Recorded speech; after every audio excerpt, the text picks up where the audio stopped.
A sinister force invaded, giving Grisita the malevolent kings, plunging the entire continent into a profound crisis. A this moment, Chun Fei, a mere freshman, unexpectedly acquires sacred tome of slaughter. Thistum possesses extraordinary powers, enabling to rapidly enhance the strength, aptitude, and skill proficiency of monstrous beasts Struixoff killing. Within the realm of spirit beasts, inside the Shanghai Academy. Chun Fei, you must awaken agents. Ifeokomi and closer, is where I will incapacitate you. Before Athward scood full escape, Chun Fei was violent licked to the ground, his head colliding with the frigid floor. When he appeared his essence Marie, his mind regained a measure of clarity. Didn't I already perish? Immediately, adherent of memories, foreign to this time, surged forth. The spirit bestium was besieged by an enigmatic force, with the 10 malevolent kings emerging. Beasts animants allied to resist but couldn't liber hold their ground. Tosikara solution, both sides cultivated numerous death warriors to explore the 4 treacherous locations soft spirit bestium. Chun Fei was among these warriors, enduring countless tribulations. Ashistium suffered near total annihilation. Fortunately, he fulfilled his mission, discovering a sacred artifact, the sacredemy of slaughter, then the abyss of 9 serpents. Initially, he believed he'd found hope. Yet, Ash stepped to tof t treacherous land, he countered him bushoved he 6th malevolent king. In a flash of blinding light, Chun Fei was obliterated, reduced to mere fragments. Logically, survival in such circumstances was impossible. Unless something beyond reason occurred. As Chun Fei began to survey his surroundings, he noticed that and husgarments swordern and tattered. Despite herdish parity attempts to shield herself with harems, Harala bastarskingly meretantalizing lay beneath the fabric. This schna felt so hauntingly familiar. Wasn't these Jiang Yi, a second-year senior? Thus, the current predicament was. Had Dyer turned to the welcoming party Savini years ago? Trapped in the lounge with Jiang Yi? At the time, he had just become a beastmaster, yet form a contract with a beast companion. In this instant, Chun Fei Shiart surged with tumultuous motions, difficult to quell.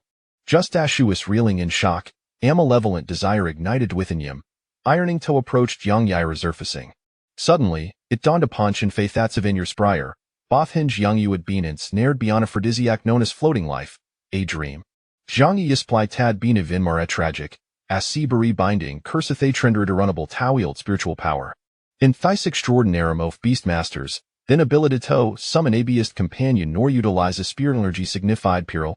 After that incident, Chun Fei had nearly been incapacitated, suffering severe damage to taking 3 year store cover, thereby losing invaluable cultivation time. Now, returning to this life, Chun Fei was resolute in preventing Rupiatov tragedy. However, the potency of floating life, a dream was immense, far beyond his current capability. The Moss devised a strategy swiftly. He contemplated knocking Jiang Yi unconscious, yet Shuwei's a high-level beastmaster, possessing formidable defenses. While had Anla just awakened Dan could not breach her guard. What cold heato? Wait. A thought struck Chun Fei when had been drugged, besides floating life, a dream, there had also been a beastum 1,000 poison goo. This 1,000 poison guacted like capricite, incessantly devouring his spiritual energy, which had caused his prolonged recovery. If this conjecture was correct, the 1,000 poison goo was currently hiding in Yishiart. Notant the spiritualcia, allowing Jiddo evade detection by doctors in the future. Upon introspection, Chun Fei finale spotted the black, segmented creature, no larger than a fingernail. At that moment, it seemed he heard the sound of pagesterning. Suddenly, a dark yellow, semi-transparent sheet materialized before his eyes. 1,000 poison goo hermaphroditic. Strength level 1. Attribute assassin, poison. Aptitude Z. Potential likely to advance to SS level. Skills. 1. Parasitism organisms with strength exceeding the host cannot parasitize. Proficiency beginner.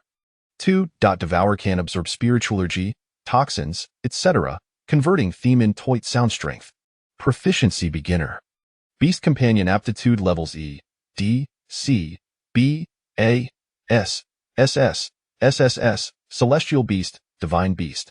Skill proficiency levels beginner, proficient, mastery, pinnacle, flawless. What on earth was happening? Chun Fei thought he was hallucinating, but found he could not dismiss the paper. Wait. This sheet Bori streichen Grezomblensitov, sacred Tomov slaughterkaldet. Thitis return to this moment tways a resultofte Thomasbauer? Yet, the situation was critical and Chen Fai's malevolent turgis intensified, leaving him no to meet to ponder further. Themist pressing matter was thousand poison goo, theso leglamer of hope for resolution. Thousand poison goo, I believe you can understand how about becoming me beast companion? Chen Fai communicated with thousand poison guthruff his spiritual sense. The thousand poison gut trembled, astonished to find itself discovered. However, it quick clarigened its composure your body I sorcio finless spiritual energy. Why will de wish to submit toy or control? Moreover, you have no means to compel. Remember, if viperish, you shall accompany my death. However lie defiant. Shoot thousand poison goody, it stalks and swolderupt, making survival near lie impossible fortune fay. If id take in consider about for to extract it the past. Fortunately, this creature was squitezel preserving. Chen Fei shows not to osta further words but instead rosito his feet, gathering his strength. Seeing Chen Fei stand, Jiang Yaya felt a surge of panic. Shafirid would lunge other again, even more so thought she might lose controland rush towards him. Such a consequence was soon bearable for her. Yet, in her moment of despair, Chen Fei raised his fist, condensing Theskin's spiritual energy had intoit, and struck Shison just with great force. Instantly, a mouthful of blood spewed forth, and the intense pain amid to diminish theme malevolent fire slightly. Observing Chen Fei's gaze in some clarity, Zhang Yu was momentarily stunned. He had chosen to awaken himself in such a manner? At this moment, Zhang Yi's motions were exceedingly complex. Chen Fei had no time to ponder Zhang Yi's thoughts and continued communicating with thousand poison goo you are correct. I Fei outie, I too shall perish. But do not forget, you are Marilia level 1 juvenile beast, likely born not long ago. If I see aloft the spiritual ner guy toy or heart, ya will bunable to escape a for a time, remaining in a parasitic state. When Thadim comes, if ID, you shall else immediate. Let us you hokan out last twam. A thismament, the thousand poison gus parasitism skill wastalat the beginner level unless the parasitic relationship was severed. If the hosted, the thousand poison guild like was separish. Only upon reaching proficiency would, this condition change. Thousand poison goo. What the heck, this Schumann understands the characteristic soft thousand poison gussowel? Although taken aback, the thousand poison goo maintained its defiance. Do you think I was raised in fear? You must be trying to deceive you hoent this world I soon afraid of death? Deceive you? Chen Fei scoffed. In the next moment, he concentrated his spiritual energy and struck himself fiercely. This time, with a vingriator ferocity, Chen Fei legs buckled, and he collapsed to the ground in smurry. Thousand poison goo. Zhang Yi.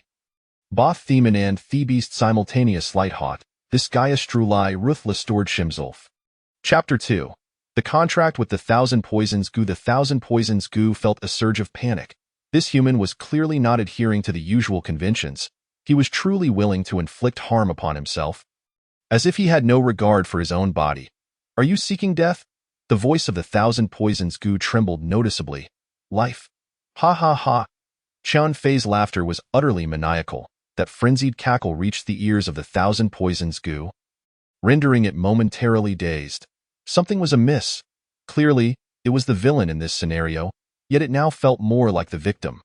What on earth was going wrong? Then, it heard Chen Fei rasping. I have already died once. What is there to fear? I shall give you 3 seconds to decide. 3, 2, as Chen Fei counted down. The thousand poisons goo noticed him raising his fist once more. The thousand poisons goo nearly split apart. Damn, do you have to be this unreasonable? Can't you grant me a moment to contemplate? What does 3 seconds even mean? Hey, your hand. Bang. Once again, Chen Fei struck his own chest. The sound reverberated, causing Zhang Yi on the bed to tremble once more. How could Chen Fei achieve such a feat? It's so hot. Zhang Yi was teetering on the brink of losing control, her eyes misty and exuding an enchanting aura, slowly leaning closer to Chen Fei. Realizing the impending disaster, Chen Fei shouted in alarm. As long as he could hold his ground, if Zhang Yi lunged toward him, who could withstand such a thing? No, I cannot allow any intimate contact with Zhang Yi. Women will only hinder my speed in drawing my weapon. Chen Fei's resolve was unwavering. and he growled once more. Damn, Thousand Poisons goo. You refuse to comply, do you?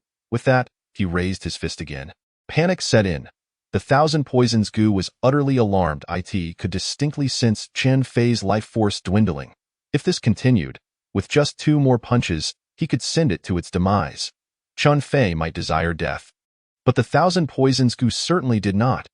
No, no, no, let us discuss this calmly. The Thousand Poisons goo was on the verge of tears. How could there be such a ruthless human? It had never imagined it would be forced into such a situation. I ask you, will you agree or not? As Jiang Yi drew nearer, Chen Fei's voice turned increasingly venomous, devoid of any warmth. Seeing the Thousand Poisons goo remain silent, Chen Fei's fist was about to descend. Stop, stop, stop. I agree. Is that not sufficient? The Thousand Poisons goo finally capitulated. Chen Fei swiftly halted his fist and let out a sigh of relief. Finally, I managed to trick it. Quickly, let us sign the contract. Employing knowledge from his previous life, Chen Fei rapidly formed the contract. A pale blue hexagram appeared before the Thousand Poisons goo. Equal contract. Once the contract is completed, neither party can harm the other. Furthermore, once the contract is established, it is irreversible unless the beast companion dies, allowing for a change of beast companion. However, the Beastmaster will also suffer corresponding backlash. The lighter the impact, the more their strength will regress. The heavier the consequences could lead to death.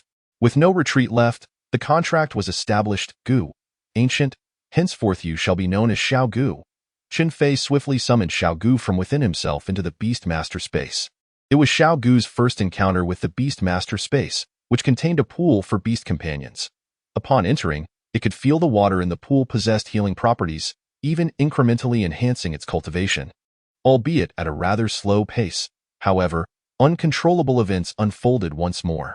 Suddenly, an ancient-looking book floated out from the beast companion pool, followed by a pressure that struck Xiao Gu, causing it to tremble in fear. It seemed to behold the ancient ferocious beast opening its massive jaws. Any movement on its part would lead to utter devastation.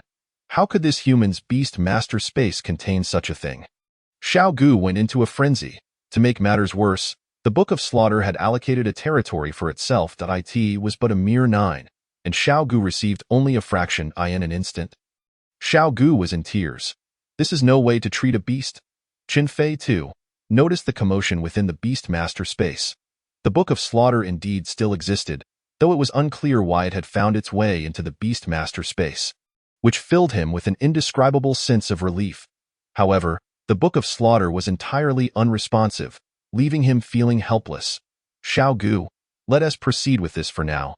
First, absorb the floating dreams from me. Time was of the essence. Outside, Jiang Yi had drawn closer to Chen Fei. Xiao Gu, hurry, hurry, hurry. Chen Fei was drenched in cold sweat. The moment Xiao Gu materialized, it witnessed the two entangled together. How scandalous. Chen Fei cursed vehemently. Scandalous, my foot. Hurry up. Xiao Gu, momentarily confused, replied. Are you suggesting I shame my sister? I have no sister. Moreover, you are so large, while our Thousand Poisons Gu clan is so small. Chen Fei was left laughing in exasperation.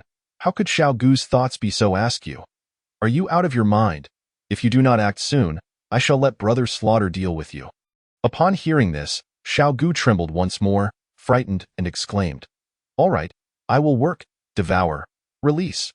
The floating dreams from both Chen Fei and Jiang Yi were gradually absorbed by Xiao Gu. However, being merely a level 1 beast, its devour skill was still at the introductory stage, resulting in a painfully slow absorption rate. It could barely keep one person conscious, while the other remained uncertain. As Jiang Yi began tugging at Chen Fei's clothing. He sensed imminent danger. Think quickly, is there any other solution? In that instant, Chen Fei's mind was blank. Wait. The Book of Slaughter. The only power he could currently rely on was the Book of Slaughter. Enveloping his consciousness within the Book of Slaughter, Chen Fei finally glimpsed the information manifesting on it. However, the panel was exceedingly transparent, nearly invisible. Book of Slaughter quality. Sacred item material. Potential. Abilities. 1. Eye of Appraisal. Can identify the monstrosities, spiritual plants, and mystical items recorded within the Tome.2. Storage space. Currently holds 10,000 cubic kilometers. Note, both living and non-living entities can be stored. 3. Slaughter value conversion. Any living being slain can be converted into slaughter value. Can be used to enhance the strength, aptitude, and skill proficiency of humans and beasts. Transitioning from introductory skills to proficient skills requires 1,000 slaughter values. Transitioning from proficient skills to master skills requires 10,000 slaughter values. Transitioning from master skills to pinnacle skills requires 100,000 slaughter values. C-grade aptitude to B-grade aptitude requires 10,000 slaughter values. B-grade aptitude to A-grade aptitude requires 100,000 slaughter values. A-grade aptitude to S-grade aptitude requires 1,000,000 slaughter values. AN entry-level beast master requires 1,000 slaughter values to ascend one tier. Transitioning from entry-level beast master to intermediate beast master requires 10,000 slaughter values. Current balance of slaughter values, 23,000. Leftover from the slaughter in the dangerous lands of my past life. Note: special spiritual items, environments, bloodlines, etc. can reduce the consumption of slaughter values. Upon seeing this information, Chun Fei's spirit soared. At last, he glimpsed a glimmer of hope. Chapter 3. Xiao Gu's evolution gazing at the 23,000 slaughter values. Chun Fei was momentarily entranced. After acquiring the Book of Slaughter, he had slain countless skeletal monsters to escape the perilous lands. He never anticipated that these slaughter values would come into play today. Utilize slaughter values. The only message returned to Chun Fei was, once this sacred tome is used, all employed skills and contracted beasts must be of the assassin type. This is a mandatory attribute of the contract, but it does not necessitate following the assassin path. This message indeed caused Chun Fei to hesitate for several seconds. If all beasts were of the assassin type, it would mean pursuing an extreme offensive route. It might be immensely powerful, or it could be quite weak. It all depended on how the beast master chose to manage it. Nevertheless, this path of advancing through slaughter values struck Chun Fei as promising. If utilized effectively, the rate of enhancement might surpass the various evolutionary methods provided to beast companions, such as bloodline evolution, spiritual item evolution, and combat evolution. When a decision must be made, one must act decisively. Chun Fei transmitted the information to the Book of Slaughter for USE.in an instant. The Book of Slaughter radiated a brilliant red light, and an extraordinarily intricate hexagram pattern formed within the Beastmaster space. Chun Fei was taken aback. The Book of Slaughter, like the beasts, also required a contract. Without overthinking, Chun Fei proceeded to establish the contract at that moment. He distinctly felt that he could summon and utilize the Book of Slaughter at will. Moreover, even the summoning of the tome would only be visible to him. With a thought, Chun Fei extracted 1,000 slaughter values to invest in Xiao Gu. Devour skill. Upgraded from introductory to proficient level. Xiao Gu. What on earth is this floating red light? Something is off. Why has my Devour rate increased so significantly, at least doubled? However, this feels great. More of that red light would be most welcome. If given enough time, Xiao Gu could thoroughly cleanse the toxins from both individuals. The problem was, time was running short. Glancing around, he realized that the time before the others barged in was drawing near. Everything had to be concluded swiftly. Observing the remaining 22,000 slaughter values, Chun Fei hesitated momentarily. This was sufficient for him to advance to an intermediate beast master, but there were not enough slaughter values left for Xiao Gu to follow suit. It would be better to continue enhancing the skill. No, perhaps I should also elevate the aptitude.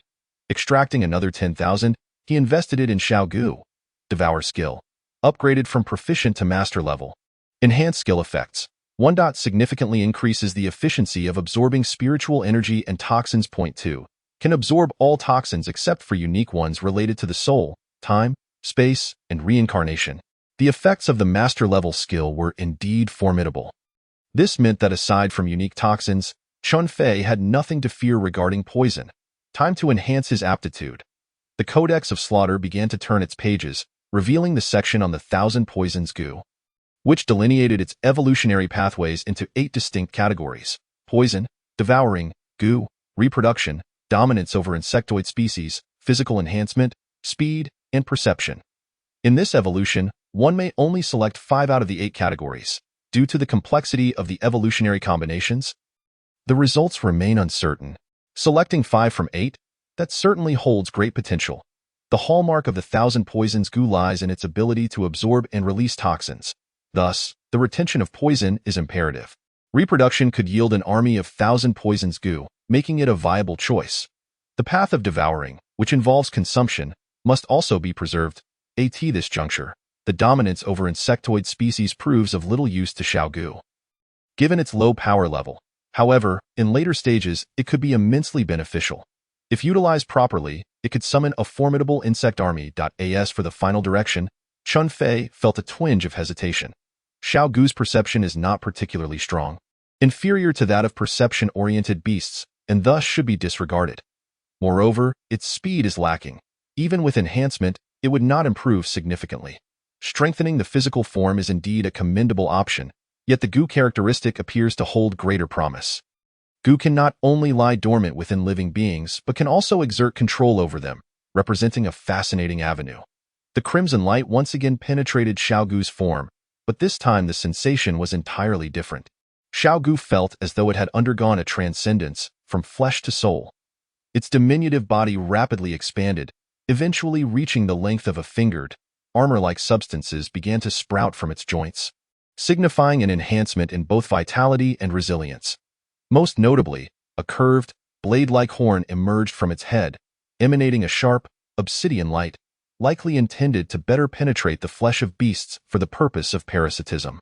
Qualification enhancement, evolving from C grade to B grade. The 1,000 Poisons Gu has evolved into the 10,000 Poisons Gu. Comparative advantages. 1. All skill effects have been significantly amplified. 2. The speed of toxin absorption has greatly increased, enhancing toxic attacks. 3. In a parasitic state, even if the host perishes, the 10,000 Poisons Gu will only experience a limited backlash, ensuring its survival. 4. The rates of reproduction and hatching have accelerated. Upon reading the third point, Chun Fei felt a wave of relief wash over him. Had the 10,000 Poisons Gu been the one to parasitize him, his previous threats would have been nothing short of a jest. Xiaogu groggily opened its eyes. Is this me? I've become so large, and what's with this armor? It looks so impressive. Don't get lost in self-admiration. Quickly absorb the toxins. Chun Fei interrupted Xiaogu's reverie. Xiaogu unleashed its devouring skill once more, and with the dual enhancements, its toxin absorption rate had increased 8-fold compared to the beginning. Is this truly the benefit of enhanced qualifications? The skill ceiling has risen considerably. No wonder every time an S-grade beast appears, the various families go into a frenzy, pouring money into it. There's a valid reason behind the commotion. 2 minutes later, as the dreamlike sensation of floating life dissipated, the earlier fervor vanished and both regained clarity. Senior sister, it's all right now. The toxins in your body have been extracted. Jiang Yi attempted to feign unconsciousness, but upon Chun Fei's revelation, she had no choice but to turn quickly and tidy her clothes as she rose. When she turned back, the flush on her face had yet to fade, leaving her looking like a budding flower. For others, Jiang Yi at this moment undoubtedly exuded a fatal allure. Yet for Chun Fei, who foresaw the future, she was easily overlooked. With one's life on the line, what beauty could possibly matter? Chun Fei slowly propped himself up. The 3 punches he had received were genuinely painful, else he would not have been able to deceive Xiaogu.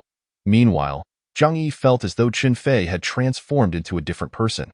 His facial features were sharp and well-defined, maintaining a youthful appearance. However, his deep, dark eyes, profound and lingering, imbued him with an air of maturity that belied his age. Noticing Chun Fei's somewhat pallid complexion, she couldn't help but express concern. Are you all right? Do you need assistance? I can go fetch the school nurse right now. Wait a moment, senior sister. Chun Fei stopped Jiang Yi. She paused, perplexed. Don't you find this situation rather suspicious? We both fell victim to floating life, and were placed in the same room. It's evident that someone orchestrated this. Yet I am merely a freshman, not a prodigy by any means. Who would target me? You, on the other hand, are different. Having become a senior beast tamer at just 20, you are a star in your second year, undoubtedly a genius. The ranks of beast tamers are classified as Junior Beast Tamer, Intermediate Beast Tamer, Advanced Beast Tamer, Master Beast Tamer, and King Beast Tamer. Meanwhile, the ranking of beasts spans from levels 1 to 5, with level 3 being a commander, level 4 a beast general, and level 5 a beast king, perfectly corresponding to a king beast tamer. Each rank is further divided into 9 tiers. Jiang Yi's father is a king beast tamer. With talent and resources at her disposal, Jiang Yi's ascension to master or even king level is merely a matter of time. However, the perpetrator remains exceedingly elusive. Despite extensive investigations in her past life, the culprit was never uncovered. To this day, it remains a thorn in Chen Fei's heart. Given a second chance, Chen Fei could bypass the detours and start his inquiries anew from a different group of individuals. Jiang Yi is no fool. After Chen Fei's subtle nudge, she quickly grasped the intent behind this scheme. This is a trap aimed directly at her. No, to put it more seriously, it is likely a plot against her father. Jiang Nan. The more she contemplated, the more fear gripped her. If this truly were the perpetrator's design, how could her father possibly stand idly by? A wrathful ace beast tamer could be terrifying, shaking the very foundations of the city.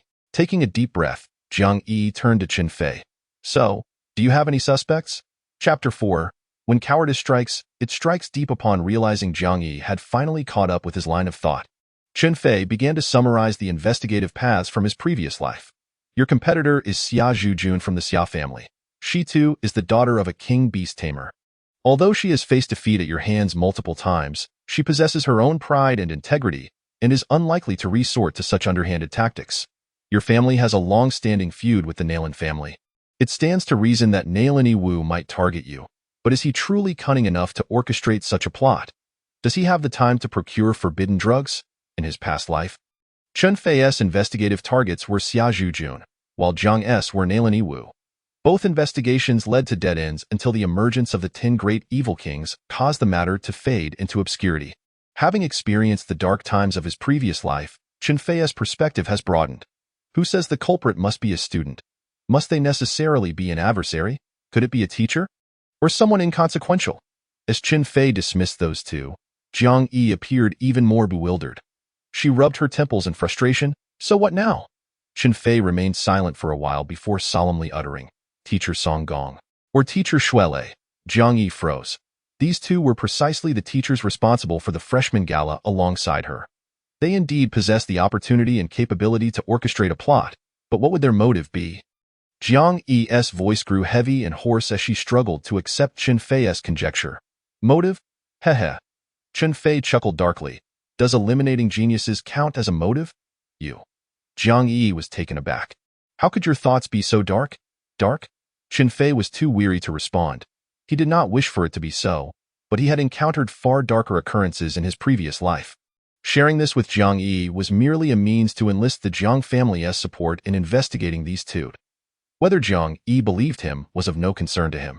Sensing that the time was ripe, Chen Fei discarded his blood-stained jacket into the trash bin and prepared to leave. Before departing, he paused. Just a final word of caution, there is 1,000 poisons goo lurking within your heart. With that, Chen Fei dragged his fatigued body away, wishing to linger not a moment longer. Not far down the path, he encountered Bai Yang, who was hurrying towards the lounge. Bai Yang, also a sophomore, ranked third in strength. Most importantly, he had been pursuing Jiang Yi for some time. If he were to stumble upon Chen Fei and Jiang Yi alone in a room, especially with the air thick with tension, it would undoubtedly raise Bai Yang's suspicions. Currently, Chen Fei was merely a junior beast tamer, unable to contend with anyone. Indeed, it is only through strength that one finds true justification. Were he strong enough, he would not have to flee in such a disheveled manner today. He distanced himself from Jiang Yi, a potential powder keg. Chen Fei left the Beast Taming Academy under the cover of night, not daring to delay even a moment. What could be learned in school? Everything he needed to know, he already grasped. His life was paramount. Xiao Gu, perched upon Chen Fei's shoulder, muttered, quite ruthless when you are, and truly cowardly when you are. Chen Fei brought Xiao Gu before him. Thank you for the compliment. Cowardice is, in fact, my virtue. Xiao Gu. For a moment, it was left speechless, unsure of how to retort. Chen Fei flicked Xiao Gu, feeling its body as sturdy as stone. Let us call it something more palatable. Its strategic retreat, understand? Xiao Gu, feeling some discomfort, huffed indignantly. Only you could phrase cowardice in such a refreshing and elegant manner. The two, one human and one beast, engaged in their playful banter, inadvertently deepening their understanding of one another. During this exchange, Chen Fei casually utilized the remaining 2,000 points of slaughter value. He spent 1,000 to elevate the parasitic skill to a proficient level. The remaining 1,000 was allocated to enhance his own strength. Chen Fei was at the initial second tier of beast tamers, while Xiao Gu was at the first tier, second stage. Upon returning to his doorstep, Chen Fei's hands trembled slightly. In his previous life, his parents had been murdered by the ninth evil king, and he feared that upon opening the door, he might discover it was all but a fleeting dream. Dad, Mom, I'm back. The scruffy Chen Qingyun and the composed, intellectual Xia Zhixue looked at him in confusion. Didn't you just go to school a few days ago? Why are you back so soon? Upon witnessing that they were still alive and in good health, Chen Fei's heart, which had been hanging in suspense, finally began to ease considerably. I am injured. Chen Fei did not conceal the truth. Although the Chen family was not a prominent clan, Chen Qingyun was, after all, a master-level beastmaster, possessing a measure of influence. Hearing Chen Fei's words, both Chen Qingyun and Xia Zhixue hurried forward to inspect him. An internal injury had already been inflicted upon his chest. If not treated promptly, it could severely undermine his foundation. Chen Qingyun's eyes widened in disbelief, brimming with a predatory intensity. Xia Zhixue, more emotive and reserved, had reddened eyes but quickly summoned a floral spirit beast adorned with 4 blossoms, each possessing a face resembling that of a young woman. Chen Fei followed her gaze. Human-faced spirit flower level 4. Stage 3 attributes: healing, elemental quality, a potential, likely to advance to SS grade. Skills: healing, peak, entangle, proficient, soundwave attack, proficient. Currently, the human-faced spirit flower was at the level of a demon general, indicating that his mother was also a master-level powerhouse, not significantly weaker than his father. Speak. What transpired? Chen Qingyun interrupted his thoughts. Without hesitation, Chen Fei relayed the entire situation and even mentioned a suspect. Acknowledging his current lack of strength, he sought to leverage the situation. Chen Qingyun and Xia Zhixue exchanged glances, astonished that so much had occurred in merely one evening. It seemed that ever since the bizarre invasion, even the rear was far from tranquil. I need to have a serious discussion with Jiang Nan at the earliest opportunity. After all, you have essentially restored her daughter's honor. Surely you deserve some benefits in return. Chen Qingyun mumbled, yearning to investigate the underlying circumstances alongside Jiang Nan. With someone targeting their child, how could they stand idly by? What are your plans moving forward? Chen Qingyun observed Chen Fei's hasty return home and surmised that he had no intention of remaining at school. Chen Fei remained silent for a moment before resolutely declaring, I wish to go to the front lines. If he desired rapid enhancement of his abilities, he would need to engage in continuous combat. The front lines, without a doubt, were the most suitable arena for Chen Fei. No, the front lines are far too perilous. This is not a game. Such endeavors are not meant for someone of your novice status as a beast master. Chen Qingyun and Xia Zhixue firmly refused. Chen Fei understood that persuading them would not be an easy feat, yet he felt compelled to speak. Mom, Dad, I managed to escape this calamity because I formed a pact with a poisonous beast. To foster its swift growth, a steady supply of toxins is essential. The 8th district of the front lines, situated in the Baiyue Mountains, is teeming with countless venomous insects, serpents, and ants, ideal for its development. I acknowledge my low prowess, yet I could join the medical department to specifically assist patients in detoxification, simultaneously enhancing my skill proficiency. At this juncture, Chen Qingyun and Xia Zhixue's brows relaxed somewhat, evidently swayed by his reasoning. Seizing the opportunity, Chen Fei continued, moreover, the school is fraught with peril. If someone dares to poison the daughter of a king-level beastmaster, who can guarantee that other incidents won't occur? You would be better off assigning me to a medical team you trust. I would be safer that way. Chen Qingyun and Xia Zhixue exchanged glances, both beginning to be convinced. Indeed, as Chen Fei pointed out, if someone could act against Jiang Yi, what other audacious acts might they not dare to commit? However, even within a medical team, there existed certain dangers. Nothing was entirely secure. After much deliberation, they found themselves at a loss for a perfect solution, which left both parents feeling quite troubled. Let us ponder this further. By the way, summon your beast companion so we can take a look. Chapter 5. Advancing to the front lines, is that not a C-grade 1000 poison goo? Such a worthless beast, alas. In Chen Qingyun's eyes, a C-grade qualification was still too low, only serving to hinder Chen Fei's cultivation speed. Unfortunately, once a pact was formed, it was irreversible. Otherwise, Chen Qingyun would have preferred for Chen Fei to contract a beast of A-grade quality or higher. The little goo resting in Chen Fei's palm bared its teeth. Is that polite? I ask you, is that polite? A C-grade beast has no right to exist, does it? Yet, Chen Fei shook his head. Father, please take a closer look. Prompted by Chen Fei's words, Chen Qingyun leaned in closer, discovering that the little goo appeared to be larger than other thousand poisons of its kind, and remarkably, it bore additional armor. He could not help but exclaim. No, this is not 1,000 poison goo, but a B-grade 10,000 poison goo, which is hundreds of times rarer, a B-grade. Xia Zhixue was equally astonished. A B-grade 10,000 poison goo was nearly 1 in 10,000. With adequate nurturing, reaching A-grade was not an insurmountable challenge. This revelation significantly lifted the spirits of both Chen Qingyun and Xia Zhixue. Unbeknownst to them, the little goo had already acquired 1 proficient skill and 1 adept skill. Otherwise, their astonishment would have been even greater.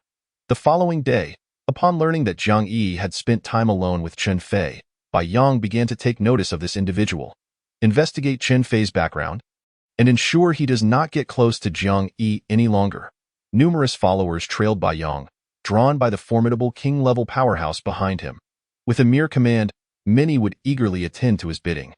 Having left the school, Chen Fei was utterly unaware that he had attracted the attention of many at this moment. He had already departed from Tianqing City and was en route to the front lines. For those unhurried, traveling by vehicle sufficed, but some, in haste, utilized flying beasts for an expeditious journey. Throughout his travels, Chen Fei clutched several books tightly. Skill analysis of the 10,000 poison goo, potential evolution paths of the 10,000 poison goo.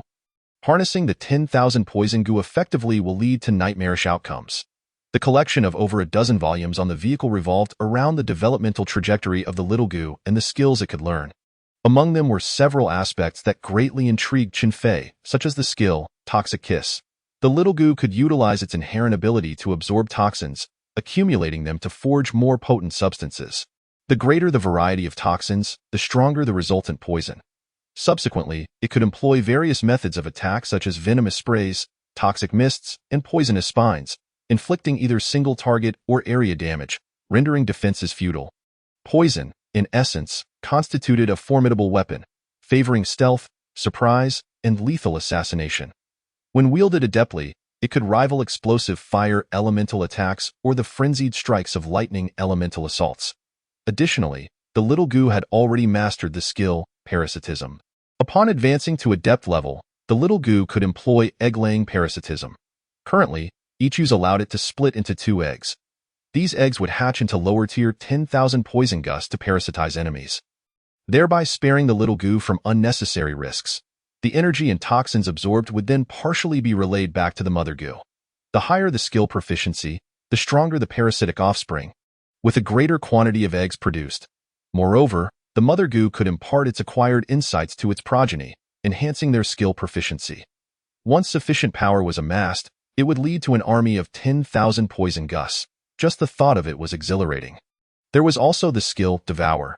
Currently, it could only absorb spiritual energy and toxins, but as proficiency increased, the range of absorbable substances would expand, including blood. What a terrifying experience it would be to drain every drop of blood from a beast or human in a mere minute. Furthermore, the 10,000 poison goo, being both a beast and a parasitic insect, possessed a unique trait. Under certain conditions, it could exert control over its host. As long as the 10,000 poison goo could learn the introductory skill, Corpse Control, there would be a measurable chance of success. The higher the skill proficiency, the greater the odds. There were countless bizarre and ingenious techniques that left Chen Fei utterly captivated. It was precisely these realizations that elucidated why the potential of the 10,000 poison goo was so extraordinarily high. After dedicating an entire day to finalizing the future development direction of the 10,000 poison goo, he resolved, Toxic Kiss, Corpse Control, were imperative skills to master. Parasitism, Devour, should be prioritized for proficiency enhancement. Skills aligned with the assassin archetype, such as Stealth and Conceal Presence, were also essential. Just as Chen Fei intended to give his mind a brief respite, the vehicle suddenly came to a halt. Uncle Ding, what is amiss? Chen Fei pushed open the car door and stepped outside. Before him stood a magnificent wall, the front lines, constructed swiftly by hundreds of level 4 beasts and 2 level 5 beast kings utilizing earth-based skills. The wall was a formidable barrier, Behind the wall lay Baiwei City, the military stronghold. However, a few level 1 and 2 beasts had fled from the front lines and required some clearing. The speaker was Chen Xingyun's assistant, Deng Ying. This time, Chen Xingyun and Xia Zhixue had been summoned from the front lines to address urgent matters, entrusting Deng Ying to escort Chen Fei partway. Deng Ying summoned his main pet, a phantasm mantis, which was level 3, stage 9, only a hair's breadth away from level 4. The phantasm mantis, enveloped in white crystalline armor, was exceptionally resilient, making it difficult for beasts of similar caliber to breach its defenses. Its most formidable attribute was its incredible speed, making it a veritable weapon. Its only drawback was a relatively weak attack power and a limited range of offensive capabilities, thus relegating it to A-grade status. Upon sighting the phantasm mantis, the surrounding beasts charged recklessly forward, displaying a reckless fearlessness. This was the result of the bizarre invasion. Otherwise, under normal circumstances, they would have long since fled. The phantasm mantis executed a sweeping strike, cleaving a level 2 bloodclaw spider in two. Yet, at that moment, Deng Ying cautioned, Xiao Fei, do not underestimate the beasts affected by the bizarre invasion, even if they are already dead. And no sooner had Deng Ying uttered these words than the bloodclaw spider's innards erupted forth in a mass the size of a fist. A black, viscous substance resembling slug slime, it then leaped out, seeking an opening to burrow into the phantasm mantis's body in an attempt to take control of it. This entity is referred to as the black slime worm. A bizarre product of an eerie invasion. It can infiltrate the mouths, noses, eyes, and ears of either beasts or humans, subsequently taking control of them. Do not underestimate this mere first-level black slime worm. It possesses the terrifying ability to dominate second-level beasts. Ordinary physical attacks are ineffective against it. Even if severed in two, each half remains alive, showcasing an extraordinary vitality. I observed that before the black slime worm could approach the illusion crystal mantis, it was effortlessly swatted away. To combat the black slime worm, swatting is far more effective than slicing. Following this, the illusion crystal mantis employed its crystal pillar skill, firmly encasing the black slime worm within the crystal. When the pillar shattered upon collision, the black slime worm disintegrated into countless crystal particles, thus meeting its demise. This knowledge has been accrued through the sacrifice of human lives. So, Xiao Fei, you must exercise extreme caution on the front lines. Chen Fei nodded gravely. Understood, Uncle Deng. His weighty concern did not stem from the black slime worm itself, which was merely an early manifestation of a strange creature. Chen Fei was aware of how to handle it. However, the subsequent foes would undoubtedly be even more horrifying and troublesome. Even if one were aware of their weaknesses, it does not guarantee their defeat. Uncle Deng, leave 2 severely injured ones for me to test. Chapter 6. Accumulating slaughter points. Deng Ying paused, taken aback by Chen Fei's request. Xiao Fei, are you certain? You have only recently contracted your pet beast, and your combat prowess is still limited. Even if these first and second level beasts stood still for you to slay, you might still struggle to succeed. While this may sound disheartening, it is indeed the reality. Yet, Chen Fei did not waver. Uncle Deng, with you by my side, my safety is assured. Besides, I merely wish to test my own abilities and gauge the disparity between myself and these beasts. Seeing Chen Fei's resolute determination, Deng Ying refrained from further persuasion. His concern lay not with safety, but with the potential blow to Chen Fei's confidence. To put it bluntly, the first level, second-tier 10,000 Venoms goo would likely struggle to breach even a beast's defenses, let alone kill it. Nevertheless, Deng Ying commanded the illusion crystal mantis to severely injure the bloodclaw spider, amputating 4 of its legs to significantly reduce its speed. At this juncture, Chen Fei instructed the 10,000 Venoms goo to take action. It was then that Deng Ying, ever vigilant at Chen Fei's side, witnessed a scene that sent shivers down his spine. Not just a single 10,000 Venoms goo leapt from Chen Fei's form, but dozens. They emerged from the sacred tome's storage space, resembling creatures summoned from a beast-taming realm. These several dozen first-level 10,000 Venoms goo had been continuously hatched by the little goo over the past 2 days. A feat not accomplished in a mere moment. Given that the little goo possessed the insect race's infinite hatching characteristic, why not fully utilize it? Their size was merely half that of the little goo. Akin to fleas, bounding forth with considerable speed, swiftly surrounding the severely injured first-level bloodclaw spider. Some attempted to infiltrate through its mouth, while others sought entry via its wounds. were it a novice skill. Success in parasitism would not be guaranteed. However, with the proficiency level now at a skilled tier, both the ability to breach armor and other attributes had seen substantial enhancement. Remarkably, Tin managed to successfully parasitize, navigating through the innards in search of the concealed black slime worm. By the time the black slime worm reacted, it was already too late. The swarm had enveloped it. The little 10,000 venoms goo continued their invasion, attempting to parasitize the black slime worm as well, yet the black slime worm remained unharmed. Its defenses formidable, far beyond what the little 10,000 venoms goo could penetrate. One that ventured too close was instantly ensnared by the black slime worm's viscous secretions. Severing their connection, little goo, create some distance. First, use Devour to absorb spiritual energy, followed by a venomous assault. At present, what Chen Fei lacked most was strength. Absorbing the spiritual energy from them would serve as a commendable means of enhancement. As for the venom sprayed upon the black slime worm, the effects proved negligible, for its toxin resistance exceeded expectations. Furthermore, the variety of toxins accumulated by the little goo was too limited to form a potent lethal toxin. Little goo, detonate. Under Chen Fei's directive, the little goo controlled the little 10,000 venoms goo, leading to their self-detonation. Kill first-level Bloodclaw Spider, gain 5 slaughter points.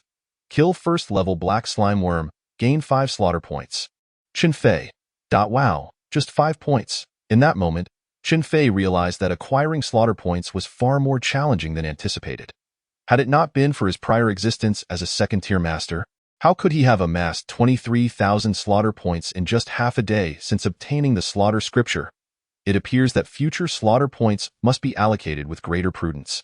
Meanwhile, Deng Ying was taken aback as he witnessed the Bloodclaw Spider erupt into a bloody mess. Isn't it merely a first-level juvenile beast? How does it possess such attacking power? Xiao Fei, what exactly did you just do? Chen Fei shrugged. Oh, nothing much. Just had the 9 little 10,000 venoms goo parasitize the Bloodclaw Spider and self-detonate. Deng Ying. His teeth clenched at the thought. Regardless of whether it was the Bloodclaw Spider or the Black Slime Worm, even if they were 6th or 7th tier entities, they were still just first level. How could they withstand the self-detonation of 9 first-level beasts? Yet, such self-detonation is typically a last resort, intended for mutual destruction. Yet here you are, employing it against a severely injured beast. Is that not a tad excessive? Should one commend this little fellow's ruthlessness, or should one praise his prudence? Deng Ying silently retracted his earlier statement. The 10,000 venoms goo not only could breach defenses but also served as mobile explosives. He could envision Chen Fei's future combat style. Wherever he went, explosions would follow. That scene, oh my Uncle Deng, why not give that second-level first-tier rock-armored scorpion a try? The rock-armored scorpion, an embodiment of earth, metal, and poison, is entirely enveloped in a rugged stone armor. With the enhancement of strength and aptitude, the resilience of its armor increases proportionately and, of course, its downside lies in its sluggish mobility, rendering its aptitude inferior to Deng Ying's illusion crystal mantis. This time, Deng Ying refrained from immediate skepticism, wary of further embarrassment should he be proven wrong. Simultaneously, he was curious about how Chen Fei would tackle the rock-armored scorpion.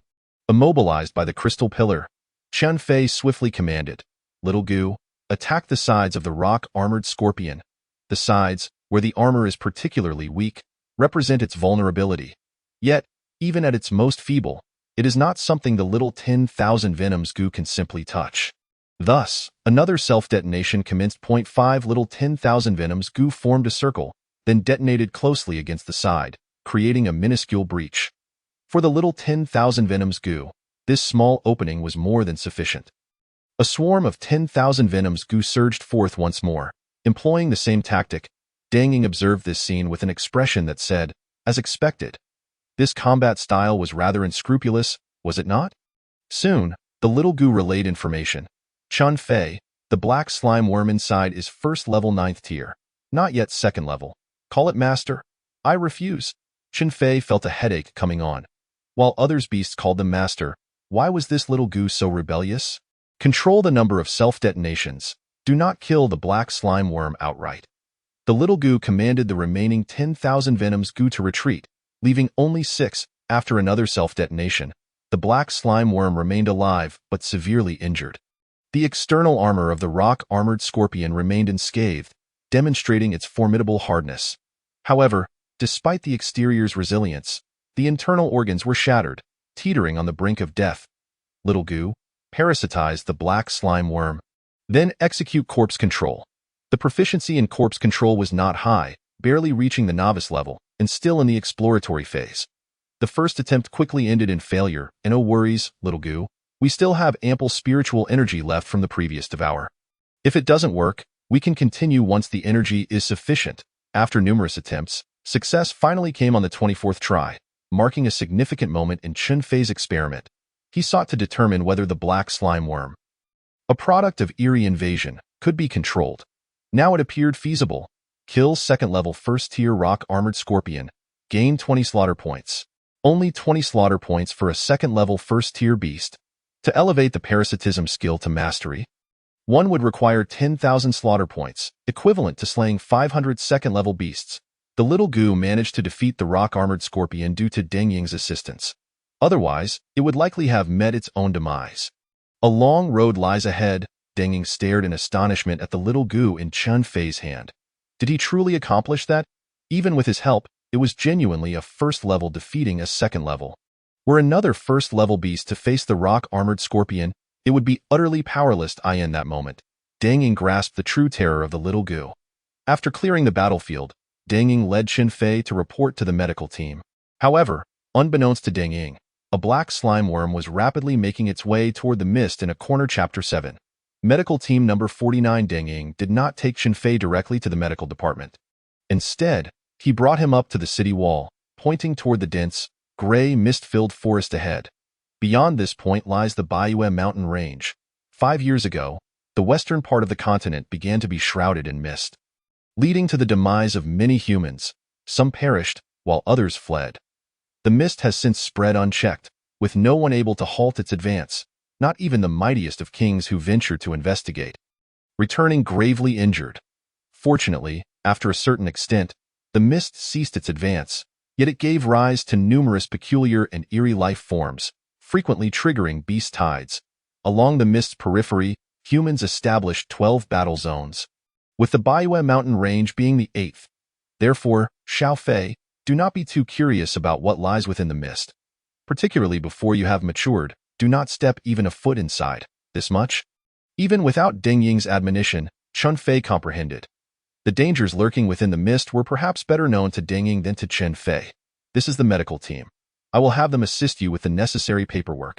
Once again, the same sentiment prevails. Nothing is more paramount than your personal safety. After imparting a few words of caution, Deng Ying finally departed from the medical department.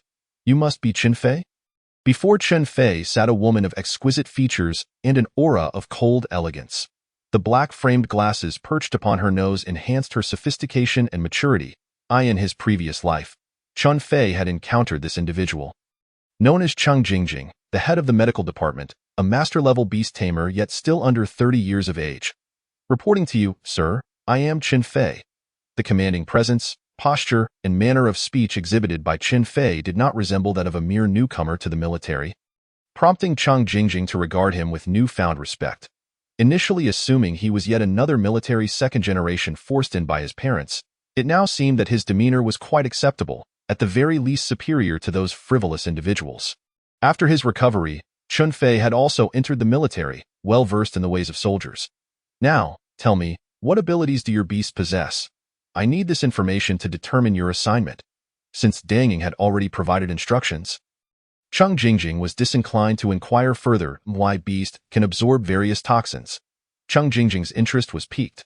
Within the medical team, healing-type beasts of the wood and light attributes were quite prevalent.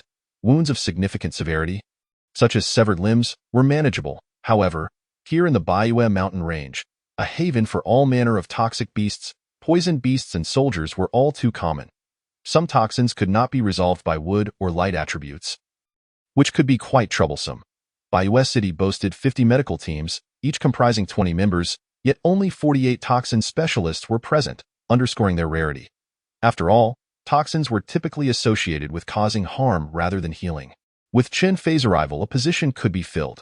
Very well, report to Medical Team 49. Chang Jingjing waved her hand. signaling that Chun Fei could take his leave. Chun Fei offered a military salute and departed, subsequently approaching his new team. Reporting in, Minister Chang has assigned me to Medical Team 49. Contrary to his expectations, the captain of Team 49 was a bald young man, rather than a stunning beauty, who at that moment was engrossed in writing a report. Abilities: Zhou Yin, like Cheng Jingjing, immediately inquired about the beast's capabilities. Here, abilities outweighed all else. Chun Fei succinctly responded, Toxin Specialist, Chun Fei. With a loud thud, Zhou Yin slammed his pen down on the table. Damn it! I was just about to request personnel from Minister Chang, and now you show up. What a cursed twist of fate, so you're Chun Fei. Welcome to Medical Team 49. His gruff voice and unrefined demeanor were in stark contrast to his previous formality. Zhou Yin rose, and despite Chun Fei's height of 1.80 m, he barely reached Zhou Yin's shoulder. Zhou Yin then clapped a large hand on Chun Fei's shoulder, causing Chun Fei to feel a weighty sensation, as if his shoulder might crumble under the pressure. Captain, are you sure you weren't in a combat unit before? Zhou Yin, stroking his bald head, inquired curiously, How did you know? I indeed served in a combat unit. A main defensive specialist, with strength-type beasts, but due to a fortuitous encounter, my third beast was contracted as a healing type, which is why I was reassigned here, so, rest assured, I will protect you all. Regardless of whether it was a medical team or reconnaissance unit, only advanced beast tamers could assume the role of captain. Thank you, Captain. Chun Fei sighed in relief. He preferred Zhou Yin's straightforward personality, as it promised a less strenuous rapport. Come, let me introduce you to the other members. The two swiftly arrived at Medical Room 49. Each medical team possessed its dedicated medical room, situated 5 kilometers apart. Captain, I was just about to find you. We just received a soldier who was stung by a cold ANT'd. As Zhou Yin stepped into the medical room, he was halted by a female physician. Chun Fei glanced over to see Lin Qi, who, with her neat bun and striking features, exuded competence. Cold ant. Zhou Yin's expression turned grave. Lin Qi nodded solemnly. The cold ant is merely a B-class beast, lacking in combat strength, yet its frost toxin is exceedingly insidious. Those who are stung will feel their bodies growing progressively colder, ultimately leading to a frozen demise. Ideally, a fire-type healer would be more effective. But we lack one. Wood and light types do little against frost toxins and must refer the case to another medical room. I say, can you save him or not? Hurry up and give a definitive answer. Is it really impossible to treat such a common toxin? Beside the patient sat Su Kuei, the captain of Team 21, a high-level beast tamer, who appeared exceedingly anxious. Yet again, they found themselves underestimated. However, Lin Qi had already grown accustomed to this. After all, their team was severely lacking in resources. Zhou Yin pushed Chun Fei forward. Allow me to introduce our new toxin specialist, Chun Fei, who will henceforth belong to our Team 49. Why don't you give it a try? Lin Qi had noticed Chun Fei earlier but had thought little of it, never imagining he was the long-awaited toxin specialist. However, he appeared rather young. Had he even graduated from university? As she watched Chun Fei approach the patient, Lin Qi leaned closer to Zhou Yin and whispered, Captain, do you really think he can handle this? At this moment, the energy fluctuations emanating from Chun Fei indicated he was merely a novice level 2 beast tamer, which explained Lin Qi's skepticism. Zhou Yin shrugged. To be honest, I don't know either. Whether he can succeed isn't for me to decide. It depends entirely on Chun Fei's capabilities. Lin Qi pondered for a moment before advising. Captain, I suggest you prepare a vehicle just in case. If this doesn't work out, we must quickly transport the patient elsewhere. If something goes wrong here, it would be quite troublesome. My vehicle is parked nearby and can be ready in no time. Not only Lin Qi, but even Zhou Yin felt apprehensive. After all, a novice level 2 beast tamer, how potent could his beasts truly be? Zhou Yin produced his car keys. Chun Fei, what do you think? Can you treat him? If not, we'll switch you to another medical team. It's already resolved. Chun Fei replied nonchalantly as he examined Xiao Gu's condition. Resolved, you say? Very well, I shall fetch the vehicle, Zhou Yin declared before attempting to leave. However, he abruptly halted. Wait, what did you just say? Did I hear that correctly? Did Chun Fei just claim he had healed him? Chapter 8. Xiao Gu goes berserk upon hearing Zhou Yan's repeated inquiry. Chun Fei turned his head in surprise. Indeed, it's healed. Master-level Devour can absorb this frost toxin in a matter of moments. Zhou Yan and Lin Qi stood frozen, bewilderment evident in their eyes. They had only conversed for 2 or 3 minutes at most, and already he had completed the treatment. Lin Shi rushed forward to reassess the patient. After a while, she exclaimed with excitement, "It's healed, truly healed. This is astonishingly swift." Zhou Yin, listening to Lin Shi's musings, was also in a state of daze. Had he just struck gold? Lin Shi, intrigued, asked, "How did you manage that?" This was beyond the capabilities of a novice level 2 beast tamer. Chen Fei, knowing he would eventually face this question, had already prepared his answer. There are various types of toxins, classified as 1. Dermal toxins, 2. Hematologic toxins, 3. Neurological toxins, 4. Elemental toxins, 5. Spiritual toxins, and 6. Specific toxins. Each category further divides into levels 1 of 4, with level 1 being low toxicity, level 2 high toxicity, level 3 highly toxic, and level 4 being incurable. My beast can treat all toxins from categories 1 to 4, levels 3 and below, and with a skill proficiency of adept level. Lin Shi quickly understood. The toxin from the cold ant belonged to the elemental category and was classified as level 2 toxicity, which explained why Chen Fei could treat it. Furthermore, with adept level skills, it was reasonable that the treatment speed was accelerated. Wait, a novice level 2 beast tamer already possesses adept level skills? A prodigy indeed. Both Zhou Yin and Su Kuei recognized this fact.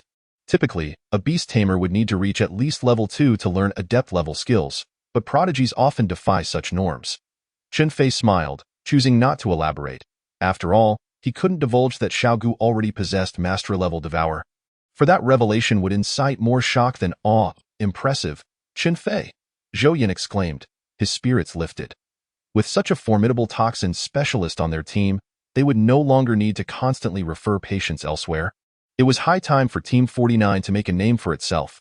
As Su Kuei departed with his comrades, Zhou Yin threw an arm around Chen Fei's shoulders, exclaiming, "Come, we must celebrate tonight and introduce you to everyone." Chen Fei did not decline. Familiarizing himself with the team members and their beasts and abilities was a crucial step that could significantly enhance their survival chances on the battlefield. "This is our vice-captain, Lin Shi, whom you've already met. This is our strongest healer, Nangong Sha. As long as you draw breath, she can sustain you for quite a while. This is Yang Xian, the only member of our team without beast-taming talent. However, he has dedicated himself extensively to martial arts, mastering the art of rejuvenation." Upon hearing about martial arts, Chen Fei scrutinized Yang Xian more closely. Beast tamers were indeed the primary profession in the spirit-taming continent. But not everyone possessed that aptitude. Thus, martial arts emerged as a substitute, relying on spiritual energy to enhance one's physical form. The spirit-taming continent also boasted several formidable martial kings. With a single strike, even ordinary beast kings would struggle to withstand. The challenge, however, lay in the limited inheritance of martial arts, which lacked the systematic approach of beast taming. Chen Fei contemplated, realizing that he could also learn martial arts himself. While others were engrossed in beast taming, they lacked the resources and motivation to pursue martial arts further. But he was different. There was no need to spend money acquiring various evolution materials, enhancement materials, or bloodline materials for Xiaogu. Moreover, with the accumulation of slaughter points, the skills cultivated can also enhance their proficiency. While beast tamers possess formidable abilities, many of them are somewhat fragile themselves. Having martial arts for self-defense is certainly a commendable option. However, martial arts are rather scarce and not easily obtainable. One must exchange contribution points for scrolls.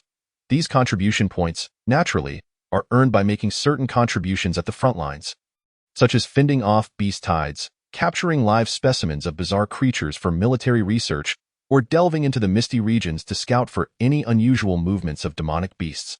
Even healing soldiers grants contribution points, albeit in lesser amounts. Currently, Chen Fei has accumulated 2 contribution points, yet the most basic level 1 martial arts requires 200 points, a long and arduous journey ahead. In addition, contribution points have numerous other uses. They can be exchanged for spiritual fruits, rare materials, high-quality beast blood, and even beast eggs. However, the higher the quality, the more contribution points are required. As night fell, Chen Fei was assigned to share a room with Yang Xian. In consideration of not disturbing Chen Fei's slumber, Yang Xian opted to practice martial arts in the training room. Chen Fei, not idling away, summoned Xiaogu. "Xiaogu, share your vision and let us see how Gui is progressing." Gu-E was the little Wandu-Gu that successfully parasitized the black sticky worm during the day. With the shared vision, Chun-Fei observed Gu-E's parasitic black sticky worm infiltrating a level 9 blood-sucking black snake. In terms of attack power, the black sticky worm was vastly inferior to the blood-sucking black snake. Once the black sticky worm entered the blood-sucking black snake's body, the dynamics would change significantly. Soon enough, the black sticky worm successfully took control of the blood-sucking black snake. Impressive. Gu-E was gradually familiarizing itself with the characteristics of the black sticky worm. Thus, the hunt commenced. The Bayou Mountain Range is divided into outer, middle, and inner regions. The outer region is predominantly inhabited by level 1 and 2 demonic beasts. The middle region is primarily home to level 3 beasts, while the inner region harbors level 4 demon generals and level 5 demon kings. As long as the controlled blood-sucking black snake remains active in the outer region, it is likely to be safe. Kill a level 1 cold ant, slaughter points 5. Kill a level 1 bloodclaw spider. Slaughter points 5. Kill a level 1 black sticky worm. Slaughter points 5. Indeed, Gu-E was not indiscriminately slaughtering. It was utilizing the characteristics of the black sticky worm to sense the presence of other black sticky worms before proceeding with the killings. When encountering weaker foes, it attacked without hesitation. When faced with stronger opponents, it retreated swiftly. Even though Chun-Fei was within Bayou City, Gu-E was already rampaging through the wilderness, steadily accumulating slaughter points. Turning to observe the other little Gu, aside from Gu-E, dozens of little Wandu-Gu had been dispatched to earn additional points. However, those little Wandu-Gu were still rather weak. Many perished while others were injured, with scarcely any surviving. Only one was fortunate enough to encounter 2 level 2, tier 3 demonic beasts fighting over a red Zhu fruit. Seizing the opportunity amidst their mutual injuries, the little Wandu-Gu successfully parasitized one. Although it failed to control the corpse, it could now hide within the body of the Thunder-Eyed Ape. Chun-Fei felt a surge of excitement. The Thunder-Eyed Ape is an A-grade beast, wielding the power of lightning. This little Gu. No. Let us call it Gu-Air. Gu-Air must seize this opportunity to grow swiftly. No. It must quickly enhance its corpse control skill proficiency. If Gu-Air can successfully control the corpse, the beasts killed by the Thunder-Eyed Ape will also count towards Xiao Gu, thus yielding a bountiful accumulation of slaughter points. At this moment, Chun-Fei felt that contracting Xiao Gu was an exceedingly wise decision. Watching the slaughter points steadily increase by 5, he soon fell into a deep slumber. Chapter 9. The Devious Ones. Upon waking the next day, the first thing Chun-Fei did was check his slaughter points. Current slaughter points balance, 480. Quite impressive, indeed. In just one night, he had slain 96 level 1 beasts. At this rate, accumulating points over a few days would significantly enhance both his and Xiao Gu's strength. Chun-Fei increasingly regarded slaughter points as akin to a cheat artifact. Truly, the sacred text did not disappoint. Good morning, Deputy Team Leader. Good morning. Lin Chi glanced over, somewhat speechless. You two share the same dormitory. Why is one brimming with energy while the other appears half asleep? Yang Xian pouted. I returned from training in the middle of the night, while this guy was already snoring like a pig. Can you blame me? Oh, I forgot to mention. Lin Chi turned to Chun-Fei. Unless there's a patient or a special situation, the medical room is generally quite free. So, those who can cultivate should do so, and those who can enhance their beasts should pursue that. You are only at the initial level 2, a bit too weak, lacking even basic self-defense capabilities. If you wish to accompany the team into the mist, you should at least be a mid-level beast tamer. It was evident that Lin Chi intended to urge Chun-Fei to train, subtly contrasting his efforts with Yang Xian's diligence. Chun-Fei awkwardly scratched the back of his head, acknowledging, understood, Deputy Team Leader. I will strive to improve. The entire morning passed rather leisurely. With time on his hands, Chun-Fei ventured to the Bayou City Library to borrow several books. Comprehensive Guide to Venomous Insects and Beasts, Common Venomous Insects and Beasts of Bayou Mountain, Toxic Combinations, on the possibility of spiritual toxins mutating into soul toxins. These readings were intended to prepare for the Deadly Kiss skill. For instance, one book mentioned the Hellish Platypus, a beast that harbors 101 types of toxins within its body, which can be freely combined to form neurotoxins, elemental toxins, and so on. Quite remarkable. However, not all toxins can be freely mixed. Some toxins counteract each other, and attempting to combine them could result in an antidote instead, which would indeed be rather embarrassing. Having learned about the various venomous beasts in Bayou Mountain, he could send Gui to consume them and subsequently relay a portion of the toxins back to Xiaogu. Even as he slaughters, he could also accumulate toxins. Xiaogu huffed indignantly. Chen Fei, you're essentially mistreating my progeny. They are far more capable than mere cattle. This point, Chen Fei could not dispute. Xiaogu, if someone threatened your life, wouldn't you seek every means to grow stronger? Xiaogu, puzzled by Chen Fei's abrupt shift in topic, nonetheless replied earnestly. Of course. Once I'm stronger, I'll go back and take them down. Chen Fei nodded in satisfaction. Well said, Xiaogu. With such resolve. As for me, I am currently facing a Demon King crisis and need to grow stronger swiftly, even if it means resorting to unscrupulous methods. Xiaogu. This statement left Xiaogu speechless. You are merely a novice beast tamer. Which Demon King would even consider targeting you? Don't believe me? Chen Fei asked with a smile that of course. Xiaogu answered without hesitation. Chen Fei solemnly proposed. Let us make a wager. In 2 months, the medical team will face a significant crisis. In 6 months, a small beast tide will emerge in Bayou Mountain. In a year, a large beast tide will occur in Bayou Mountain. If what I say is untrue, I shall no longer be harsh on your progeny. But if I am proven right, you must understand the terrifying implications behind it. Xiaogu fell silent. If what Chen Fei claimed were indeed true, the emergence of problems at these specific times would suggest that Chen Fei possessed prophetic abilities. Thus, the impending Demon King crisis would likely be genuine. After a moment's hesitation, Xiaogu finally said, All right, I'll take your bet. Chen Fei was confident he would win this wager. The occurrences in Bayou City perfectly aligned with the timeline of his injury and subsequent recuperation after withdrawing from school. Now, Chen Fei was already preparing to leverage this to amass substantial slaughter points. During Lin Qi's downtime, she occasionally kept an eye on the newcomers. She noticed that Chen Fei truly disliked training. Yet he was not without merit. At the very least, his safety awareness was exceptionally strong.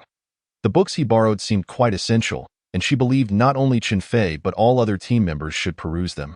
As the saying goes, know yourself and know your enemy, and you will never be defeated in 100 battles. While Lin Qi was lost in thought, a patient arrived. Upon seeing him, she realized it was Su Kuei from yesterday. What brings you here again? Lin Qi inquired. Somewhat exasperated, Su Kuei chuckled ruefully. I didn't wish to return, but our reconnaissance team just entered the outer region of Bayou Mountain and was surrounded by a swarm of cold ants. I wonder which devious individual decided to meddle with the cold ant's nest. Hearing this, Chen Fei quietly closed his books, feeling somewhat guilty. If his suspicions were correct, it was likely the doing of Gui. Cold ants, is it? Come here for treatment. Chen Fei beckoned them over. Many of the beast companions had been bitten, and some of the beast tamers had also suffered bites. However, with Xiaogu present, these cold toxins posed no issue. After treating them, Chen Fei produced a little Wandu Gu, which he referred to as Gu-san. Wait, take this with you. Su Kuei and the others halted, staring at the Gu-san in Chen Fei's palm. Is this your beast companion?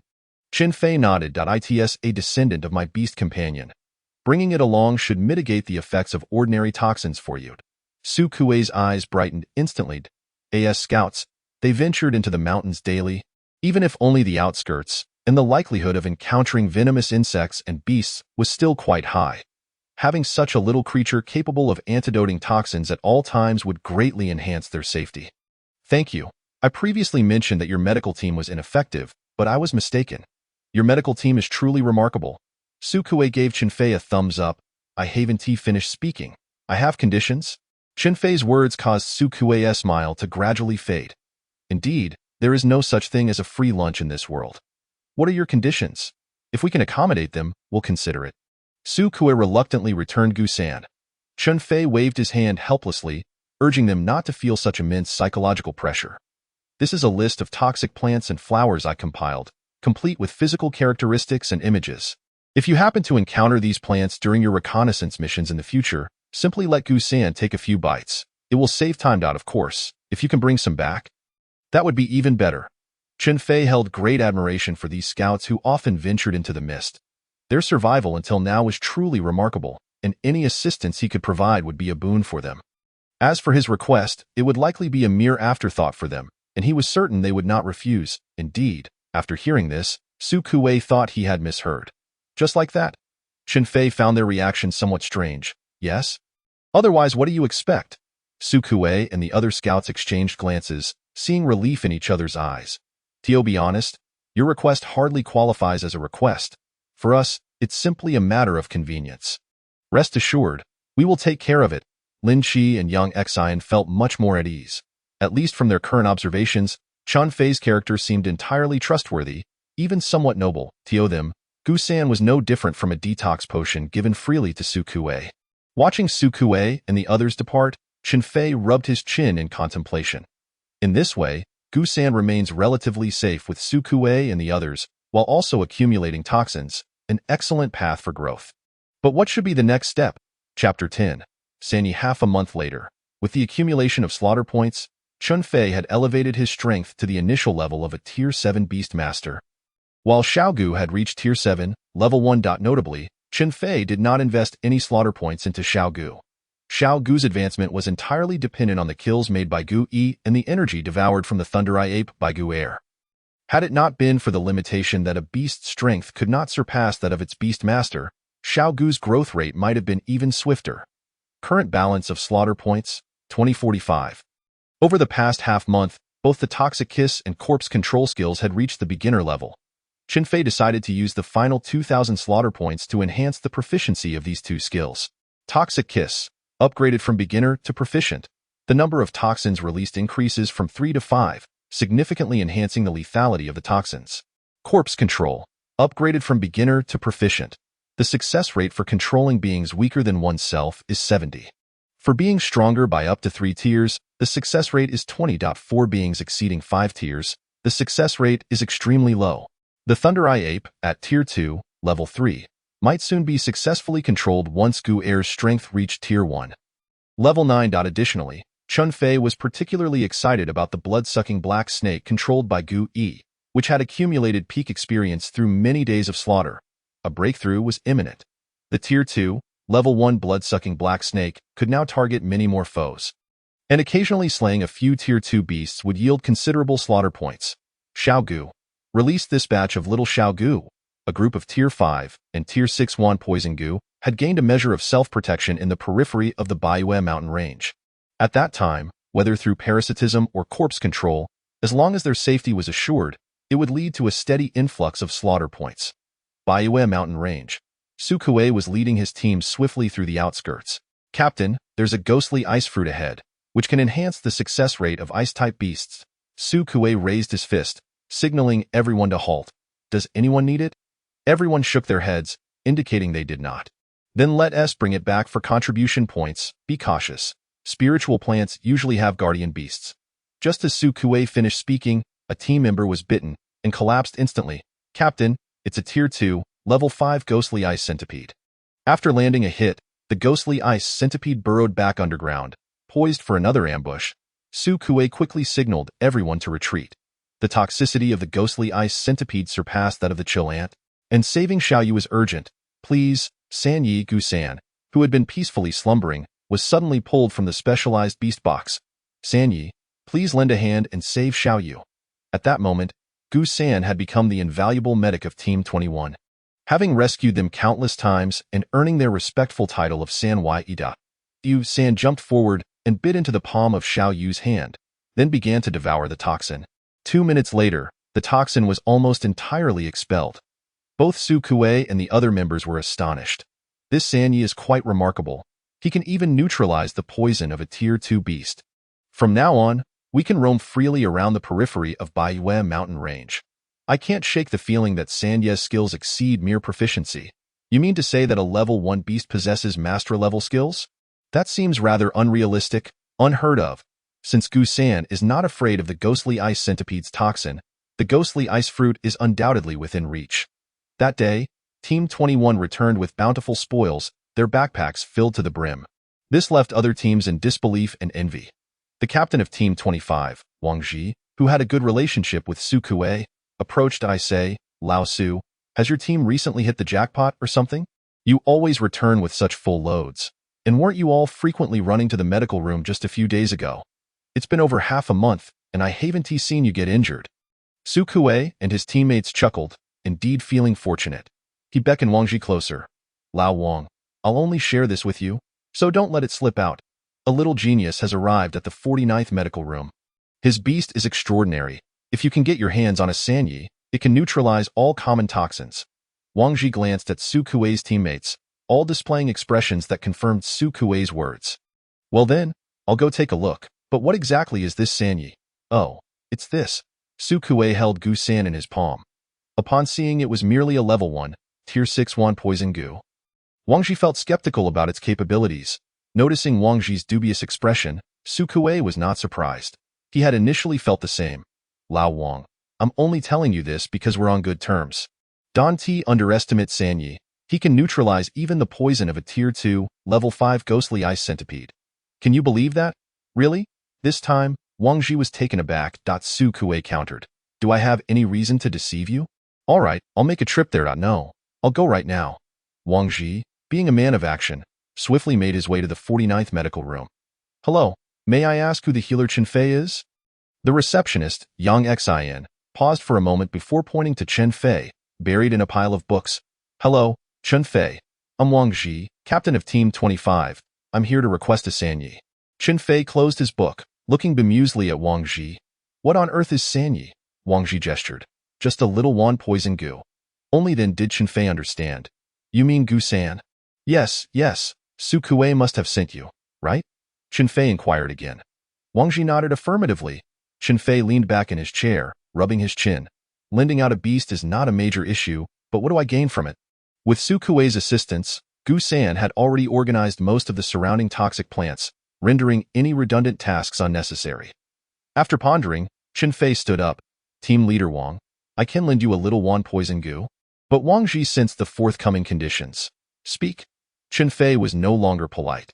You know that once I lend out a little Wan poison Gu, I can't provide it with any spiritual fruits or the like to enhance its strength. My request is quite simple. While you feed your beasts, could you leave a bite or two for it? As long as it's within your means. Alternatively, if you happen to kill any beasts, and if time permits, you could allow it to consume some of the spiritual essence within. Chen Fei's idea was straightforward. To absorb spiritual essence in a safer, more stable manner without resorting to slaughter. Upon hearing Chen Fei's request, Wang Ji felt no discomfort. Instead, he found it reasonable. Taking someone else's beast without providing any nourishment would be utterly unreasonable. He patted his chest. Rest assured, as long as I have a bite to spare, I will definitely leave one for it. With Wang Ji's assurance, Chen Fei lent out a little Wan poison Gu. He then returned to his pile of books. A complete guide to assassin-type beasts, the most valuable assassin-type skills, the strongest assassin-type beasts in history, ancient assassin-type beast compendium, as he drew closer to becoming an intermediate beast master. It was also time to consider acquiring a second beast. Chapter 11. An unconventional path to fame. Since he was pursuing an extreme offensive route, the second beast had to complement what Xiaogu lacked. If the skills and characteristics overlapped with Xiaogu, it would serve little purpose. For assassin-type beasts, some common skills include stealth, the ability to blend into the shadows like a wraith, silently approaching the enemy for a lethal strike. With increased proficiency, it may even unlock invisibility, shadow control, manipulating shadows to execute silent and eerie assassinations, illusions. Before approaching the enemy, one might first employ illusions to confound them, immobilizing the foe for a fleeting moment, subsequently leading to their demise. A strategy that holds merit. As for the rarer abilities, they are even more peculiar, directly assaulting the soul, cursing from afar, and freezing time. The more tyrannical the skill, the higher the qualifications required of the beast companion to learn it. For instance, a beast devoid of temporal attributes would find it utterly impossible to master the art of time freezing.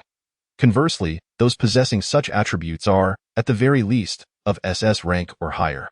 After all, time commands respect, space reigns supreme, and destiny is immutable, with causality reigning as sovereign.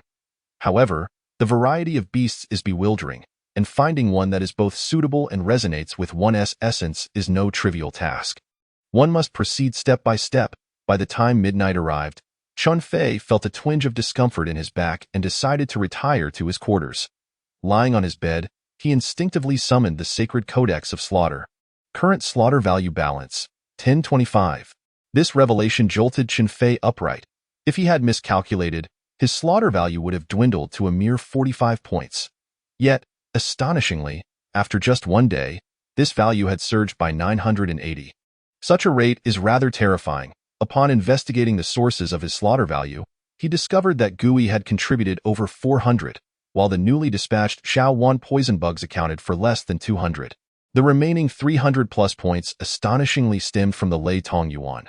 Could it be that Gu Air, after numerous attempts, had finally succeeded in controlling the corpse? Xiao Gu, share your vision. Once the perspective shifted, it revealed the viewpoint of the Lei Tong Yuan, confirming that Gu Air had indeed succeeded in his endeavor. The Lei Tong Yuan was currently engaged in battle with a second-tier blood spear serpent, ruthlessly tearing it asunder. How brutal! In short order, from the carcass of the blood spear serpent emerged a first-tier black slime worm of rank 9, which the Lei Tong Yuan dispatched without hesitation, obliterating it with a thunderous strike. Against the black slime worm, the Lei attribute beast proved exceptionally effective. Kill of the second-tier blood spear serpent. Slaughter value 20. Kill of the first-tier black slime worm. Slaughter value 5. Another 25 points of slaughter value accrued.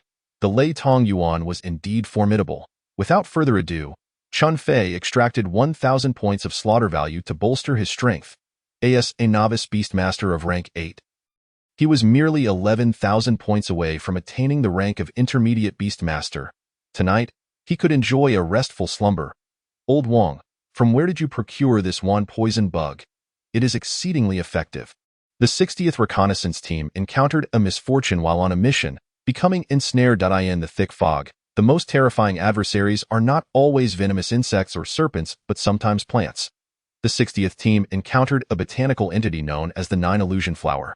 Originally, this plant would emit hallucinogenic toxins to deter approaching beings.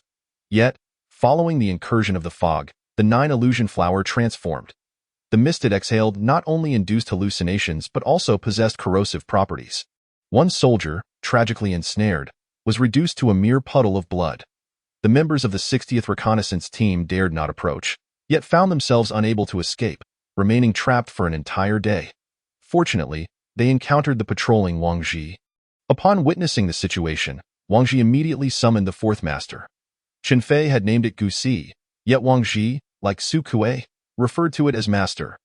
The hallucinogenic effect belongs to neurotoxins, while the corrosive effect is classified as dermal toxins, both within the purview of the Wan poison bug's consumption. Not only did Gu Si absorb these toxins, but it also devoured the 9 illusion flowers encircling the 60th Reconnaissance Team. Captain Yi Kaixing of the 60th Team could hardly contain his excitement and began inquiring about the Wan poison bug from Wang Ji. Realizing that the fourth master had been exposed, Wang Ji deemed it futile to conceal the truth and divulged its origins. Thus, over the following days, a rather alarming event transpired. The threshold of treatment room 49 was trampled to ruin. Hello, I seek to find Brother Chun Fei. Hello, I am looking for Healer Chun Fei. May I ask who you are? Hello, our 12th Reconnaissance Team would like to invite Brother Chun Fei to dinner. Yang Xian observed the throngs of individuals rushing toward the medical room, feeling a sense of dread. However, upon clarifying the situation, he realized they were not there for medical purposes, but rather to seek out Chun Fei. This left him perplexed. How could Chun Fei, who had remained in the medical room all this time, have garnered such a wide circle of acquaintances? Nearby, Lin Chi regarded the scene with a scrutinizing gaze.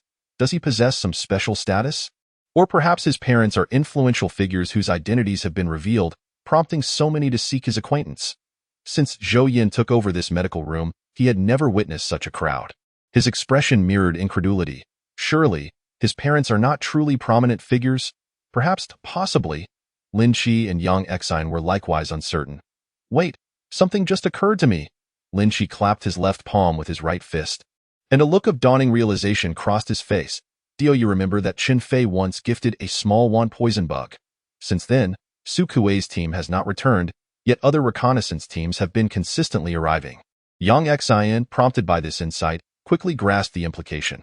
Are you suggesting that the small Wan poison bug's effectiveness has attracted all these reconnaissance teams? It seems likely. Lin Chi felt his hypothesis was increasingly plausible. Zhou Yin, upon hearing the entire narrative, found it somewhat unbelievable.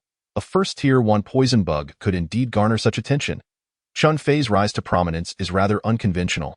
Indeed, it is. Lin Chi and Yang Xian followed suit, their expressions equally astonished. No, Captain. Look at the fluctuations of spiritual energy surrounding Chen Fei.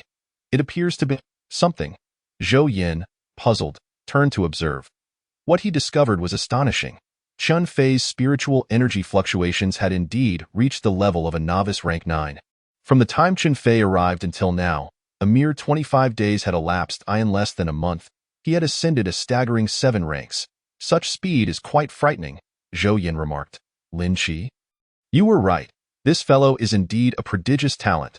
The fastest record of strength advancement in the Beastmaster continent was from a novice rank 1 Beastmaster to an intermediate rank in just 22 days.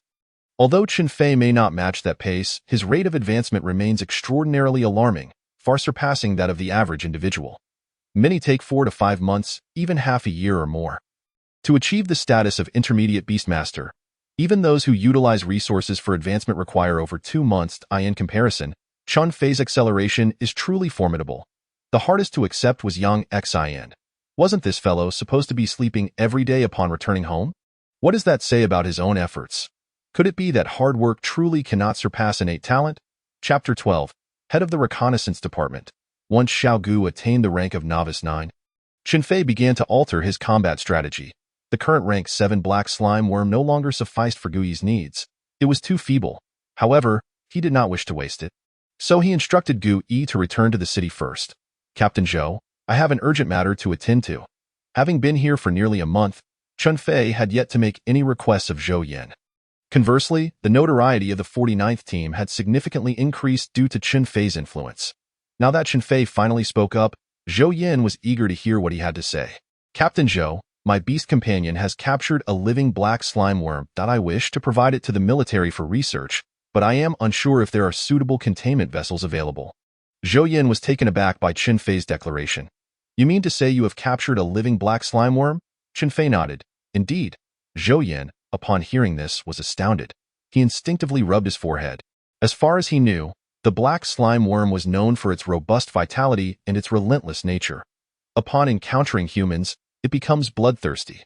Moreover, it does not bleed and possesses a remarkable resistance to toxins, making it impervious even to the anesthetic skills of beasts. Of course, there are counteracting attributes: sleep-inducing, hallucinogenic, soul-based, and crystal-based abilities. These are the only means to barely capture it alive. The fact that a novice beastmaster like Chen Fei could achieve this left Zhou Yin utterly incredulous. With that thought in mind, Zhou Yin patted Chen Fei on the shoulder. Well done. However, the black slime worm has already been captured by others, so the contribution value for it will not be as high as before. Prepare yourself for that. As for the containment vessel, I will request one from the minister. Such items are indeed available. A faint smile graced Chen Fei's lips. Thank you, Captain. The amount of contribution value is of little concern. Even the smallest mosquito is still meat. That is true, indeed. Zhou Yin laughed heartily and then went to find Minister Chang Jingjing. Knock, knock, come in. Upon opening the door, Zhou Yin discovered that, in addition to Chang Jingjing, there was another individual present. This person was tall, with a thick beard resembling a multitude of silver needles haphazardly arranged across his face, giving him a rather stern appearance. However, Zhou Yin knew that he was quite amicable. He was none other than the head of the Reconnaissance Department, Xie Sun. Minister Cheng, Minister Xie. Chang Jingjing and Xie Sun paused their conversation and turned their attention to Zhou Yin. What is the matter? Zhou Yin was straightforward, clearly stating his purpose. Chang Jingjing tapped her fingers rhythmically against the table. Once again, this Chen Fei. How can a novice beastmaster create such a stir? Having been here for 3 to 4 years, she had never encountered a situation where a novice beastmaster warranted the personal attention of the head of the Reconnaissance Department. Moreover, she had never heard of a novice beastmaster successfully capturing a black slime worm. Here's the plan, Zhou Yin. Use my name to request a crystal container. Constructed from the minerals of a Tier 4 beast, a first-tier black slime worm cannot break free from it. Furthermore, summon Chen Fei to join us. Very well, Minister. Zhou Yin saluted and then took his leave. It was not until Zhou Yin had departed that Xie Sun spoke again. Old Chang, it seems your medical department has truly stumbled upon a treasure. Chang Jingjing's expression darkened. You are the old one, your entire family is old. I haven't even married yet, so how can I be considered old? Xie Sun, just listen to the contradictions in your own words.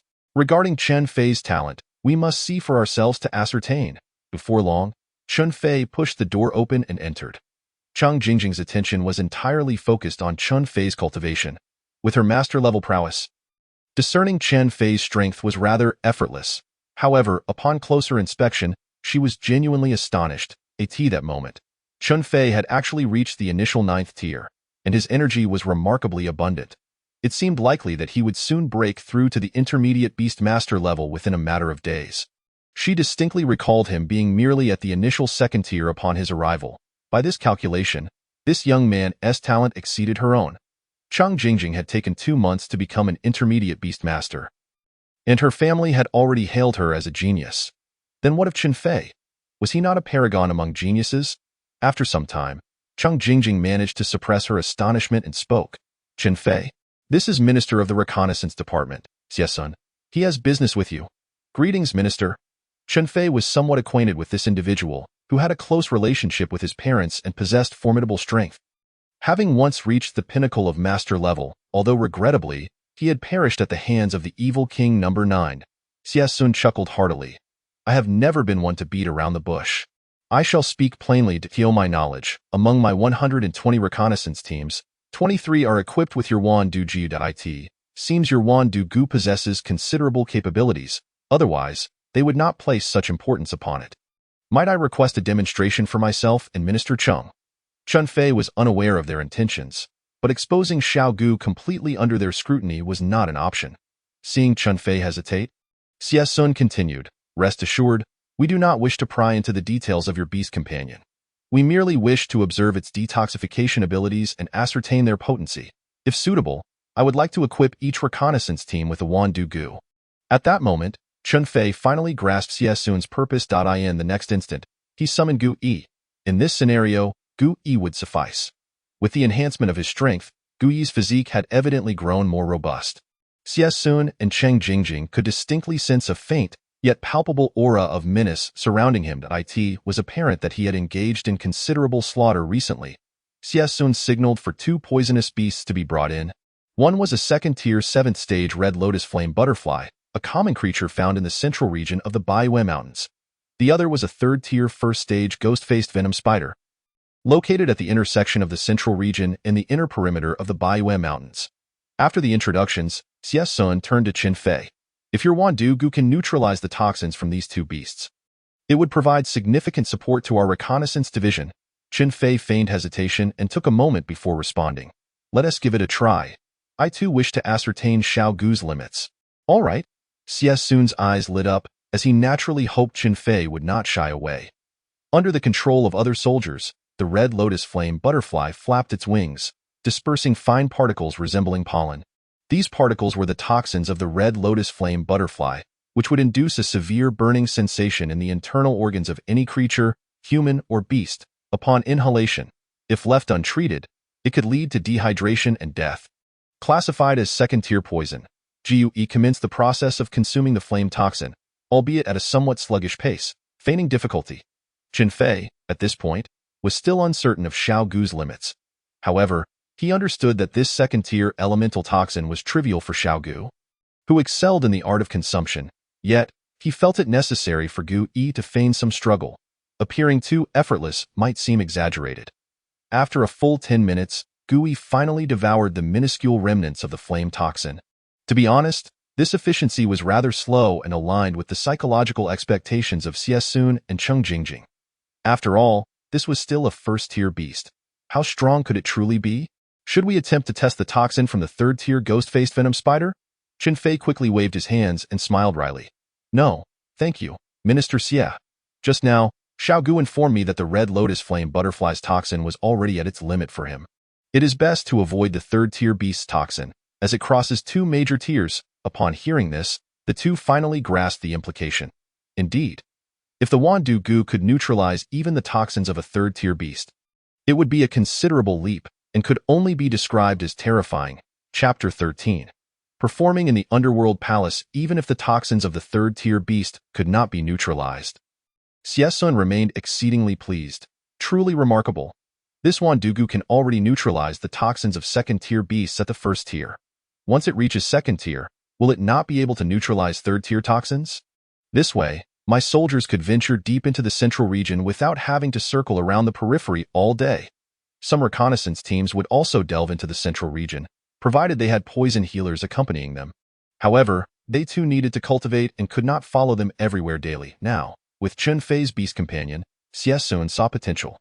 Chen Fei, your Wandu should possess the ability to split or reproduce. Correct?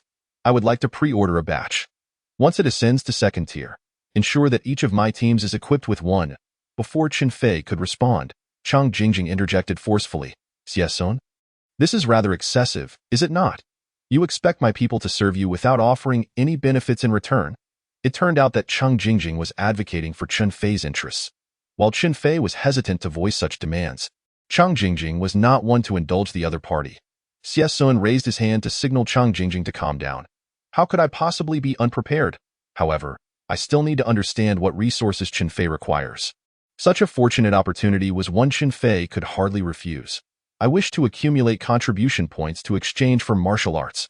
The growth of Xiaogu had already yielded sufficient kill points, and martial arts represented a crucial avenue for Chen Fei to enhance himself and safeguard his well-being, hence his priority. Xie Sun and Chang Jingjing exchanged astonished glances, both surprised that this young man sought to cultivate both beast mastery and martial arts simultaneously. Many aspired to do so, yet most ended up achieving little. Chang Jingjing, still concerned, offered a word of caution. Chen Fei, one's energy is ultimately limited. Pursuing too many ambitions may render your future path arduous. Given that he was her soldier and possessed extraordinary talent, Chang Jingjing did not wish for him to stray down the wrong path. Chen Fei recognized her good intentions but had his own plans. I understand, Minister, but I still wish to give it a try. Chang Jingjing opened her mouth, yet ultimately refrained from speaking. Very well, after all, he is the son of Chen Qingyun. It is no concern of mine. Since Chen Fei had requests, Xie Sun found it easy to proceed. I have two proposals. Point 1 is to rent a second-tier Wandu, calculated at 5 contribution points per month. Should the strength of the insect increase, so too would the contribution points. The second option, in addition to the aforementioned, I can leverage my personal authority to allow you to directly select a second-tier martial art. Do note that a second-tier martial art requires at least 1,000 contribution points. The only prerequisite is that you must transfer to the reconnaissance department. Given that Chen Fei's Wandu could neutralize second-tier toxins, it also held the potential to slay second-tier beasts, possessing the ability to eliminate foes beyond 1S tier. Which officer would not wish to nurture such a talent? Chang Jingjing's expression darkened significantly, even carrying a hint of murderous intent, ready to lash out at any moment. You, Xie Sun, are stealing my soldier right before my eyes, performing in the underworld palace. You are the best at it. Xie Sun awkwardly rubbed his nose, acknowledging that this was indeed rather unscrupulous. However, if Chen Fei were to join the reconnaissance department, the convenience of having the Wandu in collaboration would be unparalleled. One could not restrict his freedom, after all. He should be allowed to choose. Chang Jingjing exploded. Choose what? My soldier is none of your reconnaissance department's business. Say one more word, and I will throw you out. No, old Chang, can you at least be reasonable? The two continued to bicker, leaving Chen Fei in a state of shock, particularly Chang Jingjing, who appeared gentle and demure on the surface. When she got fierce, even the most formidable men would likely tremble. Chen Fei wished to intervene, as he had noticed that his kill points had inexplicably surged to 10,000, and he was eager to allocate them. Both Chang Jingjing and Xie Sun turned their attention to Chen Fei, awaiting his response. Taking a deep breath, Chen Fei expressed his gratitude for Minister Xie's interest, yet added, however, I still prefer the treatment department. So I will choose the first option. The reconnaissance department undoubtedly presented an excellent opportunity, allowing frequent access to the Baiyue Mountains, thus facilitating the accumulation of kill points. Yet, the numerous regulations within the reconnaissance teams, including fixed scouting ranges and designated times for departure and return, were constraints Chen Fei wished to avoid. Chang Jingjing's expression softened considerably, relieved that her efforts had not been in vain. Xie Sun could only silently lament the lost opportunity. Very well, we shall proceed with the first option.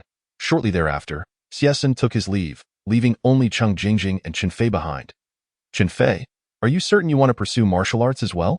Chang Jingjing asked sternly once more, hoping he would reconsider. Chen Fei did not hesitate and decisively replied, I wish to study it for self-defense. Chang Jingjing fell silent, habitually tapping the table as she pondered the matter. After a considerable pause, Chang Jingjing finally spoke. Since Xie Sun has employed second-level martial arts to dig into your capabilities, I cannot be too stingy either. How about this? Using my personal authority, you may select one second-level martial art. However, should you discover that the martial art hinders your progress, I hope you will take timely measures to mitigate your losses. Chen Fei was elated, expressing his gratitude to the minister. How could he possibly refuse such a windfall? Soon thereafter, he entered the martial arts archive, commencing his search for a suitable discipline. Explosive Flame Finger, a second-level fire attribute technique, at mastery level flawless, could pierce through a fourth-level demon beast with a mere finger, and even contend against demon kings. Note: only those possessing fire attributes may learn this technique. Thunder Battle Armor, a second-level thunder attribute technique, when perfected, envelopes the user in armor of thunder, impervious to ordinary demon kings. Note: requires the thunder attribute for mastery. Upon a cursory glance, it was evident that the restrictions on martial arts were considerable. Individuals possessing the thunder attribute were exceedingly rare, rendering thunder battle armor virtually unlearned. Moreover, even if one were to undertake its study, achieving a flawless level of mastery to engage in combat with demon kings proved exceedingly challenging. Some individuals devote their entire lives yet fail to reach such a level. Furthermore, for Chen Fei, all these martial arts bore a string of restrictions. Non-assassin type techniques cannot be learned or utilized for enhancing kill value. While it was acceptable that his beast companions required assassin-type skills, he himself was limited to learning only assassin techniques. This was indeed quite vexing. Thus, Chen Fei could only dutifully seek out assassin-type martial arts. Shadow Step, a second-level assassin technique, allows one to traverse shadows, approaching opponents with remarkable speed and agility in pursuit of a lethal strike. Illusory Sound Technique, capable of emitting mesmerizing sound waves that briefly immerse opponents in an illusion, followed by a lethal attack. Fog Concealment Technique, utilizing the moisture in the air to condense into fog, obscuring one's form and presence. Hidden Essence Technique, mastering this skill enables one to obscure their cultivation level and strength, leading enemies to misjudge their abilities. Those at the minor accomplishment level can conceal their own and their beast's presence, scent, and killing intent. At the major accomplishment level, one can even hide both themselves and their beast forms. These four were the only second-level assassin techniques that caught Chen Fei's interest and did not overlap with Xiao Gu's abilities. The first technique, reliant on shadows, had significant limitations and was quickly dismissed. It was certain that he would need to delve into the enigmatic mist in the future to learn Fog Concealment Technique, which would present conflicts and seemed unnecessary at this juncture. The second and fourth techniques, however, posed a dilemma for Chen Fei. Chapter 14. Intermediate Beast Master. The Illusory Sound Technique primarily focuses on illusions, a versatile skill applicable in various scenarios, making it a commendable choice. The Hidden Essence Technique is also formidable. Whether it be concealing one's cultivation, killing intent, or form, it suits a competent assassin remarkably well. Compared to Illusory Sound Technique, the entry into Hidden Essence Technique is simpler, though progressing further becomes increasingly challenging. Others may reach minor accomplishments and find themselves unable to advance, but Chen Fei is not bound by such limitations. Moreover, once he attains the ability to obscure his form, despite numerous restrictions, it would still grant him invisibility. Who could resist the allure of invisibility? Thus, he decided upon this technique. After selecting Hidden Essence Technique, Chen Fei casually spent 200 contribution points to exchange for the most ordinary spatial ring. Compared to the Sacred Relic, this was nearly worthless, possessing a mere 10 cubic meters of space and prohibiting the inclusion of living beings. Nevertheless, it was necessary to maintain appearances. Otherwise, the sudden appearance of numerous items would raise suspicions. He swiftly returned to his dormitory. Current kill value balance, 10,200. Without a moment's hesitation, Chen Fei immediately extracted 10,000 kill points for his own enhancement. The crimson light enveloped Chen Fei, and in that instant, he felt his vision sharpening, as if he could see further than before. Chen Fei's cultivation level increased from junior level 9 Beastmaster to intermediate level 1 Beastmaster.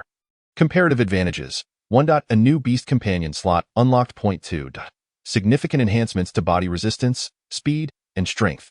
Note: Intermediate Beastmaster requires 5,000 kill points for each level of advancement. Transitioning from intermediate level 9 Beastmaster to advanced level 1 Beastmaster requires 50,000 kill points.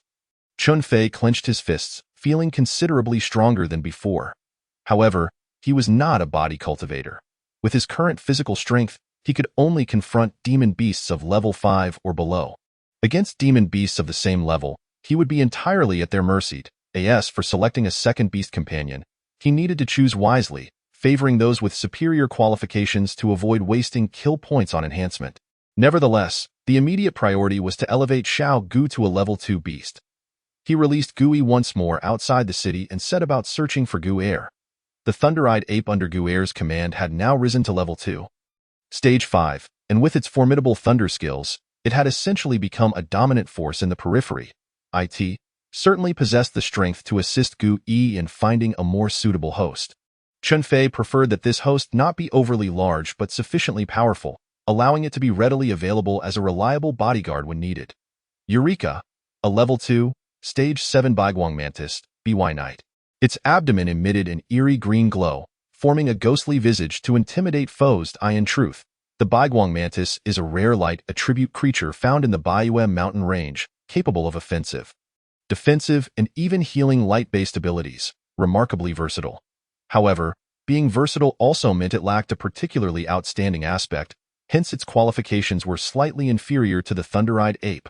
Before the thunder-eyed ape could approach, a bolt of lightning shot through the air, nearly incinerating the Baiguang Mantis. Yet, the Baiguang Mantis reacted swiftly, healing itself and enveloping itself in multiple layers of defensive light shields. Upon witnessing the thunder-eyed ape's massive form, the Baiguang Mantis did not back down, launching a light blade in retaliation. Astonishingly, the thunder-eyed ape's formidable body was marked with a wound. Roar! The thunder-eyed ape was infuriated, pounding its chest in displeasure, and then unleashed a barrage of attacks. Wherever the two beasts tread, countless weaker demon beasts suffered.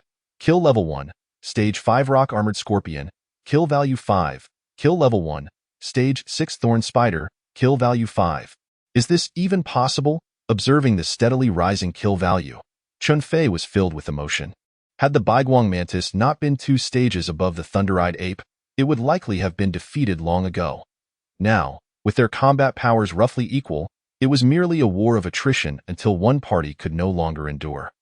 However, one must not forget that, aside from the thunder-eyed ape, Gu Yi was also lurking nearby, waiting for the opportune moment. Just as the Baiguang Mantis's light shield fractured, exposing its physical wounds, Gu Yi seized the chance to launch a venomous attack. This venom was no ordinary substance. Through Chun Fei's research, it had been infused with the hallucinatory poison from the illusionary grass, the paralyzing toxin from the phantom moonworm, along with various other toxins, culminating in a unique neurotoxin. Though merely a level 2 toxin, its potency was not overwhelming, but it could paralyze the body while inducing specific illusions, effectively controlling an opponent for a period. Its drawback was the necessity of contact with an open wound or ingestion through the mouth. This toxin bore similarities to certain mushroom toxins, leading Chun Fei to dub it Mushroom Number 1. The Baiguang Mantis was entirely oblivious to Gu Yi's presence and unwittingly fell prey to the toxin. The moment its body became paralyzed, it realized its impending doom. Sure enough, the thunder-eyed ape leaped forth and struck the Baiguang Mantis, rendering it unconscious. Gu Yi promptly took advantage of this opportunity to parasitize and incessantly employed corpse control techniques. Alas, the disparity in their strengths was too great. Even after depleting its spiritual energy, Gu Yi was unable to successfully control the corpse. Chun Fei remained patient. At the very least, parasitizing within the Baiguang Mantis would allow him to consume more spiritual energy than the thunder-eyed ape could provide. Thus, Chun Fei employed the same strategy, instructing the thunder-eyed ape to seek out other powerful demon beasts and black sticky worms. Whether through parasitism or corpse control, they could maximize the efficiency of their strength enhancement.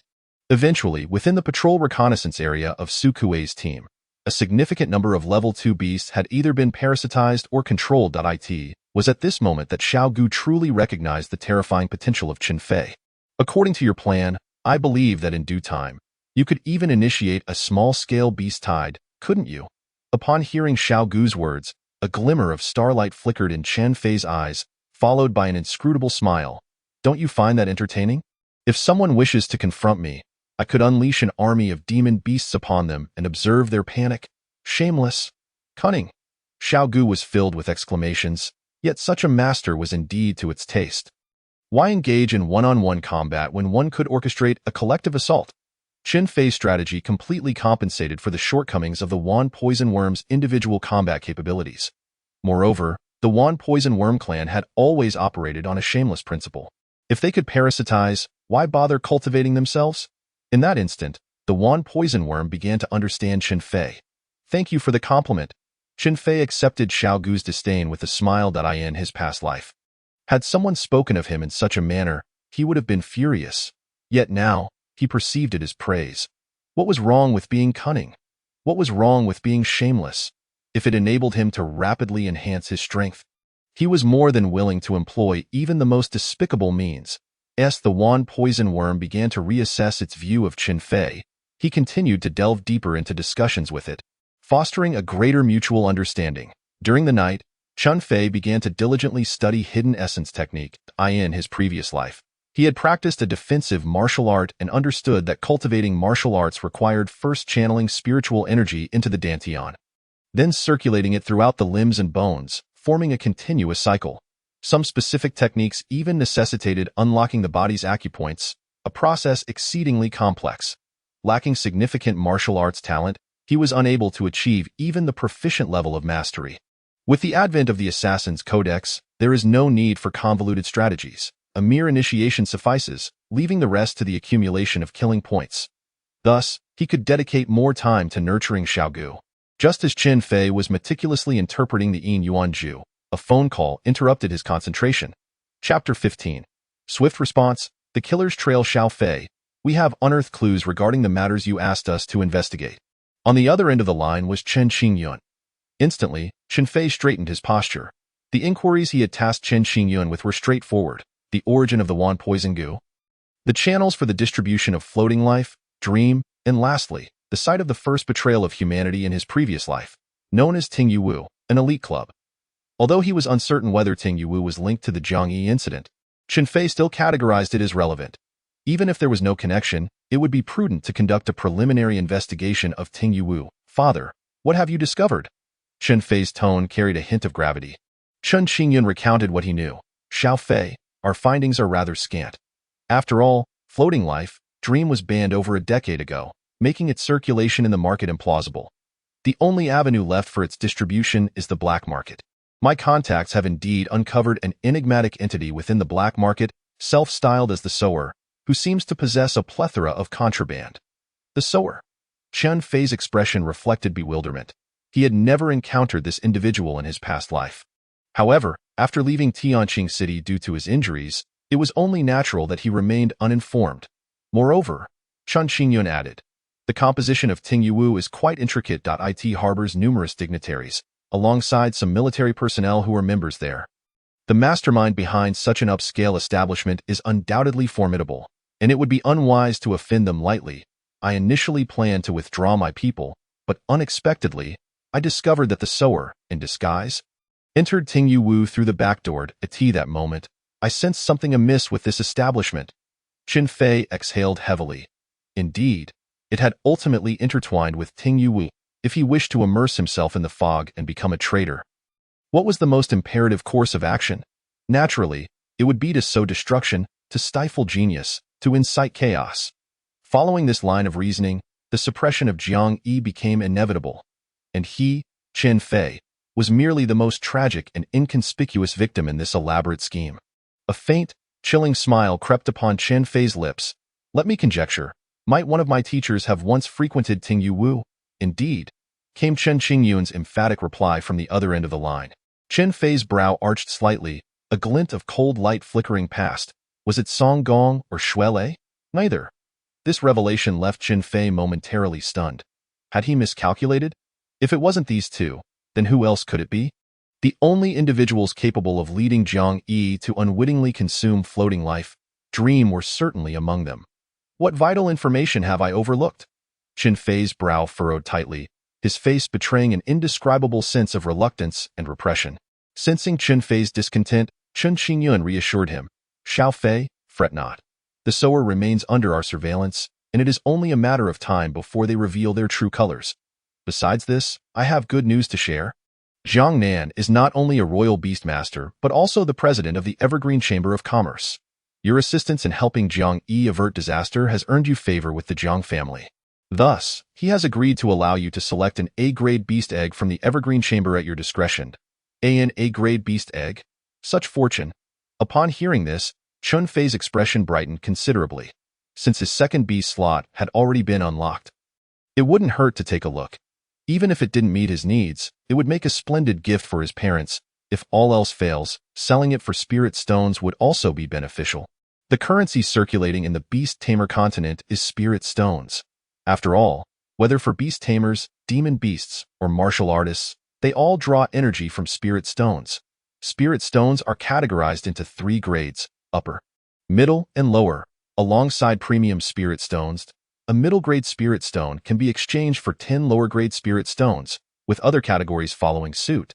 A B-grade beast can fetch around 100,000 middle-grade spirit stones, while an A-grade beast can command a staggering 1 million middle-grade spirit stones. As for S-grade beasts, transactions typically involve upper or premium spirit stones, often in a market where supply far exceeds demand. Now that the Jiang family is offering an A-grade beast egg, only a fool would refuse it. Understood, father. I shall return in a few days. All right, be cautious. After hanging up, Chun Fei rubbed his temples, feeling a bit overwhelmed. When events deviate from anticipated trajectories, it always catches one off guard. Enough of this. He resolved to enhance his strength first, for only then could he adapt to any eventuality. After assigning a task to Xiaogu, Chun Fei resumed his study of the Yin Yuanju. September 16. The train has arrived at its destination. Please exercise caution while transferring. As the doors opened, Chun Fei stepped into the carriage and found his seat. Half a month had passed since Chen Qingyun's call, and he was now prepared for his return journey. Upon closer inspection, he noticed that this carriage was predominantly occupied by students. Classmates, as we head to the inter-school exchange competition, our primary opponents will be Tianqing Academy. Please familiarize yourselves with their profiles. Among this cohort of newcomers, there are several formidable talents. Shangguan Shihua, a mid-level Tier 3 beast master with 2 A-grade beast companions, is quite formidable and versatile. Chu Lai, also a mid-level Tier 3 beast master, boasts 2 A-grade beasts as well, one of which possesses lightning attributes, making it exceptionally damaging. The top freshman, Su Kan, is a mid-level Tier 5 beast master who has thus far only employed 1 beast to defeat all his contemporaries. No one knows what his second beast is, but it is confirmed that his first beast is an A-grade Eagle Tiger beast. The Eagle Tiger beast possesses the physique and head of a tiger, but boasts the claws and wings of an eagle. It embodies elemental, aerial, and sonic abilities.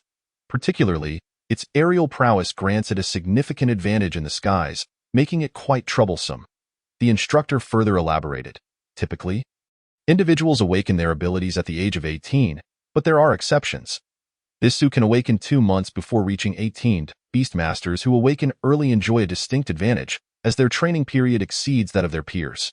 It is possible that the Eagle Tiger beast is merely his second companion, not his main beast. Therefore, during the exchange competition, be wary of engaging him directly. At this point, Chun Fei lost interest in continuing the discussion. He had long outgrown such trivial competitions. However, he now gained insight into the capabilities of his peers. To his surprise, the strongest among them had already reached mid-level Tier 5, which was indeed impressive. He himself had only managed to attain mid-level Tier 3 as a result of his relentless pursuit of killing points. Without the Codex, it would have been uncertain whether he could even reach mid-level Beastmaster status. Opening his phone, Chun Fei noticed a new message. Urgent return to Shanghai Academy. The killer's whereabouts have been discerned. Chapter 16. I just happened to pass by upon reading the message from Chen Qingyun. Chun Fei sat bolt upright. They have found the killer. This is far too sudden. Initially intending to return home directly, he now realized he must make a detour to Tianqing Academy. Half an hour later, the train arrived at its destination. Chun Fei disembarked with the crowd and began his measured approach towards Shanghai Academy. Wait, isn't that individual a student from our Qianfeng Academy? They overheard our entire plan. Lu Xiaohu pointed at Chun Fei, his teeth clenched in frustration. The others quickly caught on, surrounding Chun Fei.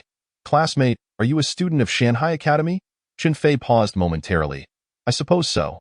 Aside from a few days at the start of term, He had spent the rest of his time on the front lines, rendering his connection to Shanhai Academy tenuous at best. Lu Xiaohu squinted, inquiring, "We are students of Qinfeng Academy.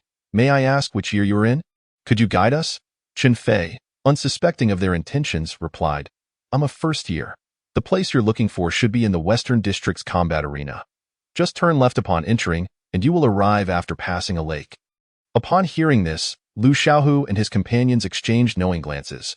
"You truly are a spy sent by Shanhai Academy, aren't you? Here to probe our strengths and strategies for your own arrangements, correct?" "Indeed, Shanhai Academy is quite cunning. You simply cannot accept defeat. It stands to reason that in this inter-school competition, the winning side will represent Tianqing City in the 100-City Championship, thus justifying your underhanded tactics, Chen Fei." "What are you talking about? Inter-school competition? 100-City Championship? How complicated? What does it have to do with me?" "You are mistaken. I merely happened to be passing by and had no intention of eavesdropping." With that, Chen Fei turned to leave, showing no inclination to linger. Shao Qi, block him. Lu Xiaohu and his group, still fuming, were unwilling to let Chen Fei off the hook without an explanation. They commanded a wooden-type 7-star vine monster to ensnare Chen Fei with its binding skill. Suddenly, a vibrant green light enveloped Chen Fei. The shield of the green light mantis activated. Chen Fei's expression darkened. Were they truly pushing their luck? From thin air, the green light mantis appeared on his shoulder. The moment it emerged, a waft of bloodlust assailed the senses, causing Lu Xiaohu and the others to freeze in their tracks. This was an aura forged from the slaughter of countless beings, one that they were ill-equipped to withstand. There is no need for Chen Fei to direct. The Baiguang mantis first deploys the light prison, followed promptly by the release of the light blade. The current Baiguang mantis has evidently ascended to the second tier. 8th stage, a level far beyond that of the opponent's second tier. 3rd stage 7-star vine monster.it cannot even evade a single prison, let alone the swifter light blade. This is still under Chen Fei's restraint. Otherwise, that strike would have severely wounded the 7-star vine monster. All of this transpires in the blink of an eye, and by the time Lu Xiaohu and the others react, Chen Fei has already vanished without a trace. "Shao Qi, how are you?" Lu Xiaohu crouches down to examine the injuries of the 7-star vine monster, only to discover traces of light-based healing.it must have been left by the Baiguang mantis. This realization leaves Lu Xiaohu with a mix of helplessness and relief. "What are you all doing standing here?" The leading teacher, Tao Zhou, arrives with the second-year students, only to find this group huddled together. The response to Tao Zhou is a profound silence. Tao Zhou is infuriated. "What could possibly make you all so tongue-tied?" Seeing no one speak, Lu Xiaohu steels himself and says, "Teacher Tao, we happen to have a first-year student from the Shanhai Academy in our carriage just now. We were afraid he overheard our earlier plans, so we intended to keep him here. As a result, he summoned a second-tier, 8th stage Baiguang mantis." Tao Zhou had overlooked the preceding events until the mention of the second tier. 8th stage elicited a flicker of surprise in his gaze. He sternly inquired, "Are you certain it was second tier, 8th stage?" "Absolutely." Everyone answered in unison. "Then what is this person's strength?" "Unknown," Tao Zhou exclaimed. "You fought with him and yet do not know his strength? A bunch of fools. This is hardly their fault." Chen Fei had long since mastered the hidden element technique. Even advanced beast tamers might struggle to perceive Chen Fei's cultivation, let alone these intermediate beast tamers. Although this was merely a minor episode, it cast a shadow over the first-year students of Qinfeng Academy. The troubles posed by the intermediate 5th stage, Sukan, were already vexing enough. And now the emergence of an intermediate 8th stage, Chen Fei raises questions about the validity of this exchange competition. Chen Fei had no time to concern himself with these individuals. He hastened to the school's reception area. Chen Xingyun and his wife, Jiang Yi, along with her father Jiang Nan, were already present as Chen Fei entered. All eyes turned towards him. The hidden element technique, though merely at the proficient level, could evade the scrutiny of advanced beast tamers, but it could not withstand the insight of master-level beast tamers, especially not the king-level beast tamer Jiang Nan. Chen Xingyun and Xia Zhixue exchanged glances. Has Shao Fei already reached the status of an intermediate beast tamer? His speed is impressive. The higher Chen Fei's talent, the greater their joy. Jiang Nan also observed Chen Fei from a distance, harboring a modicum of curiosity about this young man. After all, there were few who could keep Jiang Yi constantly speaking of them. Particularly when Jiang Yi conveyed Chen Fei's words in full, Jiang Nan realized that Chen Fei was far more mature than his peers. while Jiang Yi hesitated to speculate about the culprit being a teacher. Chen Fei did not shy away from such assertions, and did so with conviction. As for Jiang Yi, upon seeing Chen Fei again, she felt a touch of exasperation. This guy finally shows up? With everyone gathered, the distinguished guests could now state their purpose. Seated in the main position was Su Shanhai, the principal of Shanhai Academy. His hair was partially gray, exuding kindness yet imbued with authority. The academy bore his name. He had not intended to make an appearance, but with Jiang Nan present, his absence would be remiss. This matter is rather involved, so let Chen Laodi explain it, Jiang Nan suggested. Casting his gaze towards Chen Xingyun, Chen Xingyun wasted no time. Principal, are you familiar with a place called Listening Rain Cove? Su Shanhai squinted, reflecting for a moment before shaking his head gently, a hint of confusion in his eyes. Noticing this, Chen Xingyun refrained from elaborating further and shifted to another topic, laying bare the events surrounding the dream of floating life. Such a thing truly exists? Su Shanhai was taken aback. The notion that someone would conspire against their own students within his academy struck him like a slap to the face. Had the parents not approached him, he might never have learned of these happenings. After a moment of contemplation, Su Shanhai sighed softly. Since you have come seeking answers after more than a month, you must have made some progress? Chapter 17. Soul Inquiry. Chen Xingyun stated solemnly, with Jiang Yi's advanced 5th-tier strength, there are few of her peers who can rival her. The individual capable of executing such deeds without her awareness must be no ordinary person. Thus, our primary suspects are the teachers of Shanhai Academy. Moreover, we have specifically investigated the source of the dream of floating life and discovered it to have originated from a merchant known as the Sower.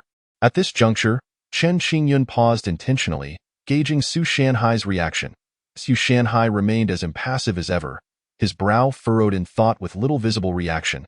Unable to glean anything from his demeanor, Chen Xingyun continued. This Sower is quite unusual, having managed to enter a high-end establishment like Listening Rain Cove. To my knowledge, there are several teachers at Shanhai Academy who are members of Listening Rain Cove. At this point, the connections were becoming increasingly clear, and Su Shanhai began piecing the puzzle together. A teacher from Shanhai Academy purchased the dream of floating life from the Sower at Listening Rain Cove, subsequently using it to conspire against Jiang Yi. Su Shanhai slammed his hand on the table in frustration. Which teacher could be responsible? This is an utter disgrace to Shanhai Academy. Chen Laodi, speak plainly. No matter who it is, I will not shield them. Yet, Chen Xingyun countered. The only teachers who interacted with Miss Jiang that night were Song Gong and Shui Lei. However, neither of them entered Listening Rain Cove. I had investigated their social circles and found no connections to Listening Rain Cove.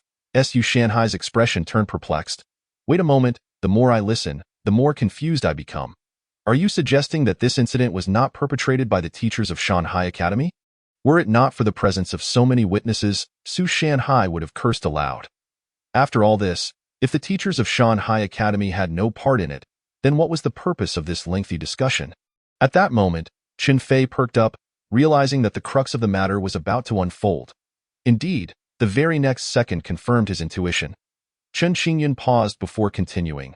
While Teacher Song has no ties to Listening Rain Cove, he is indeed involved.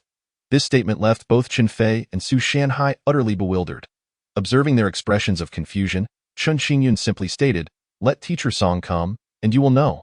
Su Shanhai wasted no time and made a call. Summoning Song Gong to the reception area, a slightly portly, balding Song Gong arrived. Glancing at Chen Xingyun, Jiang Nan, and the others, he paused momentarily before greeting Su Shanhai with a broad smile. I wonder what the principal needs from me? Su Shanhai cast a heavy gaze upon him. Song Gong, what were you doing on the night of the new student welcome party? Song Gong maintained his cheerful demeanor. Oh, that night, I was, of course, busy preparing for the party. Shui Lei can attest to that. Su Shanhai pressed further. Was Shui Lei by your side the entire time? Not entirely, Song Gong answered candidly. So, you took advantage of Shui Lei's absence to drug Jiang Yi? Song Gong's pupils dilated in shock. Impossible. I am always upright and above board. How could I engage in such underhanded deeds? Su Shanhai turned to Chen Xingyun, signaling that the next steps were in their hands. Now, it was Xia Zhishua's turn to step forward. She summoned a 4th-tier, 3rd-stage deer-like beast. Its size was comparable to that of an ordinary deer, adorned with patterns, but its most striking feature was its antlers. Entwined with greenery and blooming with multicolored flowers, This was the most beautiful beast Qin Fei had ever encountered, instantly capturing Jiang Yi's gaze, rendering her unable to resist. Xia Zhixue gently stroked the creature's head. This is the flower fairy, dear. It can discern the truth of one's heart. If you lie, it will sense it. Oh wow.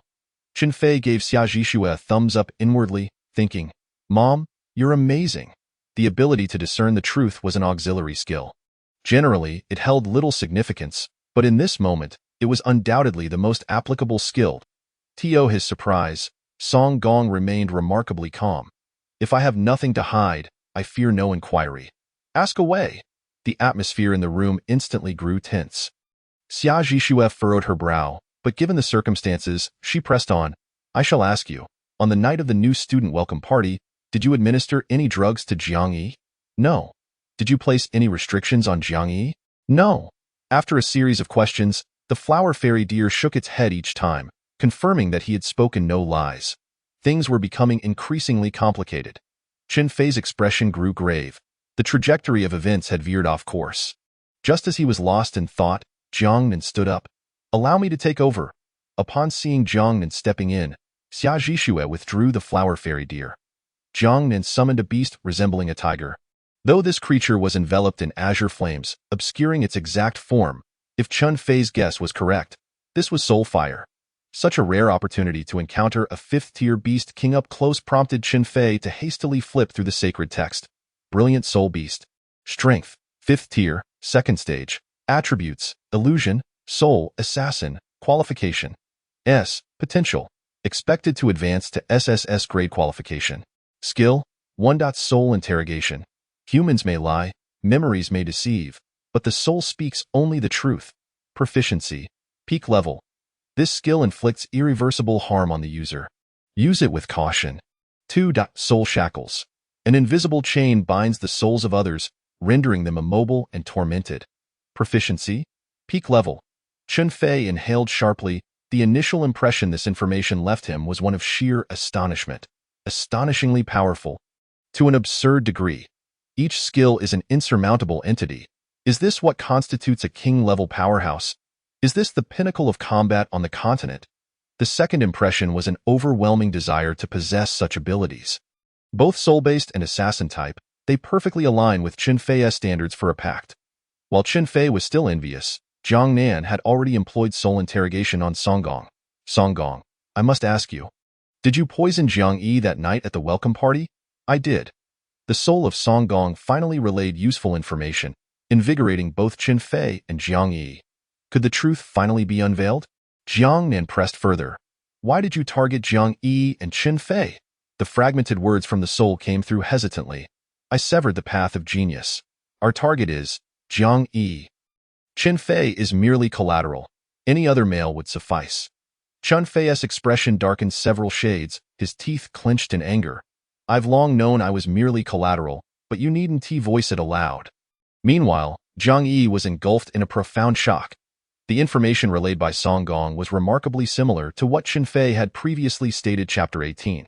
Heeding the ancient god's teachings, even Jiang Nan cast several glances at Qin Fei.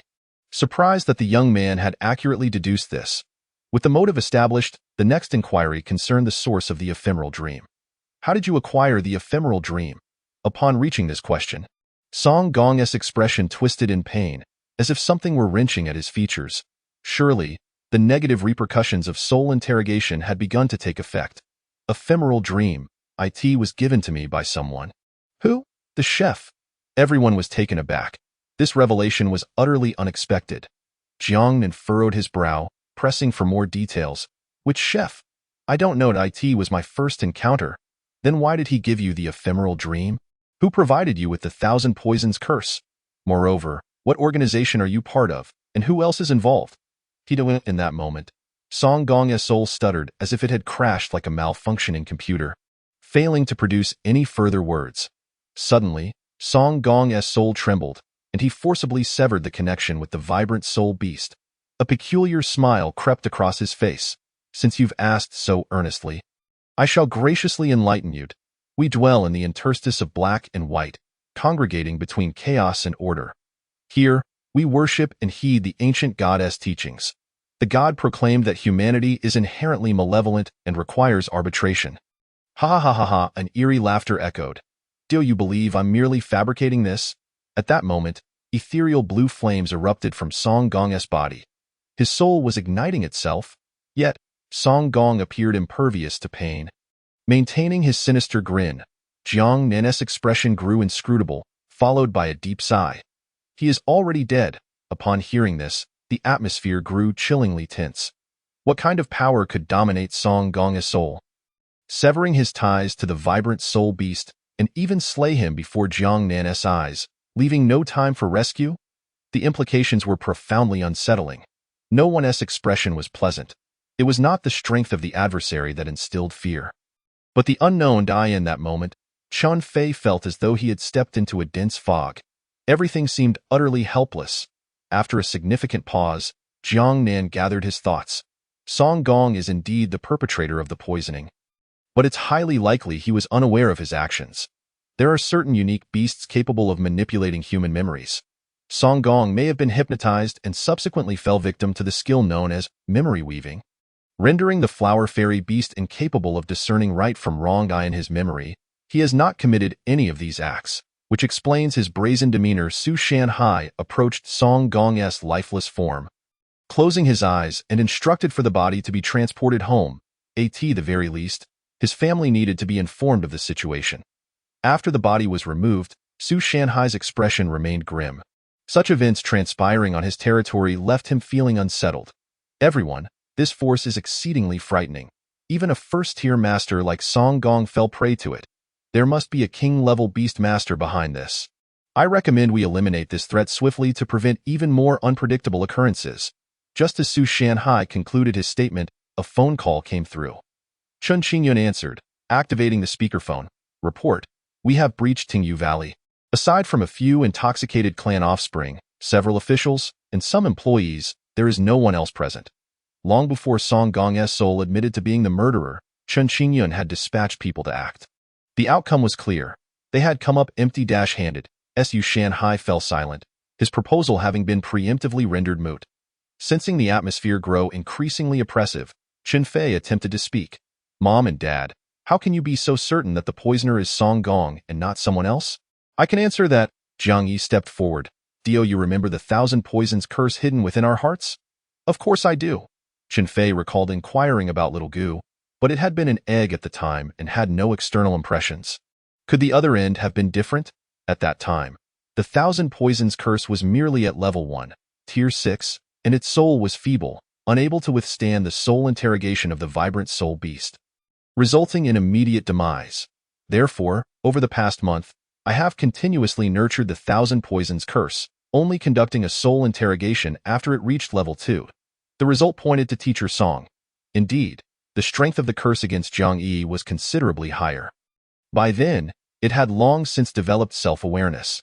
This 1,000 poisons curse thus became a chink in the armor. No, it should be termed the second flaw. The first flaw was the fortunate existence of the 1,000 poisons curse, which enabled Chun Fei to form a pact. Otherwise, the two families would not have been able to sit together to investigate these matters. Many of Chun Fei's lingering doubts were resolved. He should have felt joy, yet his heart remained heavy. The death of Song Gong had unearthed a far more terrifying organization. This ignited within Chun Fei a fervent desire to enhance his strength swiftly. Jiang Nan waved his hand.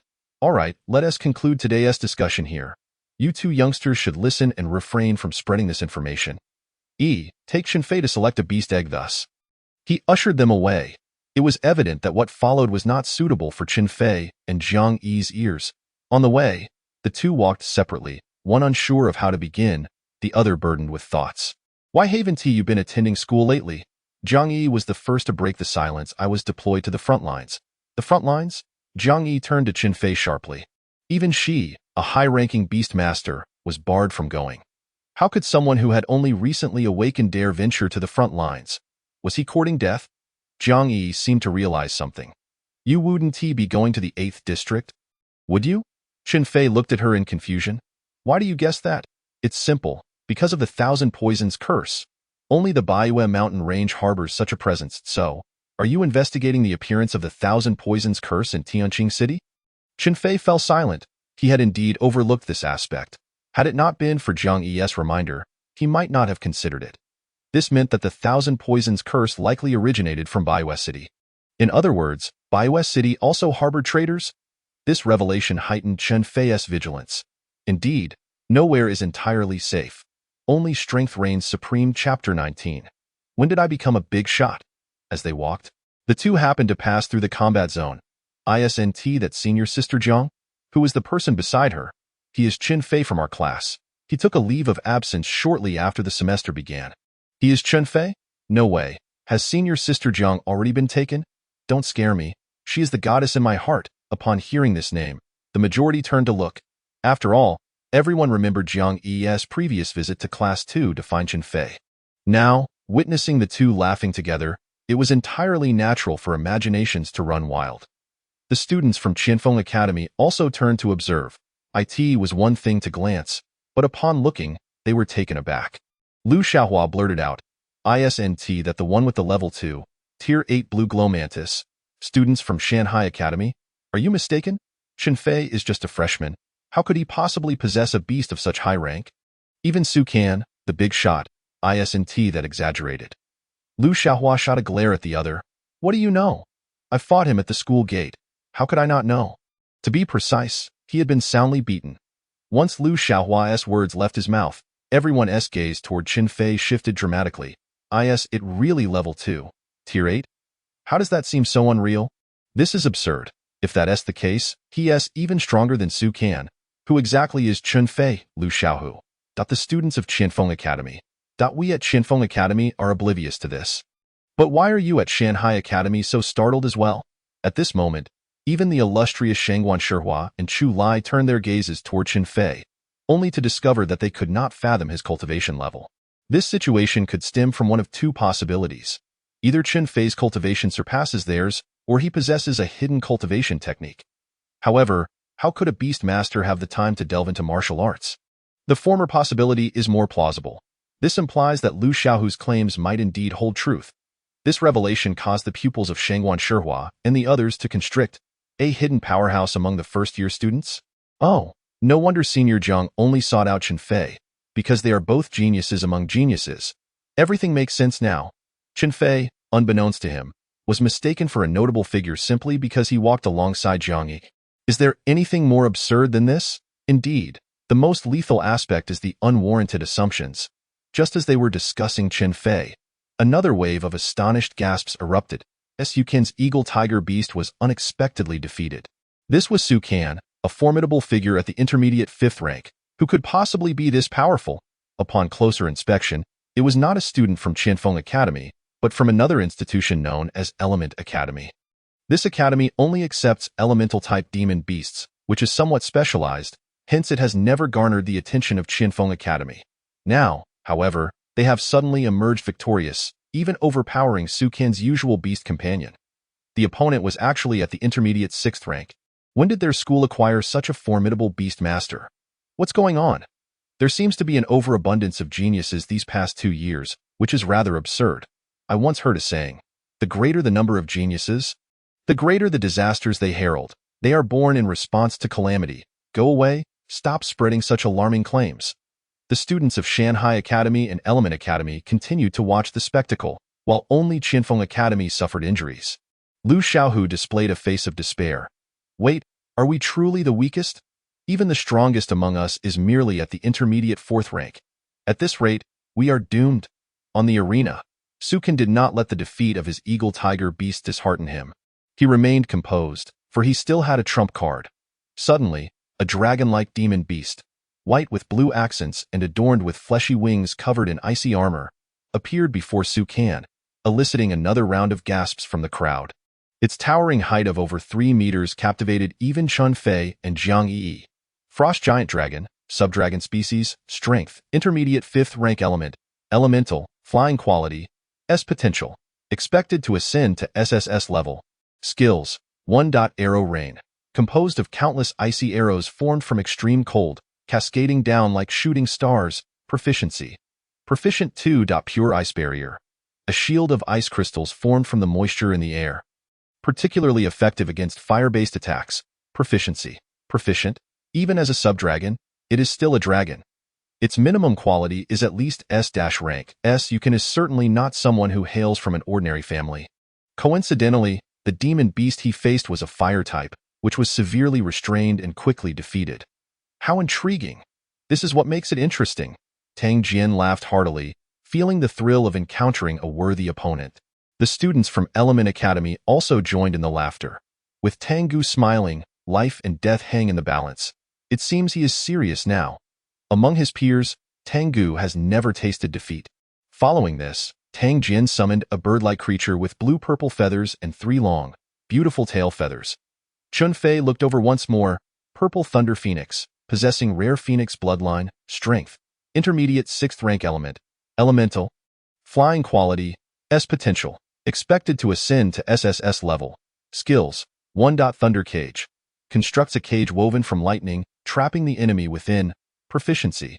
Proficient 2. Thunder Serpent Entwine. Activates the lightning element throughout its body, forming several pure lightning serpents to attack the enemy. Proficiency. Proficient, this strength is no less than that of the Frost Giant Dragon. It seems a fierce battle is imminent. The Frost Giant Dragon and the Purple Thunder Phoenix began an aerial brawl. As the 6 blue lightning serpents approached, they were frozen by the icy breath of the Frost Giant Dragon. However, the Purple Thunder Phoenix cunningly gathered a small, inconspicuous white lightning serpent, which possessed greater lethality than the 6 lightning serpents. This white serpent snaked around to the back of the Frost Giant Dragon, striking its fleshy wing. In an instant, purple lightning coiled around the giant dragon, particularly darkening the area around its fleshy wings, causing it to plummet from the sky. Just as victory seemed to tilt in favor of the Purple Thunder Phoenix, a semi-transparent ice silk net descended from above, enveloping the phoenix. This was the unique skill of the Frost Giant Dragon, Frostweave Net. The nearly transparent net contained an extreme icy force that suppressed the Purple Thunder Phoenix.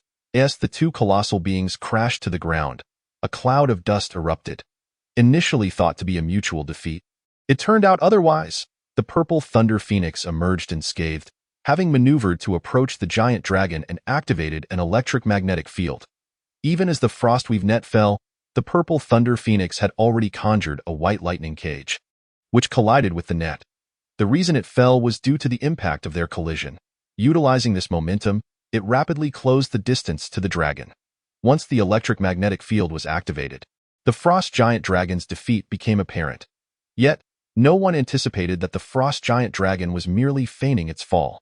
While the electric strike was genuine, at that moment, the dragon had conjured numerous layers of ice shields, absorbing much of the damage, and the residual lightning energy was not enough to inflict severe harm.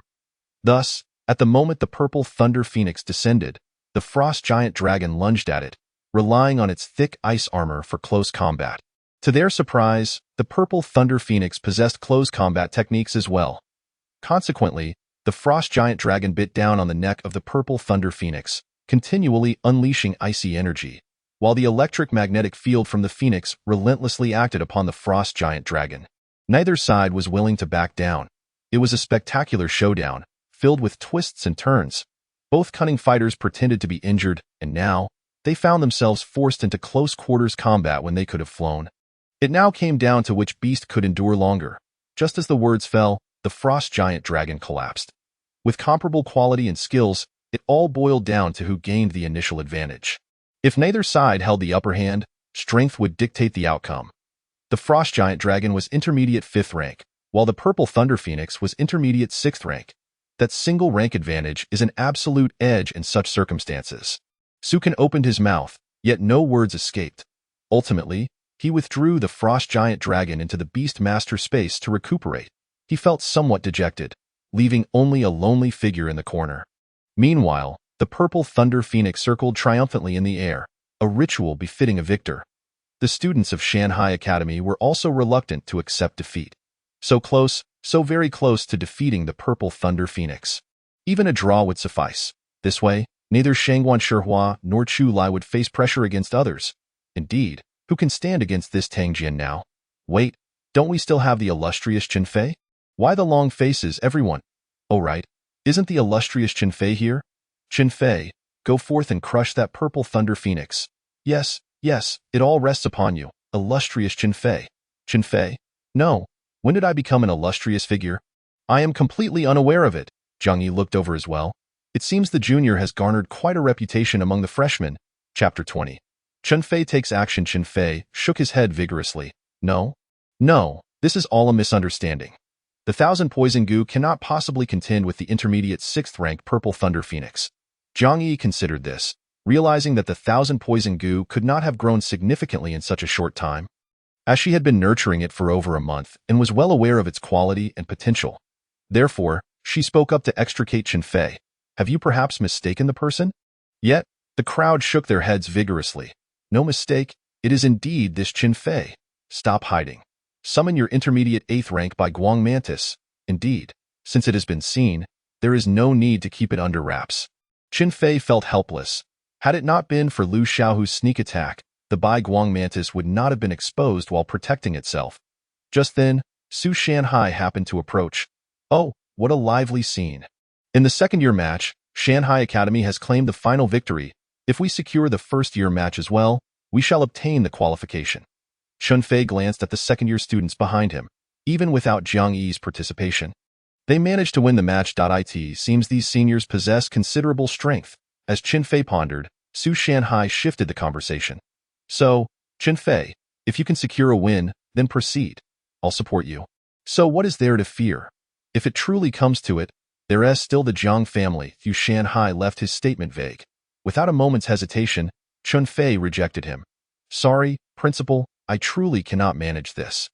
He had no interest in such trifles, feeling as though it was akin to adults bullying students.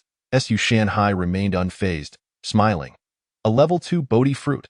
The Bodhi fruit cannot enhance a demon beast's cultivation or skill proficiency, but it can elevate comprehension. A skill that has long been practiced but fails to reach the entry level can achieve higher success rates with the Bodhi fruit. The level 2 fruit represents 50 years of maturation, while level 3 indicates 100 years. The older the fruit, the better the effect. Chen Fei still shook his head, but he secretly extended 5 fingers, feeling tempted nonetheless. Firstly, the methods available for enhancing one's abilities are limited. Having an additional avenue is certainly advantageous. Secondly, the Biguang Mantis has already been exposed, and continuing to conceal it holds little significance. Given this, it would be more prudent to secure the Bodhi fruit first, as strengthening one's power is of utmost importance. Yu Shanhai's expression darkened. No way, that's too many. Do you think Bodhi fruits are sold in bulk? Only 2, at most 2. Chen Fei remained silent, silently raising 4 fingers. Jiang Yi facepalmed in disbelief. Are you really bargaining in front of everyone? Have you no regard for your opponent? After all, it is an S-rated Zilei Feng. Can you be so sure of your victory? This little rascal indeed waits to see the rabbit before he releases the eagle. Fine, 3 it is, but the condition is that you must defeat the Element Academy. Otherwise, you will get none. Yu Shanhai feigned reluctance, though inwardly he felt quite pleased. When Chen Xingyun and Jiang Nan came knocking, Su Shanhai immediately ordered an investigation into Chen Fei. The results showed that he was thriving in Baiwei City. Even having fought a battle with Qinfeng Academy that morning. No, he had utterly crushed them. With such a little genius in the academy, how could he not be elated? As for the 3 second-grade Bodhi fruits, those who could afford to attend Shanghai Academy were hardly lacking in such resources. Rest assured, having made a promise, he would definitely deliver. Chen Fei felt quite confident, for within the sacred canon, a group of second-grade demon beasts were snoring away. Tang Jin glanced at Chen Fei, his eyes betraying a hint of wariness. He had heard that the fellow's Biguang Mantis was formidable and warranted caution. Although it was merely an A-rated qualification, its power exceeded 2 levels, making victory uncertain. Chen Fei looked over. Would you prefer to let the Zilei Feng recover, or should we commence directly? Rest. Tang Jin replied decisively. He wasn't so arrogant as to believe he could effortlessly defeat every genius. Since there was ample time to recuperate, why waste it? All right, then make haste. Chen Fei sat down helplessly and took out a tome titled Compendium of Soul-Type Demon Beasts to read. Following the incident with Song Gong, he had come to deeply appreciate the significance of the soul, and thus, it was imperative to be vigilant. He even considered raising a soul-type demon beast for protection. Otherwise, he might not even know how he would perish in the future. As the others observed Chen Fei's actions, they were momentarily taken aback. Was this the self-cultivation of a genius? Those endowed with extraordinary talent are not necessarily fearsome, but when such talent is paired with greater diligence than others, it becomes truly terrifying. When would such an ability to learn anytime and anywhere transfer to me? Even Tang Jian, his adversary, was momentarily stunned, having never encountered someone so grounded. 10 minutes later, under the treatment of the Element Academy's instructors, the Zilei Feng was nearly fully recovered. Everyone felt invigorated. Were they finally about to start? Tang Jian approached the stage. Will you fight solo, or shall we go all out? Qin Fei slowly closed his book. Let's go all out.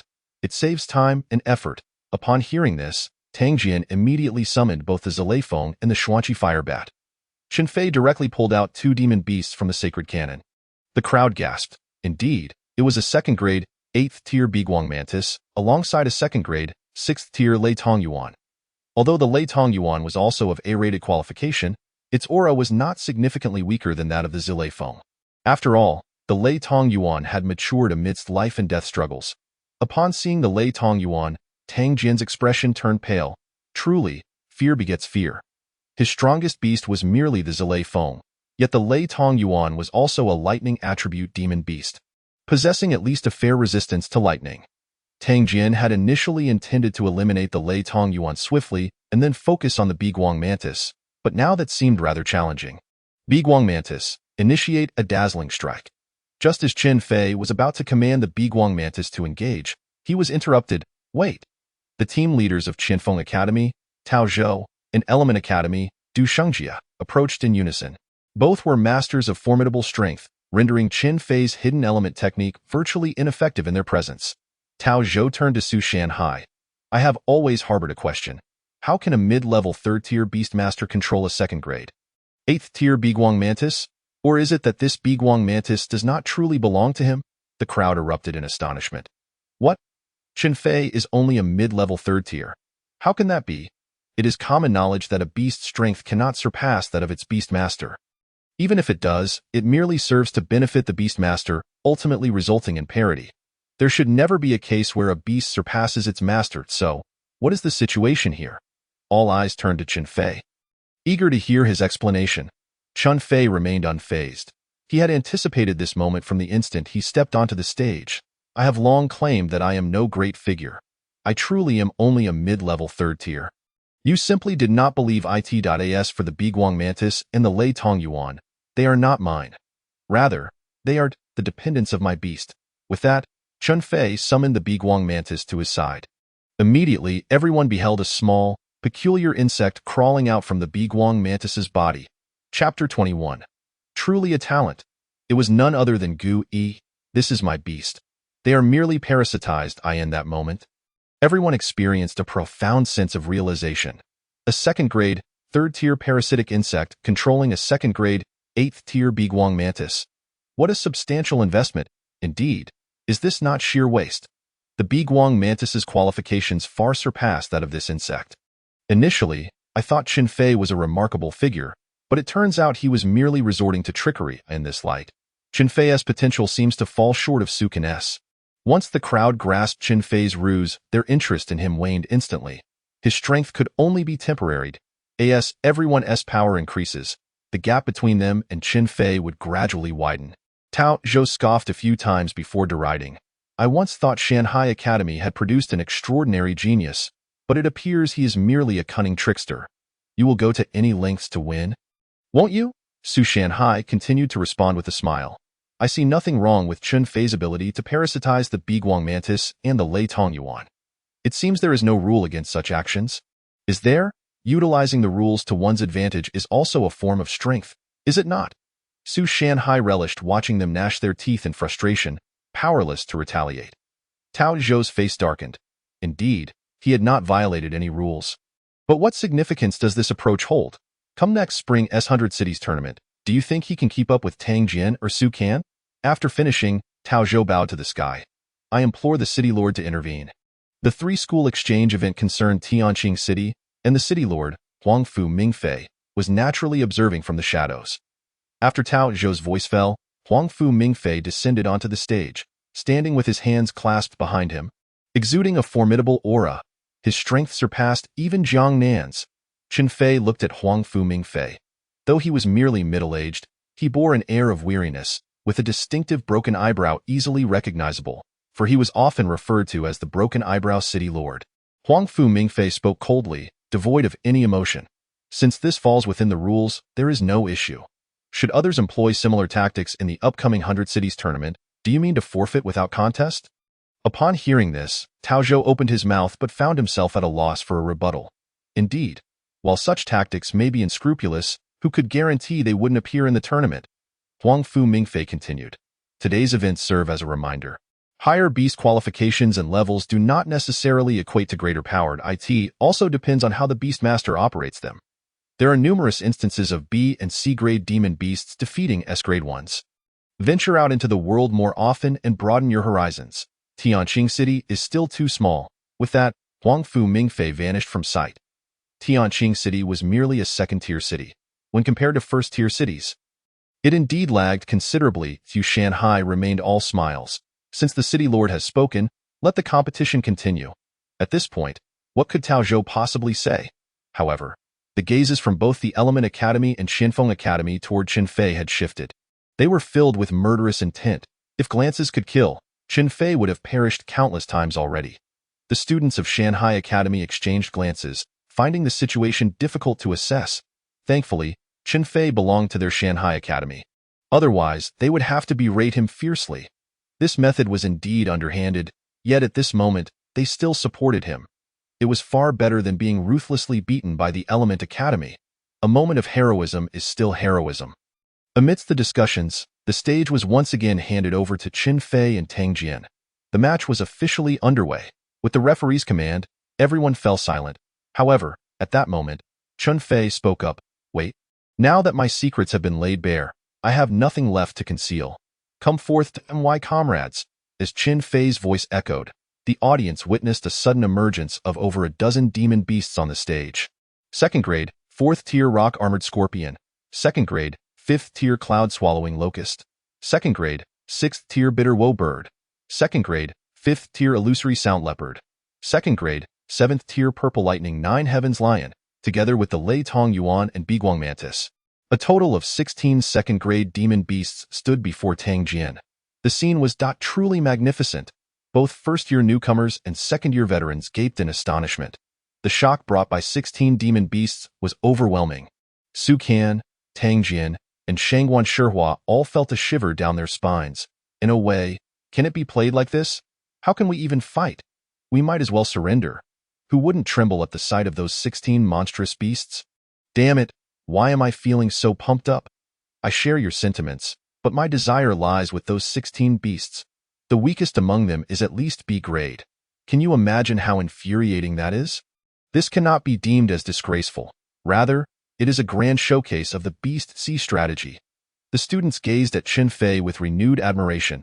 He is indeed a big shot, just a big spender. When a person excels in a particular field, awe is invariably the reaction.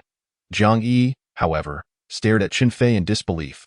She remembered just a month and a half ago when Chen Fei's beast companion was merely a level 1. Tier 2000 Venom Goo. How did he amass such a formidable lineup? This transformation is simply outrageous. Tao Zhou and Du Shengjie wore expressions as dark as charcoal, choosing to turn their faces away. Preferring not to watch, Su Shanhai's smile grew increasingly radiant. He was growing fond of this little guy. Even Huangfu Mingfei, who hovered above, stumbled slightly, almost losing his balance. After a long pause, he managed to utter, "Truly a remarkable talent." On the arena, Chen Fei waved his hand. "We can continue now, Tang Jian."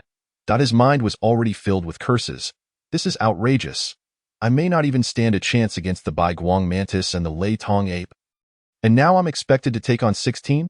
Am I out of my mind? Tang Jian glanced at Tao Zhou with a hint of resentment. If he hadn't intervened, they wouldn't be in such a dire situation. Would they? After a long silence, Tang Jian sighed deeply. I concede. Thus, this match ended in a dramatic fashion. It was not that Tang Jian lacked strength. Rather, Chen Fei had thrown money at the problem. I silently mourned for Tang Jian for 3 seconds, feeling that any mid-tier beast master facing Chen Fei would have met the same fate. This stage, he is indeed an invincible presence. In their hearts, they regarded Chen Fei as currently unbeatable. However, once Tang Jian and Su Can reached the advanced beast master level, Chen Fei's BC strategy would lose its efficacy. What good are more second-tier beasts? A few third-tier beasts would be sufficient to crush them, unless his cultivation speed could match that of Tang Jian and Su Can, and he could maintain the third-tier beast C strategy. Is that even feasible?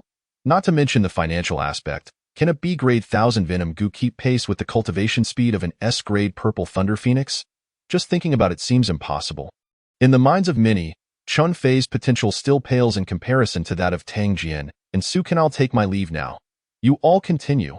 After retrieving the 16 beast companions, Chen Fei jumped off the arena and approached Su Shanhai, claiming 3 Bodhi fruits before contentedly departing with Jiang Yi.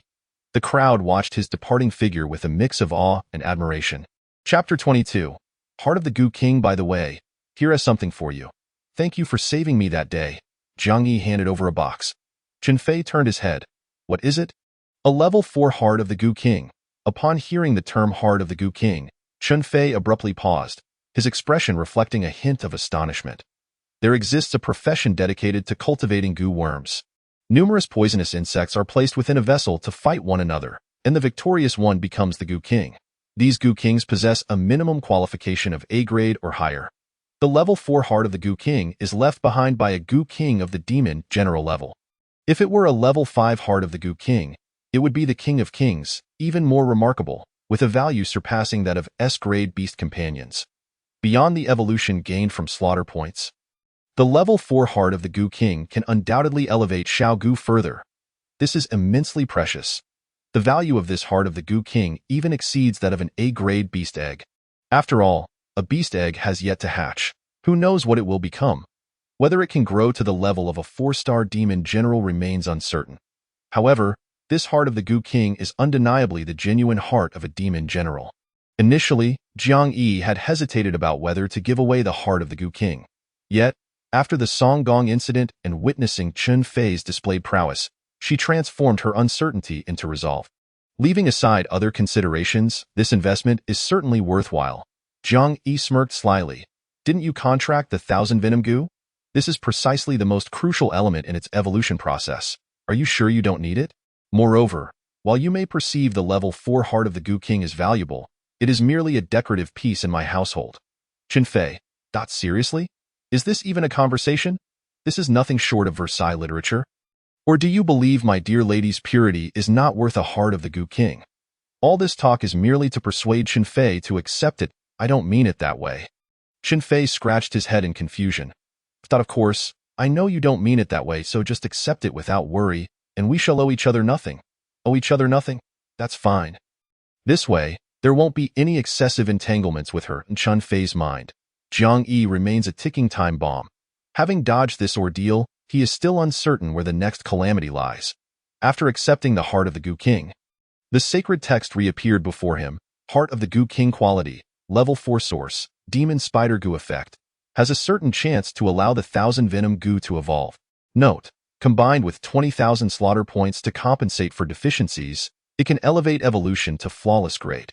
Transitioning from B grade to A grade originally required 100,000 slaughter points, but with the emergence of the level 4 Heart of the Goo King, it has been reduced to 20,000. Such fortuitous events should occur more often.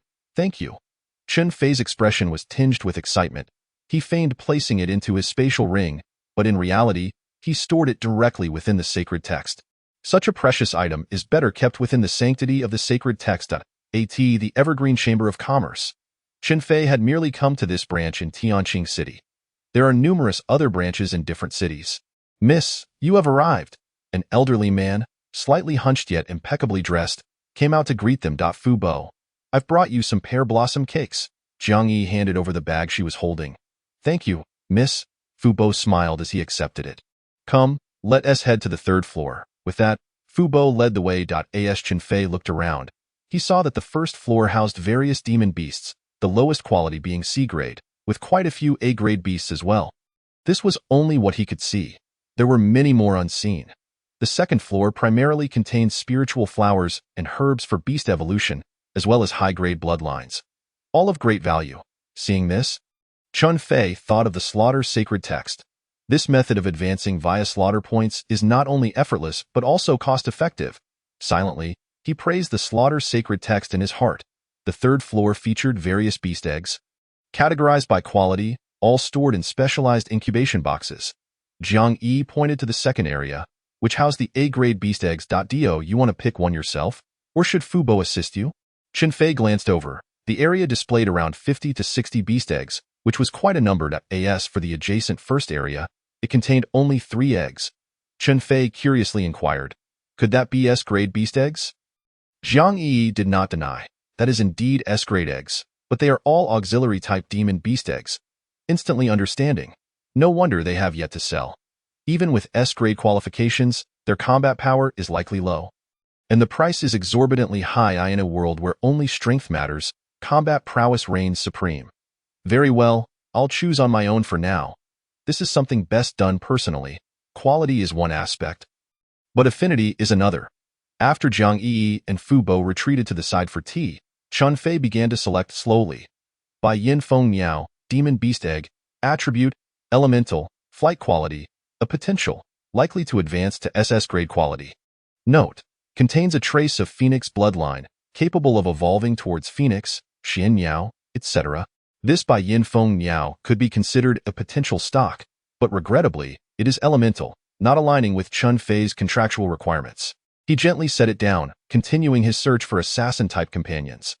Juyu Huan Meng, Demon Beast Egg, Attribute, Poison, Illusion, Assassin Quality, a potential, likely to advance to SSS grade quality. Note, proficient in Poison and Illusion, but has a relatively large body. A large body can sometimes be the greatest flaw. To excel in the assassin category, one must be nimble and agile, able to hide and ambush at any moment. Moreover, its poison attribute overlaps with Xiaogu's abilities. Forget it. Moving on. Shin Yuan Yi Dai, Demon Beast Egg, Attribute, Poison, Illusion, Assassin Quality, a potential, likely to advance to SS grade quality. Note, proficient in Poison and Illusion, but rather fragile. Butterfly-type demon beasts seem to have no sturdy variants, and their flying speed is inferior to that of birds, which is a significant disadvantage. After scrutinizing for a while, Chen Fei realized that these assassin-type demon beast eggs either overlapped with Xiaogu's capabilities or presented inherent issues. After some thought, he finally asked, are there any others besides those displayed here? Chapter 23. The dreamy soul fox Jiang Yi set down her teacup. Haven't found what you were looking for? Chen Fei chuckled wryly. Not at all. High standards, I see. Jiang Yi rose and beckoned Chen Fei to follow her. Come with me. This time, Jiang Yi did not lead Chen Fei upward but instead descended into the basement. Rather than a basement, it is more akin to a storage room. Jiang Yi illuminated the lights here, and every day she would transport a batch of monster eggs, although she had yet to organize them.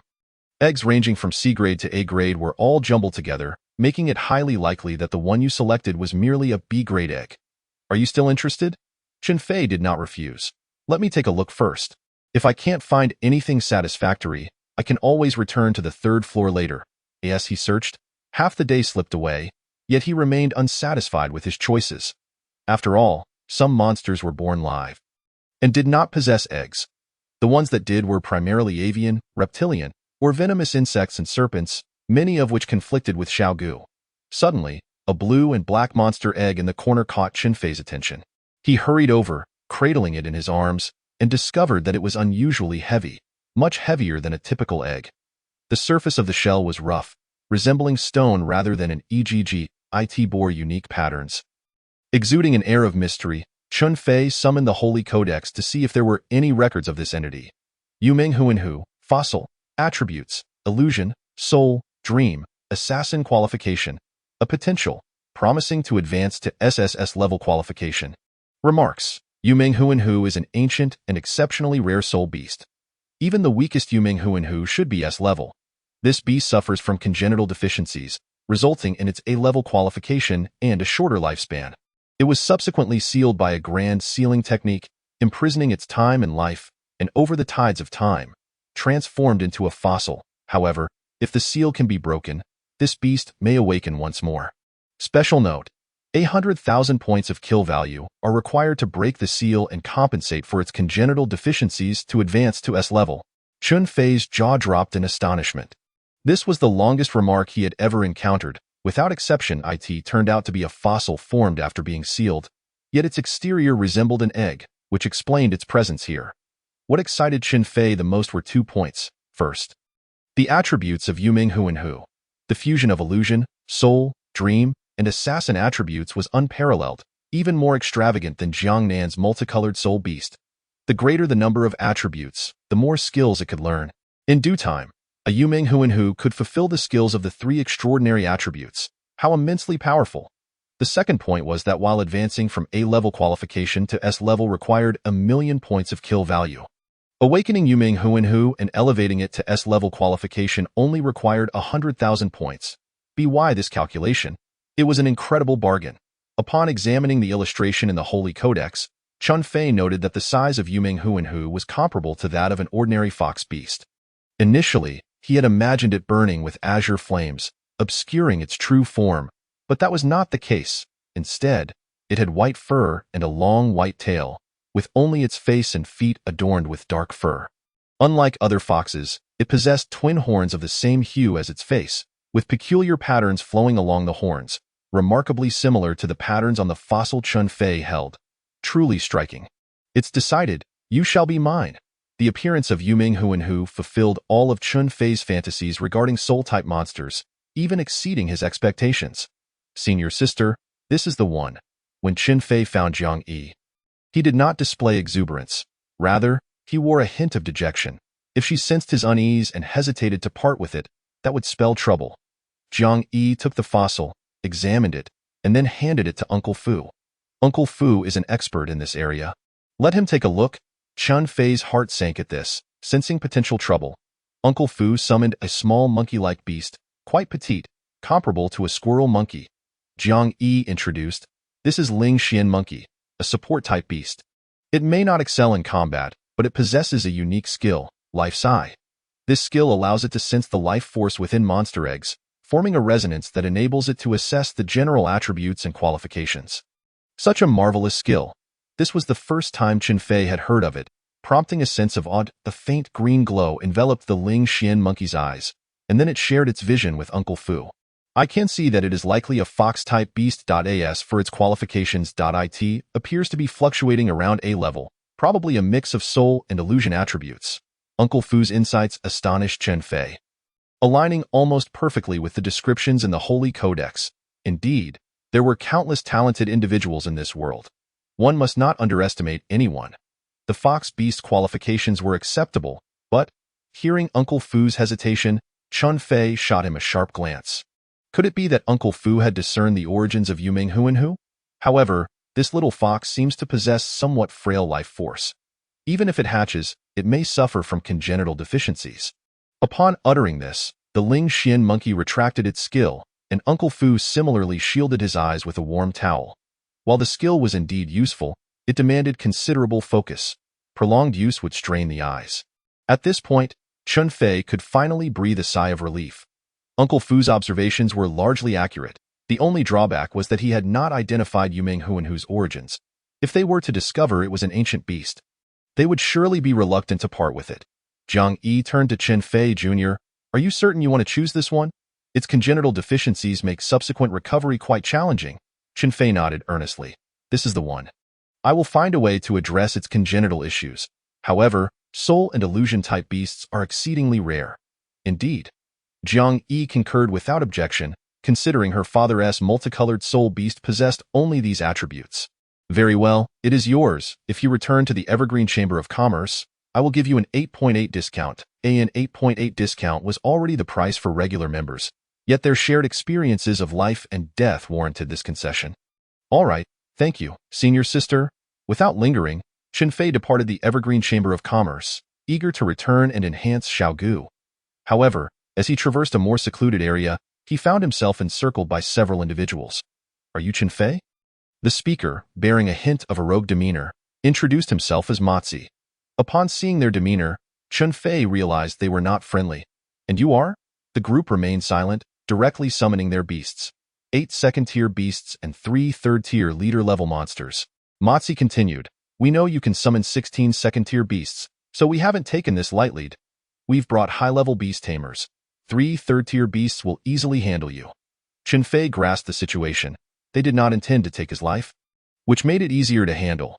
He quickly called out, "Wait, if you can share some information, I might even refrain from summoning my beasts and let you hit me a few times." As he spoke, Chen Fei discreetly released a batch of lesser poison goo. Mozi, growing impatient, advised, "Here's a piece of advice. Don't mess with women you shouldn't." With that, Mozi ceased his chatter and ordered them to attack. Combining Mozi's words, Chen Fei had already pieced together the situation. Chapter 24, King of 10,000 Poisons. The woman they shouldn't mess with was likely Jiang Yi. The one who cared so much for Jiang Yi was probably Bai Yang. Disregarding these distractions, Chen Fei spoke softly, "Unfortunately, you have no idea of my true strength." With a snap of his fingers, 36 second-tier monster beasts appeared before him. Indeed, not 16, but 36. Chen Fei was cautious. Thus, he had moved half of the successfully controlled second-tier beasts into the Holy Codex space. Although they were not particularly strong, their sheer numbers provided him with a sense of security. The moment these 36 beasts manifested, Mozi was taken aback. What the hell? We were told it was 16. Even the high-level beast tamer was left in a stupor. 3 third-tier beasts were formidable, but against these 36, they would need to exert considerable effort. Fighting to the last to exhaust their beasts merely to deal with a mid-level beast tamer seemed hardly worth it. However, Chen Fei had more than just these backup plans. While their attention remained fixed on the second-tier beasts, over 100 lesser poison goo had already leaped into action. Having reached second-tier strength, Xiao Gu could now hatch 5 eggs at once. Hatching 10 or so times a day was not a significant issue. Therefore, this 100+ was merely a fraction of the poison goo army. Their target was not the beasts but the beast tamers. While the monsters might possess some resistance to toxins, the beast tamers were not so fortunate, as over 100 lesser poison goo simultaneously released their toxic gas. The most terrifying aspect of this toxin was its invisibility. By the time one sensed something amiss in the air, they would already be affected. For this reason, Chen Fei dubbed it colorless poison. No one caught off guard, the individuals quickly succumbed, collapsing to the ground. Only the high-level beast tamer managed to lean against a wall, barely standing. You actually poisoned us. That's incredibly dirty. Oh, your poison resistance isn't too bad. You should consider yourself lucky. This colorless poison number 1 isn't fully developed yet. Otherwise, you wouldn't merely be collapsing. Chen Fei began to retreat, showing no signs of stopping. Before leaving, he added, "Let me send you some parting gifts." After saying this, he released some toxins. Though not lethal, they would keep them bedridden for a month or two, tormenting them daily with itching. Next, the lesser poison goo burrowed into the beast's flesh to parasitize and even control them. As long as they remained unaware of the lesser poison goo's presence, their beast would become a source of spiritual energy for Xiao Gu. Upon returning home, Chen Fei summoned Xiao Gu. "Why do you always disturb me when I'm trying to sleep?" Xiao Gu huffed angrily. Someone woke up on the wrong side of the bed. Chen Fei habitually flicked it, only to find his own finger aching. "Damn it, it's getting harder." Xiao Gu grimaced. "It's all your fault. You make me hatch and hatch every day. Once I'm done with one batch, I'm utterly drained, naturally succumbing to drowsiness." Xiao Gu could hardly tolerate this exhausting life. Chen Fei, aware of its struggles, cradled it in his hands, offering comfort. "Our strength is still weak, so we can only put you through this for now. Look, I've brought you something good." With that, Chen Fei produced the heart of a 4th-level Goo King. Upon seeing the Goo King's heart, Xiao Gu's eyes sparkled with excitement as it leaped forward, unwilling to let go. "I want to eat it. It's mine. All mine." Observing Xiao Gu's eager demeanor, Chen Fei couldn't help but chuckle. "It's all yours. I have no use for it. I couldn't possibly swallow it." Immediately after, Chen Fei summoned the slaughter sacred text. Current slaughter value balance, 25010. With so many second-level beasts around, the slaughter value was steadily increasing by 2,000 to 3,000 each day. Quite formidable indeed. He infused 20,000 slaughter value directly into Xiao Gu's body and urged, "Eat the Goo King's heart quickly." Chen Fei continued to choose poison, devour, goo, breed, and dominate the insect tribe as his 5 directions. Xiao Gu devoured the heart like Zhu Beiji feasting on a ginseng fruit, gulping it down in mere bites without even savoring its flavor. In the next moment, a radiant red glow enveloped Xiao Gu. As mysterious patterns began to extend across its body, so hot, so uncomfortable, Xiao Gu rolled restlessly on the table. Seeing Xiao Gu in such distress, Chen Fei grew anxious, Wasn't it supposed to be flawless evolution? Why is this happening? Chen Fei wanted to intervene but found himself powerless. It wasn't until a minute later that the situation began to improve. Xiao Gu underwent another transformation. Its size remained unchanged, for it was a goo insect, and growing too large would defeat the purpose of stealthily ambushing and parasitizing. A layer of jet-black armor enveloped its body, adorned with mysterious patterns that shimmered with a dark golden light. It looked utterly imposing, truly befitting the appearance of an evolved Goo King. Qualification upgrade. From B class to A class. The 10,000 Poison Goo evolves into 10,000 Poison Goo King.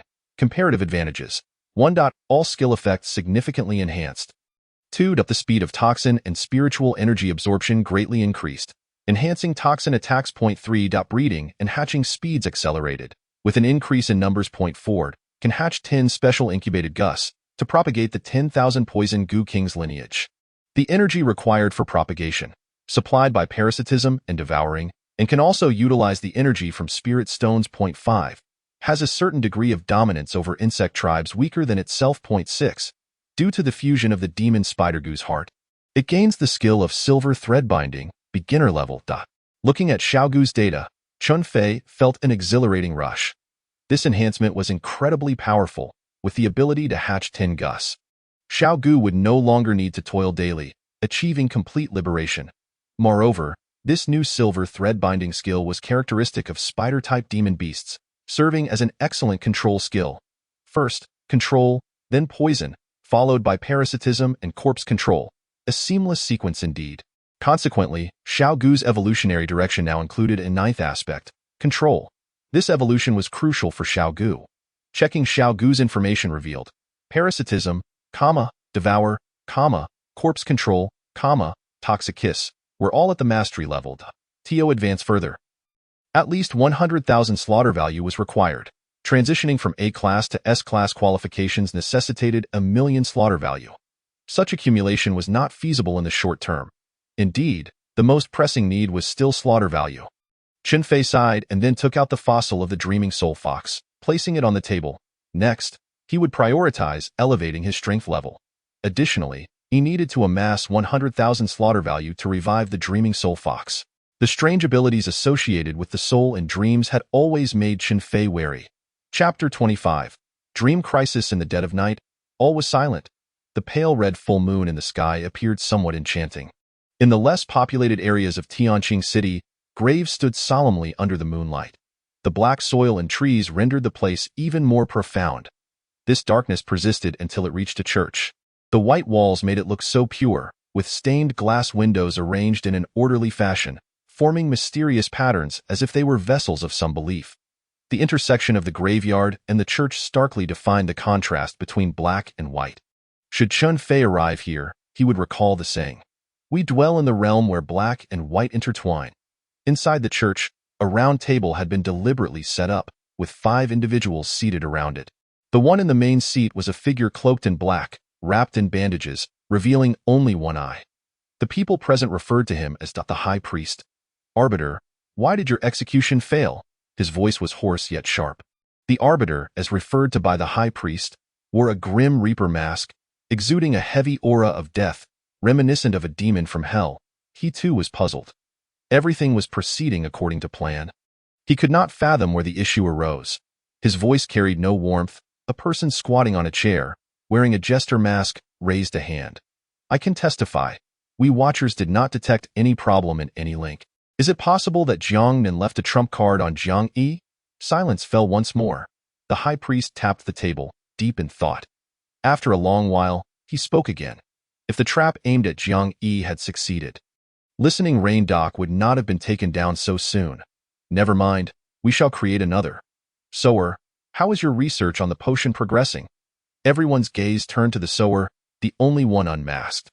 However, everyone knew this fellow's face was a fade, likely to be replaced by another in the next moment. Were it not for his presence here, he would be indistinguishable in a crowd. The sower produced 4 red pills and tossed them. These pills are called spirit-gathering pills. They can help beast tamers gather the spiritual energy of heaven and earth during cultivation, rapidly enhancing their strength. However, they are addictive. Moreover, what is gathered is not merely spiritual energy. It may even include foreign malevolent energy. Upon hearing this, the four raised their thumbs in approval. Excellent, let's mass-produce them. Let the spirit-gathering pills spread across the continent. Then, the high priest turned his attention to the last individual wearing a weeping mask. Weaver, this is the soul fragment bestowed upon you by the Lord. I hope you can soon become a king-level beast tamer. The Weaver was already a 6th-tier master-level beast tamer, close to king level. He merely lacked an opportunity. Now, that opportunity had arrived. Thank you for the Lord's gift. High Priest, I shall enter seclusion right away. However, before I do, please allow me to use the power of dreams to erase those geniuses. With the fall of Listening Rain Doc, the High Priest was somewhat incensed. For killing through dreams had always been enigmatic. Even if Jiang sensed it, it would be challenging to identify the culprit. Moreover, using a master level to deal with a high-level beast tamer and 2 mid-level beast tamers was a sufficiently stable strategy. Without further hesitation, the High Priest declared, agreed. Then the targets are Jiang Yi, Tang Jian, and Su Kan. At this moment, the High Priest interjected, add 1 Qin Fei. The Weaver looked at the High Priest in confusion. The High Priest explained, this Qin Fei is a part of the trap aimed at Jiang Yi. However, that trap failed, allowing Qin Fei to escape unscathed. Therefore, is it not possible that the one who aided Jiang Yi in breaking the trap was not Jiang Nan, but rather this Qin Fei? The others found this somewhat extravagant. How could a mere fledgling of initial level 1 possibly break the toxicity of a dream? Yet, they could not entirely dismiss this possibility either. The High Priest continued, even if there is only a 0.0001 chance, it must be eliminated. Prudent. In the eyes of the others, the High Priest was remarkably prudent. With the High Priest's nod of approval, the Weaver began to act. A gray-black shadow emerged behind him, ghostly and indistinct, resembling a wolf, yet not quite a wolf. He then tossed the 4 hairs provided by the Watcher to his beast companion, the Sky Absolute Dream Beast.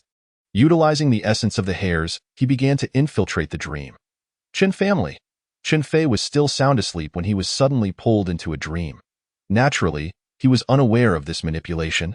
Instinctively believing it to be an ordinary dream, in the dream, Qin Fei found himself in a gray expanse. Besides the ashes continuously drifting in the sky, countless skeletons littered the ground. This place was one that Qin Fei could never forget in his lifetime.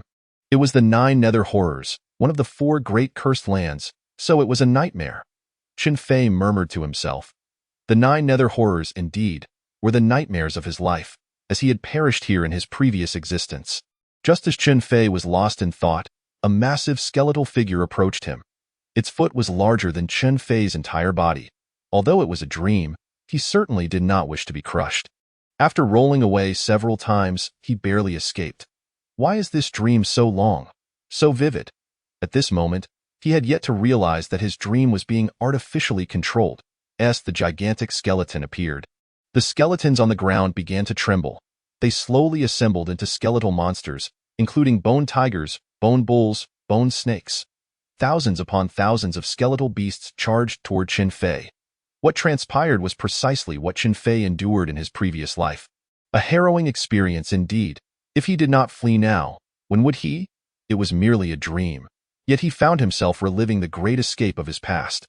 Qin Fei recalled that over 1,000 souls had ventured into the treacherous realm of Jiuyou. And before long, more than half were slain by those bone demons. The weakest among them possessed the strength of a 3rd-tier beast, and their numbers were overwhelming, seemingly infinite. After an indeterminate duration of flight, the bone beasts ceased their pursuit. Gasping for breath, Qin Fei began to survey his surroundings.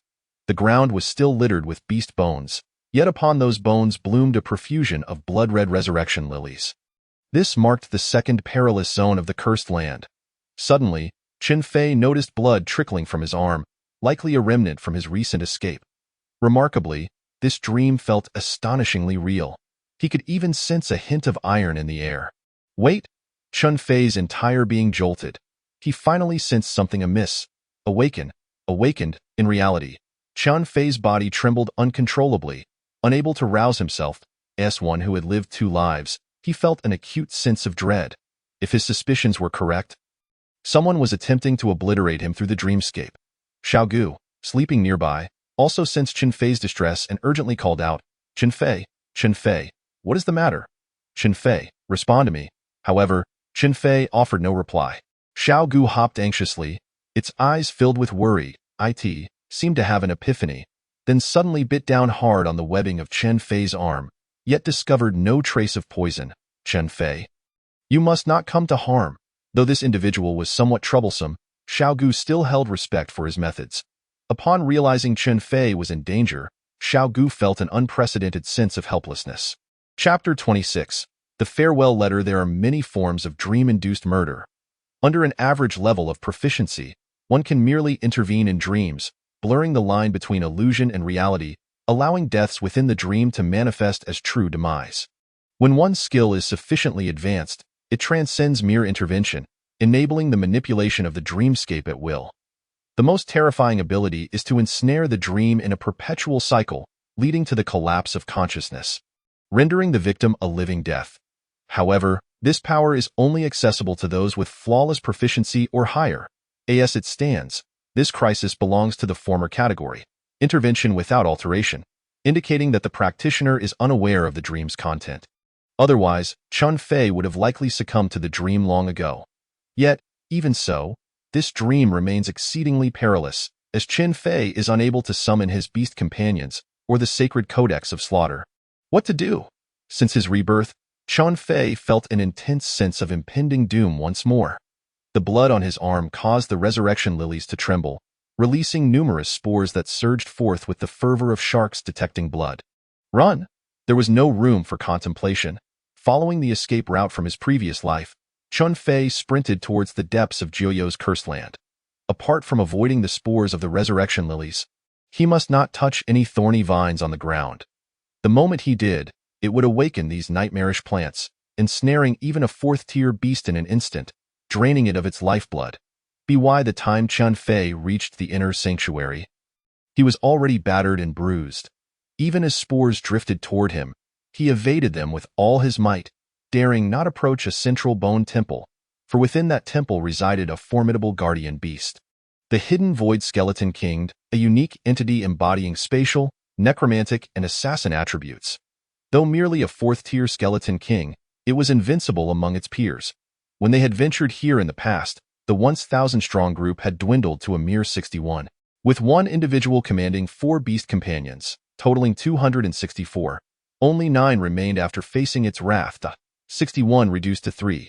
What a terrifying existence! Chen Fei employed the hidden element technique, striving to minimize his presence, fearful of being detected by the Skeleton King. This situation was untenable. Chen Fei's expression turned grave. If he remained trapped here, his consciousness could never return to his body, and the dilemma would persist. What to do? What can I do? Meanwhile, Jiang Yi, Tang Jian, and Su Can were concurrently beset by peril. Jiang Yi, being a high-ranking beast tamer, was managing to hold her ground. However, Tang Jian and Su Can were far less fortunate, blood trickling from their orifices. If this continued, their lives would be forfeit. Bang! The sound of shattering echoed. Jiang Nan jolted awake from his slumber, aware of the soul mark he had placed on Jiang Yi. Should she meet with misfortune, this mark would shatter autonomously. Jiang Nan hastily made his way to Jiang Yi's chamber, discovering her drenched in cold sweat. Dream skills. Who is it? Let me find you, or I shall turn you to ashes. Jiang Nan swiftly made a call. The soul was his forte, yet dreams were not. He required external assistance. The church. The high priest glanced at the time. 10 minutes had already elapsed. Weaver, hurry. Jiang Nan's companions were no mere amateurs.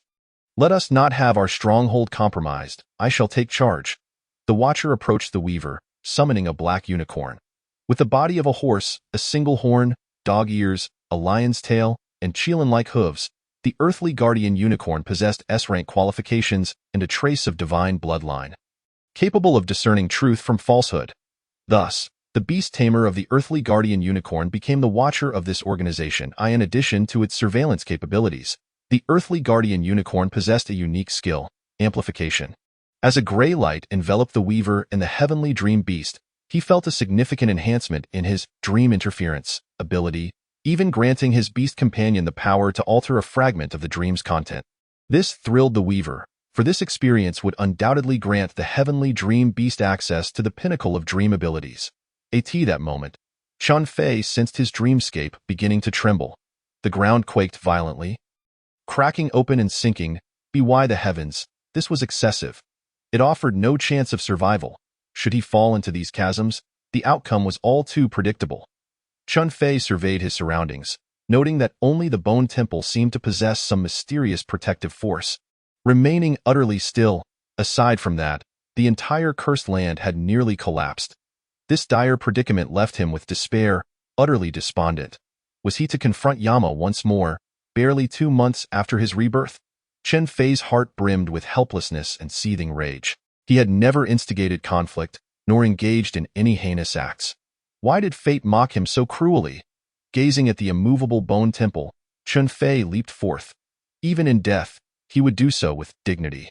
As he stepped into the Bone Temple, the hidden void Skeleton King stirred awake. It rose, and in a blink, it stood before Chen Fei, poised to deliver a fatal blow. Chen Fei chuckled bitterly, closing his eyes. Having no intention to resist, he was incapable of doing so. Yet, after what felt like an eternity, he sensed no discomfort. He opened his eyes to find the Skeleton King's visage close to his own. "You carry the scent of a master." Chen Fei was taken aback. What was happening? It had not slain him. He ventured to inquire, "Your master?" "My master is the bearer of the sacred codex of slaughter." The Skeleton King uttered this before turning away, slowly approaching a chair beside the altar of the Bone Temple. Seated upon that chair was a human skeleton. The hidden void Skeleton King retrieved an exquisite box from the skeletal hands and presented it to Chen Fei. In that instant, Chen Fei comprehended the other's intent and opened the box. Inside lay a farewell letter. "I, the Shadow Emperor, was betrayed by my closest confidant. Save for Shao Kong, all my beast companions perished. Thanks to the hidden void Skeleton King's use of the great spatial teleportation technique, I barely survived. Yet I know my days are numbered, hence I pen this letter. If you find this missive, I implore you to fulfill 2 requests. First, take good care of Shao Kong. It used the great spatial teleportation technique beyond its limits, causing its strength to regress to the 4th tier. However, its innate potential is formidable and can serve as your ally. Second, if your strength permits in the future, please assist me in vanquishing the Moonlit Emperor. As for the sacred codex of slaughter in my possession, it can aid you greatly. The assassin attribute is merely a requisite. Whether enhancing strength, potential, or proficiency, it all hinges on slaughter. Once you wield the codex, you must traverse a path of relentless killing. You must also bear the consequences of the slaughter it brings. With gain comes loss. Such is the law of the universe. As the letter progressed, the handwriting became increasingly illegible and feeble, likely a reflection of his waning life. The Shadow Emperor's skeleton bore no trace of the codex. Having been bound to Chen Fei, no wonder the hidden void Skeleton King recognized the familiar scent on him. It could only be the codex. Chen Fei could not help but feel a sense of nostalgia, realizing that once again, it was the codex that had saved him. Just as Chen Fei intended to rest upon the ground, the soul tablet upon the altar of the Bone Temple suddenly trembled. And a voice thundered from the depths, "Get out!" Instantly, the dream shattered, and Chen Fei's consciousness returned to reality. Chapter 27. Back on the front lines, Chen Fei shot upright from his bed, gasping for breath. That was perilous, exceedingly perilous. To describe it as a narrow escape would be an understatement. A frenzied aura of murderous intent spread across Chen Fei's face, every inch of his skin radiating an air of grim determination. The predicament faced by Jiang Yi had already cost him dearly.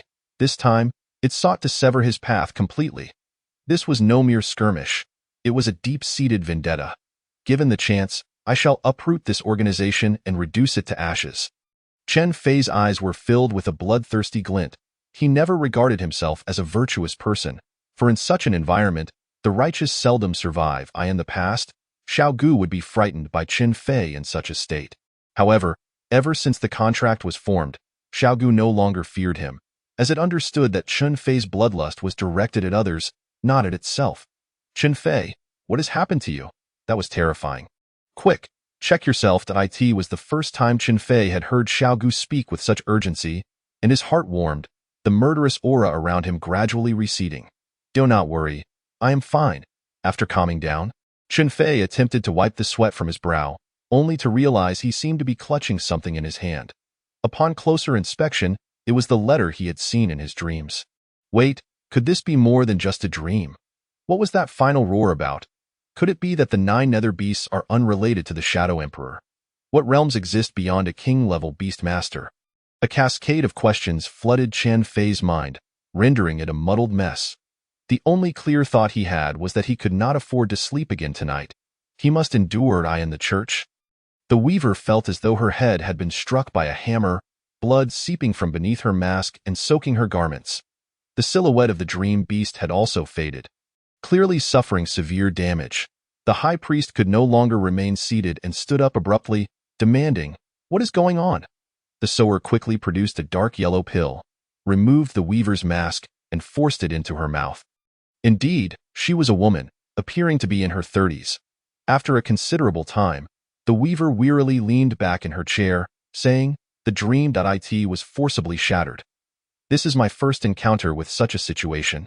Either we have touched upon some forbidden matter, or there exists a dream-related spiritual artifact. Cursed be it, and yet I have not eliminated a single one." Chen Fei and Jiang Yi had not sustained significant injuries, but Tang Jin and Su Qin were gravely wounded. Forbidden matters? Spiritual artifacts? Just 4 insignificant entities, none of whom had ventured far from home. How could they encounter any taboos? The high priest promptly dismissed the notion of forbidden matters. It must be Jiang Nan or Su Shanhai who had produced some dream-related spiritual artifact. Su Can, after all, was the grandson of Su Shanhai. The Su family was affluent, so possessing a spiritual artifact was hardly surprising. As for Jiang Nan, being a king-level beast master, it was not unexpected for him to have some fortuitous encounter. The usually silent arbiter spoke up. The master-level intervention was indeed stable, yet still resulted in failure. It appears these young ones possess remarkably resilient lives. All present immediately thought of Jiang Yi. Both of her attempts had ended in failure, indicating that erasing this prodigy would require a more meticulous plan. "Weaver, you should refrain from making appearances for the time being. Rest and recuperate, striving for an early advancement to king-level beast master. This way, our organization's strength will be further enhanced." "Understood, High Priest." Upon finishing his words, the church's lights extinguished, and the round table vanished as if it had never existed, leaving only a few drops of undried blood on the floor. Yet in the next moment, a bizarre entity resembling a plant vine or octopus tentacle emerged from the wall painting. Erasing the blood, on the morning of September 17th, Chen Fei bid farewell to his parents and set off once more for Baiwei City. Initially, he had intended to rest at home for a couple more days, but the events of the previous night had left him in a state of lingering anxiety. His sole thought now was to grow stronger. Only by reaching a certain level of strength could he extricate himself from such crises. Before leaving, he borrowed a plethora of books, ready to delve into. A compendium of dream-related skills, on the peculiarities of dream realms and mastering dream techniques to kill unseen. The most common dream-related skill was dream manipulation, allowing one to control dreams and thereby interfere with the environment, characters, and beasts within to achieve lethal outcomes. There were even more peculiar skills, such as dream interrogation, which could extract information from an enemy when physical means proved futile. By reconstructing the dream's environment and characters, the target could be made to divulge secrets. Nightmare whispers could influence one's real life through persistent dream suggestions. The dream projection skill enabled the brief projection of exaggerated, terrifying dreams into the real world for intimidation purposes. At high proficiency, one could even temporarily materialize beings from dreams. However, if the original entity was too powerful, it might sense the projection. Upon reaching this point, Chen Fei pondered thoughtfully. Was that roar from last night a response from the forbidden spirit beneath the bone temple, shattering the dream? If so, it was indeed quite plausible. Although somewhat risky, he had to admit that dream projection was remarkably useful. If he could project the Shadow King of the Void during battle, it would be an absolute massacre. Yes, this skill must be learned. Before the Yumeng Soul Fox had even emerged from its seal, Chen Fei had already arranged a multitude of skills for it, and with 3 Bodhi fruits, it should not pose a significant problem. Xiaogu interjected. I can sense that its emergence will be a laborious endeavor. Chen Fei shrugged his shoulders helplessly. I, too, wish to contract with you all and traverse the continent, enjoying a life of freedom. But look, do others grant us such opportunities? Xiaogu waved its hand dramatically. Just wait. Once my hatching goo gives birth to an army of venomous goo, I shall crush our enemies into the depths. Qin Fei couldn't help but twitch his mouth. You, my friend, have become quite arrogant since becoming the venomous goo king. What if someone kills you in a dream? What will your army do then? Xiao Gu froze momentarily, as if realizing the truth in that statement. Then let the little fox emerge quickly to guard my soul and dreams. That way, I shall be invincible. Qin Fei pressed on. What if the Shadow King of the Void drags you into another dimension and then explodes you? What will you do then, Xiao Gu? Qin Fei, could you be any more demoralizing? Qin Fei smirked. Of course. What if a divine beast with time abilities traverses the river of history and annihilates your parents? Do you think you can still exist? Or what if a peculiar life form from the life system shortens your lifespan to a mere month? Would you cry? And what of a dark creature that strips you of all perception, leaving you in eternal solitude and terror? Would you panic? Qin Fei's enthusiasm grew, but Xiao Gu's face turned pale. Stop, stop. I get it. There are so many beings in this world that could take my life. No, Qin Fei, quickly grant me some slaughter points. I need to grow stronger. I must become more powerful. After Xiao Gu's antics, Qin Fei's mood brightened considerably. With such a lively companion, at least life would not be dull. By the time Qin Fei arrived in Baiyu City, it was already afternoon. Approaching the 49th medical room, he found it teeming with people, blood pooling on the floor. Quick, light-type healer, stop the bleeding. Wood-type healer, see if you can reattach the severed arm. My myriad poison goo, absorb the poison. Hurry! The entire scene descended into chaos. Outside, Su Kuei and Wang Ji squatted on the ground, furrowing their brows as they smoked. Qin Fei hurried over. What happened? The two looked up at Qin Fei, tossing aside their cigarettes before rising to their feet. Little Fei is back. Ever since Third Master joined us, we dared to venture into the central zone. But we're unsure what transpired today. The beasts over there seem to have gone mad, attacking people without a word. This was nothing unusual. We were accustomed to it, however. This time was different. Su Kuei paused, visibly shaken. Wang Ji continued, besides the frenzied beasts. We felt the ground trembling, and then something suddenly emerged, dragging our teammates and their beasts underground. Chapter 28. The Earth-splitting demon worm. Eventually, we used Earth-type skills to force it out of the ground, only to discover it was a colossal worm, nearly 20 meters long and over a meter in diameter, immensely powerful. Though it was also a third-tier beast, its physical and elemental resistances were extraordinarily high. Even the usually effective lightning attacks merely left a gash, which healed rapidly. Neither of our two squads could do anything against it. We had no choice but to retreat. Wang Ji's words painted a clear picture for Qin Fei. He inquired further, aside from its worm-like appearance, does it have any other distinguishing features? Wang Ji thought for a moment. Its head has 3 pairs of eyes, and its mouth can split into 4 sections, each resembling a hook. Once it captures its prey, it does not relent, dragging them straight into the ground. Upon hearing this, Qin Fei immediately recognized what it was. That was the earth-splitting demon worm, a creature associated with the 9th evil king. Realizing this, Qin Fei warned, for beasts that dwell underground, their 3 pairs of eyes are merely ornamental. Generally, such creatures rely on scent, sound, movement, and heat to perceive their surroundings. If we can lure it to an open area and block its escape, we should be able to deal with it.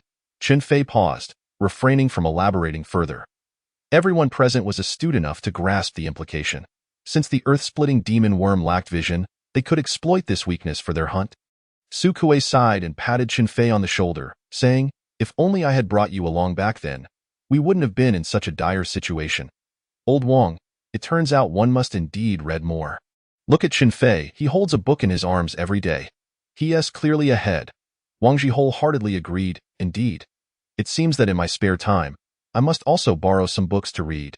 The two attributed Qin Fei's proposal to the knowledge contained within books, which inadvertently relieved Qin Fei of some burden. He gazed towards the misty Baiyu Mountains, a veil of gloom settling over his heart. In his previous life, he had only heard of the infamous Earth, 3 years later, by which time it had already become a formidable demon king, towering at 100 meters and annihilating an entire city. And that was merely a scion of the 9th evil king. It was hard to fathom just how powerful the true evil king could be. To his astonishment, It had appeared much earlier than expected. Did this imply that other Saiyans or evil kings had also mobilized, albeit still hidden as their strength had yet to reach its zenith? Contemplating this, Chun Fei felt an even stronger sense of urgency. After chatting with the two, he headed to the medical room to lend a hand. He was aware that his contributions would be limited, but every little bit counted. By nightfall, Chun Fei stealthily released 36 level 2 beasts from the city. Initially, he hesitated, only targeting the demon beasts controlled by the black sticky insects. However, after experiencing the crisis of the dream and the sudden emergence of the Earth Dash, his perspective shifted.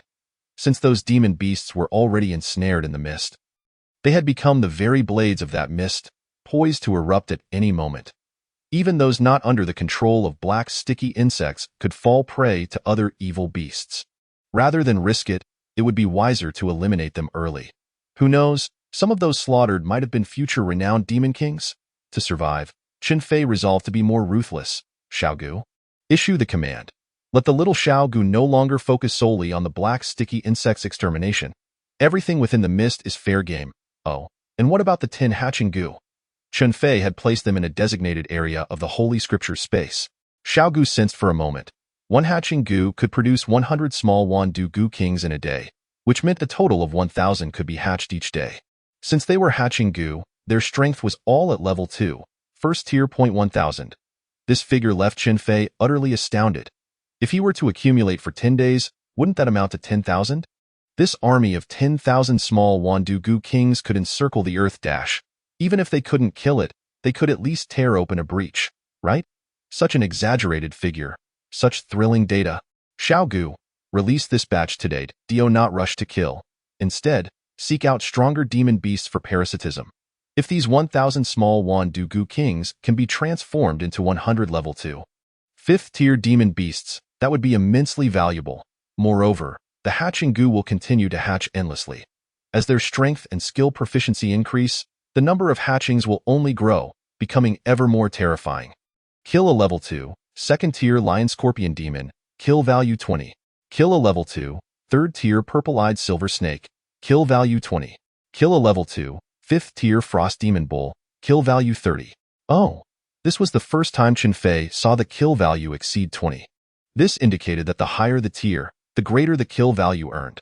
Upon careful calculation, in just 1 hour, the kill value had increased by nearly 800 points, a truly terrifying figure. Once the Wandu Goo King army reached a certain level of hatching, this figure would continue to escalate. The next day, Su Kuei led his team on a routine reconnaissance.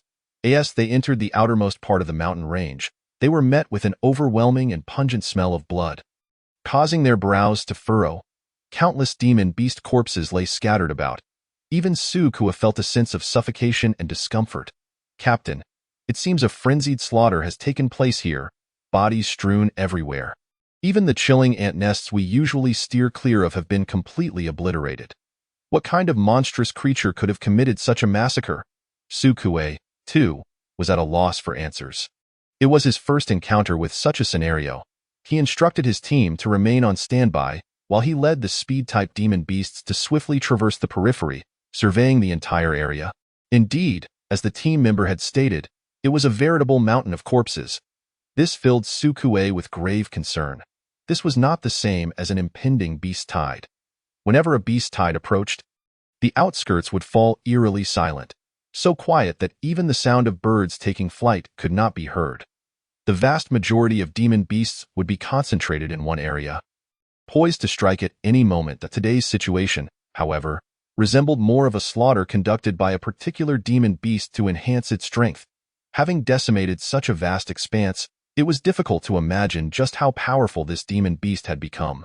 As a high-level beastmaster, Su Kuei knew he could never achieve such a feat. This suggested the likely presence of a Tier 4 demon beast in the vicinity. Upon returning to his comrades, Su Kuei swiftly issued orders. Report immediately to the reconnaissance department. It appears there are traces of a large number of Tier 3 and Tier 4 beasts. All reconnaissance teams must exercise caution. Also, alert the border defense units of Baiwei City to be wary of any disturbances in the Baiwei mountain range. Let us hope nothing serious occurs. Chapter 29. The 5-color divine stone flower. That day, messages from the reconnaissance department were sent out one after another, prompting everyone to mobilize in fear of any major incidents. However, the instigator had just awakened, stretching lazily. Current kill value balance, 12,600. Not bad. I gained 12,000 kill value in just one night. Quite impressive. Chen Fei promptly allocated 10,000 kill value to himself and Xiao Gu. His cultivation soared rapidly. After some contemplation, he realized that advancing too quickly could pose a problem, making it too easy for others to notice. What awaited Chen Fei could very well be dissection and research. Thus, it became evident that the proficiency of the Yin Yuan Ju must be further enhanced. He needed to reach a level where even a master-level beast master could not detect him. Chen Fei, only 12 days remained until the 2-month deadline you mentioned. Xiao Gu poked Chen Fei's cheek to remind him that, of course, he remembered. Chen Fei would never forget the wager with Xiao Gu. The 2-month deadline coincided with the incident in the medical room. In his previous life, Chen Fei was not present at the scene. He only knew that in room 16, the entire medical team had perished. Not only that, but several reconnaissance teams had also suffered the same fate. In total, 7 or 8 teams had lost members in that horrific event. Let us investigate room 16. Resolute in his decision, Chen Fei intended to scout the situation first. However, just as he was about to exit the medical room, he happened upon Su Kuei and Wang Ji. Old Wang, was there truly nothing amiss in the area you surveyed? Absolutely nothing. Why would I deceive you? Wang Ji replied with a look of exasperation. Having been asked this question countless times by Su Kuei scratched his head. Then what on earth happened? In the area we surveyed, there was a large-scale death of demon beasts that compelled me to report urgently. Chen Fei turned his head away, hoping they wouldn't notice his discomfort. If he was correct in his assumption, this incident was likely caused by the small Wan Du Gu kings. However, their conversation provided Chen Fei with a crucial piece of information. Large-scale deaths of demon beasts would attract the attention of the reconnaissance teams. If he were to cleanse the demon beasts in the vicinity of room 16, could he possibly avert this impending bloodshed? Resolute, he directed Xiao Gu to relay a message to his offspring to move towards room 16. As they advanced, they left a path of slaughter in their wake. Chen Fei, Minister Xie sent us to inquire about the status of the Wan Du Gu. Su Kuei and Wang Ji's mission was to check on the agreed-upon 120 level 2 Wan Du Gu.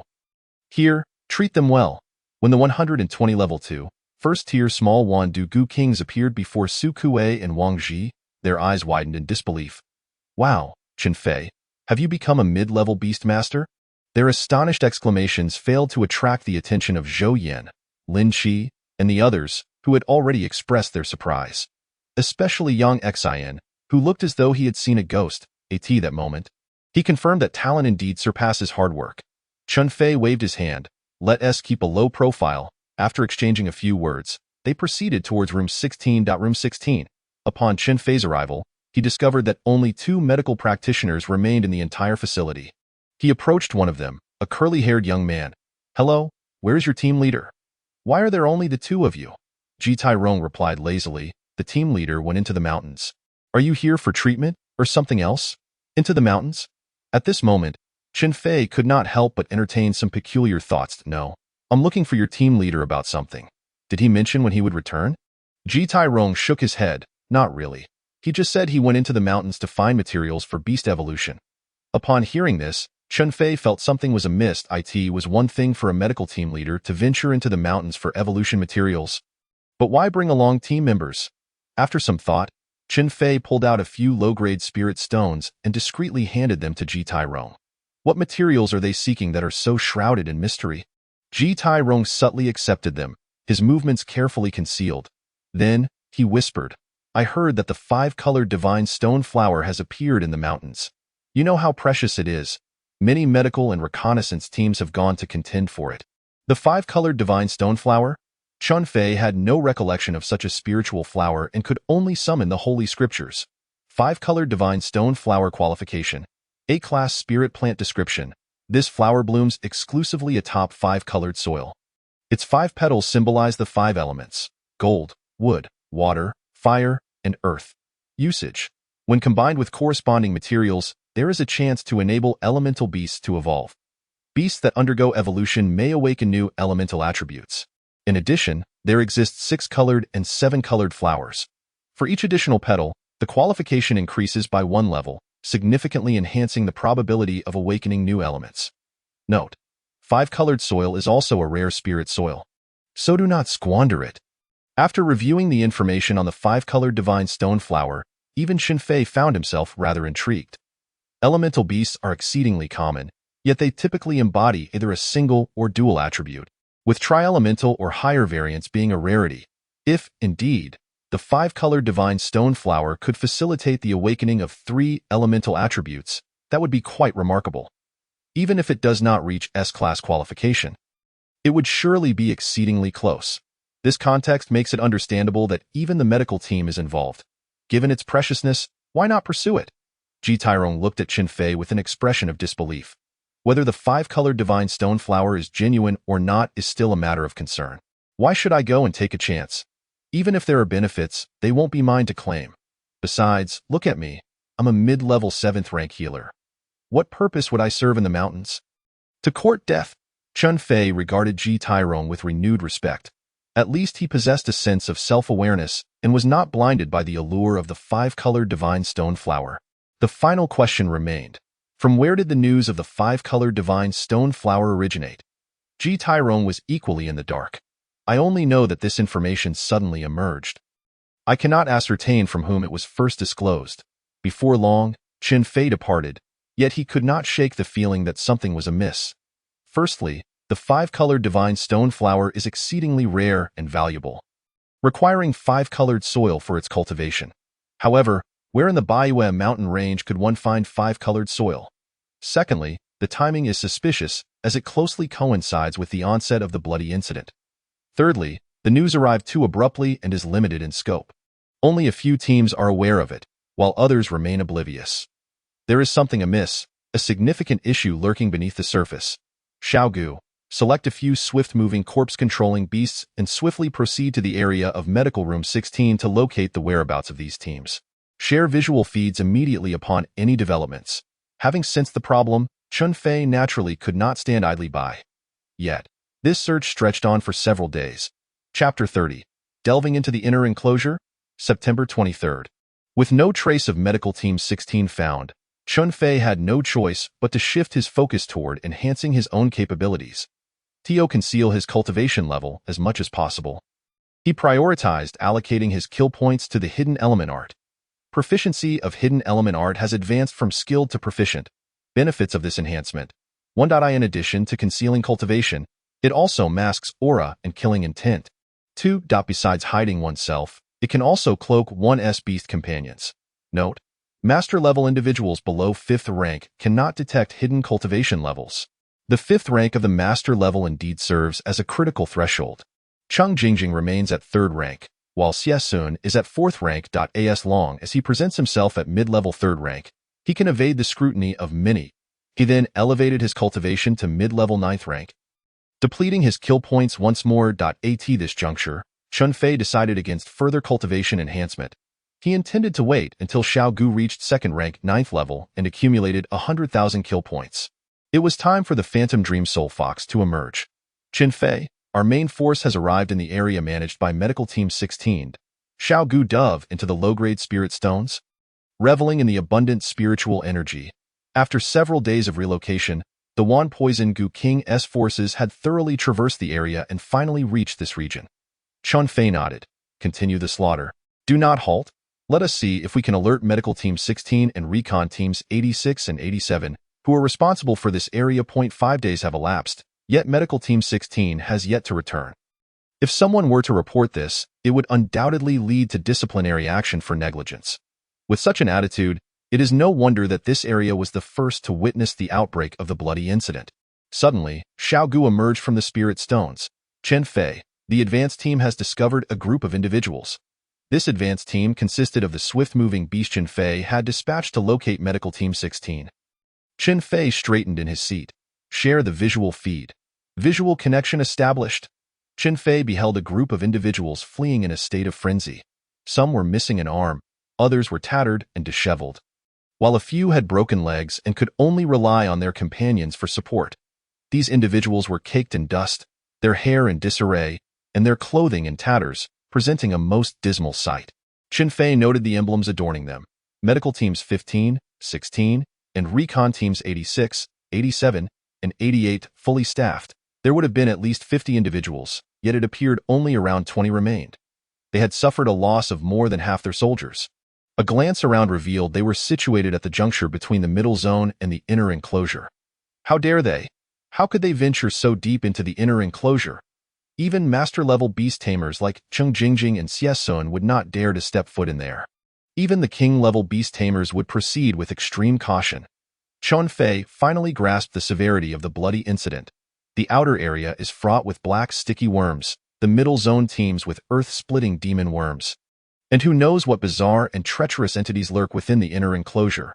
Without hesitation, Chun Fei knocked on Cheng Jingjing's office door. Given the gravity of the situation, it was no longer within the purview of a mid-level beast tamer to make unilateral decisions. Come in. What brings you here? Cheng Jingjing was quite pleased with Chun Fei's rapid progress. At least he had not been hindered by martial arts. Yet this individual was typically unfazed by circumstances. So what could possibly have him in such a rush today, Minister? My beast possesses hatching capabilities, as you are aware. Recently, I released a batch outside the city to grow in the Baiyue mountain range. Just now, my beast discovered a group of small teams fleeing from the inner enclosure. Chun Fei swiftly recounted the events leading to this moment while mentioning the five-colored divine stone flower. Cheng Jingjing's brow furrowed, her expression darkening. Who gave them the audacity to venture into the inner enclosure? Do they value their lives so little for the sake of the five-colored divine stone flower? She took Chun Fei and hurried toward medical room 16, continuing her tirade along the way, to the point where Chun Fei felt his ears might develop calluses. Ji Tairong, upon witnessing Cheng Jingjing's grim demeanor, panicked. Minister. What awaited them was Cheng Jingjing's barrage of scolding and vitriol. Minister, my foot. Do you even regard me? Didn't I establish a rule that any member of a medical team may only venture into the middle zone and not deeper into the inner enclosure? Furthermore, any medical team member who leaves for more than 2 days must formally request leave. Yet you lot have been absent for a full 5 days without a peep. If it weren't for Chun Fei informing me, I wouldn't have known at all. You all deserve to perish out there. Ji Tairong nearly buried his head in the ground, fully aware that they had indeed erred and could not defend themselves. The more Cheng Jingjing spoke, the angrier she became, and she slammed her fist onto the table, creating a hole in its surface. Chun Fei and Ji Tairong gulped nervously. How terrifying! Cheng Jingjing likely possessed a strength-type beast that could enhance her physical prowess, leading to her considerable strength over time. If she were to land a punch on oneself, one might very well spew several mouthfuls of blood. Once her frustration subsided, Cheng Jingjing regained some composure. Chun Fei? Where are they now? Chun Fei quickly reported their location. They have just crossed the middle zone and are now entering the outer area. Good. Cheng Jingjing promptly picked up her phone and made a call. Hello? Lao Xing, instruct your men to close the city gates. A few teams will be returning shortly. Ensure they are not allowed entry. Instead, have them directed to the temporary observation room.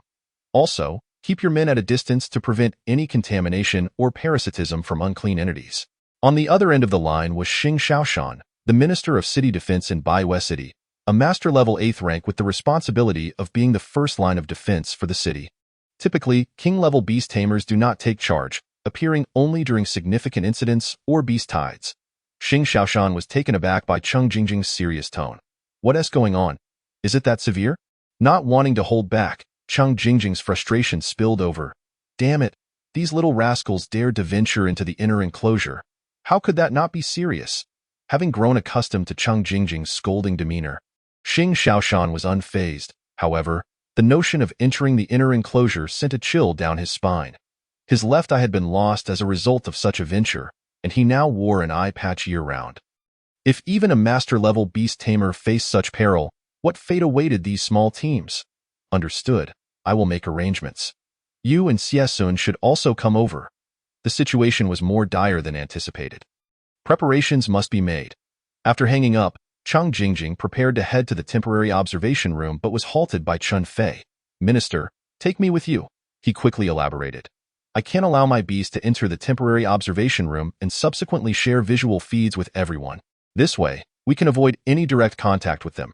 Chun Fei's proposal was difficult for Cheng Jingjing to refuse. Fine, you can come along. Chapter 31. The Eerie Moss. Before long, the members of Team 16 finally escaped the Baiyue mountain range. Open the gates, quickly. We have team members in need of urgent medical attention, shouted Chu Chongsheng, the captain of Medical Team 16, in a frenzy. Not only were his teammates injured, but even his beloved had fallen victim to the venom of the world-devouring ants. With the limited resources of their small team, they were utterly incapable of counteracting such a toxin and required the expertise of a higher-tier poison healer. The guards at the city gate remained resolute, stating sternly, "I'm sorry, but we have received orders. Please proceed to the temporary observation room." This temporary observation room was situated outside the city, nestled between the city walls and the Baiyue Mountains. Perpetually at risk of beastly assaults in that moment, Chu Chongsheng felt as if struck by a thunderbolt. He protested loudly, "Are you abandoning us? What have we done wrong?" Many were ushered into the temporary observation room. Yet those who emerged alive bore the marks of their ordeal. The guard, expressionless, replied, "I apologize, but this is Minister Xing's command, and we must comply." Chu Chongsheng had initially intended to argue his case, but was pulled back by those around him, who whispered, "Let it go. Perhaps our infiltration into the inner perimeter has been discovered." Otherwise, they wouldn't be on high alert. However, Chu Chongsheng opened his mouth to speak, only to swallow his words back down. With no other recourse, he pleaded, "We are willing to go to the safe house, but please send a poison healer who can neutralize the venom of the world-devouring ants." The guard responded once more. "They are already on their way." Resigned, Chu Chongsheng led the others to the temporary observation room. Rather than a room, it resembled an oversized crystal chamber, constructed from advanced crystalline skills. This expansive crystal box was divided into 3 tiers, the innermost layer partitioned into rooms. The middle layer reinforced the structure, and the outermost layer obscured light and ensured privacy. Cheng Jingjing, Xie Sun, Xing Xiaoshan, and Qin Fei had long awaited at the monitoring room's entrance, observing as Chu Chongsheng and his companions entered. However, due to the screen's barrier, the nuances of their breaths, symptoms, and toxins could not be discerned. Cheng Jingjing turned to Qin Fei, asking, "Your beast pet was capable of curing level 2 beast toxins when it was level 1. Now that it has become a level 2 beast, can it neutralize the level 3 world-devouring ant toxin?" Qin Fei feigned contemplation before offering a vague response. "Let us give it a try. I am not certain if it will work. Go on, and have your beast share its vision with us," Cheng Jingjing commanded. Following her orders, several hundred little poison goo kings leapt forth from Qin Fei, inducing a creeping dread among the onlookers.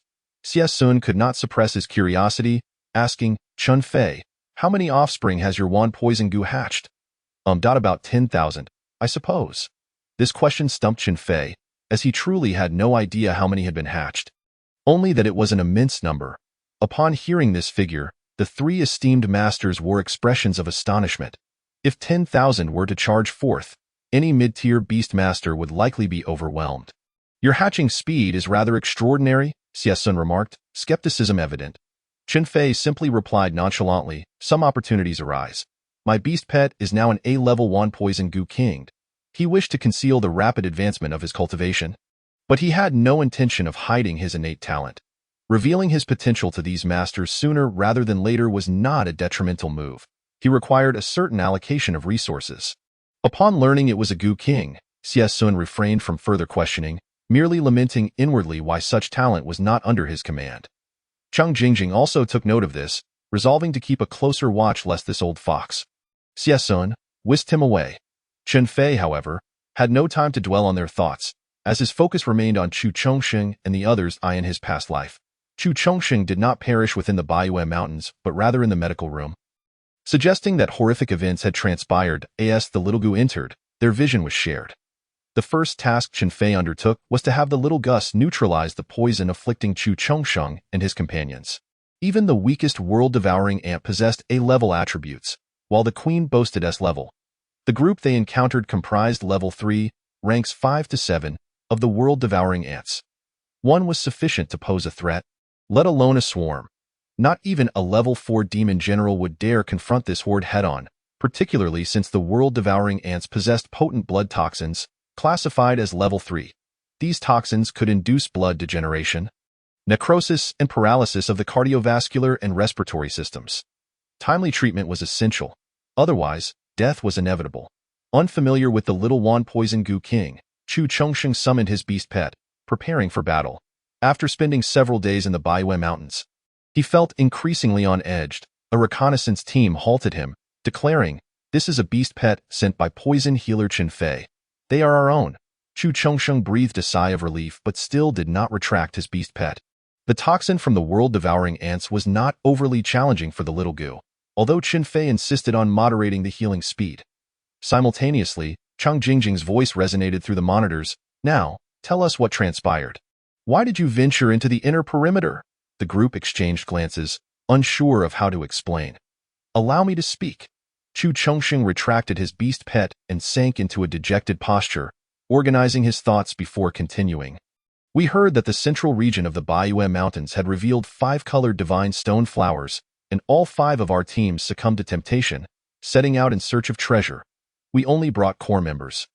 Intending to navigate the central area, believing it posed minimal risk on the first day, we searched by day and rested in a secure location at night. Everything seemed normal. On the second day, we indeed discovered the 5-colored divine stone flowers. In that moment, everything changed. At this juncture, the group's faces were still etched with fear. Chang Jingjing and the others did not interrupt, allowing them to articulate their narrative in full. We identified a total of 5-colored divine stone flowers. And this discovery filled us with joy. Each team would take 1 flower, which would prevent conflict.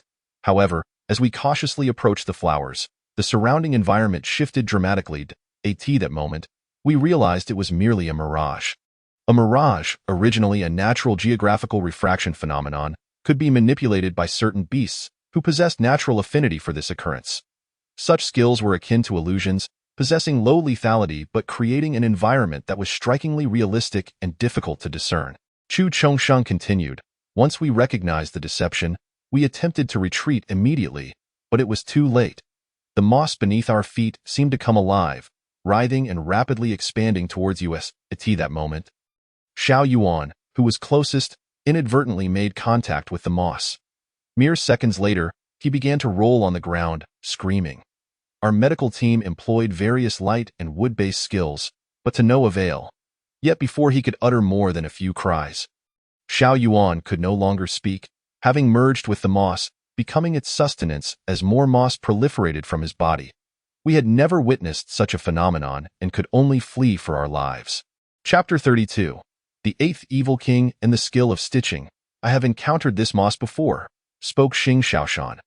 Chang Jingjing and the others turned to him as he continued. "Once, while pursuing a fugitive, I ventured alone into the Baiyue Mountains.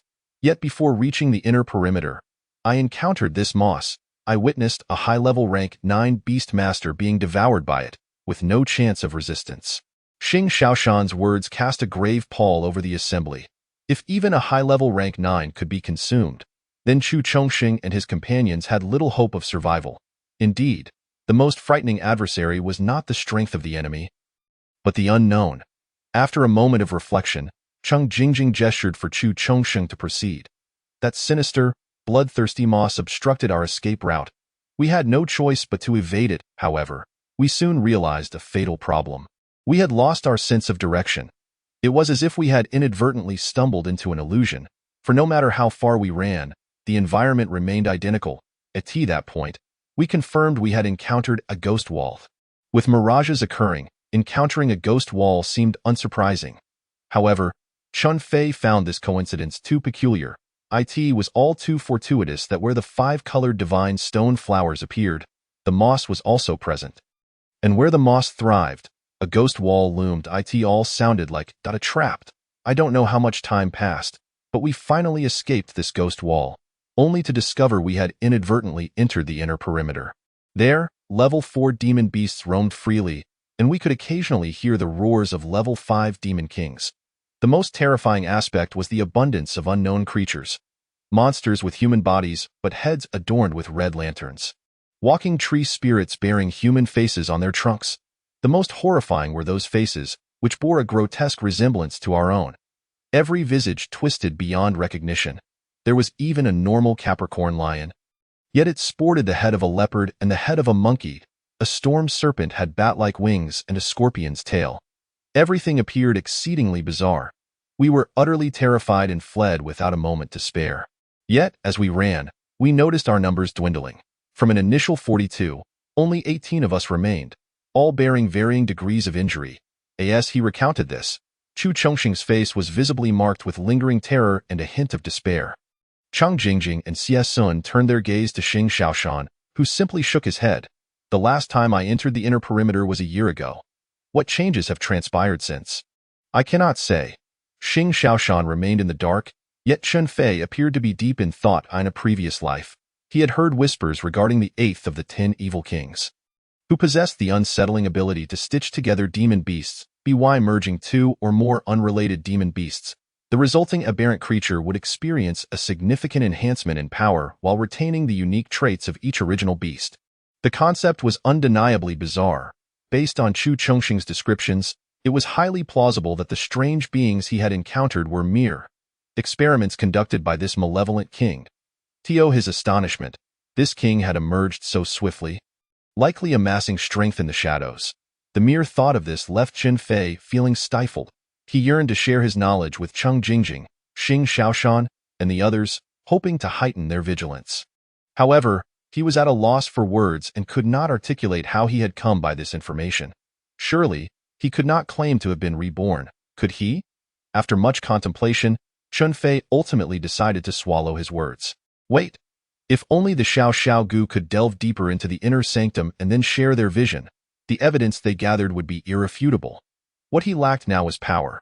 If he wished for the Xiao Gu to penetrate the inner areas, they would need at least a level 3 advanced strength. Moreover, they must include a being like the dreaming soul fox, capable of piercing through illusions. Otherwise, no matter how formidable their strength, they would merely be trapped in a mirage, rendering their efforts futile. As the others pondered these matters, the Xiao Gu had already cleansed the venom of the annihilation ant. They then began to scrutinize whether the individuals present exhibited any unusual traits. Through the shared vision provided by Xiao Gu, they could perceive that the auras of the 18 individuals were rather subdued. Additionally, a woman named Lingling had fallen into a deep slumber, with no indication of when she might awaken. Beyond that, nothing else seemed amiss. Chang Jingjing approached the microphone. You all understand the situation. You must remain in the temporary observation room for at least half a month. I will ensure that someone delivers food to you each day. If, after half a month, you have experienced no issues, you will be released. Now that matters had escalated to this point, Chu Chongqing and the others resigned themselves to their fate, hoping fervently that no further incidents would transpire in the intervening days. Subsequently, Chang Jingjing turned her gaze toward Chen Fei. This time, you deserve a third-class merit. Had you not discovered this early, the consequences would have been dire once those individuals entered the city. Her words were directed at Xie Sun and Xing Xiaoshan. Both men shook their heads in agreement, acknowledging Chen Fei's contributions. Their fear was not that these individuals might perish, but rather that they could return with something that should not accompany them. In such a case, lives would truly be at stake. Chen Fei did not rejoice excessively at the prospect of a third-class merit.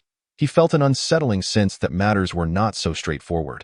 Upon returning to the dormitory, Chen Fei tossed and turned, unable to find sleep. The specter of the 8th evil king loomed over him like a thorn in his throat. Since he could not sleep anyway, he instructed Xiao Gu to share their vision. At that moment, a contingent of advanced troops was already en route to the central zone. The area was teeming with level 3 beasts, yet opportunities still existed. Gui led a group of Xiao Gu, riding upon the Baiguang mantis, into the shadows. In this locale, their smaller stature rendered them more suited for assassination missions. The level 3, first-tier Fury Lotus Flame Butterfly. This butterfly was an evolved version of the Red Lotus Flame Butterfly, possessing A-class attributes.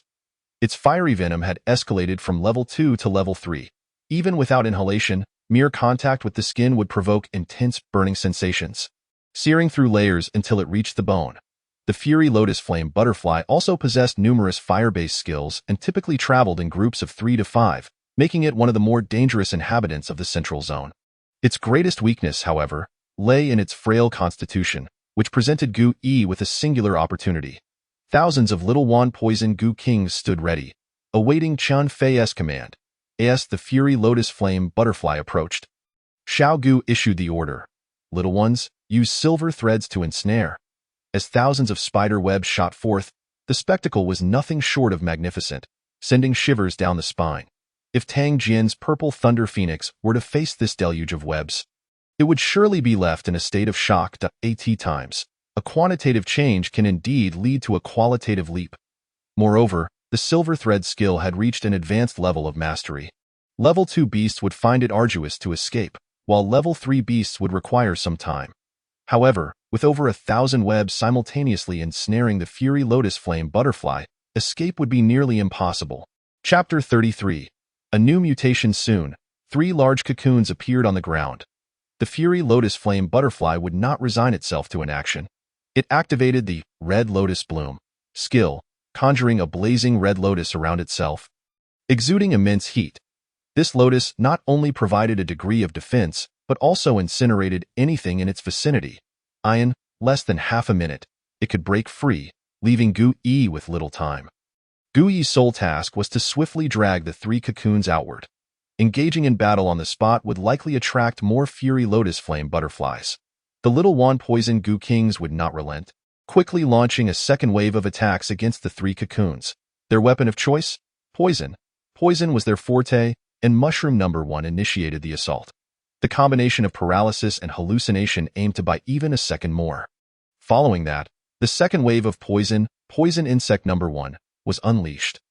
This toxin amalgamated the venoms from all manner of venomous creatures the Xiao Gu had encountered, such as poisonous scorpions, snakes, and spiders, into a singular concoction.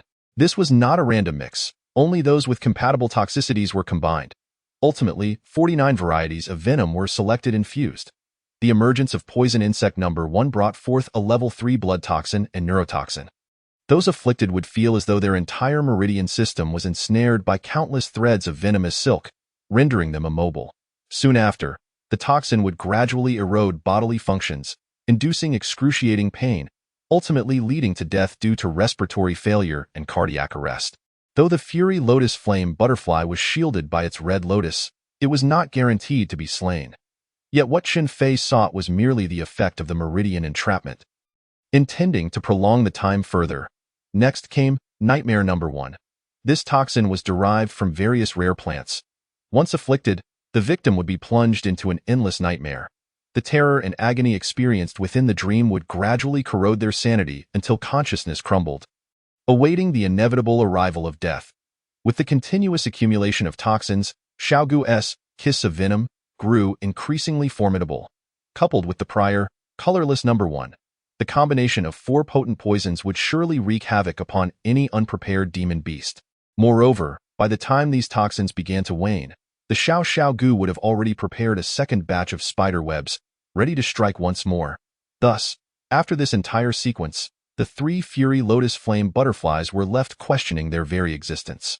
If previously Xiao Gu had relied on the Bai Guang Mantis, Thunder Eye Ape, and other level 2 beasts to exert such dominance, now their army had developed into a formidable force of its own, capable of even surpassing their levels.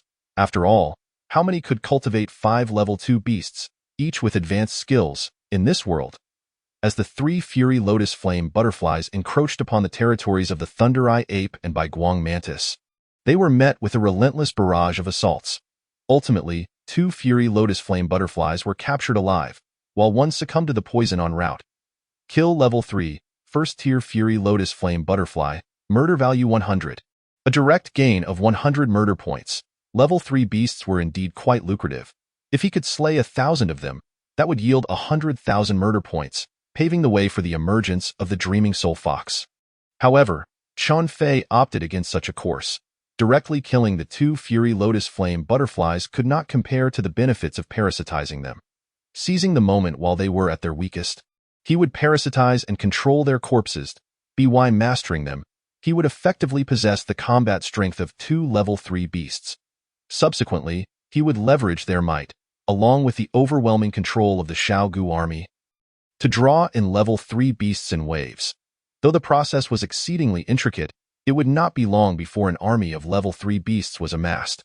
Utilizing this force to hunt down level 3 beasts would be exponentially more efficient. What Chen Fei required was merely time. Given sufficient time, even if he possessed only the Xiao Gu as his beast companion, he could control half of the Baiyu mountain range. Days turned into weeks, and soon it was the end of September. The temporary observation room remained uneventful, with no remarkable occurrences. Not only did Chu Chongxing breathe a sigh of relief, but Cheng Jingjing, Xing Xiaoshan, and the others shared in that relief. As things appeared to be progressing favorably, the most unwelcome surprise inevitably manifested. Bang bang. A series of thunderous noises erupted from the direction of the temporary observation room.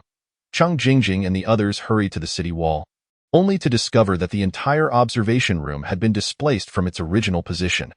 The outermost crystal dome had shattered, and the remaining 2 layers bore cracks. The occupants within were momentarily unscathed. Though fear was palpable, it became evident that the location of the temporary observation room had been left with a gaping hole. Judging by its size, it was likely the work of a rift earth demon worm. Xing Shaoshan instructed the beast tamers of the earth-type beasts to quickly seal the hole, while he too summoned his beast companion. Chen Fei, unfamiliar with Xing Shaoshan, looked on with curiosity. 9-turn Crystal Serpent Strength, Level 4. 8th Tier Attributes, Crystal System, Flesh Tank System, Strength System Qualification. S Potential. Expected to ascend to SSS Level Qualification. Skills. 1. Crystal Manipulation. Capable of controlling mineral substances within the earth to create wide-ranging. Destructive Crystal Attacks. Mastery. Pinnacle Level 2. Crystal Traversal. Can utilize crystal materials to teleport or shift instantaneously. Mastery. Proficient Level. Due to insufficient mastery, currently limited to 3 uses per day. Upon witnessing the crystal traversal skill, Chen Fei finally understood how Xing Shaoshan had managed to escape from the depths of Baiyu Mountain. If utilized effectively, it was akin to a standard time-space traversal skill, rendering one invincible in flight. Immediately, the 9-transformation crystal serpent manipulated the crystal mines beneath the ground, condensing them into towering crystal pillars. First, it sealed the entrance, and then it protected the remaining area around the observation room, preventing burrowing monsters like the earth-splitting demon worm from wreaking havoc on the crystal abode once more. Chang Jingjing summoned her own beast companion, Qingmu Spirit Ape, Strength, Level 4, Stage 3, Attributes, Elemental, Support, Healing, Qualification, S, Potential, capable of advancing to SSS Level Qualification, Skills, 1. Life Restoration, capable of absorbing the life force of wood-type beings to heal other living creatures. Proficiency, Pinnacle Level 2. Nature Affinity, able to communicate with plants within a certain radius. Proficiency, Mastery Level. As the Qingmu Spirit Ape made a throwing gesture, a handful of seeds was cast around the temporary observation room. Soon, these seeds sprouted into green shoots, rapidly growing into small trees over 2 meters tall. These verdant trees swayed, and green orbs of light floated upwards, subsequently entering the observation room and drifting towards Chu Chongsheng and the others. In an instant, their minds were calmed, and their injuries healed significantly. This was the distinction between S and A grades. The Qingmu Spirit Ape could perform long-range group healing, while his mother's facial spirit flower could only heal at close range. Just when they thought the ordeal had come to a close, an unexpected turn of events occurred. Chapter 34. The evolved black sticky worm with the earth-splitting demon worm no longer a disturbance. The temporary shelter was momentarily safe. Chu Chongsheng and the others let out a sigh of relief. Lingling, what's wrong? Don't scare me. An urgent call roused Chu Chongsheng, who had just begun to relax. He hurried over to discover the girl Lingling, who had been lying unconscious, suddenly awakened. Yet, her first instinct was not to inquire about her surroundings or her condition, but rather to clutch her abdomen and writhe in agony. It hurts. There's something in my belly. Please stop squirming, I beg you. Witnessing Lingling's tearful distress, even resorting to banging her head against the floor, filled Chu Chongsheng with a profound sense of discomfort. He quickly summoned his beast companion for her treatment. However, he forgot that the Qingmu Spirit Ape was still outside, and its healing ability, being a level 4 beast, was not necessarily stronger than his own. If the Qingmu Spirit Ape could not heal her, what could he do? Chu Chongsheng, what's happening? Seeing the chaos in the temporary shelter, Chang Jingjing hurriedly inquired. Yet, before Chu Chongsheng could respond, a horrifying incident transpired. Lingling's body suddenly stiffened, and then her abdomen burst open. Blood, shattered flesh, and mangled organs sprayed across everything. On the bed, the floor, the clothing of others, and even on Chu Chongsheng's face. The girls present could no longer contain their screams, their terrified voices seeming to rend the very air of the temporary shelter. The others, who had managed to remain somewhat composed, instinctively recoiled, too fearful to approach. Even Chu Chongsheng found himself retching against the wall. Such a gruesome sight, even as the leader of a medical team. he had never witnessed before. From the perspectives of Qin Fei, Chang Jingjing, and the others, they saw a section of the transparent temporary shelter suddenly turn crimson. Blood trickled down the crystal walls, causing their hearts to plummet. Something was amiss. Qin Fei immediately instructed Xiao Gu to share the vision, allowing everyone to clearly see the unfolding horror. Upon witnessing such a bloody scene, their stomachs churned in discomfort. There was something crawling out of Lingling.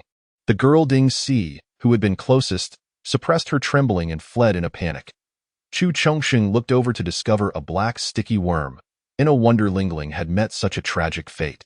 It was all the doing of this creature. In a fit of rage, Chu Chongsheng commanded his beast companion to attack it. However, the black sticky worm proved even weaker than anticipated, shattering upon impact. Indeed, it shattered like porcelain dropped from a height, breaking into countless tiny black sticky worms. They floated in the air, slowly filling the entire room. The first to react was Ding Si. She pushed open the door and dashed outside. Pounding on the door to the temporary shelter, "Let me out, Minister. Please let me out. There are countless black sticky worms in there. I don't want to die. I don't want to meet the same fate as Lingling." Others joined her in frantic pleas.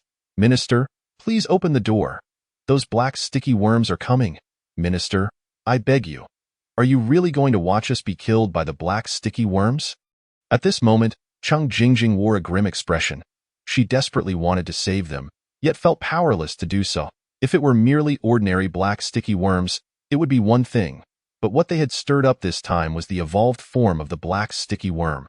The Black Sticky Worm King. Qin Fei flipped through the sacred text and discovered pertinent information. Black Sticky Worm King, not the main body. Strength, level 3, stage 8. Attributes, poison, life, assassin, qualification, S, potential, capable of advancing to SSS level qualification. Skills, 1. Spore dissemination. The body can split into countless spores. As long as one spore survives, it will not truly die. Can be used for escape or parasitism. Proficiency, mastery level 0.2. No wonder when Chu Chongsheng attacked the Black Sticky Worm King, it shattered into thousands of spores. It was due to its unique skill. These spores, akin to dandelions, drifted with the wind, and once the temporary shelter was opened, they would disperse. They need not even enter through the mouth. Simply landing on the skin was sufficient for parasitism. After a period of fermentation, they would form a complete entity, ultimately bursting forth as Lingling had. Thus, Chang Jingjing dared not take the risk. She was uncertain whether these spores would drift into the city. Even if just one spore entered, the consequences would be catastrophic. Qin Fei, at that moment, truly grasped how severe the bloodshed incident from his previous life had been. It was no wonder that 7 or 8 teams had perished. Even more terrifying was that the Black Sticky Worm King before them had merely grown from a single spore. Its main body likely resided deep within the Baiyue Mountains. This realization rendered Qin Fei somewhat calmer. Currently, Xiao Gu was quite powerful for its level, yet it had not surpassed the Black Sticky Worm King, at least among its peers. Xiao Gu was ill-equipped to deal with the spore dissemination. If given the chance, it was imperative to elevate Xiao Gu to S level. While Chang Jingjing and Xing Xiaoshan hesitated, Ding Si and the others had already succumbed to infection. Their eyes lost all light. Even the whites turned black. Suddenly, Ding Si eerily lifted her head, fixing her gaze on Chang Jingjing. "You humans are truly heartless. You could save your comrades, yet you refuse to lift a finger. Simply watching as I slaughter them? HM? Ha ha ha." Clearly, alongside the Black Sticky Worm King, a terrifying monster lurked, capable of manipulating human hearts. Under its influence, Qin Fei noticed that the soldiers around him were casting altered glances towards Chang Jingjing, Xing Xiaoshan, and the others. Disappointment, indignation, hatred. It was a tumult of complex emotions. Indeed, by not saving Ding Si and the others this time, they could easily choose not to assist again in the future. After all, they were merely the lowest-ranking soldiers. They hoped to die with honor, not in such a humiliating manner.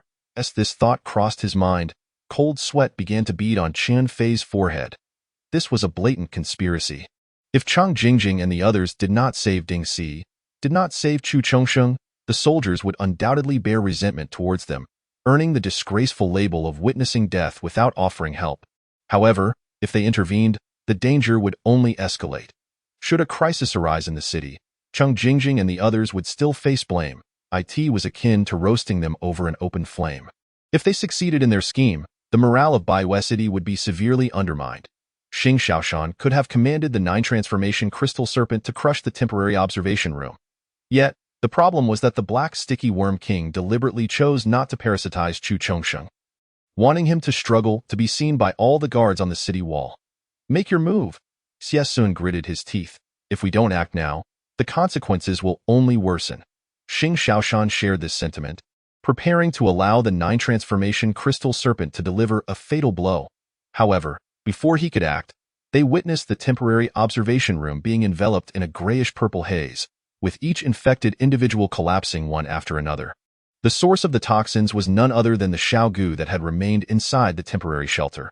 They turned to Qin Fei, only to find him looking back, having been parasitized by the spores of the Black Sticky Worm King. They were beyond saving. As for Chu Chongsheng, he was left alive for a purpose.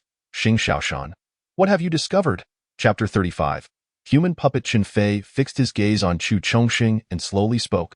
This purple toxic mist is a level 3 neurotoxin, blood toxin. He was referring to toxin number 1. Even a level 3 beast, caught unawares, might not withstand such a toxin. Yet, Chu Chongsheng, a mere human, managed to endure it. Qin Fei emphasized the word human with particular weight. Xing Xiaoshan, Cheng Jingjing, and the others exchanged glances, each discerning the unusual nature of the situation. Without further inquiry, Xing Xiaoshan commanded the 9-transformation crystal serpent to capture Chu Chongsheng and confine him in another crystal chamber. Subsequently, they crystallized the entire temporary observation room, and as the crystal shattered, both the spores of the Black Sticky Worm King and the infected individuals like Ding Si transformed into countless starlit particles.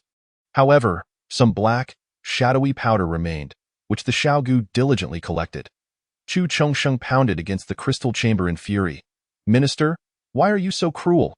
Among them are my beloved, my brothers, my comrades. You don't even consider if there's a chance to save them, opting instead for outright annihilation. Are you planning to erase me as well? Come forth, end my existence, so that I may reunite with them. His trembling shoulders and helpless expression laid bare his profound sorrow, his throat nearly shattering with grief. The soldiers atop the city wall empathized with Chu Chongsheng's plight, while their disappointment in Xing Xiaoshan and others deepened. He is lying. The sudden voice caused Cheng Jingjing and the others to turn around. It was none other than the long-absent couple, Chen Qingyun and his wife. Beside Xia Zhixue stood the discerning flower fairy, Lu. Qin Fei merely nodded at them, offering little indication of their relationship, as he preferred to keep it concealed. Old Xia, you have finally returned. Chang Jingjing felt a wave of relief wash over her. Although Xia Zhixue's combat prowess was modest, her support-type beast companion proved immensely useful, serving as the head of both the logistics and interrogation departments. It is well known that in battle, logistics often dictate the outcome. Let us first deal with this wretch below. Xia Zhixue understood that this was not the time for reminiscing. Chu Chongsheng, allow me to inquire. Why do you weep outwardly while your heart revels? Xia Zhixue's words momentarily stunned Chu Chongsheng. You have slain my comrades, and now you seek to tarnish my honor. Chu Chongsheng's voice trembled with indignation. The guards felt a surge of empathy for him. This was too much. Having massacred his squad, they now sought to accuse him unjustly. Is this the game of the powerful? Upon hearing this, Chen Qingyun furrowed his brow and summoned a bat-like beast. Possessing 6 ears and striking blue eyes, appearing quite extraordinary. 6-eared clear sound bat, strength, level 4, rank 5, attributes, soundwave, flight, qualification, S, potential, likely to advance to SSS level, skills, 1. Sonic boom impact, can unleash a unique soundwave attack, disrupting or damaging the enemy's nervous system. Proficiency, mastered. 2. Soundwave barrier, can create a soundwave shield to withstand soundwave attacks and mitigate certain physical and elemental damage. Proficiency, mastered. In addition to utilizing soundwave attacks, the 6-eared clear sound bat possessed remarkably acute hearing, capable of detecting the faintest sounds, including the heartbeat and breath of prey. Hence, Chen Qingyun belonged to the tracking department, amalgamating functions of pursuit and surveillance. Upon its arrival, the 6-eared clear sound bat erected a soundwave barrier to shield the guards from being further affected by Chu Chongsheng's cries. Subsequently, it employed soundwave resonance to dispel the soundwave influence on the guards. Restoring their mental clarity, it turned out that these guards had unwittingly fallen victim to an attack of Soundwave skills. They touched their faces, bewildered. What just happened to me? Hearing Chu Chongqing's cries made my heart feel so heavy, and I desperately wanted to comfort him. Yet now, that feeling has vanished. It dawned on them that they had been unknowingly assaulted by Soundwave abilities. So, who is this Chu Chongqing? As the guards regained their senses, Chu Chongqing no longer felt the need to maintain his facade. What I have heard is that the two of you are not in Baiwei City. I never expected your return to be so timely. Xia Zhixue admonished sharply, you are not Chu Chongqing. Who exactly are you? Guess, if you can, he responded, laughing heartily as he laughed. Chu Chongqing suddenly froze. Indeed, he was frozen, stiffened into a human effigy, yet his face retained an eerie smile. This smile was one that Qin Fei and Chen Qingyun were all too familiar with, the very same strange smile that had adorned Song Gong's face before his demise. Qin Fei sent a small wand Du Guwang to explore within, resulting in a profound shock. Inside, there was nothing but emptiness, meaning that the being with whom they had been communicating was merely a human skin. No wonder the spores of the black sticky worm king had failed to infect him. No wonder the toxic smoke had no effect. Such an inexplicable occurrence sent chills down Chen Fei's spine. Had Chu Chongqing been a human effigy from the very beginning? Or had he only become one after the emergence of the black sticky worm king? Countless questions lingered in Chen Fei's mind. Chen Qingyun, Cheng Jingjing, and the others wore equally grim expressions. 5 master-level beast tamers were present, yet none had discerned the unusual nature of the opponent in this world. Shrouded in mist, many things were unfathomable, an air of the bizarre permeated, and common sense could no longer guide their path forward. Everyone disperse. Return to your duties. Xing Xiaoshan waved his hand, sending others back to their posts. The guards, having shed their earlier disappointment, were now gripped by a chill at the revelation of Chu Chongqing's effigy. They were left with a singular thought. If they could avoid entering the Baiwei Mountains, they would. In the conference room, the 5 department heads and Qin Fei sat in stunned silence. Though the matter had reached its conclusion, it had birthed an overwhelming multitude of issues. After a considerable pause, Cheng Jingjing finally spoke. Old Xia, did you not say you would return in a couple of days? How is it you are here today? Xia Zhixue turned to Qin Fei. My son urged me to come early, stating that something significant had transpired. Your son is also in Baiwei City? Xing Xiaoshan and Xie Sun looked on, puzzled. Only Cheng Jingjing crossed her legs, smirking. Not only is he in Baiwei City, but he is right before your eyes. Xie Sun and Xing Xiaoshan abruptly turned their gazes toward Qin Fei. Qin Fei. So it is. Qin Fei merely scratched his head sheepishly, saying nothing. Cheng Jingjing followed suit, her gaze trained on him. This time, Qin Fei has truly done a great service. Initially, he was only to receive a third-class merit, but it seems that will not suffice. At the very least, it should be second class. Xing Xiaoshan concurred. Indeed, had he not discovered the situation early, allowing Chu Chongqing and his group to enter the city, the spores of the black sticky worm king would have spread uncontrollably. It would have been much more challenging to resolve, and he might have even planted a spy like Chu Chongqing within. It was perilously close. Chen Qingyun had not anticipated Qin Fei's involvement, and while feeling joyful for him, he could not help but say, this second-class merit can be awarded, but it must remain confidential. The others quickly grasped Chen Qingyun's intent. The one who stands out is the first to be targeted. He wished to keep Qin Fei from becoming too conspicuous. Very well, it is settled. Now, let us discuss the second matter. Xing Xiaoshan rose, activating the projector in the conference room. The screen displayed photographs from the incident. What do you all think of the claims that Chu Chongqing wandered into the inner perimeter? How much of it is true, and how much is fabricated? Chapter 36. Sale of Beasts. Xie Sun voiced his speculation. Half true, half false. Otherwise, Ding Si and the others would have refuted it long ago. Cheng Jingjing continued. What we fear most is this blend of truth and falsehood. Regardless of the specifics, it is evident that significant changes have occurred within the inner perimeter. The Rift Earth Demon Worm, the Black Sticky Worm King, and that unknown entity capable of transforming people into effigies. These changes bode ill. Therefore, my friends, the days ahead will be even more arduous. The meeting deliberated on this event for an extended period, establishing new protocols primarily aimed at preventing sudden incidents in the Baiwei Mountains and reducing soldier casualties. Upon exiting the conference room, Xiao Gu leaped onto Chen Fei's shoulder, gravely stating, "You were indeed correct. A significant event has unfolded. I never imagined that Chu Chongsheng and his group would ultimately meet their demise. In that moment, Xiao Gu began to believe in the tale of Qin Fei being pursued by the Beast King. It seemed that only by striving to grow stronger could both Qin Fei and Xiao Gu extricate themselves from such peril. Qin Fei, too, felt a pang of sentiment. Indeed, not a single person was saved in the end. He had forewarned Cheng Jingjing and even called his parents back early, yet it had changed nothing. The inner perimeter bore an uncanny resemblance to hell, and that final smile reminded Qin Fei of the near-fatal encounter he had experienced in a dream. He had long suspected that the matter surrounding the five-color divine stone flower was far from simple. Now, it appeared this incident might very well be connected to that organization, a horde of beasts who regard human life as mere fodder. Let me catch you. Qin Fei clenched his fists, the sound of cracking knuckles echoing. There is no hatred without cause, only resentment born from reason. By the way, Xiao Gu, take out what you have found. It turned out that when the nine-turned crystal snake crushed the spores of the black sticky worm king, some remnants remained, which Xiao Gu had collected. Spore crystal powder.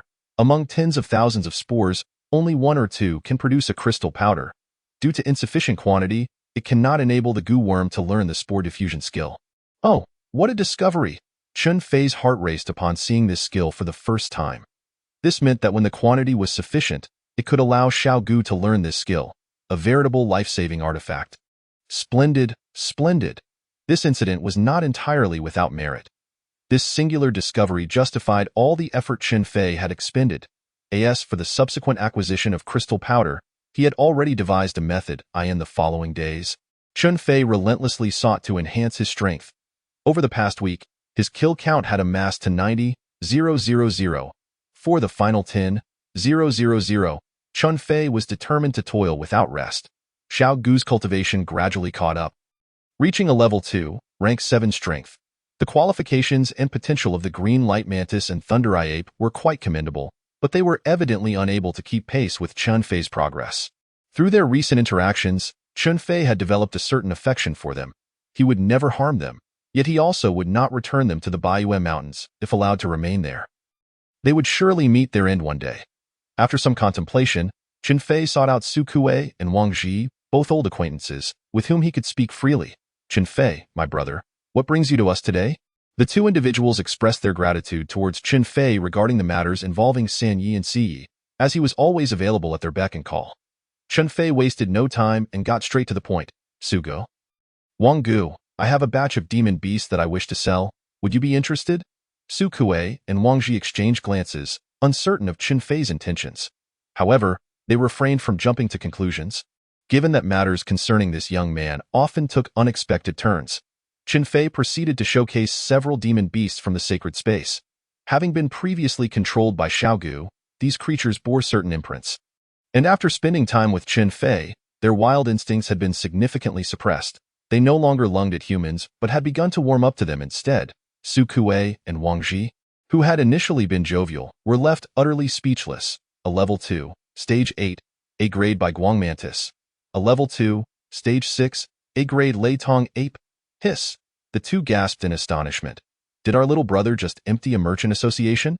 Among the 20 demon beasts Qin Fei presented, 12 were of A grade quality, which explained their disbelief. Have you two found anything to your liking? Su Kuei and Wang Ji's eyes sparkled with interest. Yet they remained silent. There's something holding you back. Su Kuei scratched his head, then sighed. Brother, to be honest, I am quite fond of that Lei Tong ape, but my finances are rather strained. Wang Ji nodded in agreement. Unlike Qin Fei, who possessed the slaughter sacred text and could enhance his strength with slaughter points, they needed to consider not only the spirit stones for their own cultivation, but also various evolution materials and bloodlines for their pets. The cost for nurturing far exceeded the initial purchase price of the beasts. Furthermore, the level 2 beasts Qin Fei produced were bound to be more expensive, likely exceeding 1 million mid-grade spirit stones on the market. Qin Fei understood their concerns. However, his initial intention was not solely to acquire spirit stones. Why, dear brothers, I am merely acting on someone else's behalf. What he truly desires is for these pets to find suitable owners who will cherish and protect them. As for the price, fret not. I can offer a 20% discount, and you may pay with contribution points, even in installments. Approximately 600 contribution points can exchange for a B-grade beast. while a mere 2,000 contribution points can procure an A-grade beast. Of course, this is just the initial price. Given our good rapport, I can make it even cheaper. Chen Fei had no intention of giving them away for free. Firstly, he needed resources, particularly contribution points, which were quite useful. Secondly, Xiaogu had put in considerable effort to bring these beasts, and even a no-cost transaction warranted some form of compensation. Lastly, free beasts might not be valued by others, as they wouldn't have invested their own money. Thus, it was far more advantageous to earn a little extra. For captains of their caliber, gathering 2,000 contribution points was still quite feasible. After some contemplation, they recognized that the price was indeed reasonable. To claim otherwise would be disingenuous. Su Kuei thumped his chest. "All right, brother, your prices are quite generous, so I shall not be coy, and I possess 1,200 contribution points, along with 500,000 mid-grade spirit stones. How does that sound?" When calculated, it amounted to exactly 800,000 mid-grade spirit stones, and Chen Fei readily agreed. However, he returned 20,000 mid-grade spirit stones. "Su Gu, please have someone inspect this 20,000 to ensure there are no issues. Should any arise, do not hesitate to contact me." After all, having been under Xiaogu's control for so long, it was prudent to check for any potential cognitive impairments or soul damage. Even if Chen Fei hadn't mentioned it, Su Kuei would have arranged for an inspection. The result revealed only minor soul damage, which was not a concern and would recover quickly. Thus, with both quality and price assured, Su Kuei and Wang Ji had no qualms about introducing the beasts to their teammates or other squads. Before long, the demon beasts in the sacred space were sold out. Chen Fei, having accumulated such wealth for the first time, was momentarily taken aback, totaling 3,800 contribution points and over 10 million mid-grade spirit stones. Additionally, a portion of contribution points from the military had yet to be settled. These were merely the profits from a 20 sale.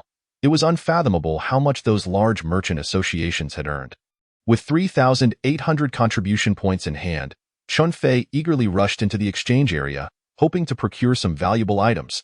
Chapter 37. The Emergence of the Dream Soul Fox. Upon entering the exchange area, Chen Fei first sought materials that could facilitate Xiaogu's evolution. Having consumed a Gu Wang's heart already, another would yield negligible effect, rendering it a waste. Queen Bee Crystal, quality, level 5. Source, Heart Crystal from the level 5 Demon King. The Cloud Mist Queen Bee, effect, has a certain chance to allow the Wand Poison Gu King to evolve. Note, combined with 600,000 slaughter points to make up for deficiencies, can elevate evolution to flawless level. The Cloud Mist Queen Bee was merely approaching S-grade, and even as a level 5 Demon King, it fell short for Xiaogu's evolution, hence the need for the 600,000 slaughter points. Moreover, this heart crystal demanded 4,000 contribution points, which was not particularly necessary for either Chen Fei or Xiaogu at this moment. Sky Crystal Bloodline, quality, level 5. Source, bloodline from the level 4 Demon General. Sky Crystal Ant King, effect, has a certain chance to allow the Wand Poison Gu King to evolve. Note, combined with 400,000 slaughter points to make up for deficiencies, can elevate evolution to flawless level. Although the Sky Crystal Ant King was merely a level 4 Demon General, its S-grade quality was more conducive to Xiaogu's evolution. However, the required 5,000 contribution points were rather steep. Even with Chen Fei's considerable wealth, he found himself financially constrained. Forget it. I shall list it as a future target and return once I have amassed more contribution points. Having found no evolution materials, he turned to martial arts techniques. Due to the underdeveloped martial arts system on the continent, it was simply categorized into levels 1 through 4, with 4th-level techniques being exceedingly rare. The 3rd-level techniques represented the highest attainable level for ordinary individuals, with each priced around 3,000 contribution points. However, upon browsing, he encountered only 2 assassin-type techniques. One focused on poison, the other on illusions, both overlapping with Xiaogu and the Dream Soul Fox's abilities, rendering them unappealing and ultimately a waste. After much wandering, he finally exchanged 600 contribution points for a mushroom. Giant mushroom, quality, level 4. Description, a wondrous plant in nature that can freely alter its body size.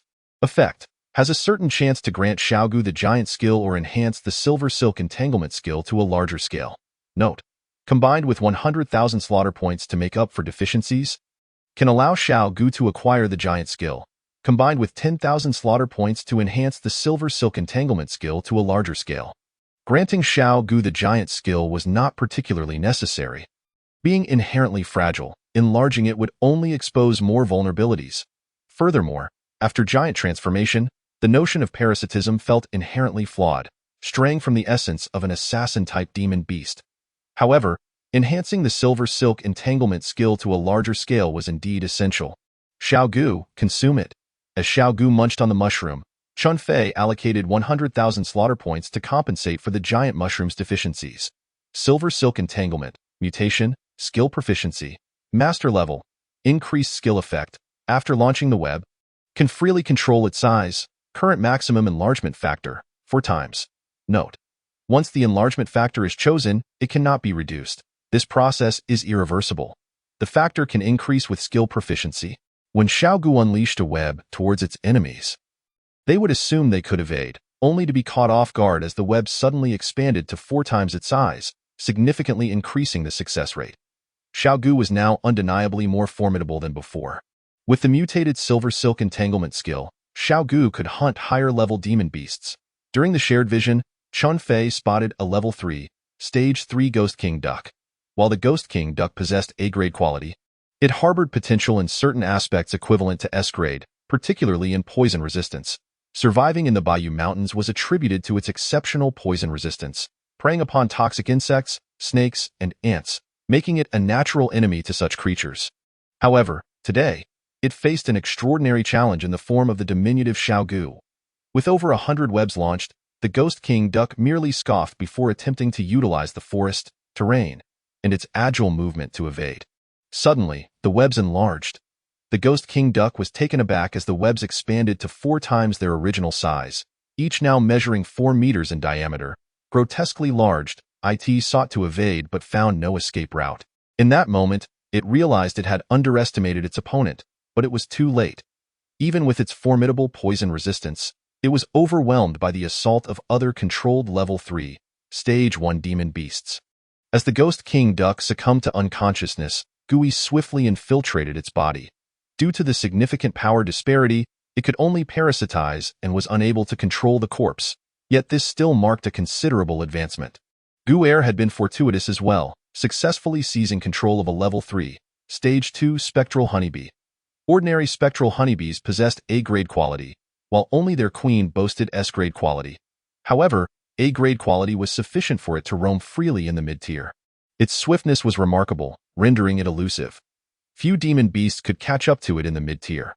The only downside was that, in enhancing its speed, it sacrificed defense and attack. If only its offensive capabilities were stronger, it might not have remained merely A-grade. Thus, under the surprise attack of the mutated silver silk entanglement, a total of 68 level 3 low-tier demon beasts were successfully controlled. The 68 creatures are more than sufficient for a frenzied hunt of second-tier high-level demon beasts, as well as third-tier low-level ones. Slaying a second-tier 9th rank bloodstained spider grants 50 in kill value. Slaying a second-tier 9th rank ghost pigeon demon grants 50 in kill value. Slaying a third-tier 1st rank thunder spider grants 100 in kill value. The accumulation of kill value has progressed at an astonishing rate compared to the initial stages, bringing a sense of satisfaction to Chun Fei. After several days, he finally amassed a total of 100,000 kill value. Chun Fei promptly leaped into the storage space of the sacred cannon.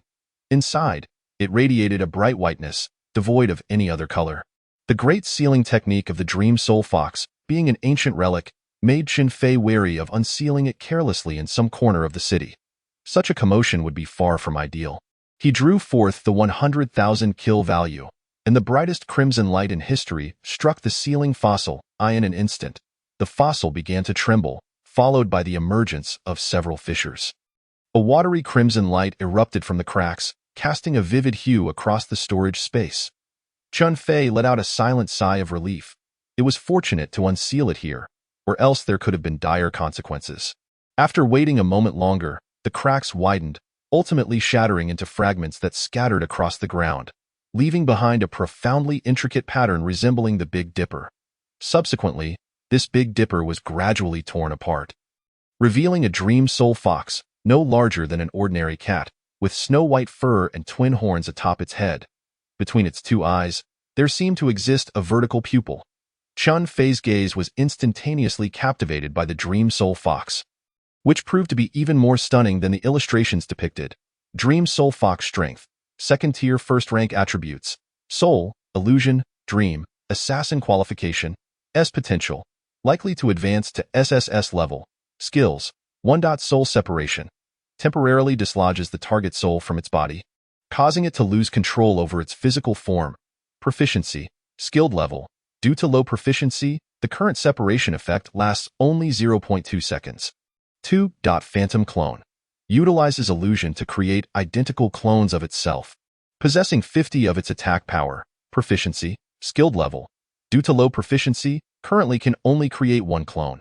Higher proficiency allows for more clones, closer to its own strength. 3. Dream Projection, can briefly project dream entities into the real world. Proficiency, Skilled Level, due to low proficiency, can currently only project entities that are 3 ranks above itself, with a duration of 30 seconds. Gazing at the information of the Dream Soul Fox, Chun Fei was left speechless in astonishment. Truly, it is a remarkable ancient beast, surpassingly exceptional. Each skill exceeded Chun Fei's expectations. He had studied dream projection, recognizing it as a formidable ability, yet the number of demon beasts capable of mastering it is exceedingly rare. Phantom Clone differs significantly from the conventional creation of illusions. However, one certainty remains. The rarity of this skill is scarcely inferior to that of dream projection, especially once proficiency increases. If 7 or 8 Dream Soul Foxes appeared, how would one decide which to target? As for soul separation, it is the most astonishing skill Chun Fei has encountered thus far. To directly expel an enemy's soul from their body? That is simply outrageous.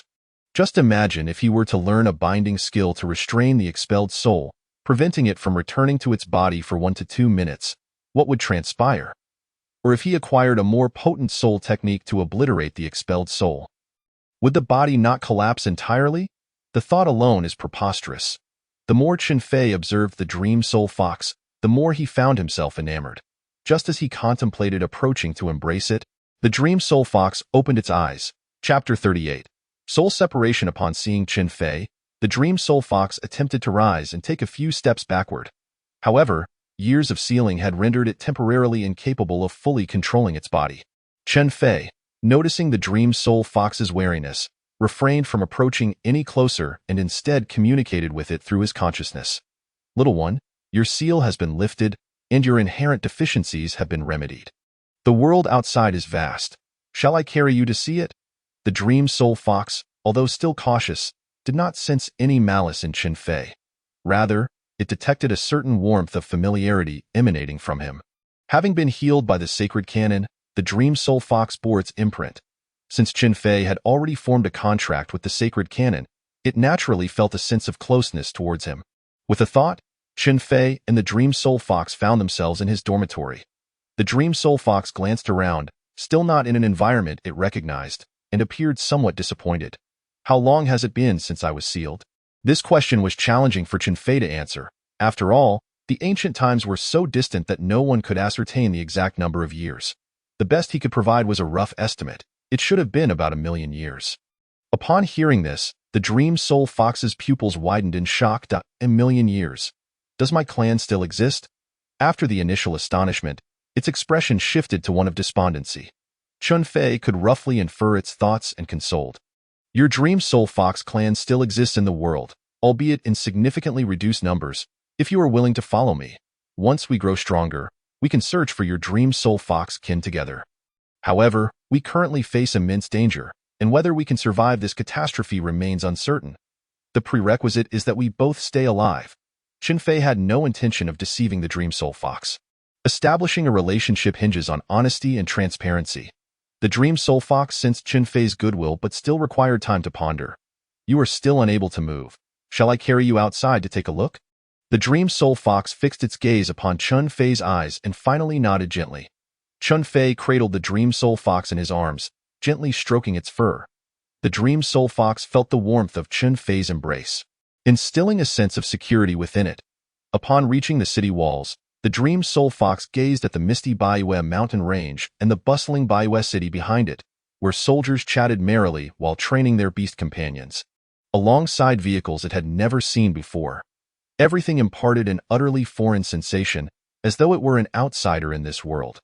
The only familiar presence was the human cradling it. Will you truly take me to find my kin? Chun Fei lowered his head and chuckled softly.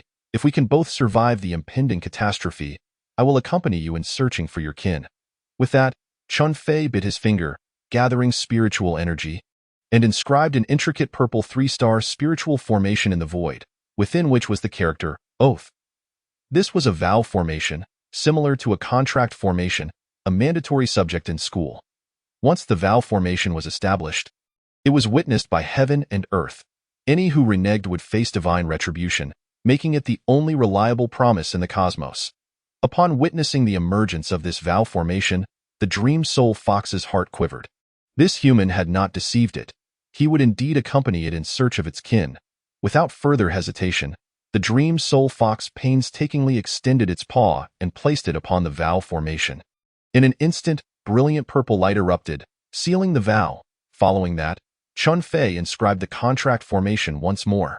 From that moment on, the Dream Soul Fox became Chun Fei's second beast companion, Dream White Fur. I shall henceforth call you Dream White.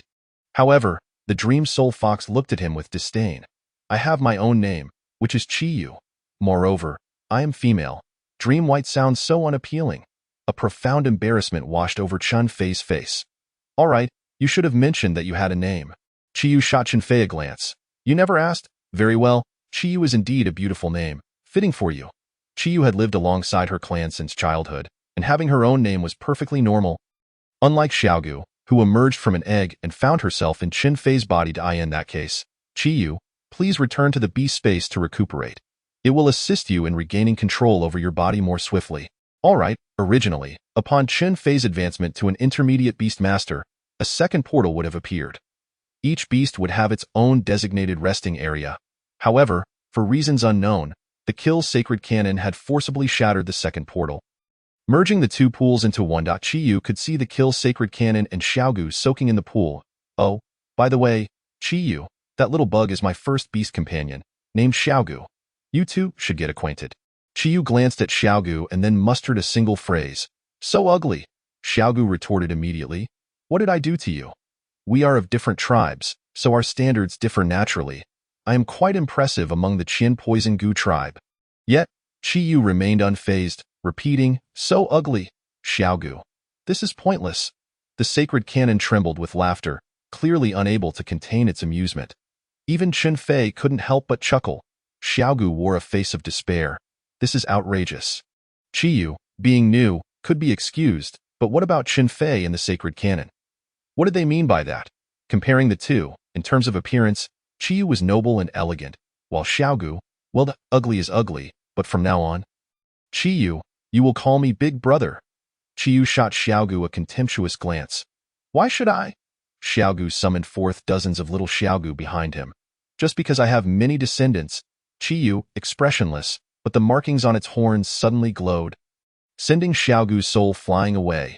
Thus, Xiaogu floated above the pool, gazing at its own body, only to be instantaneously pulled back. Though it lasted merely 0.2 seconds, Xiaogu experienced a taste of helplessness. It's the moment when the soul was violently expelled. It truly felt powerless. This the ancient mythical beast, the Dream Soul Fox, that Chun Fei has set his sights on. Xiaogu set aside his previous underestimation, no longer believing that sheer numbers could crush everything. Moreover, Chi-Yu's soul separation technique was only at an adept level, and his strength was merely at the second tier, first ranked. If both of these aspects were to be enhanced, what would the outcome be? Chun Fei, who had been closely observing Chi-Yu, was also taken aback. He had not anticipated Chi-Yu's overwhelming strength, capable of sending even Xiaogu's soul, which was at the second tier, 7th rank. Flying. Was S-rank potential truly this enigmatic? Upon looking at Chi-Yu again, he found her slumped in the pool, her expression tinged with pain. Chun Fei hurriedly inquired, Chi-Yu, are you all right? Chi-Yu's weak voice replied, I'm fine. Soul separation is a racial secret technique of my Dream Soul Fox lineage, which others cannot possibly learn. Currently, I can use it across 7 tiers at most. However, using it across tiers will result in a certain backlash. Don't worry, I will recover after a while. Racial secret techniques? Such terms were rather foreign to Chun Fei. After reassuring Chiyu, he rushed to the library of Bayou City in search of information regarding racial secret techniques. Chapter 39. Chiyu's skill selection. Racial secret techniques can only be possessed by powerful lineages. It is said that racial secret techniques are related to the first generation. Some lineages are born with certain unique skills that do not require postnatal learning. These are known as racial skills. After much searching, the information regarding racial secret techniques amounted to mere fragments. None of the sources clearly outlined how to cultivate these secret techniques or how they were formed. With no other options, Chunfei had to temporarily set this aside. He then borrowed books concerning souls, dreams, and illusions, aiming to complement Chiyu's existing skills and refine their combined tactics. Concerning soul separation, he discovered the skill, Soul Prison Seal. After expelling a soul from its body, one could quickly employ the Soul Prison Seal to confine the opponent's soul in a dark, alternate space prison. The higher the proficiency, the longer the confinement duration. There was also another skill, Soul Cutting. A slash delivered to the expelled soul could severely injure it, even if the original host remained alive. As proficiency increased, one could unleash more slashes simultaneously. Additionally, it was necessary to learn the Soul Guardian skill. This would protect either Chunfei or Xiaogu from soul attacks, allowing them to activate this skill promptly to mitigate damage. Moreover, the Soul Interrogation technique showcased by the multicolored Soul Beast had also piqued Chunfei's interest. As for dream-related skills, he would initially focus on the simpler skills like Dream Interference and Dream Barrier. Primarily for defense in the realm of illusions, he must learn Mirage, a skill capable of creating remarkably realistic illusions, like flowers in a mirror or the moon in water, beautiful yet illusory, making it difficult to discern reality from falsehood. The higher the proficiency, the more authentic the environment becomes, rendering it increasingly challenging to unravel. If one could create illusions, it was only natural to also learn the illusion breaking cycle, skill to dispel them. Some illusions are not merely composed of a single layer but may consist of 2, 3, or even 5 to 6 layers. In such cases, this skill is essential to analyze the most fundamental constructs of the illusion and thus unravel it. As for the assassin skills, Chiyu couldn't employ poison, parasitism, or corpse manipulation like Xiaogu. Therefore, she had to learn skills such as stealth, disguise, and concealment from the assassin category to facilitate smoother ambushes. The thought of these 10 or so skills left Chunfei feeling overwhelmed. The amount of slaughter value required for this future endeavor was no trivial matter. The only source of comfort for Chunfei was Chiyu's talent. Despite acquiring several skills, she had only consumed 2 Bodhi fruits. The rest had been attained through her own comprehension. In this regard, Chiyu proved to be stronger than Xiaogu, as she possessed S-rank potential. However, in terms of realm advancement, Chiyu fell far short of Xiaogu.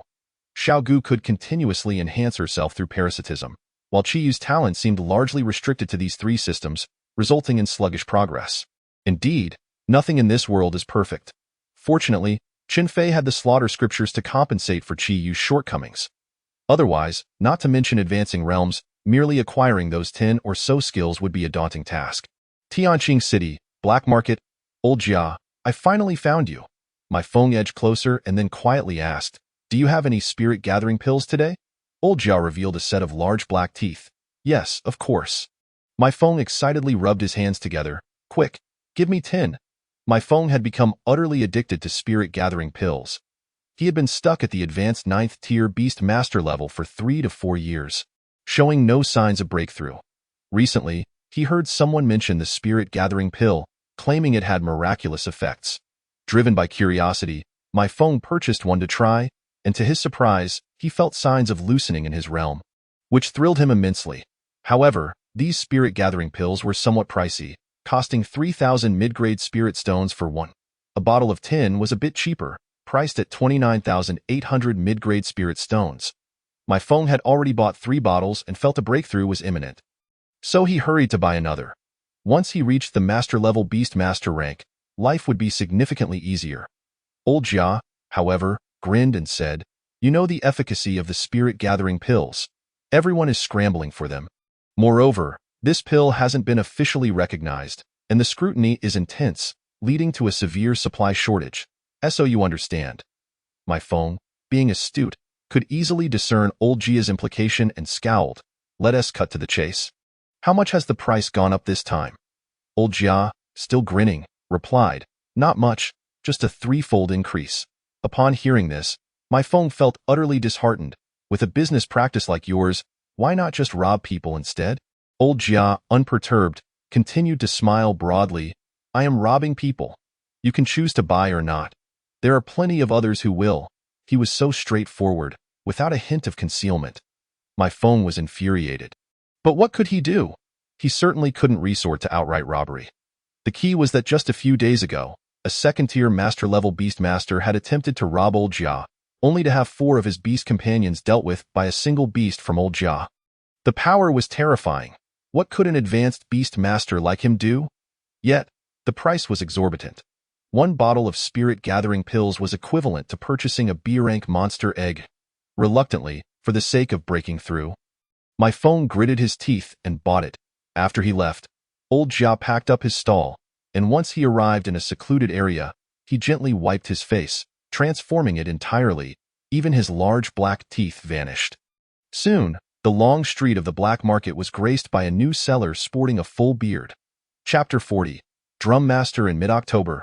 My Feng locked himself in his room, welding the door shut. Although he had become a master-level beast master, he dared not step outside. This was because a strange aura had begun to manifest around him, faint yet unsettling. Should someone with slightly greater strength take notice, they would realize that this aura resembled that of the monsters lurking in the mists. This revelation left my Feng horrified, but more so, he felt helpless, terrified to speak out. He feared that stepping outside might lead to being exterminated as a malevolent entity. Suddenly, a shadowy figure appeared in the room. However, it seemed that the shadow bore 2 unusual forms. Bang! A gentle drumbeat resonated, and it dawned on my Feng that those 2 forms were the shadows of drums. Who are you? My Feng summoned his beast companions, bracing himself for confrontation. Bang! The figure remained silent, producing another drumbeat. Moonlight Radiance Beast, use Light's Illumination. Given that the opponent manifested in shadow, he employed a light-based skill to dispel the shadow. To my Feng's shock, under Light's Illumination, that shadow persisted. This implied that it was not merely a shadow-based skill. If that were the case, there existed a possibility that he had unknowingly fallen into an illusion. The shadow was merely a fragment of the illusion, rendering the light skill ineffective. With no alternatives, he could only deploy his Xianyu illusion butterfly to establish multiple layers of illusionary barriers. To his dismay, the drumbeat continued unabated. My Feng sensed that his strength and beast mastery had been thoroughly gauged by the opponent. Then, bang, bang, bang. The drumbeats intensified and quickened. My Feng instantly felt something amiss within him. The malevolent energy that had previously scattered throughout his body began to converge at his heart. He had good reason to believe that if the drumming persisted, his heart would surely burst from the pressure of the malevolent energy. Stop! Stop! What do you want? My Feng no longer cared to identify the figure. He simply wished for them to cease. However, the figure remained silent, continuing to beat the drum. At that moment, the malevolent energy surged, akin to thousands of ants gnawing at his heart. My Feng could not withstand this eerie, intangible assault, clutching his chest and rolling about in agony. Soon, the malevolent energy erupted, spreading from his scalp to his toes. Every bone, every inch of skin, every drop of blood, and every cell endured immense torment. My Feng's body twisted in an inhuman manner. Please stop. I will agree to any terms you set. As soon as the words left his mouth, all pain vanished in an instant. My Feng felt as if he had just been pulled from the water, drenched and gasping. His mind was blank, reduced to mechanically inhaling deeply. At this moment, the figure finally spoke. Their voice gravelly, remember this feeling and this promise. Your body and soul now belong to me. Do not entertain thoughts of betrayal, or you shall suffer the torments of hell. Strive to cultivate, for I will return for you. Remember, I am the Drum Master. After speaking, the shadow gradually faded away until it vanished completely. Were it not for the lingering pain in my Feng's body, he might have thought he was hallucinating. After a considerable pause, he leaned against the wall, picked up a fruit knife, and aimed it at his heart. Yet he hesitated to strike. Death is the simplest solution, yet the fear of death is the most intractable dilemma. Ultimately, he cast the knife aside and buried his head in his hands, weeping bitterly. Failing to overcome this hurdle would mean that in the days to come, he would be at the mercy of others. Forced to betray humanity, it was not just my phone, nor merely Tianqing City. Similar incidents had occurred in various locations, yet remained unknown. Either they were under control or they were dead. The most terrifying aspect was that those who had perished were hollowed out. Reduced to mere shells, they continued to exist in a bizarre manner, as if nothing had ever happened. Some were infused with slender, leech-like worms of a bluish hue. Subsequently, the lifeless bodies astonishingly opened their eyes. In Baiwei City, after over a month of effort, Chun Fei had finally amassed sufficient slaughter points. He extracted 50,000 slaughter points for his own enhancement. Chun Fei's cultivation level increased from intermediate level 9 Beastmaster to advanced level 1 Beastmaster. Comparative advantages. 1. A new Beast Companion slot unlocked. 2. Significant enhancements in physical resistance, speed, strength, and the rate of spiritual energy absorption. Note: each level increase for advanced Beastmasters requires 50,000 slaughter points. TO advance from advanced level 9 Beastmaster to master level 1 Beastmaster necessitates 500,000 slaughter points. Consequently, the strength of Xiaogu and Qiyu was also elevated to level 3, stage 1. These days were the most bewildering for Qiyu. Having done nothing, her power surged dramatically, as if breakthroughs were as effortless as drinking water. Could it be that in a million years, everyone would cultivate in such a manner? Chapter 41. Into the mist, gazing at the two level 3 beasts before him, Chun Fei felt a surge of exhilaration. It had been less than 4 months since his awakening, yet both he and his beast companions had made astonishing progress. This pace far surpassed that of his previous life, and just the thought of it was exhilarating. Clenching his fists, Chun Fei began to contemplate his future path and the choice of his third companion. Poison, parasitism, hatching, soul manipulation, illusions, and dreams were all options. What kind of monster should he contract as his third beast to fill the void? Time and space-type beasts naturally piqued his interest. However, such creatures were exceedingly rare across the continent, often elusive. Sealing-type beasts also presented intriguing prospects, sealing speed, actions, and even souls, and if they were potent enough, they could seal heaven and earth, time and space. Mastering the great sealing technique would allow one to dominate even amongst peers. Yet, while the idea was enchanting, reality proved starkly different. Sealing-type beasts were even rarer than pure-blood dragon species.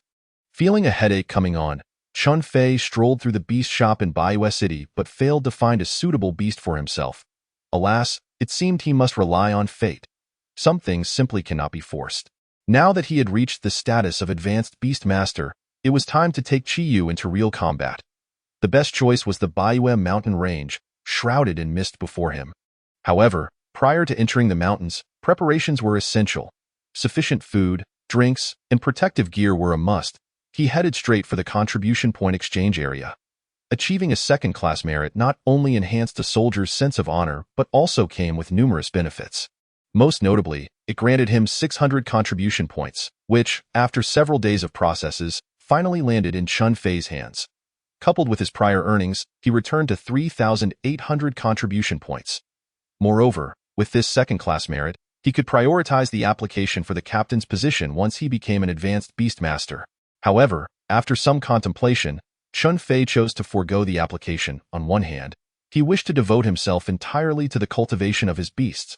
On the other hand, the attributes of his beasts were all assassin type, signifying that he was better suited to being a lone wolf, maximizing the assassin-type attributes and maneuverability. Why engage head-on when he could strike from the shadows? Why waste stamina when he could employ poison? Chun Fei's aim was clear. He only needed to ensure his survival. After the Dream Crisis incident, Chun Qingyun had purchased certain life-preserving items from Jiang Nan, protecting dreams and souls, though all one-time use. At least relieved immediate safety concerns. Next, he needed to prepare items for direct damage resistance. Crystal Shield, valued at 200 contribution points. Crafted by a level 4, stage 8 9-turn crystal serpent. When danger arises, shattering the crystal key forms a shield that can resist most physical and elemental attacks from level 4 beasts for 30 seconds. Note: one-time consumable. 9-turn crystal serpent? Isn't that Xingtian Xiaoshan's beast? Ah, so that's how he accumulates contribution points. Every time someone exchanges for a crystal shield, he earns a portion of contribution points. How cunning! Could he perhaps replicate this? Qiyu possessed talents in soul manipulation. dreaming, and illusions, any of which held great potential. Xiao Gu earned slaughter points, while Qiyu earned contribution points. A perfect match. Soundwave barrier. Valued at 200 contribution points. Created by a level 4, stage 5 6-eared clear sound bat. When activated, it can block attacks from level 4, stage 7 sound wave type beasts. Note: one-time use. Oh, 6-eared clear sound bat? ISNT that my father's beast? Is there really a need to purchase it? I could just ask him for 1. In the end, Qin Fei exchanged for a crystal shield, a lightning shield, and an ice shield, spending a total of 600 contribution points. He also obtained 3 sound wave barriers from Chen Qingyun and acquired some life-saving and healing potions from Xiaji Xue. After ample preparation, Qin Fei, seizing a moment of solitude, used the hidden element technique to conceal his aura and ventured toward the Baiyue mountain range.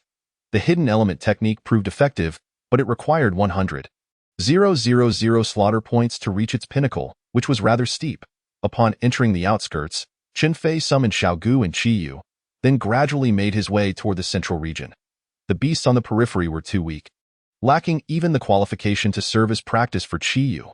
Meanwhile, Qin Fei instructed Xiao Gu to summon the army of controlled corpses. With the mutated silver threads entangling them, they could often capture more powerful beasts. Currently, he had under control 2 level 3, stage 5 beasts, 12 level 3, stage 4 beasts, and 36 level 3, stage 3 beasts. The numbers of level 2 and level 1 beasts were even greater, but Qin Fei deemed it unnecessary to count. This army of beasts could easily sweep through a large number of advanced beast masters. As for someone like Jiang Yi, a prodigy, Qin Fei was not confident he could contend against her. Given Jiang Yi's background, her beasts were likely at least S-grade. What frightened him most were those with rare skills. Sometimes, numbers offered no advantage against them. Capture the leader first. If Xiao Gu fell under control, it would be disastrous. Upon reaching the border between the inner and central zones, Qin Fei merely circled here, wary of venturing deeper. The incident with Chu Chongsheng was still fresh in his mind, so caution was prudent. As he walked, Qin Fei suddenly halted. The ground ahead felt soft. Upon closer inspection, the soil was damp, with some puddles present. If he guessed correctly, this was likely a marshy terrain in this world. One should never tread lightly in marshes, for aside from the ground that continually sunk, the most terrifying aspect was the hidden beasts lurking beneath, full of uncertainties. Xiao Gu, instruct Gu Air to control the phantom bee to scout ahead. With its speed, even if something lurked in the marsh, it should manage to escape. The phantom bee could normally silence its wings, but now it deliberately made noise, circling the marsh several times before coming to a halt. After waiting a while, there seemed to be no significant movement. Wait! Ripples appeared on the surface of the puddle. Suddenly, the marsh trembled as a massive creature leaped from its depths. It was a crocodilian beast adorned with spikes on its back and head. Chapter 42. Qiyu vs. Poison-Scaled Giant Crocodile. Poison-Scaled Giant Crocodile Strength. Level 3. Stage 6 Attributes. Poison, Tank, Strength Quality. A potential. Expected to advance to SSS grade quality. Skills. 1. Rampaging Charge. Enters a charging state that is difficult to interrupt, increasing both speed and attack power. Proficiency. Mastery Level 2. Energy Amplification. Can absorb a portion of the enemy's physical and elemental damage, converting it into energy for itself. Proficiency. Mastery Level 3. Gigantification. Can undergo a certain multiplier of physical enlargement. Proficiency. Proficient level. The poison-scaled giant crocodile was inherently tough-skinned and meaty, capable of absorbing its opponent's damage. Once it underwent gigantification and charged forward, both Qin Fei and Qiyu would be sent flying. There would be no other outcome, however. How could Qin Fei allow the poison-scaled giant crocodile such an opportunity? Strike first. Qiyu, it's your time to shine. Qiyu nodded solemnly and unleashed a soul extraction that forcefully expelled the soul of the poison-scaled giant crocodile from its body. At this point, soul extraction had been elevated to mastery level. The control time was increased from 0.2 seconds to 0.5 seconds. This skill could be used against beings below level 8, but it would incur a corresponding backlash of weakness. There were no restrictions when used against beings of lower strength. However, when used against stronger beings, it could only be employed 3 times a day, and exceeding this limit would damage one's own soul. This world is fair. The more powerful the ability, the greater the constraints it entails. The poison-scaled giant crocodile's form stiffened, crashing back into the marsh after leaping. Subsequently, Chiyu unleashed 3 skills: Soul Prison Seal, Soul Cutting, and Mirage. The crocodile's soul was first ensnared within a dark prison and then sliced multiple times. Its essence visibly weakened, and soon after, it was drawn into an illusion. Even if the soul of the venomous-scaled crocodile were to return to its corporeal form, it would not awaken immediately. Little did anyone know, Chiyu continued unabated, employing the skill of dream projection. Chiyu's greatest advantage lay in its identity as an ancient beast. The variety of creatures from that era remains a mystery. Without hesitation, Chiyu projected a Tier 3 subtype crystal dragon. This represented the pinnacle of proficient dream projection, capable of manifesting entities 2 tiers above its own strength, if Qin Fei was not mistaken. This was indeed a being of SS-level potential. The only other creature with such aptitude he had encountered was the hidden space skeleton king. The crystal dragon wasted no time, launching a relentless barrage upon the venomous-scaled crocodile. With the crystal needle skill, it summoned a multitude of enormous, sharp crystalline needles that rained down upon the venomous-scaled crocodile. Following that, it enveloped the creature in a crystalline shroud before unleashing a thunderous assault. Throughout this entire process, Qin Fei could almost detect the aroma of roasted meat wafting in the air.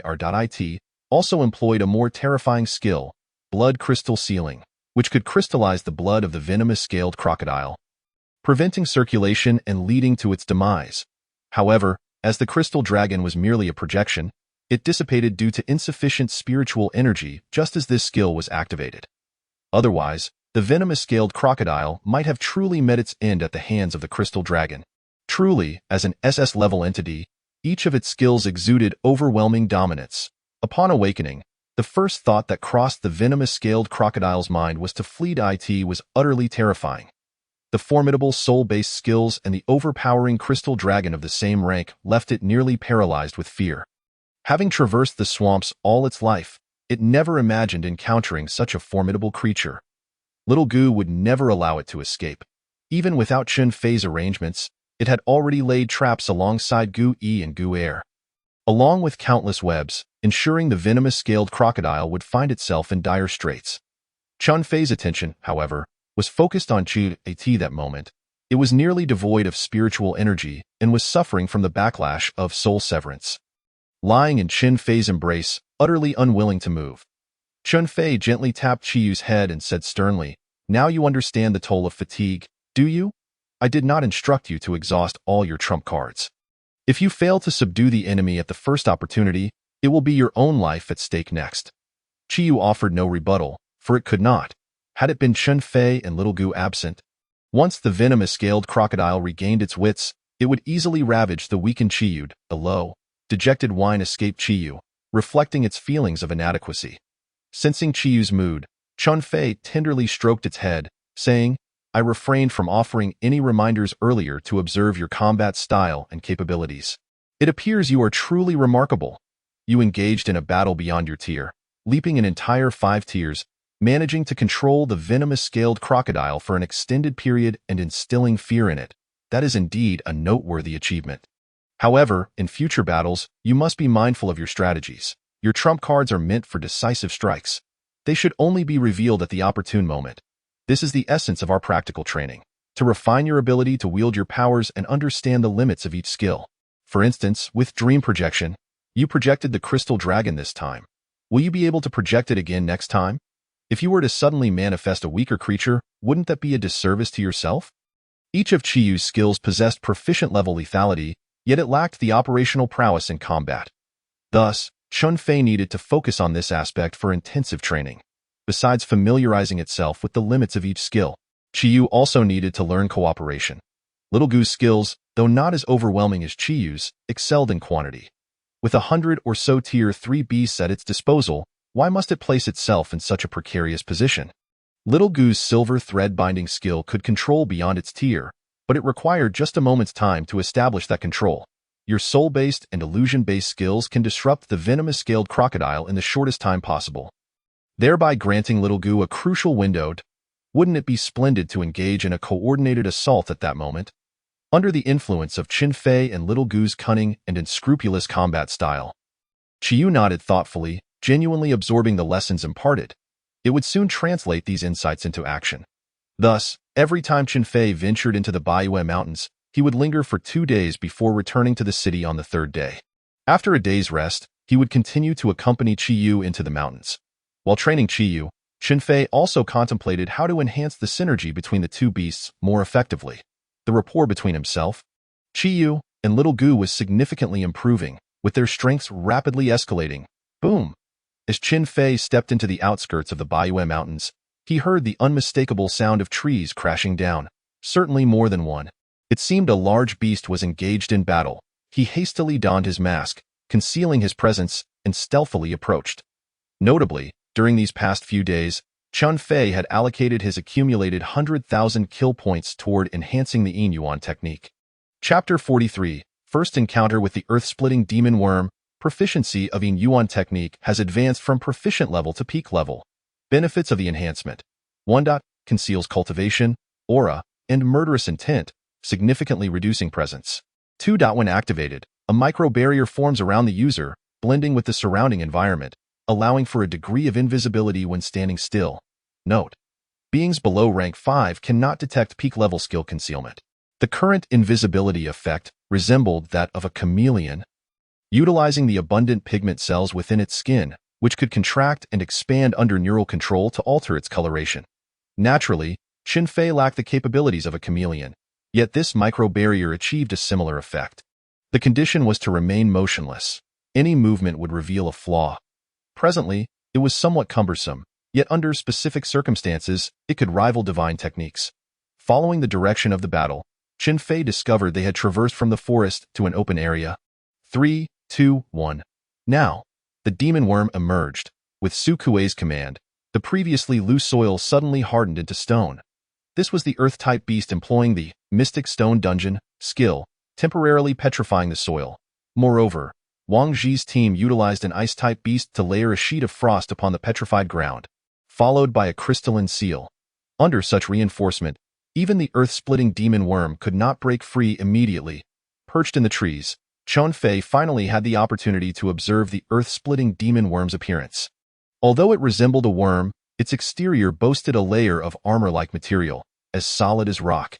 Each eye was the size of a basin, yet possessed a somewhat vacant stare, a consequence of its prolonged existence underground.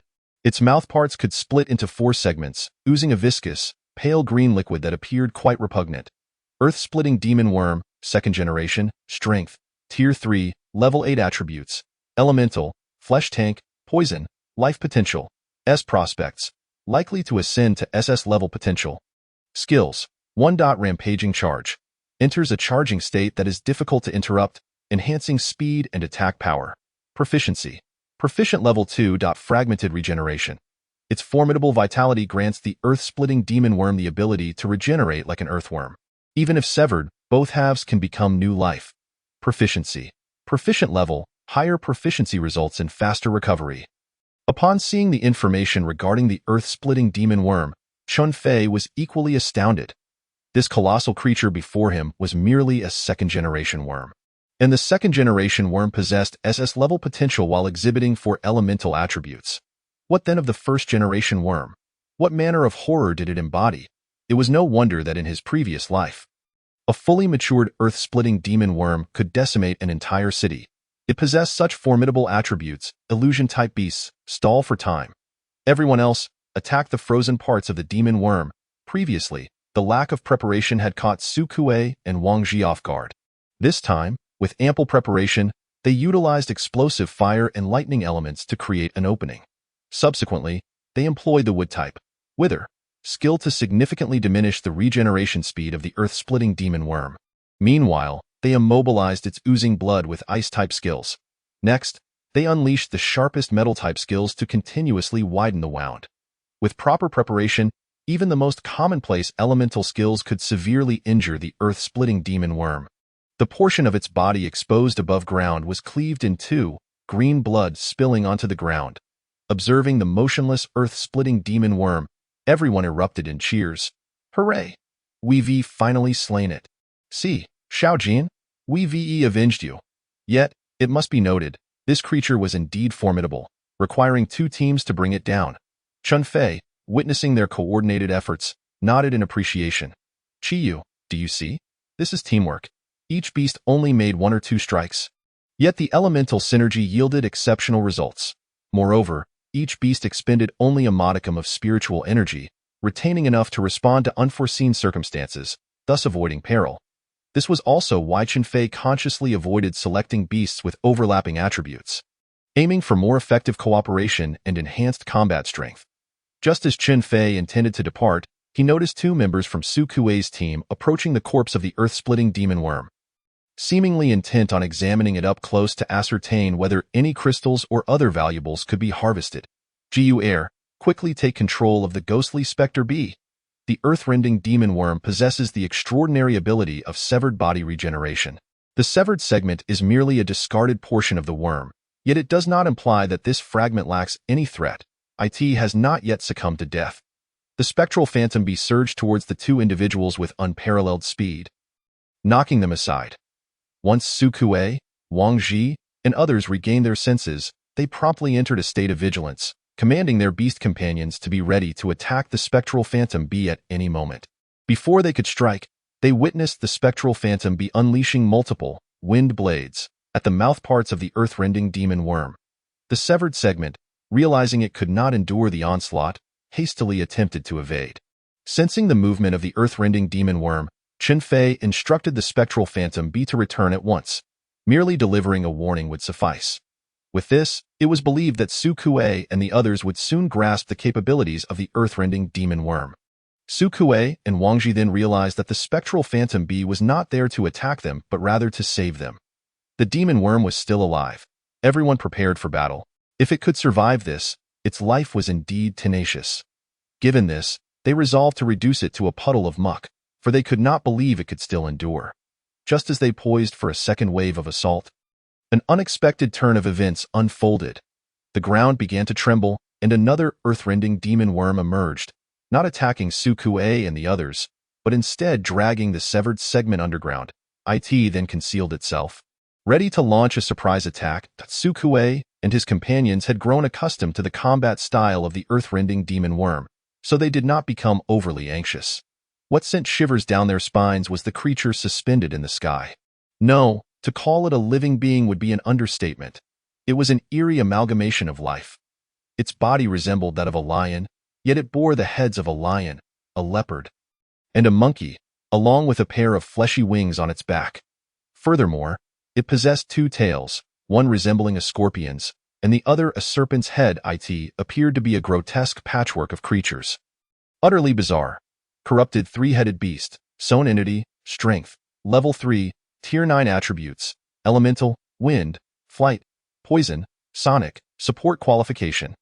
S, originally A, forcibly elevated to S after fusion. Potential. After fusion, it cannot enhance its qualification unless new elements are sewn into it. Note, the lifespan of sown entities is typically short, and their strength increases more slowly than in normal states. However, it retains 1 skill from each fused beast and possesses 3 times the original spiritual energy. Skills. Upon reading this information, Chun Fei trembled uncontrollably, involuntarily gasping in shock. Chapter 44. The terrifying sown entity. As expected, this corrupted 3-headed beast was indeed a sown entity. It seemed that the 8th evil king had emerged and was currently honing its skills on a level 3 beast. Moreover, this corrupted 3-headed beast was nearly identical to what Chu Chongqing had described in his lifetime. This indicated that Chu Chongqing had not only entered the inner circle but had likely encountered other entities, leading to this catastrophic disaster. What astounded Chun Fei even more was the attribute post-fusion. Forcibly elevating from A to S level was one thing, but possessing 6 elemental attributes and triple spiritual energy was another. Furthermore, in addition to its original skill, it had an additional 5 skills. This was utterly terrifying.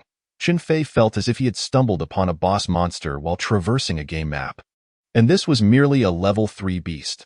One could only imagine how grotesque a fused level 4 or even a king-level beast would be. No wonder the top 10 evil kings in the past could suffocate humanity with their mere presence. Each one was more horrifying than the last.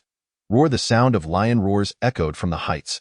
This was the first wave of attack from the corrupted 3-headed beast, executed by the central lion head using Sonic Terror. This skill could intimidate beings of equal or lesser strength, inducing fear and cognitive sluggishness. Su Kuei and Wang Ji, being the strongest in their respective teams, were least affected and quickly shouted, "Everyone, wake up! Don't let this lion roar frighten you." Subsequently, Wang Ji commanded his beast companion to use Sonic Barrier to negate the sonic interference for their team. However, they had underestimated the corrupted three-headed beast. The sonic attack was merely a minor test. It had far more tricks up its sleeve. Suddenly, a purple aura enveloped the corrupted three-headed beast. Su Kuei recognized it instantly, his heart racing. Not good. It's an amplification skill. The next wave is likely to be a heavy attack. Brace your shields, increase your speed. Yet, the next scene nearly left Su Kuei wide-eyed. A second purple aura encircled the corrupted three-headed beast. A second amplification? What on earth is this creature that it could be so terrifying? Hurry, hurry, hurry. Use skills to interrupt this beast's preparation. Red, blue, white, purple. A kaleidoscope of skills bombarded the corrupted three-headed beast, only to see it manifest a wind shield. To everyone's shock, a single wind maneuver thwarted all their attacks. This indicated that after the second amplification, this creature's strength was now infinitely close to that of a level 4 demon general. Otherwise, it would be impossible for it to block so many skills with just one wind maneuver. Retreat. Su Kuei and Wang Ji were reluctant, but aside from the corrupted three-headed beast, there was still an earth-rending demon worm lurking in the shadows. If they did not flee now, they might not have another chance. However, the corrupted three-headed beast had no intention of granting them that opportunity. Enhanced Sonic Terror. Enhanced Whirlwind Decapitation. Enhanced Toxic Fog Overcast. Enhanced Golden Arrow Rain. A relentless barrage of enhanced killing moves ensued, leaving Su Kuei and the others in utter dismay. What the hell? This is too monstrous, isn't it? Isn't its spiritual energy supposed to be limited? Su Kuei and his companions were unaware that the corrupted three-headed beast possessed triple spiritual energy. Otherwise, they would have surely fled the moment they laid eyes on it. Watching the wide-ranging toxins and arrow rain descend, escape was no longer an option. They could only present their backs to the enemy. Raise shields. With no other choice, they resorted to the most desperate measure to brace for the onslaught.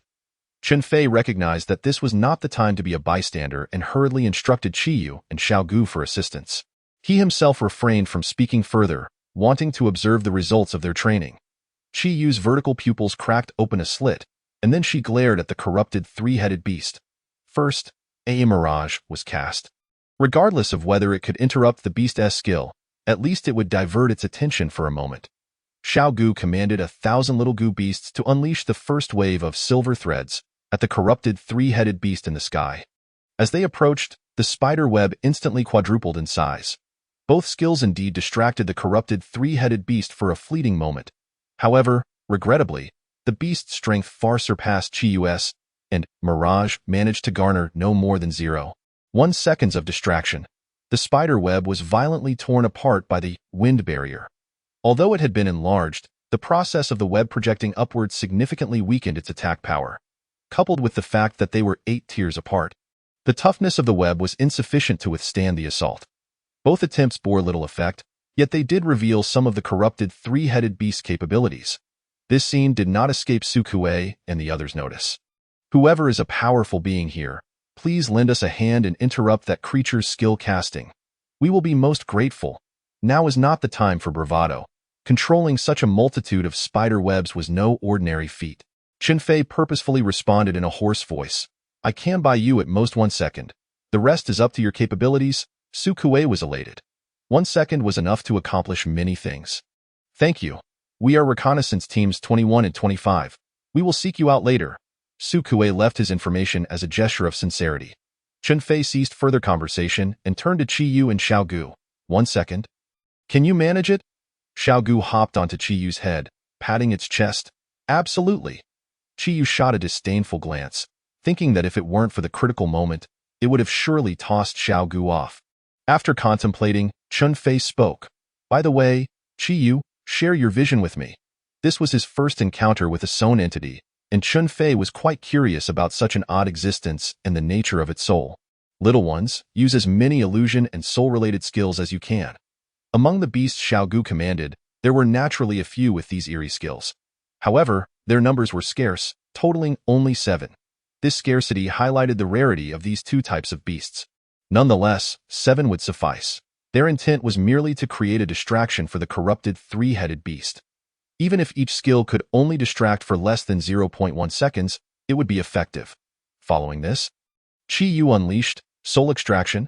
Crossing 8 tiers was just within Qi Yu's limits. The patterns on Qi Yu's horns began to glow. This faint luminescence enveloped the corrupted three-headed beast, forcibly extracting its soul.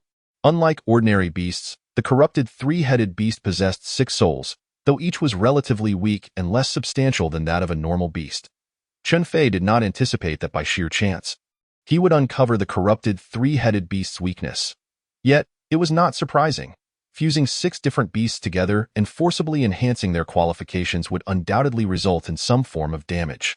Gaining something often means losing something. Without needing Chen Fei's command, after employing Soul Extraction, Qi Yu utilized Soul Cutting to target the central lion soul of the corrupted three-headed beast. Chen Fei's gaze remained fixed. Chapter 45. Has the fish been stolen? As the soul blade sliced through the lion's soul, it was met with violent struggles from the 6 souls. The bodies had been sewn together, and the souls were correspondingly bound. Pull one thread, and the whole tapestry moves. The attack from Qi Yu finally interrupted the assault of the fallen three-headed beast, providing Su Kuei and his companions with nearly 2 seconds of precious retreat time. Thank you, my friend. We shall take our leave.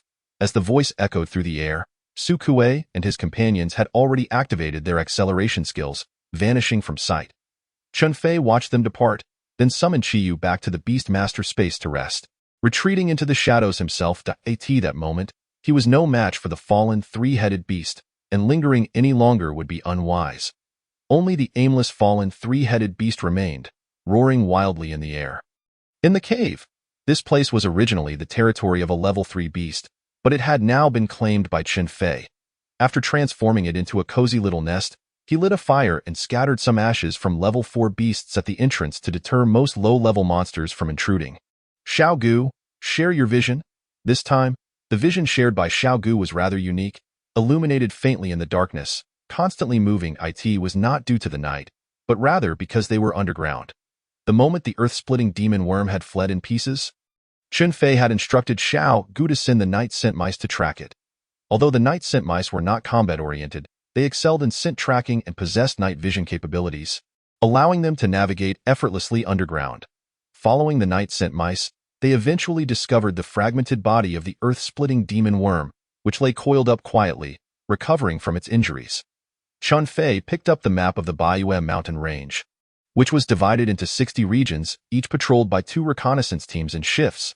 The inner area was designated as A, the middle zone as B, and the outer ring as C. Their current position was at the junction of B48 and C48. Chen Fei took out a pen and ruler. Report the location. Xiao Gu contacted the small Xiao Gu within the body of the night scent mouse and estimated approximately 30 kilometers to our northwest. Chen Fei swiftly circled a position on the map, at the junction of A36 and B36. This indicated that the earth-splitting demon worm's fragmented body was at the edge of the inner perimeter. At this location, Chen Fei dared not venture deeper. His life was at stake. It seemed he would have to devise a way to lure it out. Although Chen Fei could not contend with the fallen three-headed beast, he was eager to practice against the earth-splitting demon worm. The earth-splitting demon worm was known for its tenacious vitality, yet its skills were not particularly formidable. Most critically, its enormous size was, in Chen Fei's eyes, its most fatal flaw, making it an ideal target for a sneak attack by a small beast like Xiao Gu. Gurgle. The sound of his stomach reminded Chen Fei that he had not eaten all day. He retrieved a seasoned herb rabbit from the sacred space. This type of rabbit had a penchant for various herbs, and over time, its meat absorbed these aromatic flavors, making it perfect for roasting. With a sprinkle of salt and pepper, it became a delectable dish. Qi Yu, Xiao Gu, it's time to eat. Qi Yu was significantly larger than Xiao Gu, yet it didn't consume much. 2 rabbit legs sufficed. In contrast, Xiao Gu, a true glutton, found an entire rabbit insufficient. Fortunately, the sacred space was ample, and having recently earned a substantial amount of spirit stones, Chen Fei had no worries regarding food. He then produced 5 2-pound earth spirit fish. These fish lived year-round in underground spiritual springs, their flesh rich in spiritual energy. The meat was delicate and flavorful, making it an excellent culinary ingredient. The fish heads and tails were perfect for soup, while the fillets were ideal for roasting, the aroma utterly enticing. Even Chiyu, already satiated, couldn't resist another one. "I want more. I want more," Chen Fei exclaimed, as Xiaogu had already devoured two but still felt unsatisfied. Chen Fei sighed in exasperation.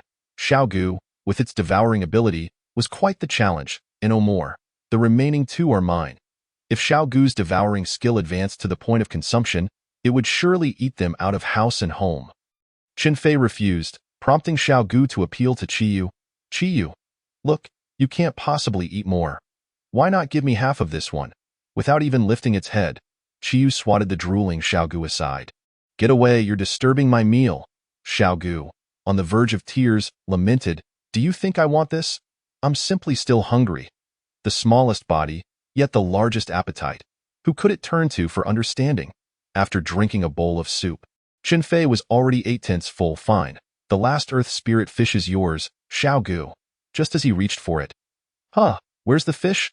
No, it had been right there on the grill just moments ago. Chen Fei was suddenly filled with goosebumps. Enemy attack, be on guard. Chiyu instantly discarded its unfinished roasted fish and moved to Chen Fei's side, while Xiaogu leaped onto Chen Fei's shoulder. The trio tensed, ready for action. Yet after a considerable wait, no sound emerged. "Chen Fei, are you overreacting? The youngsters outside have reported nothing passing by." Xiaogu observed Chen Fei's tense demeanor. "No, my fish was stolen. It's clear something has been here." Chen Fei's words sent a chill through Chiyu and Xiaogu.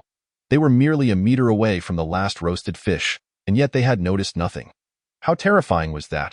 What if you roast another one as a test? Chen Fei quickly grasped Xiaogu's intention, to use another fish as bait to see if it would be stolen again. Without hesitation, he proceeded. Chen Fei even sprinkled additional spices to enhance the allure and utilized the hidden element technique to conceal himself and his two beasts.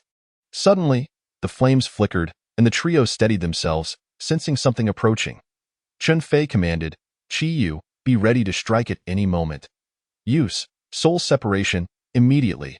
There's no need to conceal your skills now." Understood. In the next moment, shadows stirred near the roasted fish, and a black claw swiftly emerged from the darkness, snatching the fish before retreating just as quickly. The speed was astonishing, leaving Chen Fei and his beasts in awe. By the time Chiyu reacted and attempted to cast its skill, the claw had already vanished. Chen Fei and the two beasts felt as if they'd been pressed on pause, momentarily stunned. Such speed was unparalleled. Fortunately, it was merely a level 3 beast. If he was not mistaken, it must have been a cat's paw. Cats were a rarity among the beasts of the Baiyue mountain range. Encountering one was quite a stroke of luck. Due to the cat demon's rapid disappearance, Chen Fei only caught a glimpse of the level 3 first-order designation before it vanished. However, a level 3 first-order creature possessing such speed and shadow manipulation abilities must be an exceedingly rare beast. Chen Fei pulled out several more earth spirit fish. He refused to believe he couldn't catch it. Chapter 46. The 6 Captures of the Cat Demon. This time, Chen Fei elevated the grill, deliberately avoiding the shadows. If the cat demon wished to reach the earth spirit fish, it would have to leave its shadow. Thus, they would have an opportunity. "Heh, let's see if you fall for it again." Xiaogu chuckled like a villain. Chen Fei flicked Xiaogu lightly. "Don't steal my lines, Chiyu." Can these two be any more childish? Whoosh! After a gust of wind, the fish suspended in midair vanished once more. The trio was left speechless. Contrary to their expectations, the black cat did not emerge from the shadows. Instead, it opened a hole from above the cave, leaping down before utilizing earth escape to vanish. They had been watching the ground, completely oblivious to the movements above. How outrageous! A cat demon capable of shadow stealth was one thing, but it could also manipulate earth? Hey, I refuse to believe this.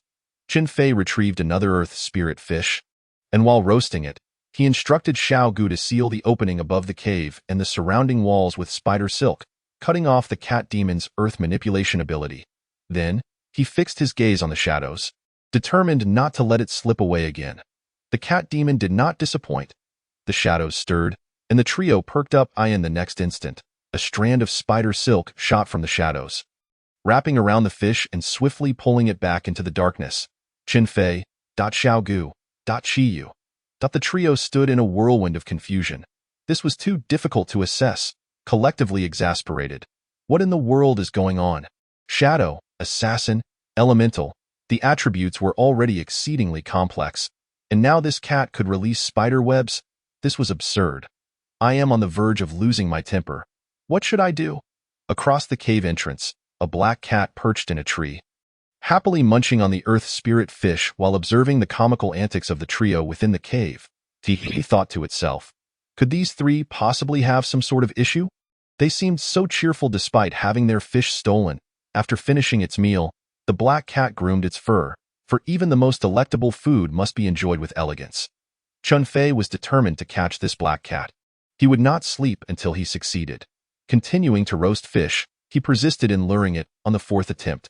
Just as the trio failed to react, the flames on the grill suddenly transformed into a bird, snatching the roasted fish and soaring away.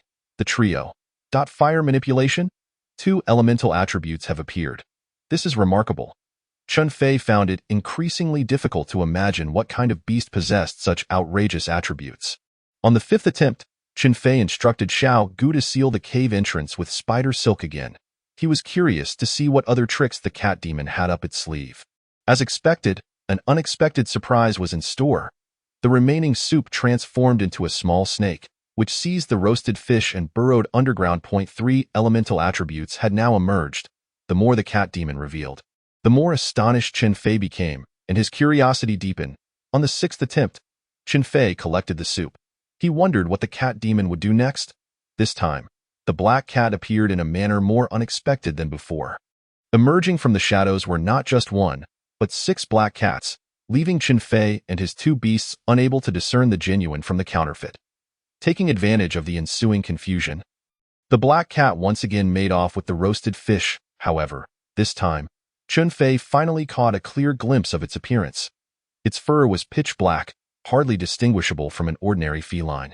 The sole distinguishing feature was its eyes, purple with a profound depth. Throughout history, beings with such eyes have always been extraordinary. Upon seeing those eyes, Chunfei ceased to ponder the essence of this black cat. After all, it had purple eyes. What harm was there in a bit of uniqueness? Never mind, it was time to sleep. In truth, Chunfei had one last resort. Poisoning. He could either introduce Xiao Gu's toxins into the roasted fish or infuse it with Xiao Gu's eggs. Yet, Chunfei contemplated the possibility that this black cat might possess detoxification skills and could escape, leaving him to wonder if it would return to steal fish again. 1 could not deny that the black cat's exceptional attributes stirred Chunfei's intrigue. Thus, he preferred not to take drastic measures. As long as this black cat relished roasted fish, he still had a chance. The following morning, Chunfei emerged from the cave, sensing that the fog had thickened considerably, limiting visibility to merely 50 meters. Whether this was due to the morning or some other reason, he could not tell. Let us go meet the Rift Earth Demon Worm, Chunfei declared, leading his 2 beasts, who in turn commanded a multitude, directly to Zone B36. The Rift Earth Demon Worm preyed upon scent and sound, and Su Kuei and the others had utilized this to their advantage. Naturally, Chunfei could do the same. His first thought was of the scent of blood. Xiao Gu, have them hunt down some large demon beasts, with ample blood to spare. Before long, the grassland was littered with the carcasses of bovine and equine demon beasts. Blood began to seep into the ground. Whether it would attract the Rift Earth Demon Worm remained uncertain, but it had certainly drawn a large number of carnivorous demon beasts. Chunfei observed from a distance. With no intention of driving away these beasts, the commotion only served to confirm that this was not mere bait. Time passed, and the entire morning slipped away. The shadow of the Rift Earth Demon Worm had yet to appear. Yet the value of slaughter continued to rise. Let us roast a fish. While filling his belly, Chunfei also sought to test whether the black cat was present. As expected, it was not long before one of the roasted fish disappeared. This made Chunfei chuckle. To chase from Zone B48 to Zone B36 just to steal a single roasted fish. This black cat was undoubtedly a glutton. Chunfei crouched down, ready to ladle out broth, only to notice ripples forming in the pot. At last, it had arrived. With no time to spare for the black cat, Chunfei, accompanied by Xiao Gu and Chiyu, swiftly approached the pile of demon beast carcasses.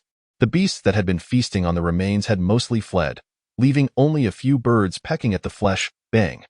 The Rift Earth Demon Worm suddenly burst forth, seizing a bovine demon carcass in its jaws and retreating underground. It was a level 3, 7th tier creature, not the same as the one encountered yesterday. Moments later, the Rift Earth Demon Worm re-emerged. Chiyu, now is your chance. Chiyu had been prepared for this moment, and the instant the Rift Earth Demon Worm appeared, unleashed, soul-rending, indeed, its larger physique lacked the agility of the black cat, granting Chiyu ample time to lock onto its target. The soul of the Rift Earth Demon Worm was instantly expelled, its body following suit and becoming limp. Immediately, Soul Cutting was cast to weaken its spiritual power, followed by Soul Sealing, dragging its essence into the dark void to buy time. In that same instant, Xiaogu had already sprung into action, with thousands of tiny Xiaogus employing Silver Thread Entanglement, followed by the introduction of toxins. Regardless of their efficacy, Xiaogu unleashed its 4 most potent toxins. Meanwhile, the hundreds of level 3 demon beasts under Xiaogu's control attacked a single point on the Rift Earth Demon Worm. All of this transpired in the blink of an eye. Before the Rift Earth Demon Worm could react, it had already been cleaved in two. The distant forest stirred as birds took flight. Chen Fei knew that the fallen 3-headed monster was hastening toward them. Chapter 47. Group Training. What is it? Not going. Perhaps it was due to the current weakness of the Rift Earth Demon Worm that the fallen 3-headed monster had become its protector.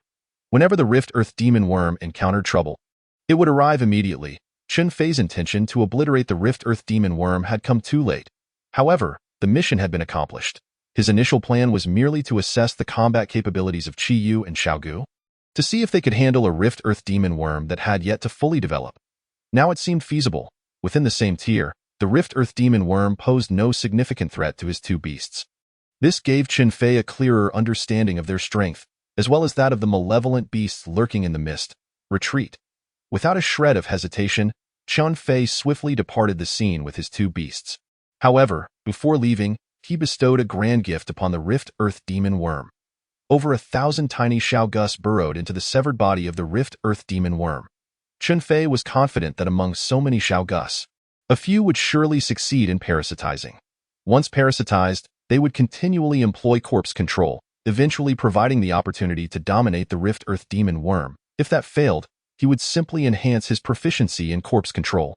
Once achieved, he would nurture this Rift Earth Demon Worm, strengthening its power until it could ultimately connect with the Mother Worm, or even the Evil King. This was but one facet of the infiltration plan Chen Fei had devised, and it could not afford to falter. With the Evil King encroaching upon the human realm, and Chen Fei delving into the mist, it all hinged on who could move faster. After leaving the area, Chen Fei returned directly to the city. The black cat gazed at the towering city walls, deep in thought, licked its paw, and then vanished into the shadows. Boss, I want Earth Spirit Fish, as many as possible. Upon returning to the city, Chen Fei feared that his prolonged absence might attract attention. He had come specifically for the Earth Spirit Fish. Each fish cost 100 medium-grade spirit stones, which was not inexpensive. However, its exquisite taste and the slight enhancement of spiritual energy it provided after consumption made it worthwhile. He purchased 300 fish, enough for himself and his 2 beasts, and still had some left to tempt the black cat. Later, Chen Fei once again ventured into the library. There were always some existences that surpassed his understanding, and he could not afford to overlook them. Compendium of Dual Pupil Beasts. The incredibility of Dual Pupil Beasts' attributes possessed by Dual Pupil Beasts. After a lengthy perusal, Chen Fei finally grasped the rarity and terror of Dual Pupil Beasts. Within the Compendium of Dual Pupil Beasts, only 189 types of beasts had been recorded from ancient times to the present, and it was possible for centuries, or even millennia, to pass before another was born. Yet, Chen Fei found no trace of the black cat among these 189 beasts. This indicated that the black cat exceeded the bounds of recorded history. An undiscovered existence. Such rarity rivaled that of Chiyu.as for the attributes that dual pupils could possess. They were somewhat exaggerated. Elements were merely the most basic. They could also pertain to soul, illusion, life, mind, and even higher realms of sealing. Confinement, time, and space. A passage in the book read, "Dual pupils are favored children of heaven and earth. They are either kings or saints, embodying either great good or great evil. They can discern human hearts, foretell fortune and misfortune, observe luck, and peer into the secrets of heaven, yet they cannot see through themselves. Although born as sacred beings, they seldom meet a good end. For reasons unknown, upon reading this, Chun Fei recalled the words of the Shadow Emperor. Where there is gain, there must be loss. This is the law of the universe. As for the notion of seldom meeting a good end, Chun Fei was unconcerned. It was still uncertain whether he could surpass the immediate challenges. What did the future matter? He would continue to strive for the Black Cat. Just as Chun Fei prepared to return to his dormitory, he received a letter. Hello, Chun Fei, I am the chief instructor and team leader participating in the 100 Cities tournament at the Shanghai Academy. I hope you can return to school for a 2-month intensive training session to bolster your strength for the 100 Cities tournament at the end of January next year. The 100 Cities tournament? In Chun Fei's recollection, this competition was one of the most prestigious in the Great Xia Kingdom, with a total of 162 cities participating. It served to select talent and allocate city resources. It was said that the champion team would receive a free S-rank Demon Beast and Demon Beast eggs. But what of it? Would the leftover beasts be stronger than Chiyu? Or the dual pupil cat demon? Rather than expend effort competing for a mere S-rank pet, it would be better to capture the cat demon sooner and reap the benefits of slaughter value alongside it. Without much thought, Chun Fei promptly clicked delete, then closed his phone and resumed observing the movements of the Rift Earth Demon Worm. Shanghai Academy. Chief Instructor Sun Chuang surveyed the 19 individuals before him, his brow furrowed in deep concern. One person was still missing. It was that Chun Fei, who had attended only a few days of class. Even Jiang Yi, the daughter of a level 3, 7th tier beast master, had come for training. While Chun Fei appeared rather presumptuous, this intensive training was personally arranged by City Lord Huangfu Mingfei, and Sun Chuang dared not take it lightly. The 2 months of training aimed to understand each student's characteristics and limits, allowing for better adjustments during the competition. Moreover, it was said that Chun Fei's main pet was merely a B-grade 10,000 poisons goo, and he had even strayed off course in the early stages. Alas, if he failed to show up for the entire training, he would have to be relegated to a backup position. Not only Sun Chuang, but Jiang Yi, Su Kan, and others were also searching for Chun Fei among the crowd. Even Tang Jian was present. Due to his high strength and potential, he had been arranged by Huangfu Mingfei to join Shanghai Academy. At this moment, although Chun Fei was absent from the school, his legend circulated within its walls, tugging at many hearts. In the chapel, the high priest convened another meeting. The round table had expanded from 5 to 6 participants. The newcomer was the war drummer. The high priest rapped the table. Weaver, you should be nearing the rank of a level 7 beast master. Given your soul fragments, the weaver nodded. I should be able to reach that level in another month or 2. Make haste. It must be done before the 100 Cities tournament, so we can make a significant impact. Upon hearing these words, the crowd turned their attention to the high priest. Are we truly going to target the contestants of the Grand City competition? Ha ha ha. The high priest laughed radiantly, remarking that it would certainly be far more entertaining to focus on the talents gathered from various cities than to target Jiang Yi. The others chuckled in agreement. Yet the arbiter maintained a frigid demeanor. High priest, why must we resort to such petty thievery? Can't we be more direct? The high priest remained silent, rising instead to retrieve a pristine handkerchief from his pocket, which he then used to wipe the painting on the wall. The artwork depicted a triangular pattern, at its center an ominous single eye. After cleaning, the high priest stood with his hands clasped behind his back. Arbiter, may I inquire how many years of history humanity possesses? The arbiter pondered momentarily. Based on historical accounts, it has been several million years, I suppose. The high priest nodded and continued. Indeed, several million years of history. Do they not have some depth of knowledge? With our current strength, we are merely striking a stone with an egg. Only on the day the Master awakens shall we find our rebirth. Chapter 48. The Dual-Eyed Black Cat by the end of November. Calculating the time, Chun Fei had spent another month in the Baiyue mountain range. His current strength was that of an advanced level 2 beast master, while Xiao Gu and Qi Yu were both at level 3. Stage 2 at this time, they had not utilized their slaughter points. Their enhancements were purely derived from practical combat and the absorption of spirit stones. Of course, the remaining slaughter points amount to 354,000. While it may seem substantial, it was hardly sufficient. Upon reaching the advanced beast master rank, each level up required 50,000 slaughter points, which was indeed considerable. After some contemplation, Chun Fei decided to continue his training with spirit stones. reserving the slaughter points for more advantageous uses. For instance, elevating Xiao Gu's aptitude from Grade A to Grade S would undoubtedly allow him to ascend to another level. Heavenly Crystal Bloodline requires 5,000 contribution points.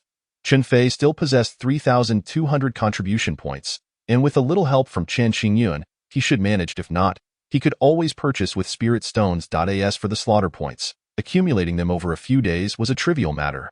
Fish is ready, Chen Fei called out. This announcement was not only directed at Qi Yu and Xiao Gu but also intended for the distant Black Cat.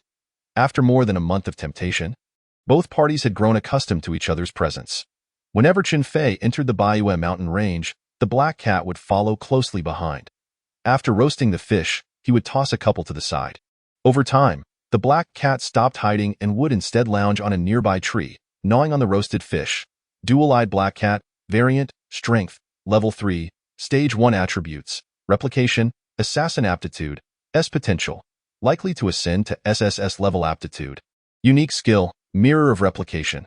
For entities of strength exceeding its own by 9 levels or below, upon physical contact, there exists a chance to replicate the next skill. Proficiency, Mastery Level. Note: each beast can only replicate one skill. Due to strength limitations, currently, it can only replicate 6 skills, with a certain success rate. Higher level skills have a lower replication success rate. Enhancements in strength, aptitude, and skill proficiency can increase the replication success rate. Replicated skills. 1. Shadow Stealth allows the user to merge into shadows for stealth and surprise attacks. Proficiency, Mastery Level 2. Fire Control. Can condense flames into any shape for remote manipulation. Proficiency, Proficient Level 3. Earth Escape Technique. Note: if switching replicated skills, proficiency will reset to entry level. Upon reviewing the information regarding the dual-eyed Black Cat, Chen Fei finally understood why it possessed so many attribute skills. They were all replicated. The truth was, the dual-eyed Black Cat had only one skill, Mirror of Replication. But do not underestimate this skill. If utilized effectively, it could be nothing short of divine, as long as the success rate is sufficiently high. It can replicate any attribute skill, be it elemental, deceptive, or even invincible techniques involving time or space. The dual-eyed entity truly is a favored child of the universe, embodying the dream of ultimate skills with immense growth potential. How about following me? I assure you a life of luxury and comfort. Chen Fei conveyed his thoughts mentally. This was his first direct communication with the dual-eyed Black Cat, and he feared scaring it away. The dual-eyed Black Cat merely glanced at Chen Fei without uttering a word, then lay down and began to snooze. With no other choice, Chen Fei continued to enjoy his roasted fish in silence.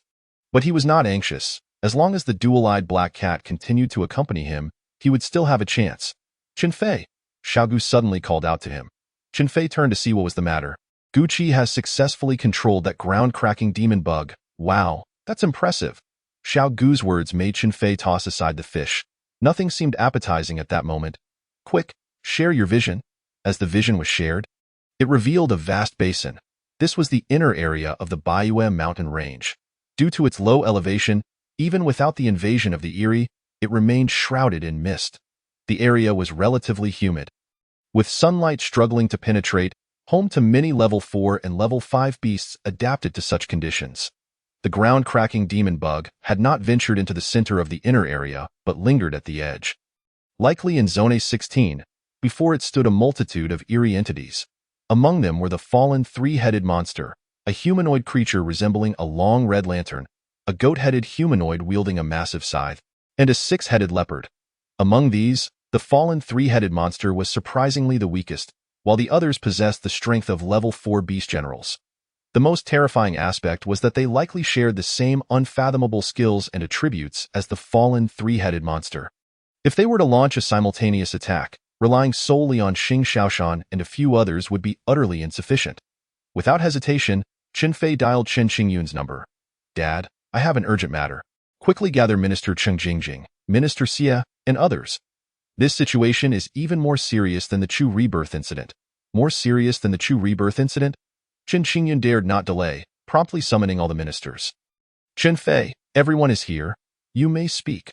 All right, I will have Minister Chang share the vision from the Gu insects with everyone. As Chen Fei's words fell, the figures of the fallen three-headed monsters appeared before the crowd. A total of 10, each exuding a powerful aura that left several people breathless. Chang Jingjing spoke solemnly. It seems that what was described on the day of Chu rebirth is indeed true. Xie Sun's attention was fixated on the ground-cracking demon bug king. Its size was at least 70 to 80 meters, far exceeding the reports from Su Kuei and Wang Zhi's team. Xing Xiaoshan's face twitched slightly, a rare expression of anger appearing. That goat-headed creature wielding a scythe is the one that took my left EYE.IT can manipulate hearts and souls, compelling me to turn against myself. Had it not been for the 9 transformation crystal snake guiding me back, I might have already perished. Every individual's expression turned grim. This was merely the tip of the iceberg within the inner area. And it was already so terrifying. What then could be said of their king? As they contemplated continuing their observations, the ground-cracking demon bug had already burrowed into the earth, plunging everything into darkness. Chen Fei's voice echoed once more. Ministers, according to Chu Rebirth's account, I sent my beast companion into Zone A16, and this is what I discovered. Furthermore, regarding the 3-headed monster encountered by Brother Su Kuei, I investigated and found it likely possesses the exceedingly rare, flesh-merging skill. This skill can forcibly fuse multi-headed beasts together, significantly enhancing their aptitude while multiplying their spiritual energy by 2 or 3 times. The trade-off is a shorter lifespan and a relatively weak soul. Chen Fei did not elaborate further. This information was sufficient. His aim was merely to instill a heightened sense of vigilance among the ministers and his parents, ensuring they would not tread the same path as in the past. Chapter 49. The special illusion constructed by Qi Yu as the call ended, Chang Jingjing, Xie Sun, and Xing Xiaoshan fixed their gaze on Chen Qingyun and his wife. The intensity of their stares made the couple's scalps tingle, prompting them to speak up. If you have something to say, just say it. No need to look at us like that. Xie Sun placed a hand on Xing Xiaoshan's shoulder. Old Chen, how did you train your son? Please, teach me. Xing Xiaoshan wore an envious expression. Compared to my brat, Chen Fei is far superior. This discovery at the very least merits a 3rd-class merit, if not a 2nd class. Chang Jingjing regarded Chen Fei with newfound admiration. Chen Fei has truly maximized the hatching capabilities of the 10,000 poisons Gu King. Thousands upon thousands of them running into the inner area. Surely one will succeed. It appears he is not only suited for the medical department, but also exceptionally well for reconnaissance. Not wanting to linger on this topic, Xie Sun lamented. I had long urged you to let Chen Fei come to me, but you stubbornly refused. Chang Jingjing shot Xie Sun a displeased glance. Why should I give him to you? He himself did not wish to go. I did not force him. The two began to bicker once more. However, the more they argued, the more pleased Chen Qingyun and Xia Zhixue became. Who would not wish for their child to succeed? Initially, they had thought Chen Fei's contract with the 10,000 poisons Gu to be rather ordinary, but it now seemed to perfectly illustrate the saying. There are no weak beasts, only weak beast masters. Xing Xiaoshan intervened. All right, both of you. Let us curb the chatter a bit. The urgent matter at hand should be figuring out how to confront and prevent this threat. Chang Jingjing and Xie Sun merely sought to alleviate the stifling atmosphere, but now, upon being mentioned by Xing Xiaoshan, they could only adopt a solemn demeanor. Xie Sun casually plopped down, exclaiming, "What else can we do? We need to recruit more people. Surely we cannot expect the 5 of us to confront that horde of monsters. Can we?" At this, Chang Jingjing let out a cold scoff, remarking, "A bunch of cowards." Terrified of being swallowed by the fog, if they wanted to come, they would have done so long ago. When the fog first descended, before the establishment of the 12 combat zones, countless master beast tamers perished, including several royal-level beast tamers. Consequently, many became fearful and retreated to the rear, relying on the legacy of their forebears to amass wealth and enhance their own abilities. The number of skilled individuals choosing to remain stationed in the 12 combat zones dwindled significantly. The group then engaged in a discussion regarding this matter, knowing that understanding the enemy's weaknesses is essential for preparedness in the ensuing days. Chen Fei continued to traverse the Baiyue mountain range and Baiyue city. Damn it, the fish are gone. A full 300 earth spirit fish had been consumed within a month, truly ruthless. Left with no choice, he resorted to substituting with some rabbit and chicken meat. He and Xiao Gu and Qi Yu found it quite palatable. Yet the nearby heavy-eyed ink cat displayed a look of disdain. It seemed that only fish piqued its interest. Before long, it vanished from Chen Fei's sight. Is it leaving already? Chen Fei initially thought that this feeding would help establish some bond with the heavy-eyed ink cat. But it seemed the little creature was merely enticed by the fish. This left him feeling somewhat discontented. Oh well, some things cannot be forced. It is better to focus on enhancing my own strength. Current kill value balance, 389,000. Just 11,000 more, and with a bit of effort, I can accumulate it today. As for contribution points, Chen Fei requested 1,000 from Chen Qingyun and spent several 100,000 mid-grade spirit stones to exchange for the final 800 points. After returning today, he could allow Xiao Gu to evolve once more. Let us go. Time to work. Today, I shall attempt to take down a Tier 3, Stage 5 monster. That would be the Tier 3 stage for Dazzling Serpent, which, besides its venom, also required caution against its eye techniques. If caught, one would fall into a dazed state, subsequently being drawn into an illusion. A rather distinctive monster indeed. However, its innate abilities were concentrated in its eyes, making its physical defense relatively weak. Chen Fei recited the information about the Dazzling Serpent to Xiao Gu and Qiyu, then stood aside, allowing the two beasts to act freely. Qiyu was already quite familiar with various skills, and now it was essential to cultivate its combat acuity. Chen Fei refrained from intervening unless absolutely necessary, reserving the option to summon Qiyu back to the beast-taming space for rest and recovery only in life-and-death situations.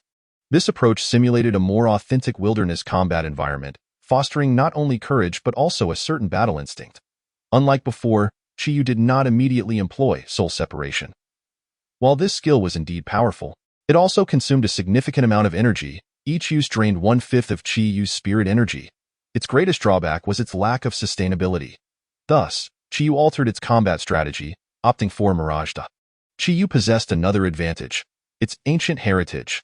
The illusions crafted by others might depict calamities of mountains of corpses and seas of flames, or draw one back to their most regrettable, undesirable, or longed for past. Yet Qiyu was different. It conjured an ancient spiritual garden. The 5-colored divine stone flowers within were merely trifles, complemented by the dragon saliva grass, which could yield a trace of true dragon blood. And the sacred virtue bamboo, which aided in breaking through bottlenecks. It could also find the heartwood that resonated with one's own path, the golden cicada skin fruit with a chance of granting the golden cicada escape skill, and the supreme purity water that could cleanse the body and soul, increasing the probability of evolution. Having experienced this reality, Qiyu could not only create vivid imagery but also simulate the essence and spiritual energy of the plants. Such a tantalizing spiritual garden would leave anyone in a daze, even the Dazzling Serpent, which possessed some illusionary skills. There was no need for delay. Even a mere second, or half a second, was sufficient for Xiao Gu to strike. With silver threads entangled, combined with various toxins, it was more than enough to incapacitate the Dazzling Serpent. Before long, the Dazzling Serpent lay lifeless on the ground. Throughout the encounter, it had only utilized its venomous spray. Its most potent eye technique had yet to be deployed before it succumbed. Chen Fei nodded in appreciation, acknowledging that the synergy between Xiao Gu and Qiyu had grown increasingly harmonious. Their utilization of spirit energy reaching a level of mastery. In every battle, they adopted the most efficient approach. If a sneak attack was possible, they would never engage directly. If poisoning could be achieved, they would not show mercy. This was the essence of an assassin's style. As dusk fell, the light could no longer penetrate the fog. Chen Fei dared not ignite a fire outside the cave, for doing so would surely attract numerous unknown entities. With the kill value now at 400,000, there was no need to linger here. It was time to return to the city. However, before departing, Chen Fei paused to observe. Yet he still did not catch sight of the heavy-eyed ink cat. Seemed that fate had truly eluded him. With a self-deprecating chuckle, he prepared to head toward the city. Just then, the heavy-eyed ink cat appeared, its mouth clenching a fish larger than its own body. Chapter 50. The third pet. Upon seeing the heavy-eyed ink cat, Chen Fei was momentarily taken aback. Oh, it hadn't left. It had merely gone hunting. All the discontent in his heart vanished in an instant. The heavy-eyed ink cat dropped the fish onto the ground and pointed at it with its paw. Chen Fei surmised its intention. Do you want me to roast it? The heavy-eyed ink cat nodded emphatically, a hint of drool at the corner of its mouth, which it quickly wiped away to maintain its elegance. All right, then. We won't be returning tonight. Qin Fei dragged the fish to the riverbank for cleaning, then brought it back into the cave to roast. Though outwardly busy, his heart was filled with joy. Watching the heavy-eyed ink cat eat with gusto, he slowly approached, attempting to stroke its soft fur. However, the heavy-eyed ink cat raised its head, locking eyes with him. The atmosphere grew awkward. Aside from the major crises, Qin Fei swore his heart had never raced like this before. I just want to confirm whether you wish to join this family? The heavy-eyed ink cat remained silent, lowering its head to continue gnawing on the fish. Qin Fei, feeling vexed, scratched the back of his head in utter frustration. Unlike Xiaogu and Qiyu, who could communicate when willing, the heavy-eyed ink cat's silence posed the greatest challenge. Disappointed, Qin Fei withdrew his hand and prepared to return to his spot to sleep. At that moment, a voice echoed in his mind. The potent purple aura surrounding you is precisely what has drawn me to you. Qin Fei turned abruptly, and the heavy-eyed ink cat finally spoke. However, its words left him perplexed. Upon reflection, he recalled that those with heavy purple auras could perceive fortune and misfortune, as well as glimpse the threads of fate. Could it be that the purple aura represented his own luck? Thinking it over, he indeed realized that his fortune had not been too shabby in this era of bizarre invasions and despair. He had managed to find the holy codex of slaughter and be reborn. Such luck was rare indeed. The heavy-eyed ink cat continued. I have observed you for over a month and found your rate of advancement to be astonishing. Just what I need for my quest for vengeance. Upon hearing this, Qin Fei felt a sense of calm wash over him. He was eager to hear the heavy-eyed ink cat's story. Your target for vengeance must be tied to your past? Correct? The heavy-eyed ink cat licked its paw before elaborating. Indeed. I was once an ordinary cat demon with no heavy eyes. Lacking strength and talent, I struggled to survive in the human world and even in the forest. I barely managed point one day. I was so hungry that I could hardly bear it. Even without meat, I longed for something to fill my belly. By chance, I stumbled upon a purple, alluring fruit adorned with mysterious patterns. It was so fragrant that I could no longer restrain myself and swallowed it whole. In that instant, my stomach was full, but my body felt as if it were about to explode. Especially my eyes, they turned gray and hazy, rendering me blind to everything. When I finally regained consciousness, I found myself cradled in a human's arms. I couldn't discern her appearance, but I could smell a unique jasmine fragrance emanating from her, delicate and delightful. Every time I caught a whiff of that scent, I would fall into a deep slumber. Each day, she would have her beast companion use healing skills to mend my wounds. In that moment, I genuinely felt as if I had encountered an angel. Surely it was fate that led me to her. Once I recovered, I vowed to repay her by becoming her beast companion. The heavy-eyed ink cat either spoke little or went on at length. Qin Fei could tell this matter had been buried deep within its heart for quite some time. Though the tale sounded beautiful, the ending was likely to be tragic. After a month or two, my body had completely healed, and even my eyesight showed signs of recovery. When I awoke once more, the world before me had changed. It was brighter and more colorful. I finally saw the human before me. She was stunningly beautiful, the most beautiful person I had ever laid eyes on, with charming dimples when she smiled. Upon seeing my heavy eyes, she was somewhat astonished and proceeded to research the matter. Based on my description, she discovered a type of spiritual fruit known as the fruit of transformation, the very reason I now possessed these heavy eyes. When I expressed my desire to form a contract with her, she readily agreed. Thus, we prepared to sign the contract upon our return home. As she spoke, the eyes of the dual-eyed black cat shimmered with longing, harboring a deep-seated resentment and hatred on our way back. A dense, gray mist descended, engulfing the surroundings in anguished cries and pools of blood. She led me in a desperate bid to evade danger, yet we soon encountered a monstrous entity. It was a humanoid beast. Adorned with 6 pairs of wings, upon sighting it, she uttered a singular term. Six-winged angel. In that instant, I discerned despair etched across her face.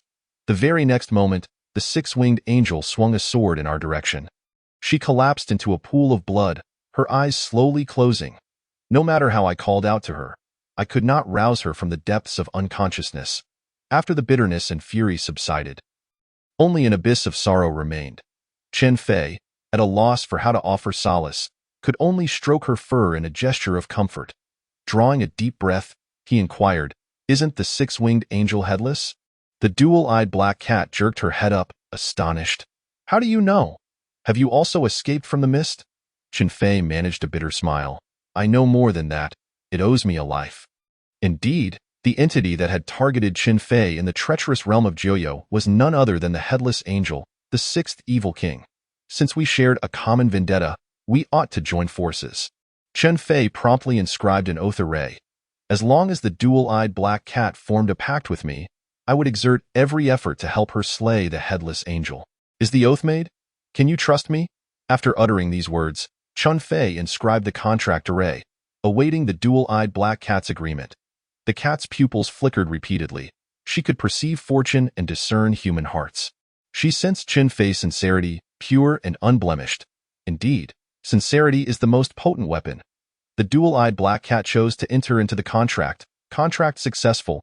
Thus, the dual-eyed black cat became Chen Fei's third beast companion. Do you have a name? The previous awkwardness of naming Qiyu lingered in Chen Fei's memory. This time, he had learned his lesson and decided to ask first. Yes, because I am black, she always calls me Wu Yun.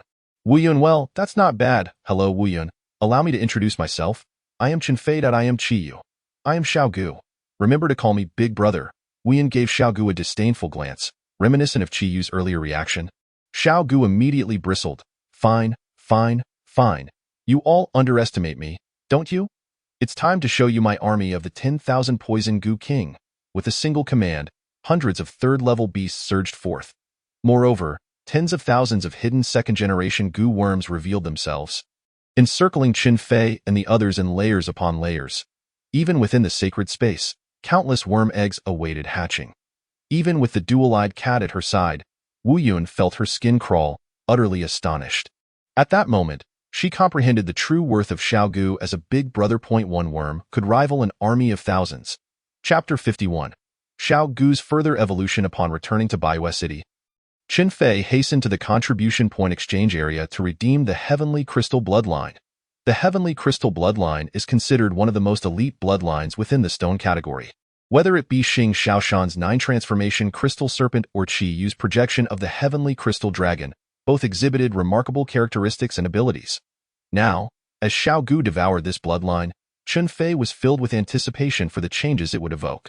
This evolution allows selection from 9 categories: poison, devouring, Gu, reproduction, dominance over the worm clan, physical enhancement, speed, perception, control. Choose 6 categories. There was little to deliberate. It would be the same as before, with the addition of control. Xiao Gu consumed the bloodline of the Heavenly Crystal Ant King. Subsequently, Chen Fei gathered 400,000 points of kill value and poured it into Xiao Gu's body. Instantly, a brilliant light erupted. Sensing something awry, Chen Fei swiftly transferred Xiao Gu into the sacred space. The commotion this time was no less than that of Qi Yu's transformation. After all, it was an evolution from A-grade to S-grade qualifications, marking the first leap in life level. Gulp. Xiao Gu writhed in agony as if its flesh were being dismantled, only to be reassembled again. This torment repeated in an unending cycle, surpassing the pain thresholds of most physical forms. Both Qi Yu and Wu Yun felt a sense of dread. During such an evolution, Chen Fei could offer no assistance. Xiao Gu had to rely solely on itself, and Xiao Gu, it could be said, was the most fearful of death present, unwilling to allow itself to succumb to such an end. Its fierce desire to live was not something a mere evolution could thwart. Finally, after the radiant glow faded, Xiao Gu emerged in a new form. While the outward appearance did not change drastically, it had gained a pair of wings. From that moment on, Xiao Gu could soar freely. Its body, much like the 9-transformation Crystal Serpent, was cloaked in crystalline armor. However, while the armor of the 9-transformation Crystal Serpent shimmered in brilliant diamond hues, Xiao Gu's crystalline armor was darker in tone. Far from considering it ugly, Chen Fei found it perfect. If one aspired to be a competent assassin, adorning oneself in glittering brightness would only invite trouble. Rather, such an appearance would allow one to traverse the night unnoticed. Qualification enhancement evolved from A-grade to S-grade.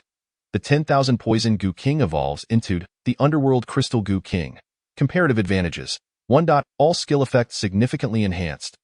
2.10 Special Hatched Gu evolve into the Hatching Worm Mother. The daily hatching capacity increases from 100 to 1,000. contingent upon sufficient energy derived from devouring spiritual energy and spirit stones. Point 3. The second-generation worms hatched by the hatching worm mother will also possess hatching capabilities. Able to hatch one worm per day. Point 4. Due to the fusion with the heavenly crystal Ant King's bloodline, it acquires Ant King wings and attributes shift. New properties of crystal and flight are added. 5. Acquires the heavenly crystal Ant King's crystal skills. Gravitational crystal, beginner level. Undeniably, Xiao Gu's evolution this time was extraordinarily formidable. Transitioning from dual attributes to 4 attributes meant it could learn a greater array of skills. The addition of Ant King wings was impressive enough, but it also gained a new skill. Gravitational crystal, capable of constructing crystals that generate a gravitational field. Once activated, the gravitational field is released until the energy within the crystal is depleted, at which point the field dissipates. This crystal can be retracted to replenish energy for future use. Note: due to low skill proficiency, the current gravitational multiplier is 2x. Crystal energy duration, 10 seconds. Chen Fei's eyes lit up. This skill was undoubtedly powerful. While possessing a gravitational field is not uncommon among many beasts, it is typically released from the user's center. This skill's strength lies in its flexibility. It can lure enemies into specific areas and then remotely control the crystal to trigger the gravitational field. It is an exceptional skill for ambushes, undoubtedly allowing Xiao Gu to excel in the realm of assassination. In addition to a gravitational crystal, Chen Fei planned to have Xiao Gu learn several more crystal-based skills. Crystal shuttling, currently comparable to shadow stealth, as an escape skill. Moreover, crystal shuttling is not just for its own escape.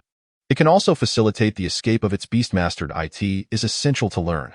However, it remains uncertain whether Xiao Gu's understanding is sufficient to master it. Seems necessary to prepare more Bodhi fruits. Crystal shield, crystal manipulation, and crystal arrow rain are relatively common crystal skills, easier to learn yet immensely useful. Xiao Gu flapped its wings, attempting to take flight, only to plummet to the ground. However, it did not succumb to discouragement, and after numerous attempts, it finally managed to ascend, albeit unsteadily, with a rather pitiable trajectory. Yet, it was flying nonetheless. Even Qi Yu and Wu Yun felt a twinge of envy. Chen Fei, I can fly now. Ha ha ha, I'll take you both soaring in the future. In that moment, Xiao Gu felt as though its insect life had reached its zenith. Observing Xiao Gu's exuberance, Chen Fei was also swept up in the excitement, momentarily setting aside thoughts of the headless angel. As for the flight attribute, Xiao Gu's Ant King wings were small, insufficient to stir up a tempest like other avian beasts or employ wing-based attack skills. Given this, it would be prudent to learn skills that enhance flight speed, such as Flowing Light Mirage. This skill allows for a secondary acceleration, and the higher the proficiency, the better it can conceal its form. Coupled with Chen Fei's hidden element technique, its stealth capabilities would be greatly amplified, enabling Xiao Gu to approach enemies silently. Watching Xiao Gu floundering in the air, alongside Qi Yu and Wu Yun grooming their paws, there was a moment when Chen Fei felt an overwhelming sense of pride. With 3 S-grade beast companions, such a configuration surpassed countless others, placing him at an absolute pinnacle in his past life. He would not have been worthy to even lace the shoes of his current self. Wait, headless angel, grant me a little more time, and we shall see whether it is you who prevails or I. Knock, knock. Chen Fei rapped on Chen Xingyun's door. Chen Xingyun shot him a glare. Just so you know, I have no contribution points left.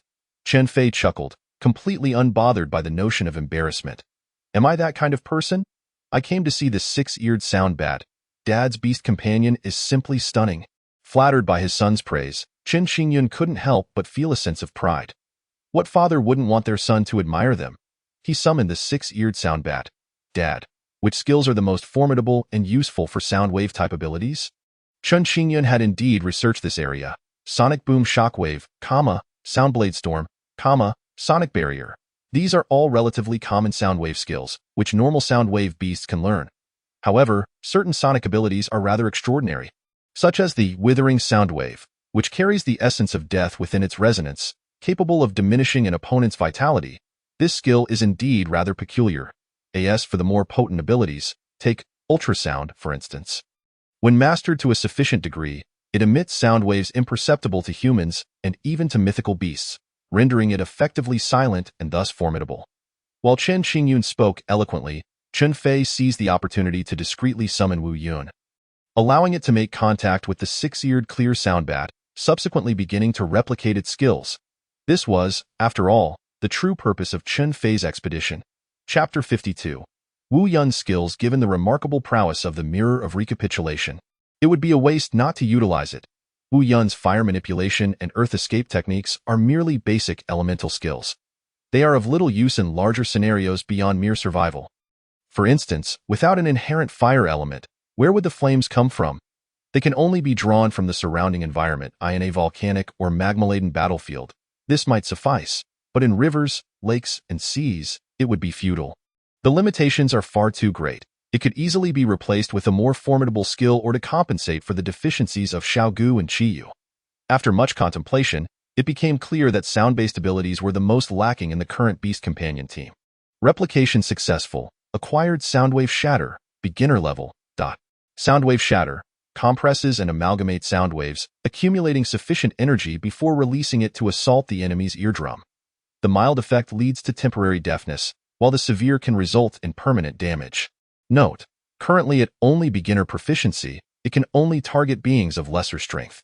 Chun Fei could hardly believe that the soundwave skill Wu Yun had replicated was this. While targeting only the eardrum is somewhat restrictive, if utilized effectively, it could undoubtedly catch enemies off guard. But it must be retained.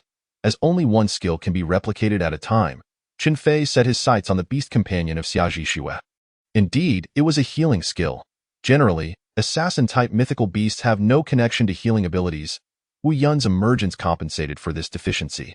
Replication successful. Acquired Starry Healing, beginner level.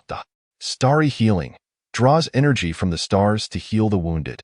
Therefore, when used at night, the healing effect is enhanced by 20. Note: due to low proficiency, it currently only treats wounds. As proficiency increases, it can also heal the mind, spirit, and soul.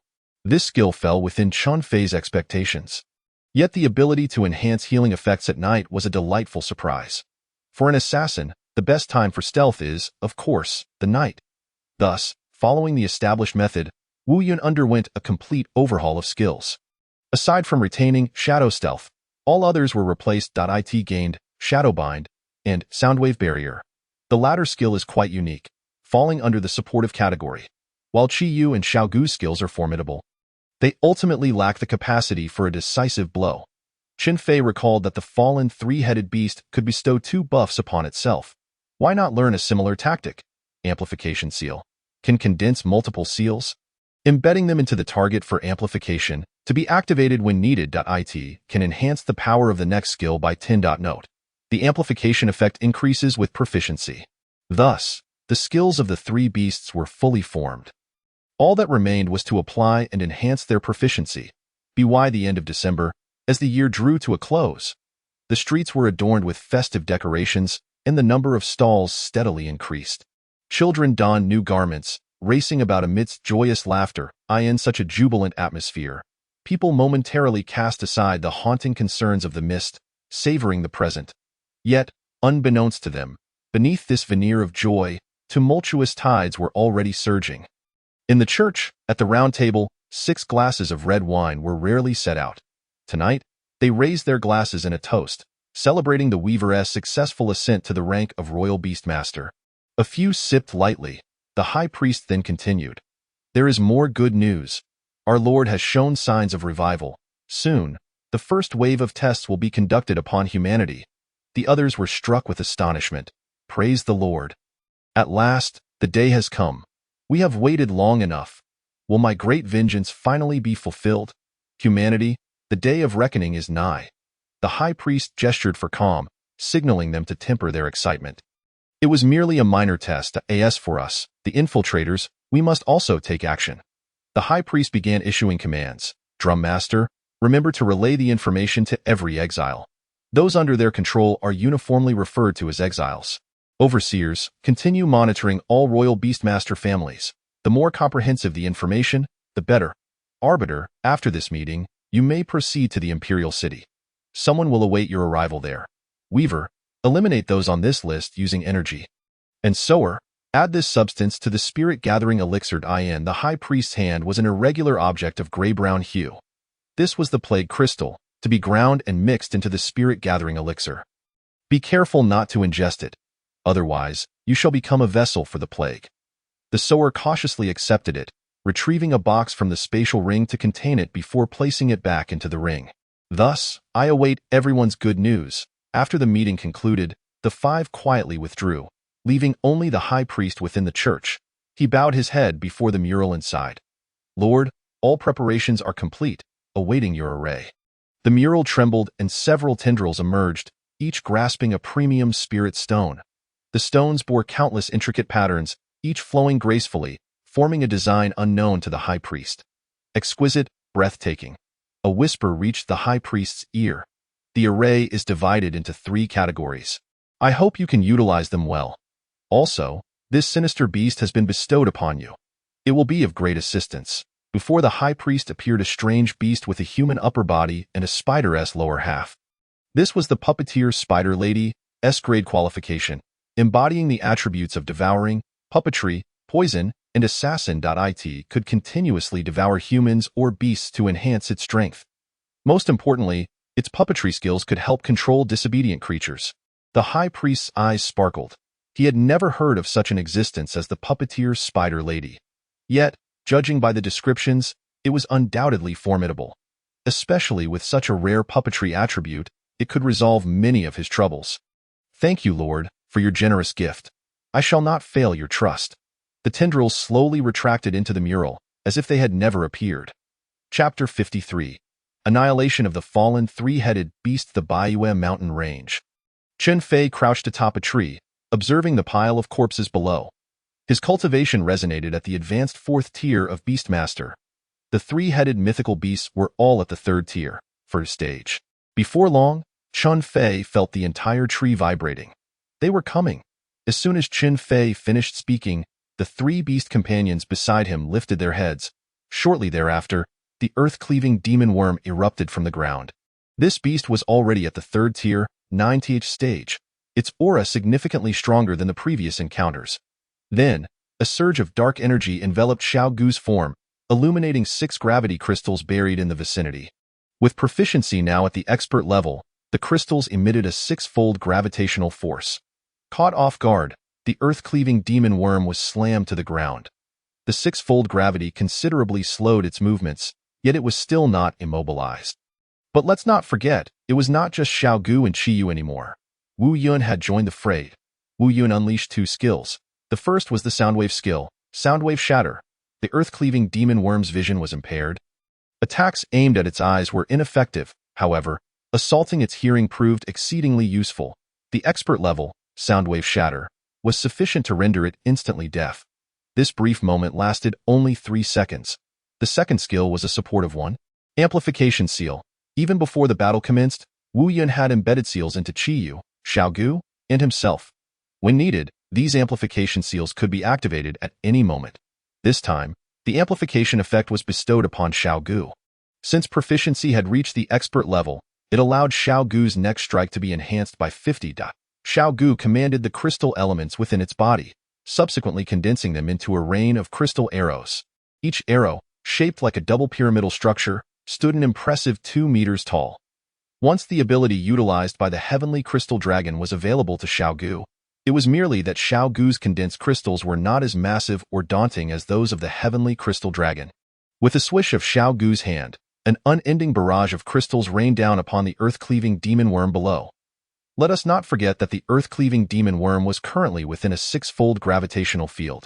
As the crystals fell, they naturally exerted downward force, further amplified by the 6-fold gravity, significantly increasing the arrow's impact.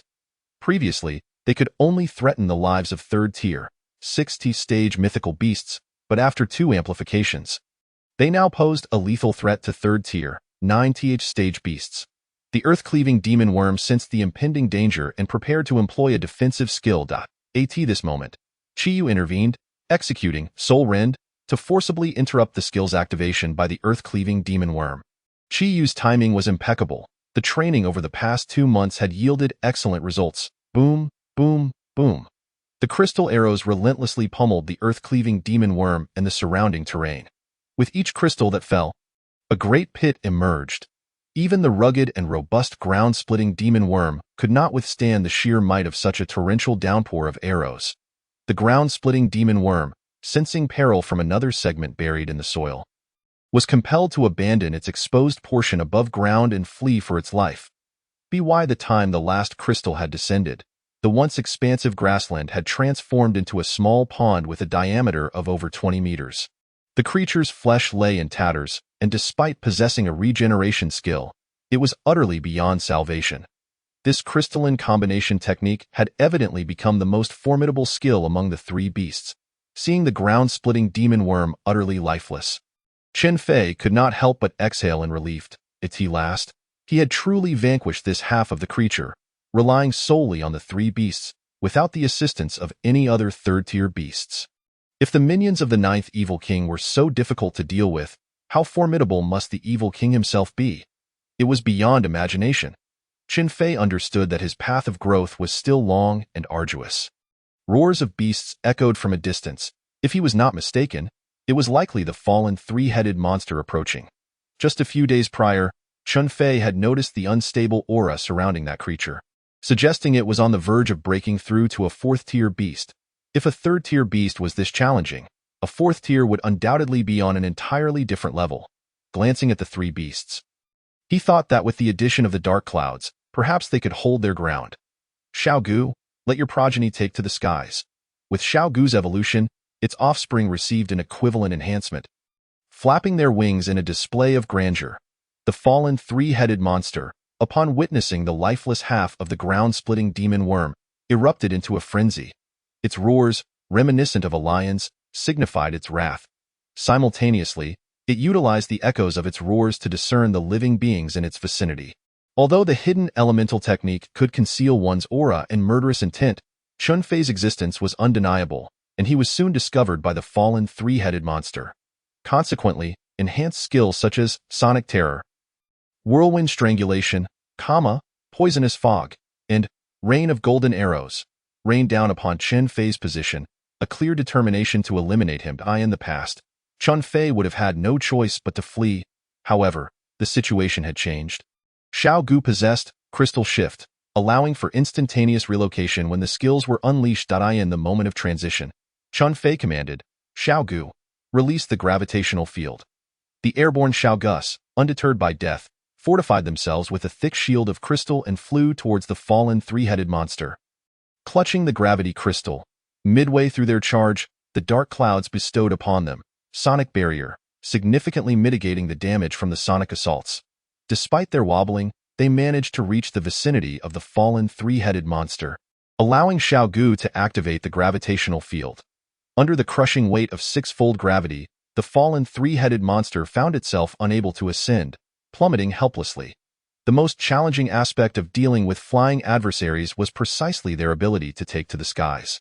Once grounded, Chen Fei knew he could find a way to break its wings. In that instant, as the fallen three-headed monster crashed to the ground, the energy of the crystals was depleted. However, its escape was not an option. The dark clouds granted themselves an enhancement skill and unleashed Shadow Bind, which formed chains from the shadows on the ground, immobilizing the fallen three-headed monster for a brief period. While it could control its movements, it could not cast any skills. Due to the disparity in tier levels, this control would last at most 2 seconds. Yet, for Xiaogu and Qiyu, that was more than sufficient. Xiaogu issued a command, instructing the hundreds of Xiaogus in the sky to simultaneously conjure a rain of crystal arrows. Without the enhancement from the dark clouds, the power diminished significantly, relying instead on sheer quantity. Meanwhile, the dark clouds conferred their enhancement effect upon Qiyu's Soul Rend, which had been separated from its original form. The disparity in strength, once 8 tiers, had now narrowed to 5, further augmented by the enhancement, allowing the Soul Blade to genuinely harm the fallen three-headed monster. As the blade struck, the already frail soul of the fallen three-headed monster froze in an instant, particularly the lion-headed soul, now dim and devoid of life, as if it would shatter with the slightest touch. Once the multiple souls regained their senses, their first action was not to employ defensive techniques, but to vie for dominance over the corporeal form. Completely disregarding the multitude of crystal arrows raining down from above, observing this scene, Chen Fei pondered. It was a creature forcibly stitched together from disparate beings. Achieving a fundamental unity would be exceedingly difficult. Making such a situation unsurprising, He could only wonder how the 8th Evil King's skill in fusion would manifest with further proficiency. Regardless of the future, at least for now, Chun Fei felt he had the fallen three-headed monster under control. Crystals fall. The fallen three-headed monster perishes. Chapter 54. Being pursued. Xiao Gu, Qi Yu, dark clouds, splendid work. The demise of the fallen three-headed monster once again affirmed the strength and potential of the three beasts. In their current tier, the trio could undoubtedly contend with the minions of the top 10 evil kings, in high spirits. Chun Fei approached the corpse of the fallen three-headed monster to collect its remains. Though merely an initial fusion creature, it held significant research value. In the hands of specialists, it could even yield insights into the skills of fusion. However, as Chun Fei drew close, he noticed a sudden bulging in the monster's abdomen, prompting him to hastily retreat several steps and instruct Xiao Gu to summon an additional layer of crystal shield. Before long, Chun Fei witnessed something burst forth from the creature's belly. It was neither a black slime worm nor any other vile beast, but rather the moss that Chu Chongsheng had once mentioned. At that moment, Chun Fei felt a shiver run down his spine, and without a second thought, he took off in a frantic sprint. If even a high-level 9th-tier beast master had been devoured, how could he, a mere 4th tier, hope to withstand it? The moss devoured the carcass of the fallen three-headed monster at an alarming speed, seemingly intent on preventing Chun Fei from taking it for research. The speed at which these moss creatures moved exceeded his expectations. They spread rapidly, enveloping stones and trees alike, and a glance revealed a sea of green little demons crawling in every direction. Sending Chun Fei's heart racing with terror, their rate of reproduction was astonishing. Bloodthirsty moss, 2nd generation, strength, 4th tier 2nd stage attributes, elemental, devouring, life, demon plant qualification, S potential, expected to advance to SSS level qualification. Skills, 1. Bloodthirsty reproduction. Upon contact with the blood of living beings, the moss can reproduce rapidly. The stronger the bloodline, the faster the reproduction rate. Proficiency, mastery level 2. Moss seed. Can plant moss seeds within the body of living beings. Once the host dies, the seeds can germinate, rapidly spawning offspring using the blood and spiritual energy of the corpse. Proficiency, mastery level. Remarks. Unlike the 1st generation, the 2nd generation lacks a blood supply and will quickly lose vitality. Without timely nourishment, it will perish within a month. Before death, it will produce several seeds, which will then be planted in living beings in anticipation of a second revival. As Chun Fei fled, he scrutinized the information on the moss, growing increasingly horrified. The summary was clear. As long as there was blood, bloodthirsty moss possessed almost infinite vitality. In certain respects, it was even more terrifying than the black slime worm king. It was hard to fathom the chaos that would ensue if this moss entered a city. Moreover, this was merely the 2nd generation. What horrors might the 1st generation entail? Chun Fei suddenly realized that even without the involvement of the top 10 evil kings, these minions were more than capable of devastating half a continent. Xiao Gu, unleash poison. Mushroom number 1, colorless number 1. Various toxins were deployed, yet they failed to hinder the moss, nor did they diminish its speed in the slightest. It seemed that toxins had little effect on them. After all, being a demon plant, the poisons could not interfere with their respiratory or circulatory systems. It would be wise to research toxins specifically designed to combat demon plants in the future. As for sound waves, that too proved ineffective. They did not require ears. Soul Rend targeted individual beasts, but against such a collective entity, even exhausting Qi Yu would yield no results. Qi Yu had finally met its match. All 3 of its enigmatic skills were rendered ineffective at this moment. The dark cloud skills also lacked significant impact. Even if the fire control technique remained, without a particularly powerful source of fire, it was futile. Xiao Gu, let's see the ice crystal barrier.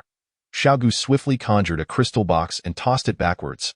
The crystal box enveloped a portion of the moss, and under Xiao Gu's control, it disintegrated. While collective beasts are invincible together, separating each unit renders them relatively weaker. They possess the strength of a 4th tier 2nd stage collectively, yet each individual moss might not even match the strength or defense of a 4th tier beast. Thus, upon the crystal's dissolution, some of the trapped moss perished. Had Xiao Gu been of the same tier, it could have annihilated them entirely. However, the crystal box could only cover a limited area, unless it were large enough to encompass all the moss. It would require the strength of a king-tier beast master. Given the current circumstances, It appeared that the three beasts had no means to deal with the bloodthirsty moss. Retreat? The trio utilized Crystal Shift to return directly to the city. Qin Fei instructed Xiao Gu to establish several teleportation points: the dormitory, the crystal ornament in Qian Qingyun's room, and the storage space of the Holy Cannon. In times of urgency, he could swiftly shift to any of these three locations. The storage space of the Holy Cannon was undoubtedly the safest, but it had a peculiar characteristic. Once one entered, they would exit from the same place if the bloodthirsty moss surrounded that area without dispersing. It would spell disaster. Upon returning to the dormitory, Qin Fei and the three beasts collapsed onto the ground, gasping for breath. That thing is utterly insurmountable. Xiao Gu expressed its frustration, feeling disheartened that as an S-rank entity, they were left with no option but to flee. The same sentiment resonated with the Dark Clouds and Qiyu, particularly for the Dark Clouds. If it could not handle a single bloodthirsty moss, how could it hope to contend with the Headless Angel? Qin Fei wiped the sweat from his brow and comforted them, saying, "Do not despair. There exists a disparity in strength between you. When confronting lesser beasts of low aptitude, you may engage in battles beyond your level, but what do you expect against foes of equal caliber? Are you truly hoping to fight beyond your means?" Upon hearing this, the three beasts finally grasped the situation. Indeed, they were merely at level 3, stage 4, while their adversary had already reached level 4, stage 2, an undeniable chasm in strength. Observing that their spirits had lifted somewhat, Qin Fei continued his analysis. No skill is absolutely invincible. There is a balance of strengths and weaknesses in this world. In fact, when dealing with plant-based beasts, elemental skills are often more effective. A single blaze can render them defenseless. This moss thrives on blood. Should we seal it away in another realm, it will perish without your intervention. Our current inability to contend is solely due to the lack of a countering attribute. Besides, it is undeniably strong. Yet it still allowed us to escape. The three beasts turned to Qin Fei, realizing the soundness of his logic. Shouldn't they be grateful for having evaded the clutches of the level 4 bloodthirsty moss? They had even considered launching a counterattack. It seemed that their recent victories over stronger foes had instilled in them a false sense of invincibility.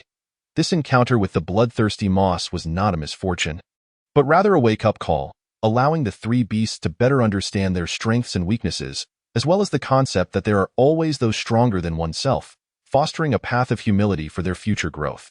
Report: Area C48 is eerily quiet.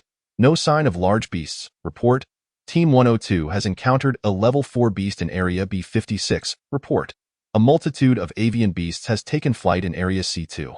Report: A strong, pungent odor has been detected in Area B44, suspected to be caused by a cloudfire skunk being startled by a high-level beast. Xie Sun gazed at these reports, his expression clouded with concern.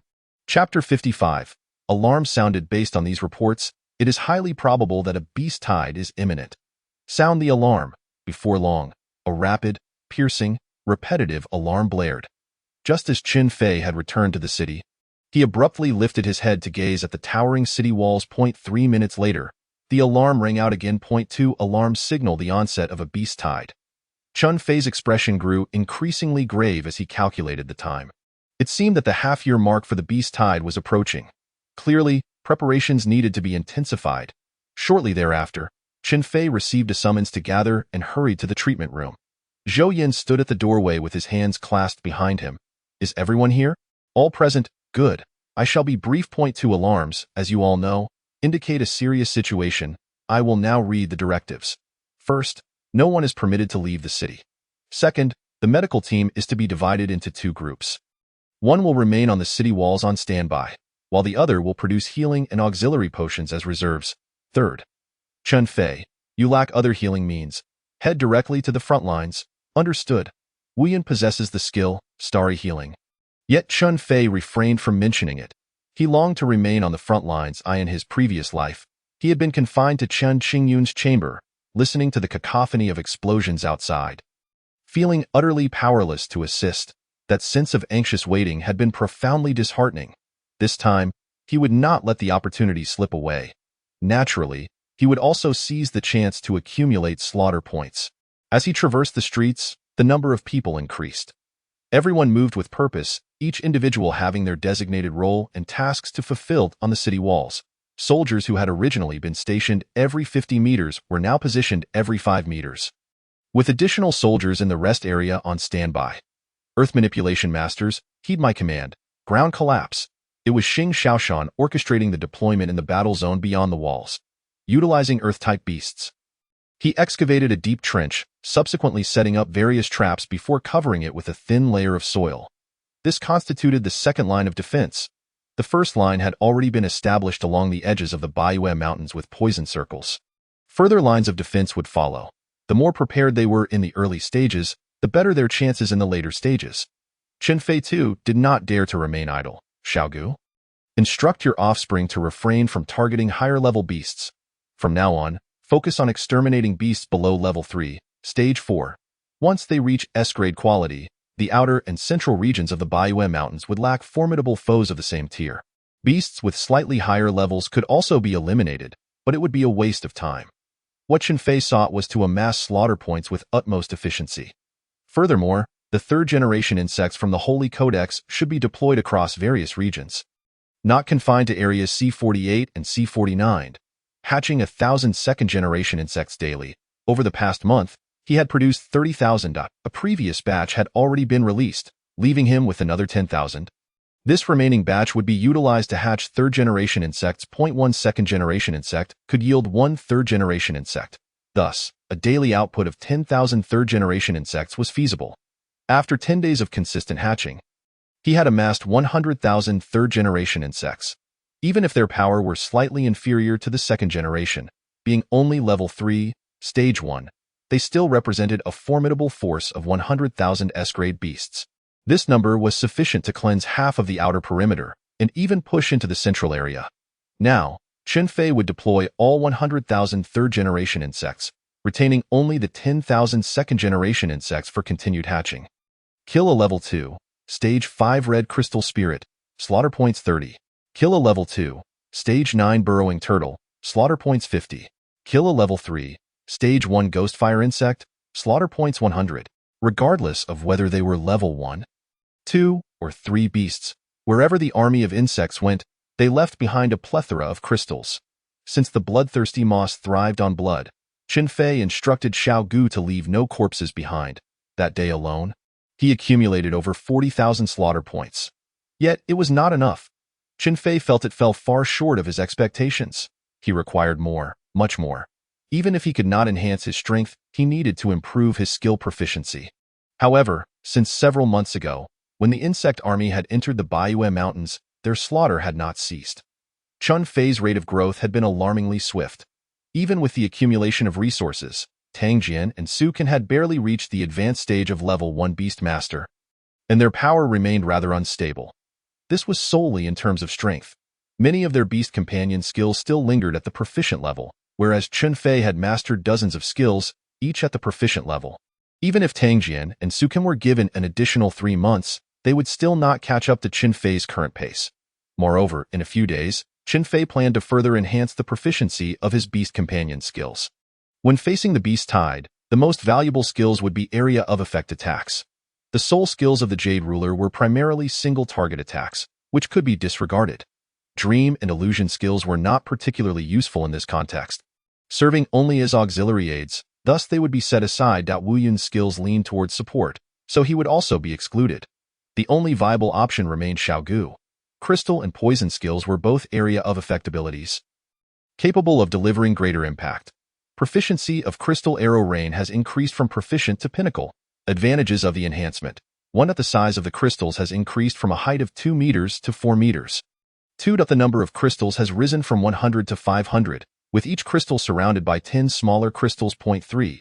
Each crystal can be infused with other attributes, allowing fire, lightning, poison, and other high explosive properties to be injected into the crystals. Note: after reaching pinnacle level, it can deal fatal damage to beings of level 5 or below. For those above level 5, without protective skills, there remains a chance to inflict fatal harm. Truly a pinnacle-level skill. The impact of 4-meter-tall crystals plummeting from the sky would be akin to that of bombs. Even level 4 beasts would hesitate to endure such an assault without protective skills. Moreover, toxins could be added for a secondary strike, making it utterly ruthless. Proficiency of Toxic Kiss has increased from Proficient to Pinnacle. Advantages of the enhancement. 1. At the range of the Toxic Mist has expanded. 2. The number of toxins that can be released has increased from 8 to 12. 3. The ability to condense extremely toxic seeds, encapsulating the toxins within seeds that can be detonated at will. 4. The ability to purify 2 types of toxins, rendering them ultra-toxic. Note: ultra-toxic lies between toxic and unresolvable poison. Standard healing and detoxification skills cannot counteract it. The initial advantages did not elicit much excitement, but upon reaching the 4th advantage, Chun Fei's eyes nearly bulged out. Ultra-toxic. Such a thing exists. It likely surpasses even Xiao Gu's devouring skill and absorbability, rendering it utterly terrifying. This was no mere weapon of mass destruction but a peerless killing machine. Indeed, a pinnacle-level skill, boasting a proficiency that even level 4 beasts would struggle to attain. The expenditure of these 200,000 slaughter points was well worth it. With this newfound power, Chun Fei finally possessed a measure of resistance against the impending beast tide. Chapter 56. The beast tide approaches. That night, just as Chun Fei lay down, he felt the bed vibrating. Initially soft, the tremors grew increasingly intense. Suddenly, the alarm blared 3 times, signaling the true onset of the beast tide. In his previous life, this had occurred during the day. Now it was happening at night. What had changed? Chun Fei's brow furrowed in concern. With little time to ponder, he rushed to the city walls. Within the Baiyue Mountains, the masterminds had gathered together. The scythe goat beast gazed at the walls and exclaimed, "This wall is quite the hindrance. When shall we topple it?" "Ah, the lantern beast. Weren't we scheduled to attack 2 days from now? Why has the timeline shifted?" The lantern beast cackled. "You ought to inquire with the insect king. The black sticky worm king, take heed. In recent days, I have observed the relentless slaughter of the beastly denizens of the Baiyue mountain range. To date, several thousand of my descendants have perished. If this continues, the beasts will be exterminated, leaving no opportunity to trigger a beast tide." The expression of the goat monster turned playful. How intriguing! Which audacious individual dares to carry out such bold deeds? Could it be the one who has dispatched 3 of our kind? They fled with remarkable speed, leaving even the moss unable to pursue them. Enough talk. Let us proceed with the assignments. The speaker, an ancient tree adorned with human-like faces, serves as their strategist and is referred to as boss by the goat monster and its companions. "Command us, boss." The Mianling ghost tree coiled several sheets of paper with its vines. Information transmitted from Baiyue City. The humans have established 4 defensive lines, which will significantly deplete our forces. Therefore, Worm King, dispatch your offspring forthwith. Self-detonation is acceptable, whatever it takes, but dismantle those poisonous traps as you wish. A group of second-tier beasts burst forth from the ranks of the monsters, typically mere cannon fodder on the front lines. However, at this moment, they serve a vital purpose: to scout. Their apparent first wave of attack is, in truth, a ruse to trigger the initial poison defense line. As the violet, green, and red mists begin to waft, the soldiers atop the city walls will undoubtedly take notice, and the alarm will sound. Light-type beast tamers, flares, boom, boom, boom. A multitude of luminous orbs soared into the sky, illuminating the expanse before the walls. The sight of the swirling poisonous mists was abundant, yet the ground was devoid of corpses. And no beasts emerged from the fog, creating an eerie atmosphere. Xing Xiaoshan approached Chun Fei's side and inquired, "Xiao Fei, your beast companions should still be within the Baiyue mountain range, correct?" Chun Fei nodded. "Indeed, I will share my vision with you." Vision link established. Xing Xiaoshan was met with a disheartening sight. Those who ventured into the poison mist were merely a throng of second-tier beasts. Their expressions grim. It appeared that this enemy had a strategist among them, aware enough to clear the path first. This realization deepened Xing Xiaoshan's seriousness. This beast tide surpassed previous encounters, no longer a mindless assault, but rather a contest of wits and valor. As Xing Xiaoshan marveled, the ground suddenly heaved, as if something were traversing beneath the soil. The earth-splitter demon worm. This was the first thought that crossed Chun Fei's mind. Indeed, the next moment, a colossal creature erupted from the earth, only to swiftly dive back below the surface, akin to a fish frolicking on the water's surface. Before Xing Xiaoshan could react, it vanished from sight. Soon after, the second trench defense was triggered, and the sound of explosions reverberated across the battlefield. The mechanisms buried within the trench had been activated. They were extraordinary fruits known as crystal pomegranate durian. The exterior of this durian is as hard as the crystalline exterior of the crystal-type beasts. When pressured, it bursts open. The spikes atop it scatter explosively due to the shock wave, serving as a self-defense mechanism. Now weaponized by humans, it could lethally strike even third-tier beasts when caught unawares, undoubtedly a weapon of mass destruction. However, the flaw lay in the fact that this Earth-splitter demon worm was a fourth-tier beast, notably resilient and tough-skinned. It relentlessly crushed the crystal pomegranate durians, triggering their premature detonation. The second defense line fell. Xing Xiaoshan and Chen Fei were now certain that this beast tide had transformed. It was no longer a simple matter of repelling the tide.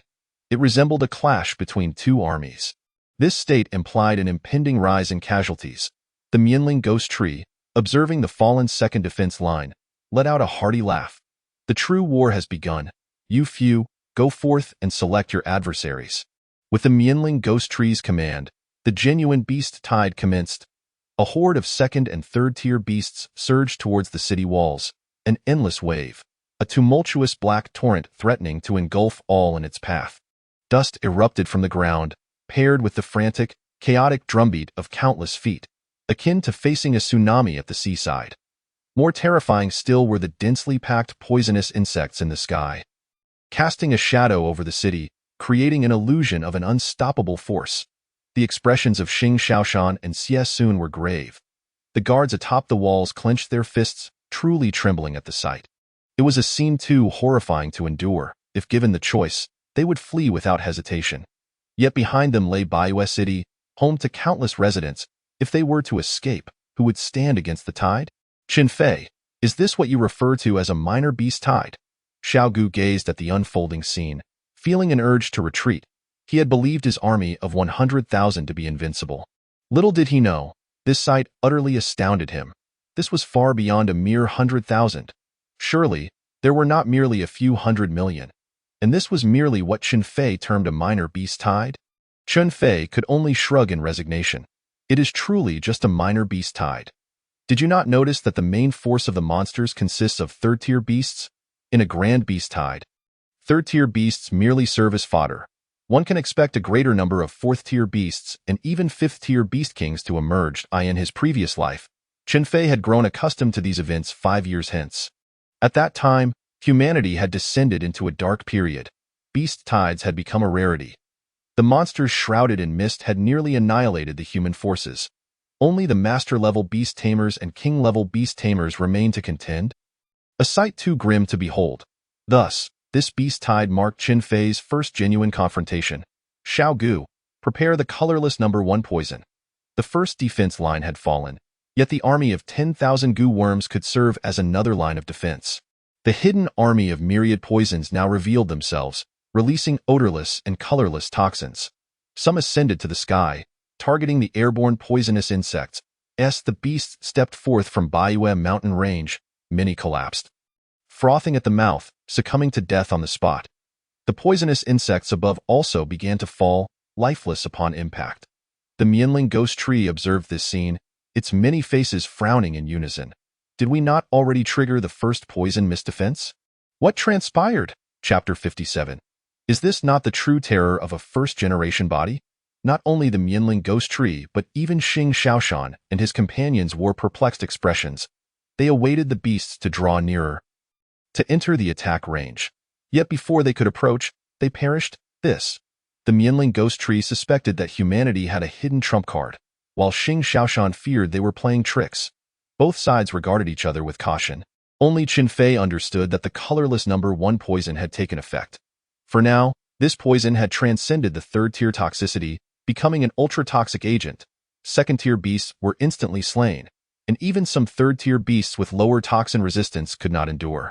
As the beast tide surged, the monsters and poisonous insects congregated, resulting in a scene reminiscent of dumplings falling from the sky, creating a breach in the defenses. Of course, this was merely part of the defense line. The total length of the defenses was such that even 1 million third-generation worms would prove insufficient. The strength of one individual is ultimately limited. The true battle would still unfold. What Chen Fei could do was to ensure that Xiao Gu unleashed a relentless assault. The more beasts taken down, the lesser the casualties. As the beast horde drew closer, the third and fourth defense lines began to show some effect, yet their impact was negligible, having been nearly obliterated by the Earth-Splitter demon worms. All troops, heed my command. Release the Sky Techniques. The Sky Technique was merely an order within the military, not a unique skill. It encompassed a range of attacks such as Explosive Fire Rain, Crystal Arrow Rain, Ice Arrow Rain, and Golden Blade Arrow Rain, all skills that rain down various attribute arrows from the sky. Ordinary individuals might not train their beast companions in such area attack skills, but soldiers must learn them. It was the simplest and most effective technique for resisting a beast tide. Xiao Gu, you too shall join. Integrating into various skills, Xiao Gu's abilities did not appear out of place. Xiao Gu issued a command for all third-generation worms to engage. An astonishing scene unfolded. Logically, the sky should have been dominated by orange fire rain and white ice rain. Fire and ice were far more common, while metals and other attributes were relatively rare. Yet at this moment, a third distinct color emerged in the sky. It was not metallic but a sparkling diamond hue. Ultimately, the Crystal Arrow Rain proliferated, nearly rivaling the volume of the fire rain. Even Xing Xiaoshan was taken aback. When did crystal-type beasts become so commonplace? How was I unaware? The Mianling Ghost Tree, Goat Monster, and Black Sticky Worm King all wore expressions of uncertainty. Did humanity possess such depth? It was inconceivable. Was this a ruse? If they had such resources, how had they been fleeing from us years prior? Could it be that humanity had been fervently breeding crystal-type beasts over the past few years? The Mianling Ghost Tree furrowed its brow, not loosening its grip. Earth-Splitter Demon Worm King, we must rely on you this time. Otherwise, these second- and third-tier beasts will meet their demise. Understood. A dull sound resonated in their ears. And then hundreds of massive Earth-Splitter demon worms erupted from the ground. Each was 30 to 40 meters long, boasting at least third-tier, 8th-rank strength. They positioned themselves before the beast tide, employing the defensive skill, as solid as rock. The beasts behind them also activated defensive skills. Observing this, Chen Fei merely smiled faintly. It seems they remain oblivious to how that half-Earth-Splitter demon worm met its end. Xiao Gu, have the third-generation worms stand by to trigger the gravity field. The various sky techniques were also nearing completion. Release, with a single command, Fiery Rain, Icy Rain, Golden Rain, Poisonous Rain, and Crystalline Rain cascaded down frantically. In that moment, the sky was illuminated as if by a celestial light. The crystals formed by the third generation of Gu insects were considerably smaller in both size and quantity compared to those produced by Xiao Gu. However, they triumphed in sheer numbers, with sufficient third-generation insects to unleash their might.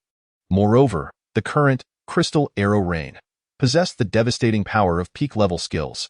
This indicated that each third-generation insect wielded strength that transcended their rank. Gravitational fields activate. As the crystals descended, their peak-level lethality combined with six-fold gravity meant that even though the third-generation insects were merely rank 3, Stage 1, the destructive force of the crystals could pose a threat to rank 3, Stage 6 beasts, or even higher.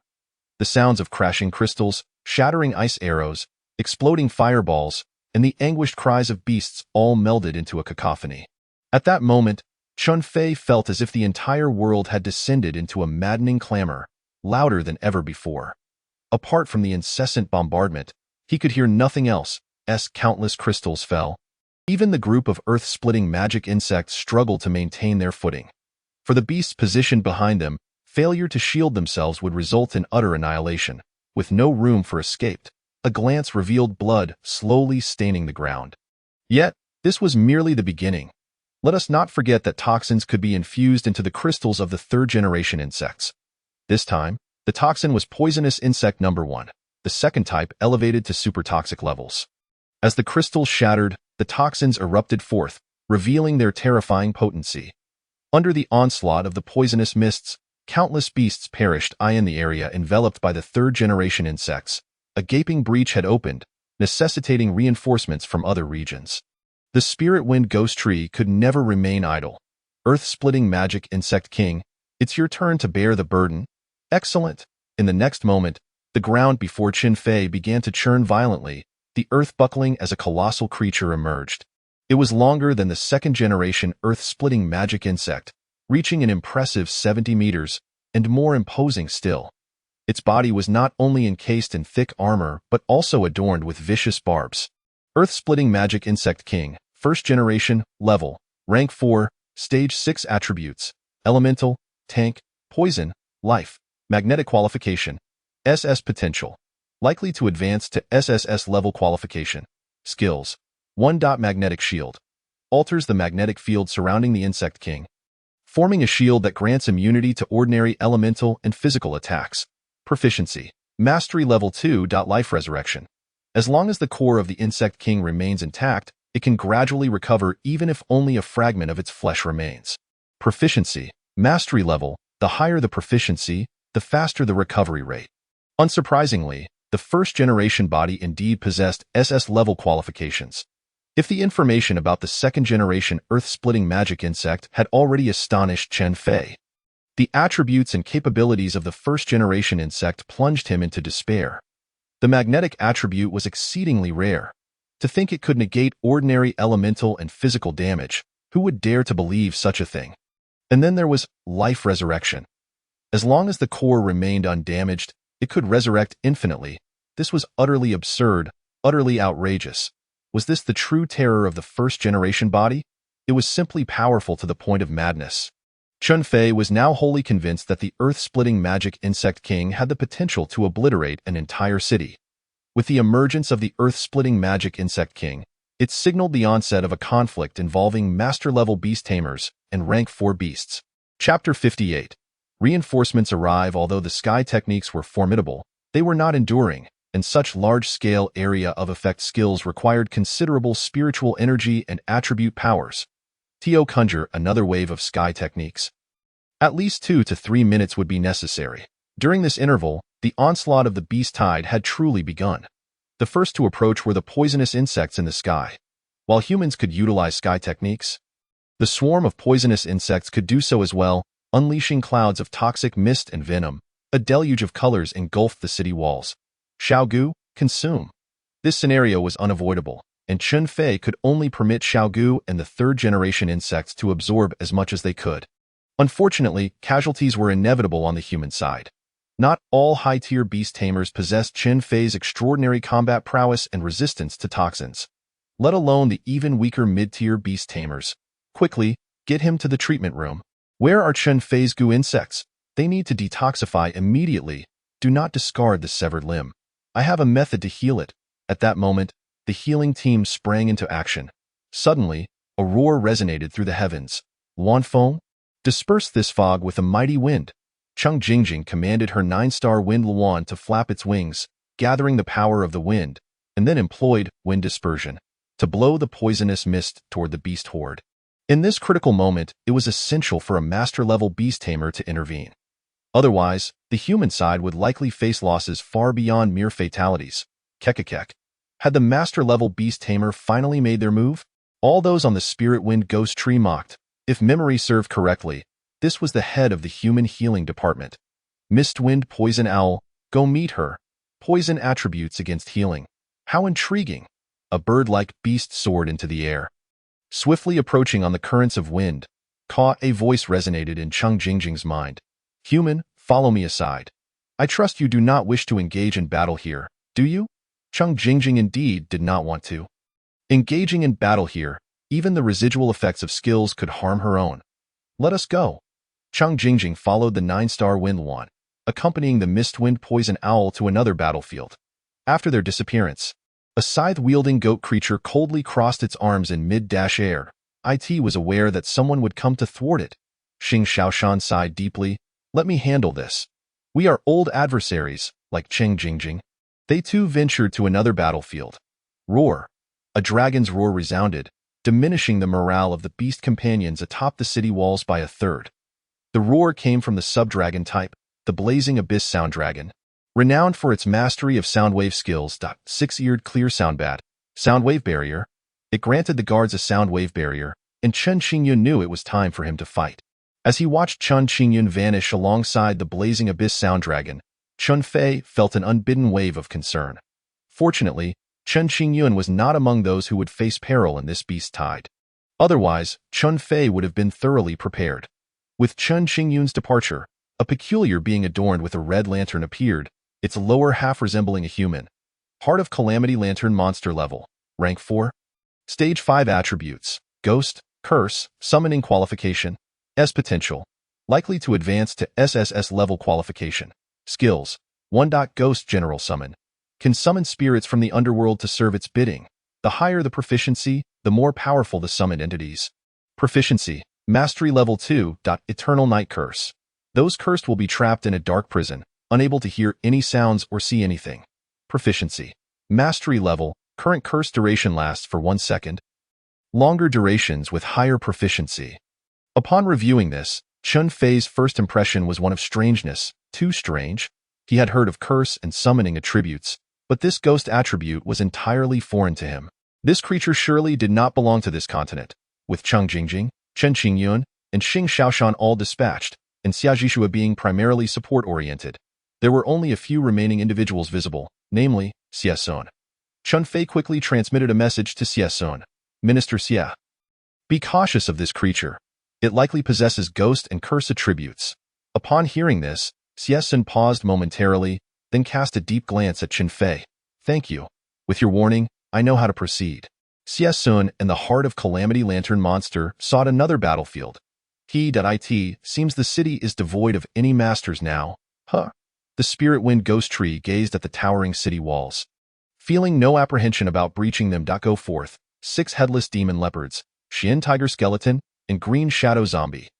The 6 demon leopards were stitched together, each bearing a head, their qualification at S level, yet their strength was at rank 4. Stage 5. Coupled with the multiplied spiritual energy of other rank 4 beasts, they posed a formidable challenge. The Xian Tiger, possessing a trace of the White Tiger's bloodline, was an S-level entity, while the skeletal form before them suggested that the Spirit Wind Ghost Tree had employed some secret technique to control it, bestowing it with necromantic attributes, extremely troublesome. Lastly, the Green Shadow Zombie was a rare entity among the zombie types. With levels ranging from 1 to 5, the Green Shadow Zombie corresponded to rank 4 beasts. The most frightening aspect of these special entities was their lack of pain sensitivity. Without a master-level beast tamer, they were virtually unmanageable. The moment these 3 entered the battlefield, despair enveloped everyone. With all the department heads having departed, who would stand against these 3 rank 4 beasts? Why did the mist always yield such bizarre creatures? Zombies and skeletons. Would they next bring forth demons and angels? Was this the crux? The crux was who would block them? Deng Ying and other soldiers on the verge of reaching master level prepared to strike at any moment. They were unaware of how long they could endure, but they could not simply stand by and watch as their comrades were slaughtered. My apologies for the delay. Before the figure arrived, the voice reached them first. Chun Fei was taken aback, feeling an odd familiarity with the voice. In the next instant, a figure appeared beside Chun Fei. Little one, we meet again. Chun Fei turned his head in astonishment, exclaiming, Principal, what brings you here? After uttering this question, Chun Fei felt rather foolish. Not long ago, he shared the vision of the Mian Lingui tree and other peculiarities with Xing Xiaoshan and others. How could they not make some preparations? Given that Tianqing City is relatively close to Baiyue City, and with numerous acquaintances, it was only natural to seek assistance from Tianqing City first. Su Shanhai chuckled heartily. Little one, how surprising that you did not come for special training. Well, we can discuss that later. For now, let us get to work. Although he was not a king-level beast master, he was at least an esteemed master-level beast master. More than capable of handling these 4th-level beasts. Yes, I am indeed addressing you. The old turtle clad in green fur. Come with me. Let us engage in a battle. Su Shanhai taunted as he departed from the green-tinged flying corpse. In the next moment, another figure appeared atop the city wall. My son, Jinner, wanted me to convey a message. When shall we engage in another match? Upon seeing this kindly, crew-cut elder, Chun Fei expressed his lack of acquaintance. I am Tang Jin's father. Oh, Chun Fei recalled him slightly. My apologies. Your son may still not be my match. Ha ha ha. Tang Xiyuan laughed heartily. You little rascal, quite the audacious one. We shall chat later. I too must confront them. Come along, you 6 unsightly creatures. Neither Tang Xiyuan nor Su Shanhai displayed any modicum of politeness towards them. The last arrival, whom Chen Fei recognized, was none other than Uncle Fu from the Jiang family. Uncle Fu merely nodded at Chen Fei before leading the Xuanhu skeleton away. With that, the battlefield temporarily regained its equilibrium. Chapter 59. The Holy Golden Bee King Chen Fei felt a sense of relief. Fortunately, he had timely alerted Xing Xiaoshan and others to prepare in advance, or else this battle would have undoubtedly been arduous. Meanwhile, the Mianlingui tree trembled with rage. Where did these master-level beast masters come from? Their existence was not recorded in the data. It crushed the border map in frustration, realizing it had become largely irrelevant. Moss, Black Sticky Insect King, it is your turn to perform. Su Shanhai and the others had only drawn away the weaker entities among them. Currently, the strongest were undoubtedly the bloodthirsty Moss and the Black Sticky Insect King. Their bizarre skills and tenacity were feared even by the Mianlingui tree. The moment the bloodthirsty Moss struck, it immediately seized control of the blood on the battlefield. Vast expanses of moss spread rapidly, turning flesh into bone wherever it touched.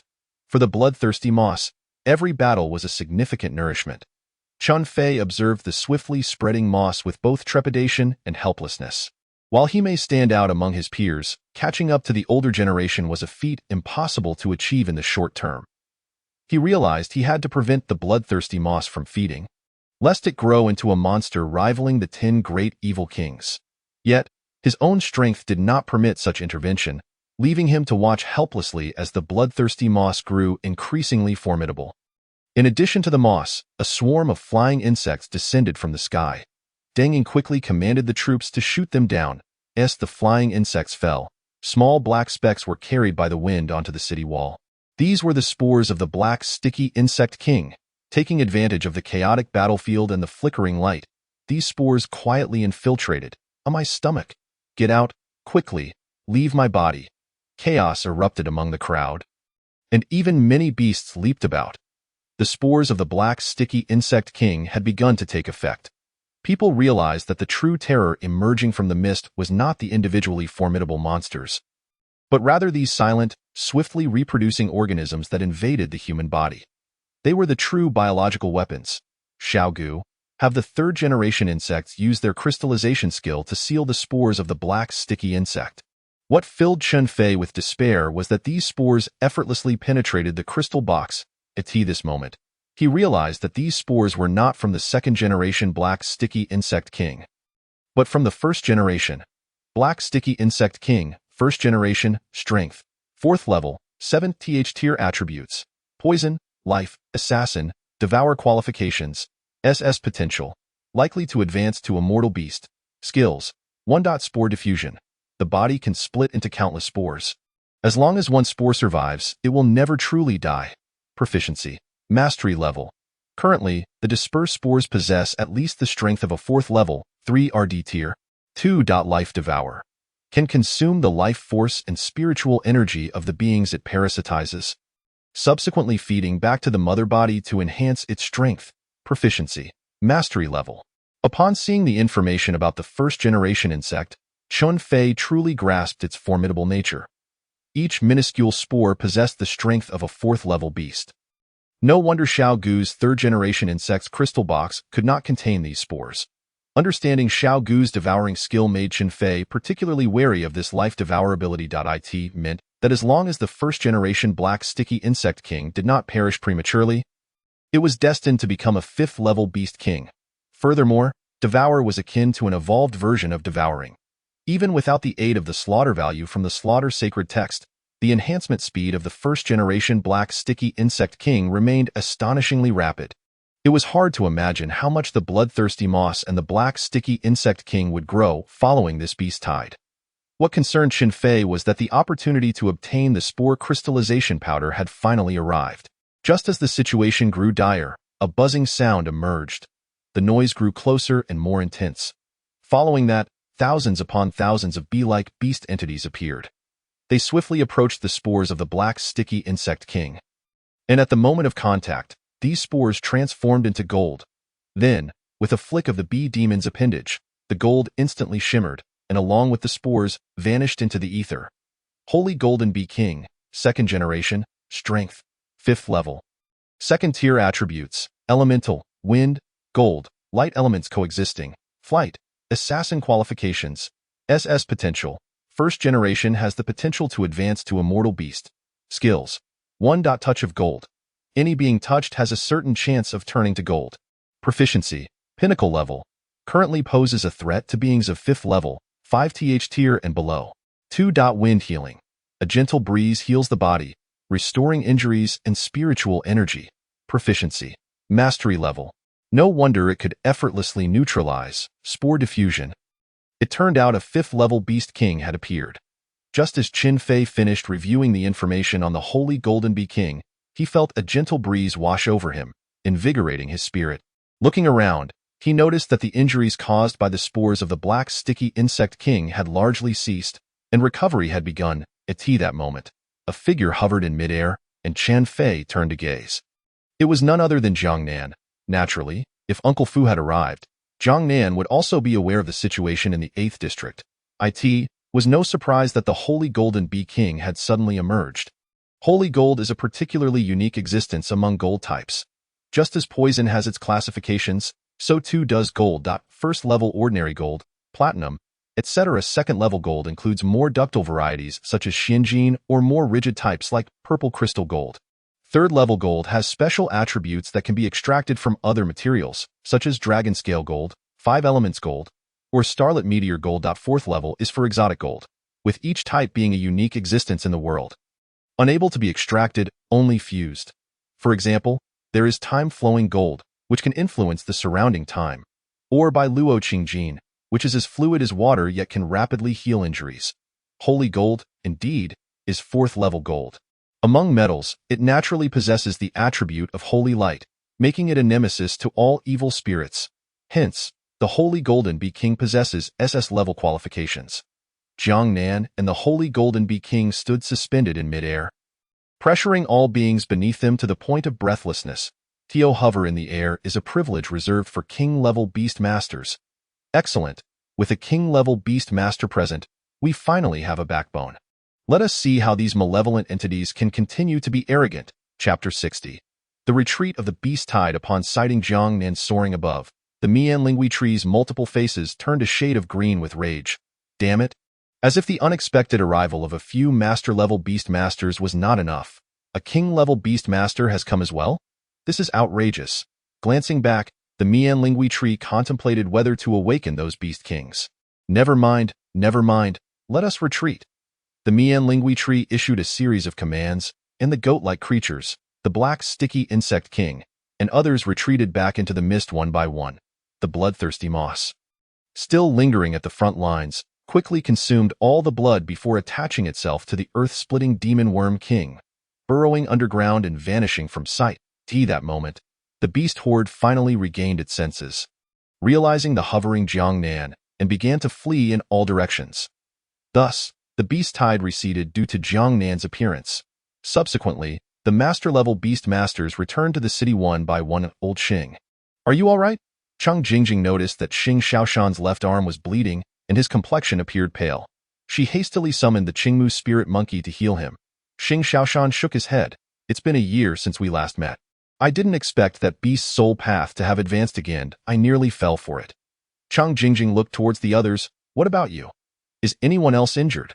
Master-level beast masters are currently among humanity's most advanced combat forces, each one capable of countering hundreds or even thousands of advanced beast masters. Their well-being is paramount. The others shook their heads, indicating they were unharmed. Only Xie Sun waved his arm, cursing, "Damn it, you have no idea how annoying that lantern monster is. It can summon ghost soldiers from the underworld to battle and has cursing powers. I almost fell there." Regardless of Cheng Jingjing, Chen Qingyun, or anyone else, they all had means to counter their enemies. Only the ghostly powers mentioned by Xie Sun cast a shadow over those present. Tio lightened the mood. Su Shanhai and Uncle Fu each brought forth a body. Indeed, the Xuanhu skull and the green shadow hair zombie are but lifeless entities, controlled by necromantic skills. Their combat intellect and adaptability are far inferior to their former vitality in life. Other entities, however, prove to be more formidable. Even if they summon 4 pets simultaneously to engage, they can barely achieve a stalemate. This illustrates the formidable nature of these malevolent beasts. Remarkable indeed, having slain 2 of them. This battle cannot be deemed a failure. Not at all. The presence of powerful entities in the mist is increasing. While the living forces of humanity are limited, it is only a matter of time before we are overwhelmed. Upon uttering these words, silence fell once more. Xie Sun scratched his head, feeling as if he were the king of awkward pauses. Chen Qingyun did not counter him, supporting Xie Sun's viewpoint. Old Xie is correct. The rapid retreat of this beast tide is attributable to the assistance of King Jiang. Otherwise, this battle would still be ongoing. Thus, in truth, we have suffered a loss. We have revealed more of our strength, yet we remain utterly ignorant of our enemy, particularly regarding the fifth-grade beasts. After exchanging a few more words, they dispersed, either to assist the wounded or to cleanse the battlefield. Ensuring that no remnants of the black sticky worm king spores lingered, preventing any from drifting into the city. Deep within the Baiyue Mountains, the goat monster, lantern monster, Mianling ghost tree, black sticky worm king, bloodthirsty moss, and the earth-splitting demon worm king gathered together. In truth, these 6 were the core of the 4th-grade malevolent beasts. The others were either fused, controlled, or summoned by the undead. The beasts quietly observed as the Mianling ghost tree stitched up the head of one of the 6 demon leopards that had been defeated. They could not help but express envy. The stitching skill bestowed by the king upon our leader is truly remarkable. Alas, it has been far too long since we last saw the king. Otherwise, I too would wish to request a demonstration. I wish to have the king assist me in stitching up my other control entities. Otherwise, relying solely on soul power, I still allowed that Xing Shaoshan to escape. Once the Mianling ghost tree completed its task, it turned to the others. Moss, Black Sticky Worm King, how are the spoils from this encounter? Will they suffice for your ascension to Demon King? The bloodthirsty Moss sighed. I still lack a bit.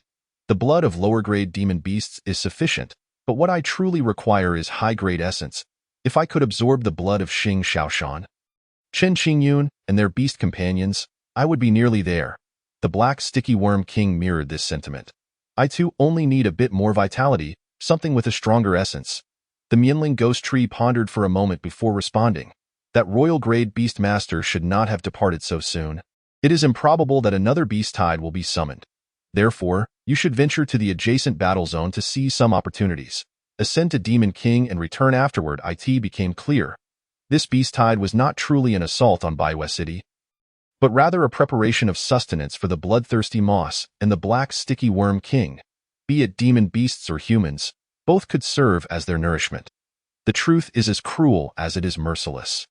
As for the goat, lantern, and earth-splitting entities, ensure you gather some as well. When all of you ascend to Demon King, it will be the moment we truly strike Baiyue City. Dio not keep the king waiting for too long. With the 8th district initiating the beast tide, the other 11 districts soon followed suit with their own smaller-scale beast tides. However, only the 8th district was adequately prepared, suffering minimal casualties.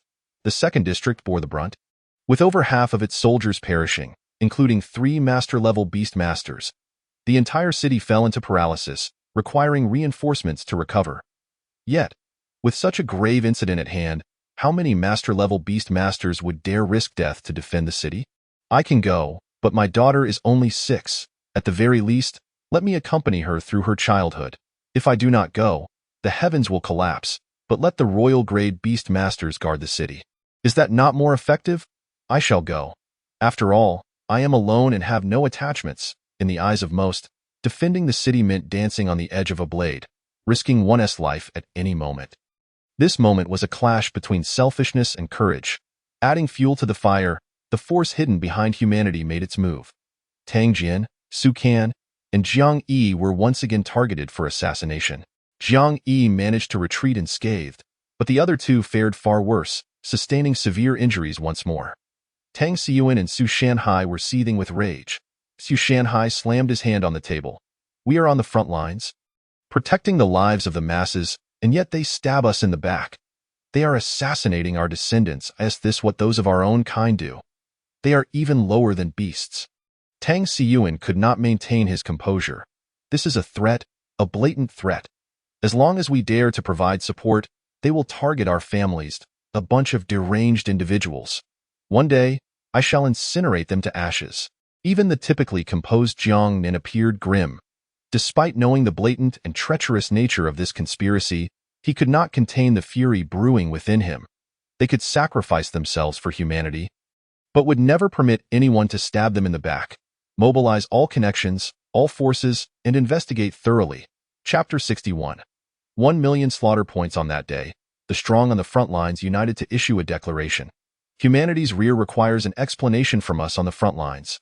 Otherwise, we shall collectively strike. If we must die, we shall die together. Why is it that only they are permitted to target my family while we are not allowed to abandon the front lines? Do we have a responsibility or an obligation to remain nailed here?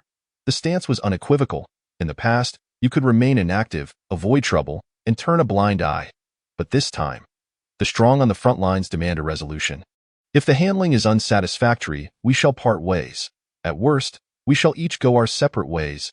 As matters escalated to this extent, those who had previously remained idle, indulging in pleasure and intrigue, finally recognized the gravity of the situation. Without these individuals to continue guarding the city, how could they rest easy in their cultivation? Thus, they must provide an explanation. When all departments halted their tasks to investigate thoroughly, it was no longer a simple matter of letting things go. The major cities underwent an immensely forceful and bloody purge. Anyone who had purchased spirit-gathering pills was immediately detained, regardless of guilt.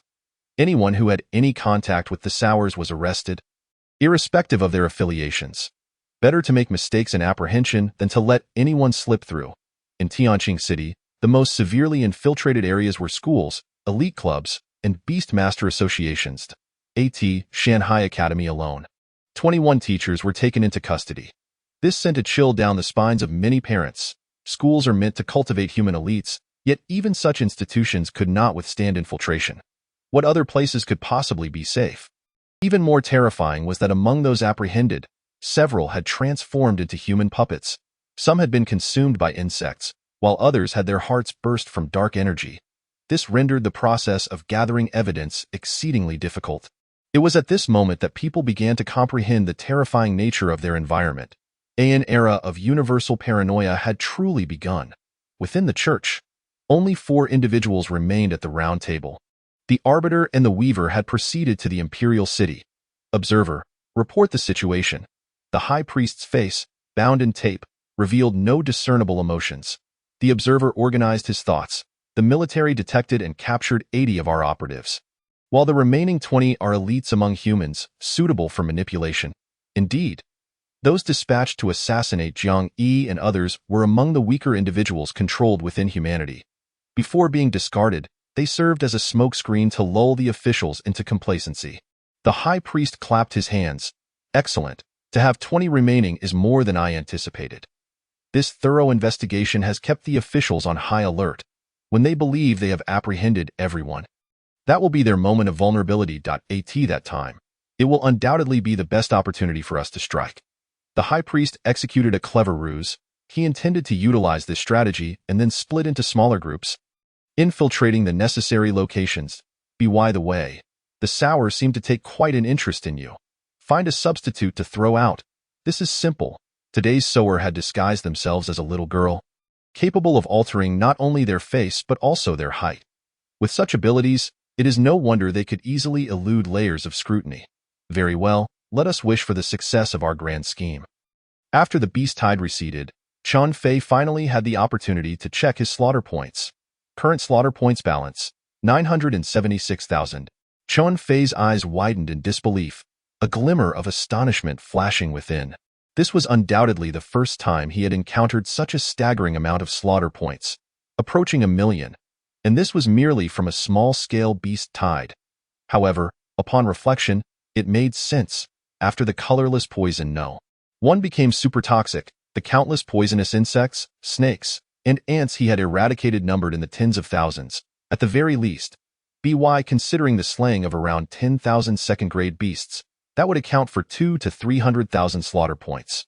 The demon beasts annihilated by the crystal arrow rain were also countless. When truly calculated, 976,000 does not seem as abundant as initially imagined. He understood that the bloodthirsty moss likely acquired even more than he did. This nearly million slaughter points left Chen Fei pondering how best to allocate them. To elevate from A grade to S grade, one requires 1 million slaughter points. However, all 3 beasts are currently at S grade. And to ascend to SS grade requires 10 million slaughter points, which is impossible to amass in the short term. What remains are strength and skill proficiency. Having tasted the overwhelming power of 2 peak-level skills, Chun Fei was quite enamored with the prospect. However, to elevate all 3 beasts to 4th grade was an unattainable ambition. In the end, he decided to compromise, allocating 400,000 slaughter points, allowing each beast to rise 2 tiers. Chun Fei, now a high-level 6th-tier beast master, had 3 beasts at the 3rd tier, 6th grade. The remaining skills may be enhanced by 5 levels of proficiency. For Wu Yun, it suffices to elevate just 1 skill, namely Realm of Replication. The benefits of advancing Realm of Replication from Mastery level to Pinnacle level are as follows. 1.A10 increase in the success rate of replication. 2. The addition of 3 new replication skill slots. The augmentation of 3 skill slots will significantly bolster Wu Yun's prowess. Although Chun Fei harbors a deep-seated hatred for the malevolent beasts lurking in the mist, he cannot deny that certain creatures possess truly extraordinary abilities. Take, for instance, the spore dissemination of the Black Adhesive Worm King, an impeccable choice for both slaughter and parasitism. However, replicating skills from such creatures is no simple task. At least, one must surpass their level of power. Next in line is Qi Yu. There is no room for hesitation. It must be Soul Severance. This skill is undeniably the heart of Qi Yu's abilities, with the remaining soul techniques revolving around its utilization. The benefits of enhancing Soul Severance from Mastery level to Pinnacle level include 1. Extension of control time from 0.5 seconds to 1 second. 2. The capability to employ this skill against beings up to 9 levels beyond one's own power, albeit at the risk of corresponding backlash. 3. A substantial reduction in the spiritual energy required to use this skill. There are no restrictions on beings below one's own power level, but for those exceeding it, the skill can only be used 6 times a day. Exceeding this limit will result in harm to one's own soul. An increase in control time to 1 second should not be underestimated. Often, in battles between experts, a mere second can determine the victor. As for dreams and illusions, they seem unnecessary for the moment, so they shall be retained for now. Now, let us consider Xiaogu. Chun Fei knows it best, as all its skills have been meticulously crafted by him. Initially, these skills were designed to accumulate slaughter points. Now, they are honed for lethality. Yet, the acquisition of slaughter points is a foundational aspect that must not be discarded. In fact, it should be even more robust than before. The proficiency of parasitism may be advanced from Mastery level to Pinnacle level. The advantages of this enhancement are 1. The ability to parasitize beings within 9 levels of the host's power. The greater the disparity, the lower the success rate. 2. The potential to spawn an additional 10 hatching mother insects. The daily hatching capacity increases from 1,000 to 1,200. Chun Fei's eyes instantly gleamed with excitement. Chapter 62. I'm done pretending. I am laying my cards on the table. An additional 10 hatching mother insects, each capable of producing an extra 200 second-generation insects, signifies that a staggering 24,000 second-generation insects can be hatched in a single day. Although this reproductive speed may not match the exaggerated rate of the bloodthirsty moss, the advantage lies in the longevity of the second-generation insects, which far surpasses that of the moss. Chun Fei formulates a plan to amass several 100,000 second-generation insects, then have them propagate third-generation insects, resulting in hundreds of thousands of third-generation insects hatching daily. Hiss! Just the thought is already terrifying. If put into practice, it would surely lead to a minor insectoid catastrophe. Indeed, guiding Xiaogu down this path is undoubtedly the right choice. With the remaining 20-odd thousand slaughter points, Chun Fei hesitates, contemplating whether to focus on control, escape, or the power of devouring. After much deliberation, he finds himself increasingly conflicted. Ultimately, the slaughter points are insufficient. Were they abundant enough to elevate all skills to Pinnacle level, there would be no such concerns. Chun Fei, the minister requests your presence. Zhou Yan's voice interrupts Chun Fei's thoughts. All right, I shall head there immediately. Knock knock. Chun Fei knocked on the office door, only to find that, aside from Zhang Nan, 8 master-level beast tamers were present. The scene felt somewhat unnerving. Before he could speak, Cheng Jingjing took the lead with a serious inquiry. Chun Fei, why not come clean? What is the true quality of your beast companion? Do not conceal anything. Your little maneuvers are not beyond our notice. Chun Fei, however, was unfazed. After all, he had lived 2 lives, If he lacked even this modicum of composure, it would be a disgrace to reincarnators. Minister, my beast companion possesses merely a level quality. You have witnessed it yourself. His tone and demeanor were remarkably calm, devoid of any hint of trepidation, as though he were stating an undeniable fact. The others could no longer hold back and erupted into laughter. One would think this little fellow is quite honest. In this world, the honest have long been devoured. Indeed, knowing how to conceal oneself is a virtue. Tang Siyuan cursed, "Damn it, I have never won a bet against old Su." Su Shanhai smirked slyly. "I told you. This little one doesn't act until the rabbit is out of sight. You simply wouldn't believe it. Had I not offered 3 Bodhi fruits, he wouldn't have even bothered to step onto the battlefield with your son. Is that so?" Observing the suddenly cheerful expressions of the group, Chun Fei was left bewildered. What on earth is happening? Even his parents offered no hint? Ahem. Xie Sun pretended to cough a few times before producing a 3rd-generation goo worm. This goo worm was already in a deep slumber, evidently under some form of enchantment, rendering Xiaogu unable to sense it. I encountered this on my way back from dealing with that lantern creature and seized it on a whim. To be honest, I have never seen this variety of goo worm before. However, its appearance bears a striking resemblance to your 10,000 poison goo king, and it was even assisting humans in slaying beasts. The first thought that crossed my mind was you. It seems only you have contracted such a creature as the 1,000 poison goo. To be fair, the 1,000 poison goo is not particularly strong, even quite weak, merely a low-end parasitic insect that few would regard highly. Yet, I wonder how Chun Fei managed to cultivate it into the 10,000 poison goo king, granting it some appealing capabilities. The moment the 3rd-generation insect appeared, Chun Fei realized Xiaogu had been exposed. Yet, it was only natural. With 100,000 3rd-generation insects combating a horde of beasts, being discovered would be entirely expected. Very well, I shall reveal the truth. This indeed is my beast companion, the Soul Crystal Goo King, with S-level quality. It evolved from the bloodline of the Heavenly Crystal Ant King. The matter of Chun Fei exchanging for the Heavenly Crystal bloodline could be easily uncovered, leaving no room for concealment. Those present had already guessed most of it, yet when Chun Fei confirmed it, a sense of astonishment still permeated the air. Xing Shaoshan sighed. Back in the day, I exerted tremendous effort to grant the 9-transformation mysterious serpent a crystalline bloodline. At that time, I had already attained master level. There is simply no comparison. It pales in insignificance. You are only now. Xing Shaoshan's voice faltered abruptly as he realized he could not fathom Chun Fei's true strength. Chun Fei instantly understood the source of Xing Shaoshan's astonishment and subsequently retracted part of Hidden Origin technique, revealing his recent breakthrough to the 1st-tier advanced beast tamer level. This rate of progression may not rival that of Su Can and Tang Jian, but it is by no means slow. Concealment is necessary, yet it requires not much. Simply disguising oneself as an ordinary genius suffices, thereby allowing for the acquisition of adequate permissions and resources.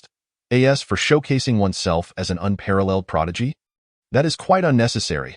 He has no desire to be scrutinized daily like Zhang Yi. Chun Xingyun and Xie Zhishua rubbed their eyes in disbelief. Is this truly an advanced beast tamer? They had hoped to find a suitable time to nurture Chun Fei further, only to discover he had already elevated himself to the advanced beast tamer level, and even his beast companion had attained S-level quality following multiple evolutions. With such capabilities, what more is there to teach? Little Fei has already surpassed our youthful selves. Very well, let us adopt a hands-off approach. If he requires assistance, he will naturally seek us out. The two had relinquished any notion of lecturing him. Given the child's extraordinary talent, there was no need for them to overcomplicate matters. Chun Fei's path was his own to tread. All they needed to do was offer support and protection. With S-level Heavenly Crystal Bloodline and Advanced Beast Tamer, he must be properly nurtured. He cannot be allowed to languish in obscurity. Xie Sun patted his chest. Rest assured. With such talent and aptitude, coupled with these 2 instances of second-class merit, Chun Fei is undoubtedly our 8th district seedling. Once he is promoted to a military seedling, there will be a certain allocation of resources to aid him in elevating his power to master-level beast tamer sooner. This will also alleviate the pressure on the front lines. Chang Jingjing added, "We must keep this information to ourselves. Do not disclose it to the outside world. Moreover, erase any records of Chun Fei exchanging for the Heavenly Crystal Bloodline, ensuring he remains hidden from the enemy's gaze." Let him continue to develop quietly as before. Now, it was Su Shanhai who appeared troubled. But I still wish to send him to participate in the 100 Cities tournament. At his age, missing this stage would be a tremendous loss. The others unusually refrained from interjecting, seemingly in agreement with Su Shanhai's viewpoint. Chen Fei, however, lacked any awareness of its significance. In his previous life, he had been recuperating at this juncture and had not participated in the 100 Cities tournament. Furthermore, this was the final iteration of the tournament. After this, the resistance against the malevolent beasts within the mist would leave no time for hosting such competitions. He could not help but inquire, what is so special about the 100 Cities tournament? Of course, it is significant, Su Shanhai affirmed on the surface. The 100 Cities tournament is about selecting talents and allocating resources, but that is merely the team competition. There exists an even more crucial individual competition. The top 100 first-year students and the top 100 second-year students in the individual competition can enter the Spirit Mansion's secret realm to seize resources. Minister Chang Jingjing, achieving master-level beast tamer at such a young age, do you think that came easily? Minister Xing Shaoshan, who was in the same cohort as your parents, possesses strength that far exceeds the norm. What do you think is the basis for that? It all comes down to the Spirit Mansion's secret realm. Chapter 63, Discovery of a Suspicious Individual. The Spirit Mansion's secret realm? This was something Chen Fei was entirely unaware of. He had never participated in the 100 Cities tournament, and thus, had no knowledge of the existence of the Spirit Mansion's secret realm. Su Shanhai continued, in previous years, Tianqing City could only be considered average, but this year is different. Among the second-year students, there is Jiang Wang's daughter, Jiang Yi, and Xia Wang's daughter, Xia Zhujun. In the first-year cohort, there are Tang Jian and Su Qin. If we also include Chen Fei along with his army of goo insects, the outcome is truly uncertain. In the past 2 years, Tianqing City has indeed witnessed a remarkable emergence of prodigious talents, surpassing those of previous generations. Chen Qingyun and Xia Zhixue only elevated their prowess to that of advanced beast masters towards the end of their first year. In stark contrast, Tang Jian, Su Qin, and Chen Fei managed to ascend to advanced beast masters within a mere 6 months. Such speed is sufficient to overshadow their predecessors. Hence, neither he nor Xia Zhixue voiced any objections at this juncture. Chen Fei found himself perplexed. Why could only first and second-year students participate? Su Shanhai chuckled as he elucidated. It is quite simple, owing to the conditions of the Lingfu secret realm. There are 3 prerequisites for entering this realm. First, one must possess strength at or below the level of an advanced beastmaster. Second, one must be no older than 20 years, and third, the total number of participants cannot exceed 200. As awakening occurs at the age of 18, third-year students, having turned 21, would be ineligible. Even if a competition were arranged for them, they would still be unable to enter the Lingfu secret realm. After pondering this, Chen Fei spoke once more. One final question. What lies within the Lingfu secret realm? Su Shanhai shook his head. I cannot answer that, as I have never entered it myself. Despite being over 60, I remain stuck at the level of a master beastmaster. As one's strength increases, so too does one's lifespan. A master beastmaster typically enjoys a lifespan of around 150 years, while a king-level beastmaster can live up to 200 years. At his age, Su Shanhai could only be considered middle-aged. Chen Fei and the others turned their attention to Chang Jingjing and Xing Shaoshan. They exchanged glances, silently urging one another to speak. It is not that we cannot say. Chang Jingjing, with a temperament more akin to that of a boy, detests procrastination and indecision. The Lingfu's secret realm is vast, and once everyone enters, they will be separated, each encountering their own opportunities. When I inquired with others, some stumbled upon spiritual gardens. Some discovered treasures suitable for the evolution of their beasts, and others inadvertently entered illusions, only to find their strength increased upon exiting. The only commonality is that all ultimately behold an enormous mansion. Many martial arts practices available on the market originated from this mansion. Additionally, certain ordinary pill formulas and rare bloodlines were also derived from it. Some speculate that it may have been the residence of an ancient sect or a powerful figure. The specifics remain unclear. This revelation piqued Chen Fei's interest. With such treasures and spiritual plants, along with martial arts techniques, the allure is indeed substantial. Should he find items conducive to the growth of his 3 beasts, coupled with the compensation for deficiencies through killing points, he could significantly shorten their growth cycle. Chen Fei admitted he was enticed. Su Shanhai patted Chen Fei on the shoulder. Consider it carefully. If you decide to go, return to school by mid-January to join the others heading to the Imperial City. This opportunity has always belonged to you, and I can even personally provide you with additional resources. Before arriving in Baiwei City, Su Shanhai thought it a pity if Chen Fei chose not to go. However, upon learning about Chen Fei's army of third-generation Gu insects, his perspective shifted entirely. He was determined to recruit him. Such an army of insects could undoubtedly dominate the arena. Well then, let us conclude here for today. Minister Xing, I would appreciate your assistance in escorting us back. Previously, Xing Xiaoshan had placed crystals in Tianqing City to facilitate immediate support for Su Shanhai, Tang Xiyuan, and others. This distance is currently the farthest that the 9-turn crystal serpent can control. As Su Shanhai and the others departed, Chen Fei sought his parents' opinions. Mom and Dad, do you think I should go? Chen Qingyan chuckled softly. There is no should or should not. Only whether you desire to go. Regardless of your decision, we shall not hinder you. Your life is yours to govern, and as long as you do not stray into wrongdoing, we shall support you. Indeed. Chen Fei nodded earnestly. Chen Qingyun and Xia Zhixue had not imparted extensive knowledge of beast mastery, yet they provided him with a nurturing family environment, which he cherished deeply. Oh, by the way. Chen Qingyun suddenly recalled something and exclaimed, I have a soul mark here. Just for you? Chen Fei looked down to see the familiar aura emanating from the soul mark in Chen Qingyun's hand. Jiangnan's? Precisely, later. I will have you inscribe it within your body, should danger arise.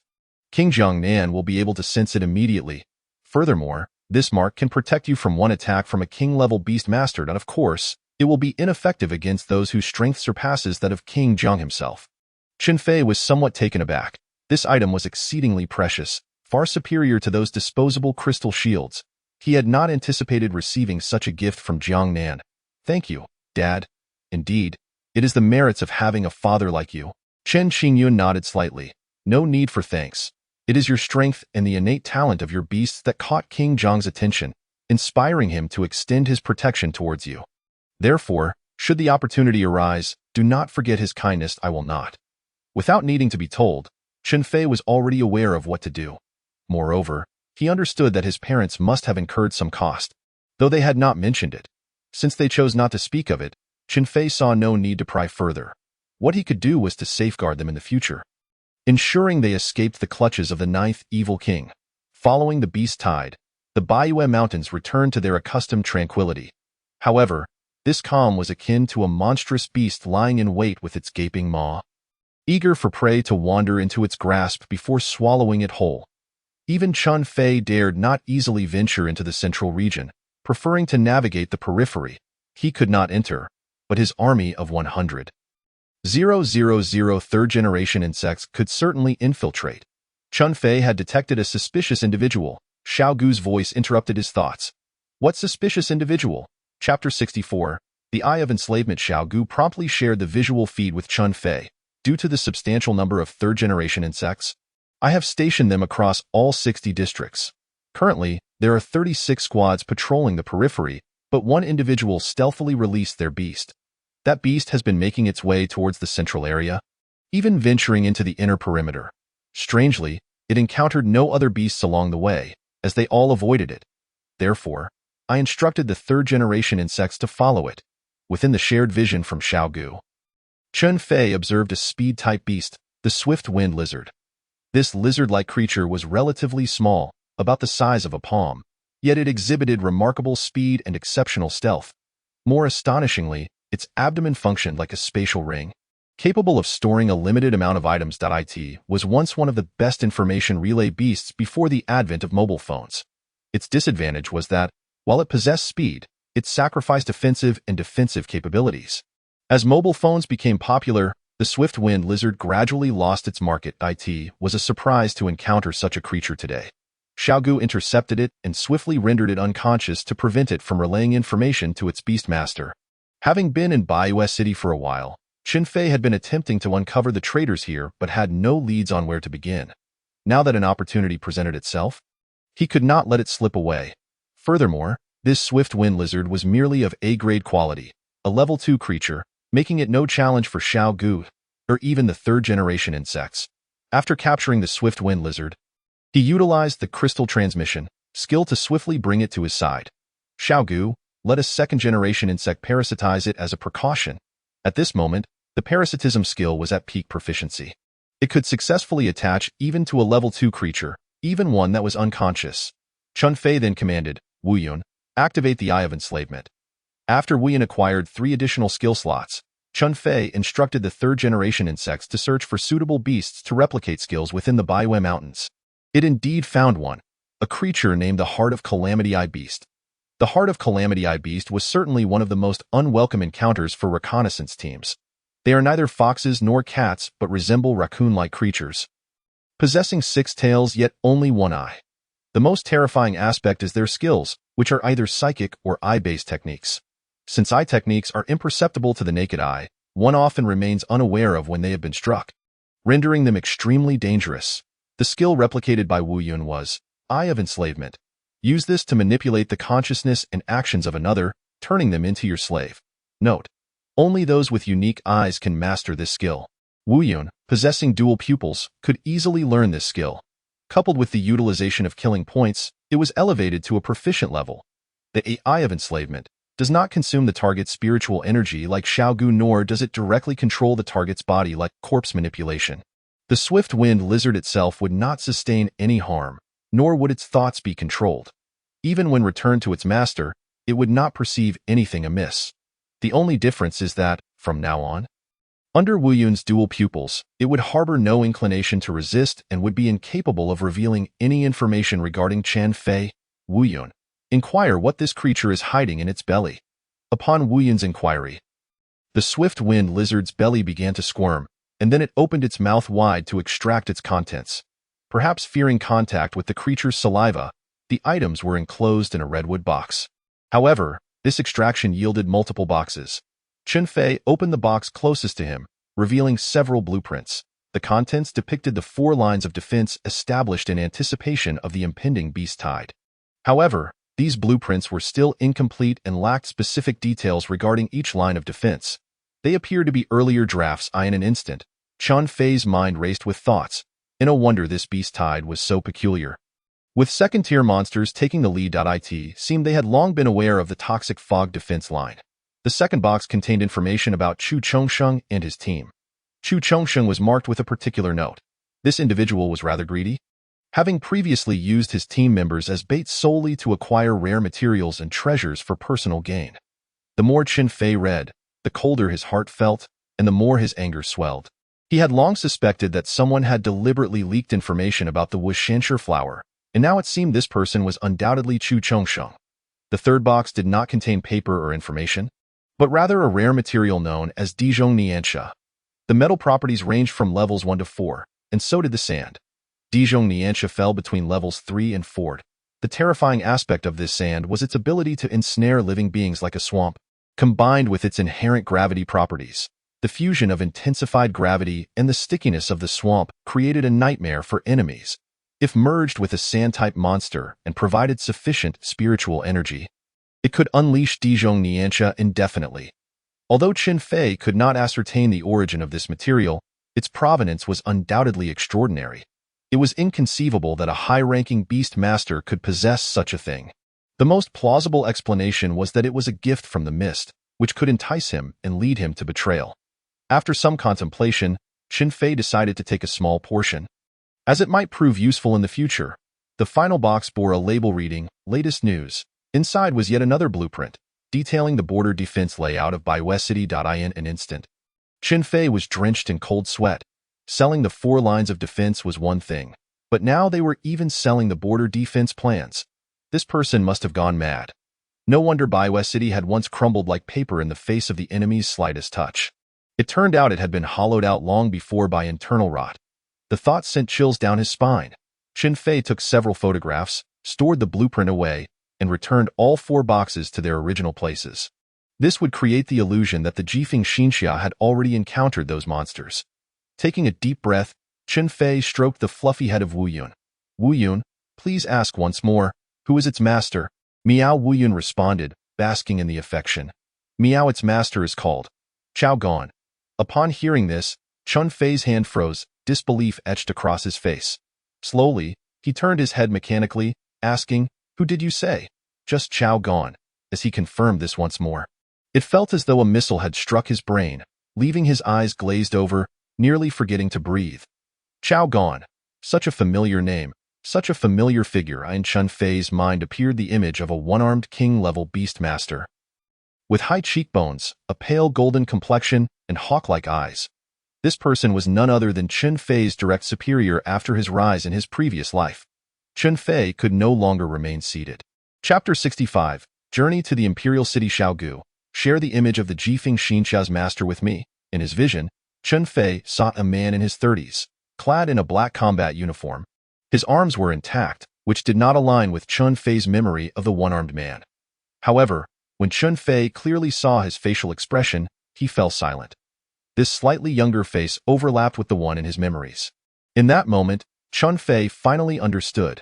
In a wonder, the secretive matter of entering the Nine Netherland had been known to the sixth evil king, who had even blocked the entrance. In a wonder, everything went awry in his previous life. It turned out there was such a high-ranking traitor among them. This discovery sent chills deep within Chun Fei. For a fleeting moment, his faith crumbled. Though Chao Gan was now merely an 8th-tier beastmaster, the distance to becoming a king-level beastmaster seemed insurmountable.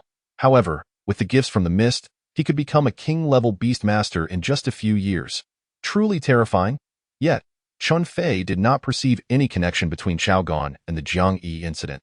Otherwise, with both old grudges and new enmities combined, Chun Fei would have been determined to eliminate him immediately.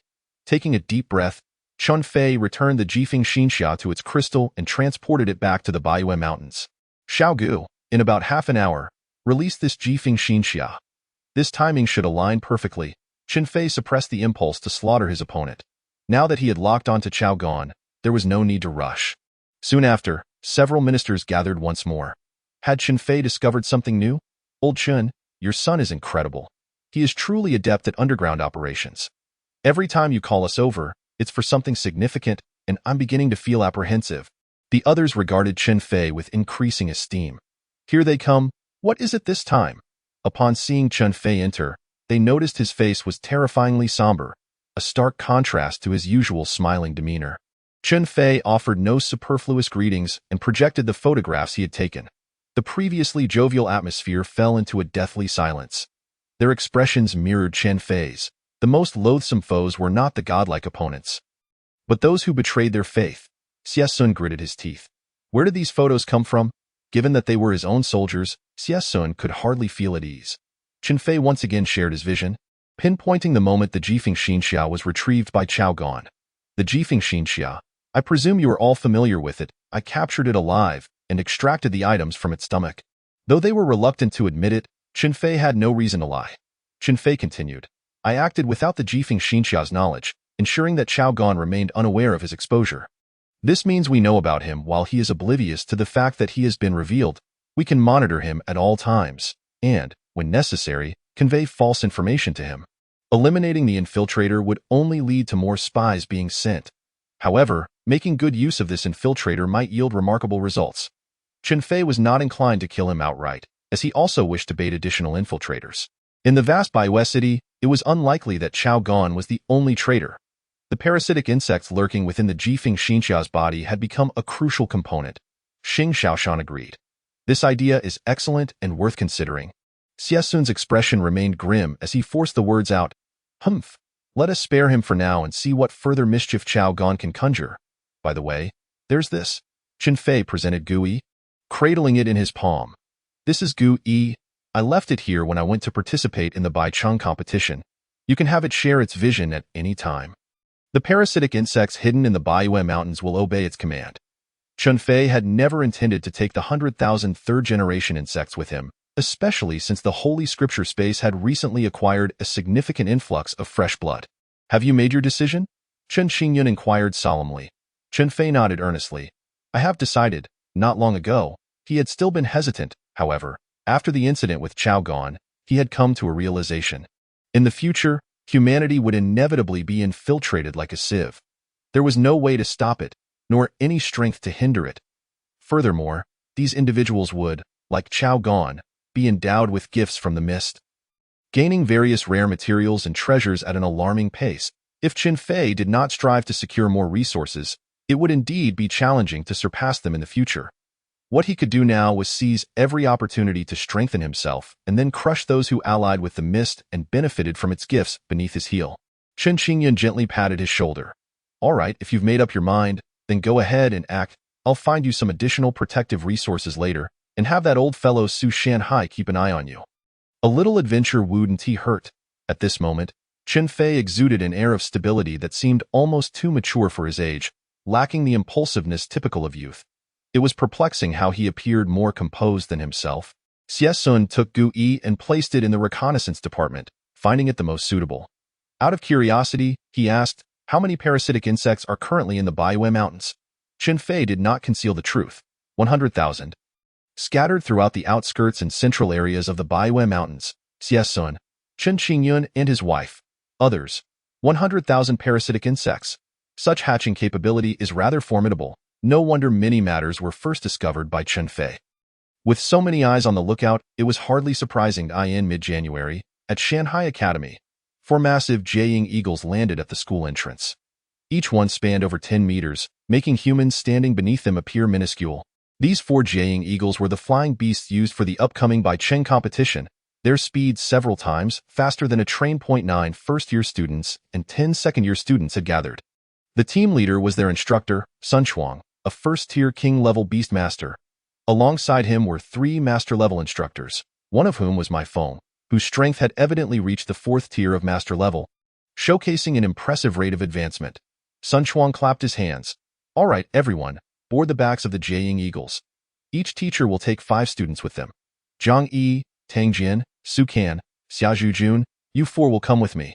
These students were somewhat unfortunate, often targeted, and as the escort for this competition, Sun Chuang naturally had to lend them extra attention. Principal Su, shall we prepare to depart? Sun Chuang gently patted the neck of the extreme shadow sculpture, signaling it to prepare for takeoff. Wait a moment, Instructor Sun. There's still one person who hasn't arrived. Su Shanhai interjected, blocking their path. Chapter 66, Crystal Recombination, just a minute. Chen Fei is almost here. Su Shanhai's words caused Sun Chuang to narrow his eyes. If memory serves him right, that must be the lad who missed training. Sun Chuang refrained from commenting, for he had arranged a spot for Chen Fei from the very beginning. He merely wished to observe the remarkable qualities of this individual, who had always been on Su Shanhai's lips. When Chen Fei finally arrived, it became evident that he exuded an impressive aura. Already at level 3, stage 1, such speed was indeed commendable, ranking just below Tang Jian and Su Kan, and surpassing others like Shangguan Shihua, which explains Su Shanhai's persistent interest in him. With this in mind, Sun Chuang chose not to elaborate further. The world often shows greater tolerance towards those endowed with strength and talent. Upon his arrival, Chen Fei noticed numerous gazes directed at him. Naturally, Zhang Yi, Tang Jian, and others were among them. Even students from the second year turned to observe him. Among the crowd, one particular gaze stood out, laden with animosity. Upon meeting that gaze, Chen Fei thought, ah, so it's Bai Yang. That explains it. He has always believed he had a connection with Zhang Yi. Casting a fleeting glance, Chen Fei chose to disregard it. Just 6 months prior, he could only watch Bai Yang's back. Now, he felt no fear. With a multitude of peak-level skills at his disposal, what could a few more Bai Yangs do to him? All right, prepare for departure, Su Shanhai announced, stepping onto the extreme shadow sculpture himself. As the principal of the school, his presence was indispensable at such a grand event. The extreme shadow sculpture unleashed a windshield, enveloping everyone as it soared swiftly towards the imperial city. As Chen Fei took his seat aboard the extreme shadow sculpture piloted by Sun Chuang, he was greeted by familiar faces. Chen Fei, you've finally made an appearance. Let us settle the score when we have the chance. Tang Jian was already itching for a rematch. The last incident with the 16 level 2 beasts still lingered vividly in his mind. He was determined to reclaim his honor. Maybe next time? Chen Fei replied nonchalantly, engaging in light banter with Zhang Yi before settling into his seat. Not long after, a consciousness from Xiao Gu reached him. The crystalline powder from the Black Sticky Worm King, crushed by the Holy Gold Bee King, has finally been organized. I have instructed Gu Er and the others to utilize the crystals for transportation into the holy space. Subsequently, Chen Fei retrieved from the holy space, Spore Crystal, Quality, Level 5. Source: The spore crystals are left behind after the demise of the black sticky worm king. It takes the death of over 1 million spores to yield a crystal the size of a sesame seed. Effect has a certain probability of allowing the soul crystal worm king to comprehend special skills. Note, combined with 100,000 killing points, there is a chance of mutation. Following the events of the Chu rebirth, Qin Fei had discovered this detail, and after much time, it was finally in his grasp. Xiaogu, enter the holy space and consume it. At the same time, Qin Fei transferred 100,000 killing points to Xiaogu. Comprehension successful, new skill acquired. Crystal recombination. Crystal recombination. The user's body can split into countless crystals, each possessing abilities such as parasitism and devouring, as long as a single crystal survives. True death is avoided. The split crystals can recombine, even forming different physical forms when combined with second or third generation worms. Like building blocks, each individual element remains unchanged, yet together they can create infinite variations. Current splitting capacity. Size of a mung bean. Proficiency. Beginner. Note, the higher the proficiency, the greater the number of crystals that can split and the smaller their size. Qin Fei directly allocated more killing points to elevate the skill to proficiency level. Splitting capacity. From mung bean size sesame seed size midge size. The midge, measuring only about 2 millimeters in length, could easily go unnoticed if one wasn't careful. If crystal shuttle is the ultimate technique for long-distance teleportation, then crystal recombination undoubtedly serves as Xiaogu's own escape mechanism. Unless faced with a beast possessing special abilities or a being significantly more powerful than Xiaogu, complete annihilation would be nearly impossible. With this newfound ability, once Xiaogu's strength reached parity with the black sticky worm king, perhaps they could engage in a direct confrontation. While Qin Fei was engrossed in studying Xiaogu's skills, the sky suddenly darkened. Everyone looked up to find a colossal creature flying overhead, casting a shadow over them. Qin Fei followed suit, observing a whale-like beast, hundreds of meters long, with 2 pairs of wings, one long and one short. 4-winged whale Kuan strength, level 5, stage 8 attributes, devouring, flying, chaos qualification, SS potential, expected to ascend to SSS level qualification, skills. Indeed, it possessed the formidable strength of level 5. Stage 8, rivaling that of the Headless Angel. Were it not for its disinterest in the misty affairs, it would undoubtedly serve as a significant ally for humanity. Sun Chuang's voice echoed. Everyone, remain calm. This is the only known 4-winged whale Kuan on the continent. Possessing some bloodline of the Kuanpeng, it has flown in the skies for years without ever touching the ground, cherishing peace, and occasionally interacting with passing flying beasts. There have been attempts to form a contract with it, all of which it has declined. It has stated that the only thing it desires in this life is to soar beyond this realm. To soar beyond this realm, how incredibly challenging. In ancient times, some beings managed to achieve it. However, it has been over 100,000 years since any being has ascended. Various theories such as the end of magic and the disappearance of spiritual energy have emerged. Yet none have been proven, leaving them unresolved. A deep, resonant sound emanated from its mouth, echoing far and wide, silencing all beings. With a flap of its wings, it vanished before Qin Fei and the others. The speed of the extreme shadow sculpture was considerable, yet it couldn't even catch a glimpse of the 4-winged whale Kuan's shadowed. It was truly terrifying. One day later, the group finally arrived at the Imperial City. Due to the restricted airspace, they had to hitch a ride. The sights and experiences along the way filled them with a sense of novelty. The Imperial City, as the heart of the Daxia Kingdom, far surpassed Tianqing City in every aspect. Not to mention, while SS-level beast pets were virtually unseen in Tianqing City, here one could occasionally spot a few. Sun Chuang led them to sign in, draw lots, and allocate accommodations. Tonight, you may explore freely. We shall gather tomorrow morning at 8 a.m. to analyze the status of our opponents in the group matches. With that, the crowd dispersed. Some sought out delicacies, while others ventured into vibrant locales to unwind. Qin Fei, however, wandered alone into a beast pet shop. Not in search of a 4th pet, as it was still a bit early for that. He merely wished to see if there were any rare treasures suitable for enhancing his 3 beasts. Beast Soul Fruit Quality. Level 4 can enhance the soul power of any spirit-type beast below level 5, improving comprehension of soul skills. Price: 1.2 million mid-grade spirit stones. Spirit Root Water Quality. Level 5 can enhance the comprehension of humans, beasts, and other beings. A single drop of spirit root water is equivalent to a 300-year-old Bodhi fruit. Price: 200,000 upper-grade spirit stones. Chun Fei patted his pocket, previously believing that having 10 million mid-grade spirit stones was a fortune. However, upon seeing these rare treasures, he realized just how impoverished he truly was. Suddenly, an antique caught his attention. Chapter 67. Shall we engage in a bet? This antique was a sculpture, appearing quite aged. Chun Fei. There's something off about this statue. A consciousness from Wu Yun, nestled in Chun Fei's arms, conveyed a warning. With 2 remaining skill replication slots, Chun Fei first had it replicate, disguise, and quicksand technique. Disguise was intended to conceal its heavy pupil, allowing it to appear as an ordinary cat demon to avoid drawing unwanted attention. Quicksand technique was to fuse with the Earth's sticky sand, serving as another trump card. Wu Yun's heavy pupil, which could observe the flow of energy, detected a faint anomaly. The statue was carved from the starry tree and depicted the 9-tailed holy fox. At night, it could gather a significant amount of spiritual energy, enhancing cultivation speed.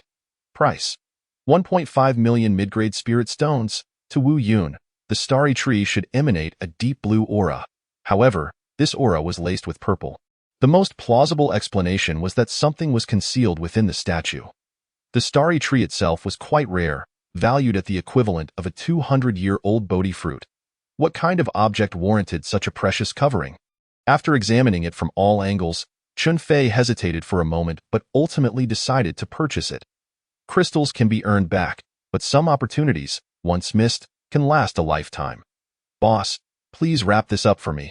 The shopkeeper, Liang Bing, immediately remarked upon seeing the statue. You have a keen eye, esteemed guest.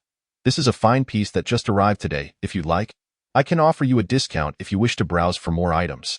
Then I shall take another look. Chun Fei was in no rush to leave and figured it wouldn't hurt to explore further. However, after wandering through 2 or 3 rounds, he found nothing particularly appealing.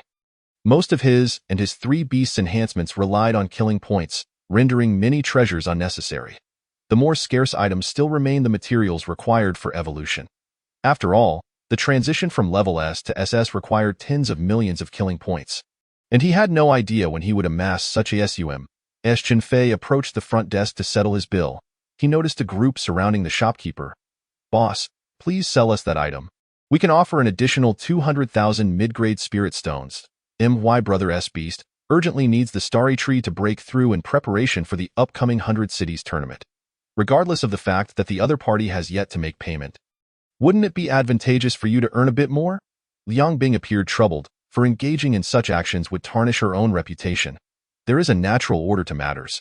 It was that customer who first expressed interest. If you desire the item as well, perhaps you could negotiate with him. Liang Bing deftly redirected the ball to Chun Fei. Was then that Chun Fei comprehended the situation. It turned out they had set their sights on the statue. Shen Lin approached Chun Fei, inquiring, "Hello, might you consider parting with that statue? We could offer you a reasonable reward." "I'm afraid that's not possible," Chun Fei declined. Anything that had caught the attention of Wu Yun could hardly be ordinary. A stout man sidled up and whispered, "Lin Gu, there's no doubt about it.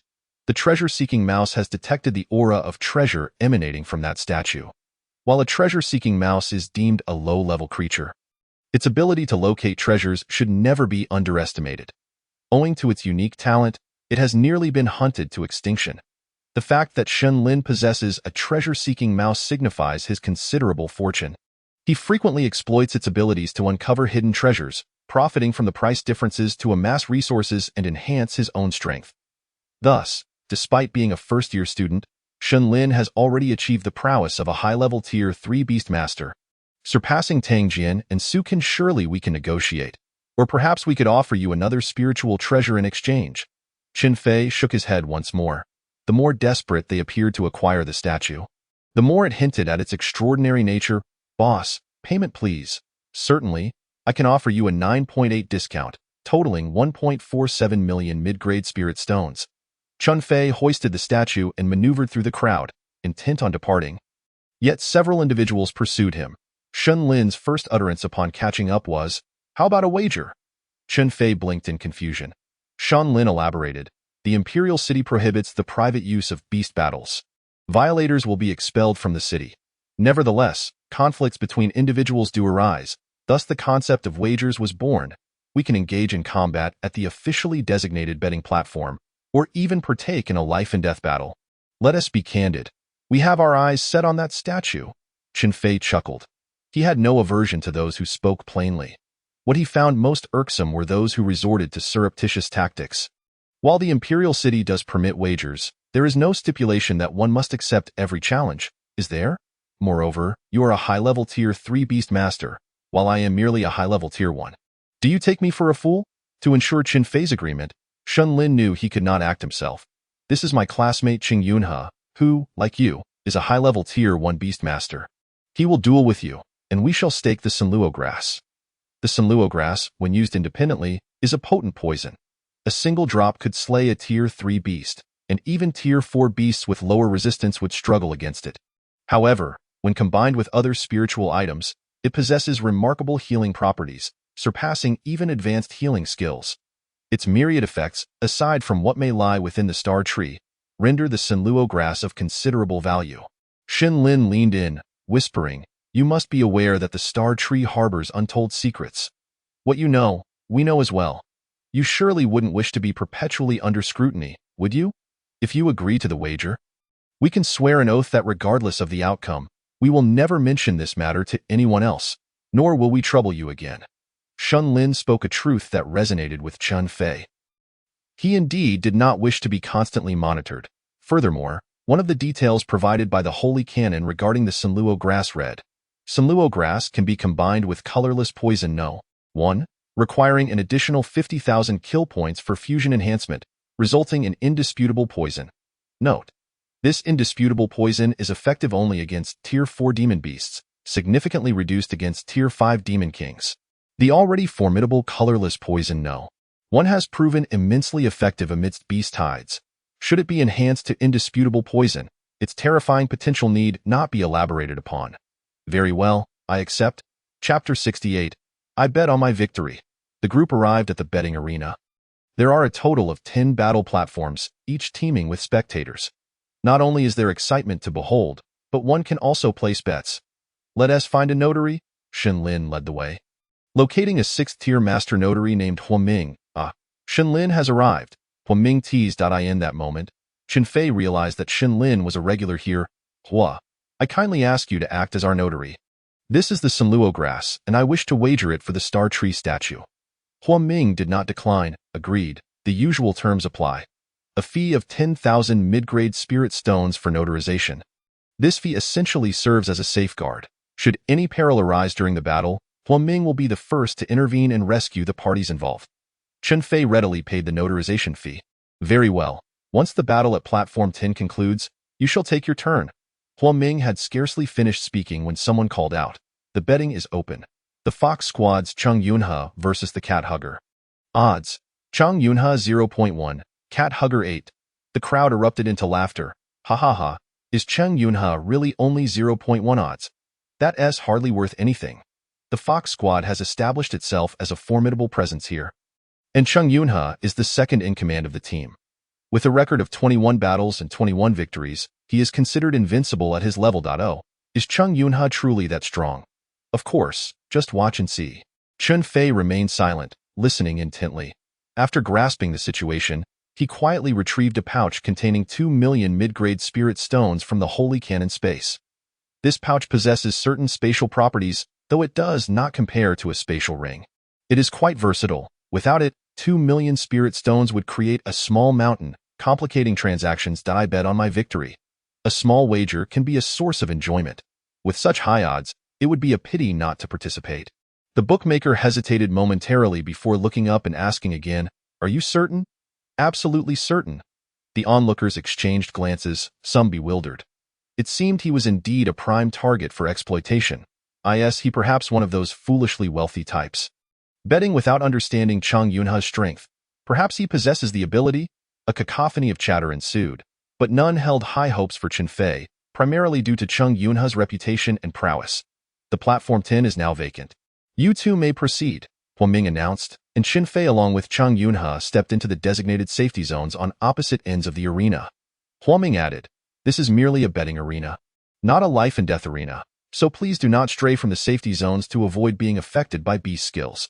The duel can either be a single beast battle or a group battle. As both parties agree, upon hearing this, Chung Yunha proposed, let us engage in a single beast battle, continuing until 3 defeats signal the end. Shall we?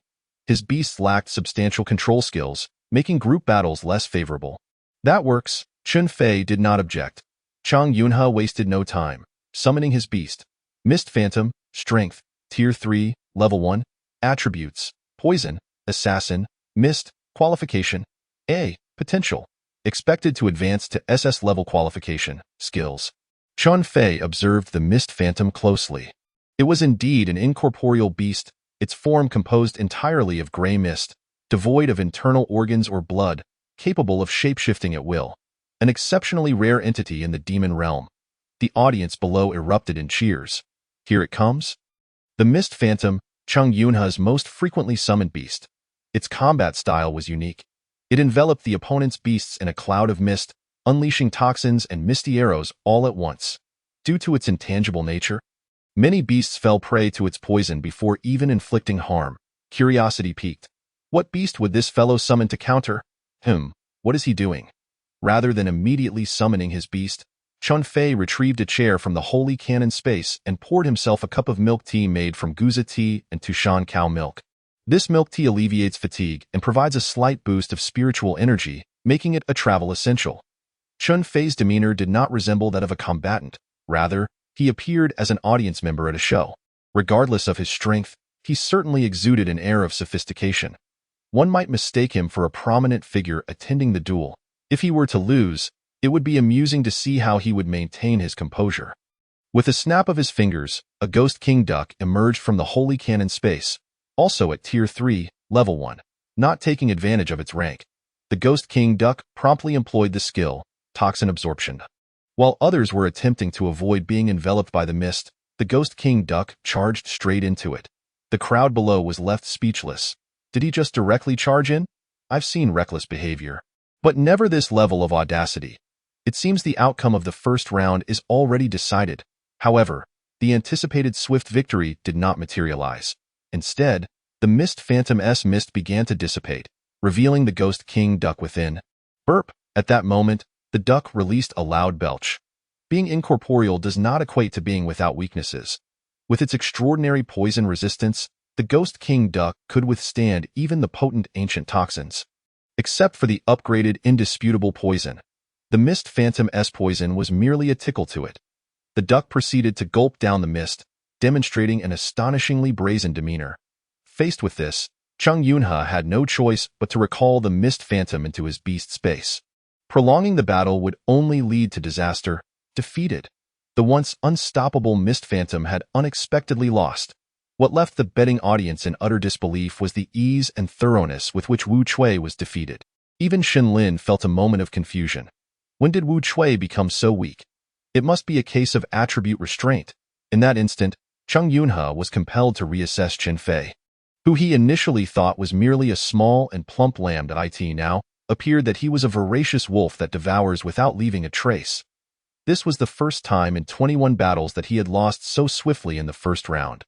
It was time for him to get serious. With a grand gesture, Chung Yunha summoned a colossal creature before him.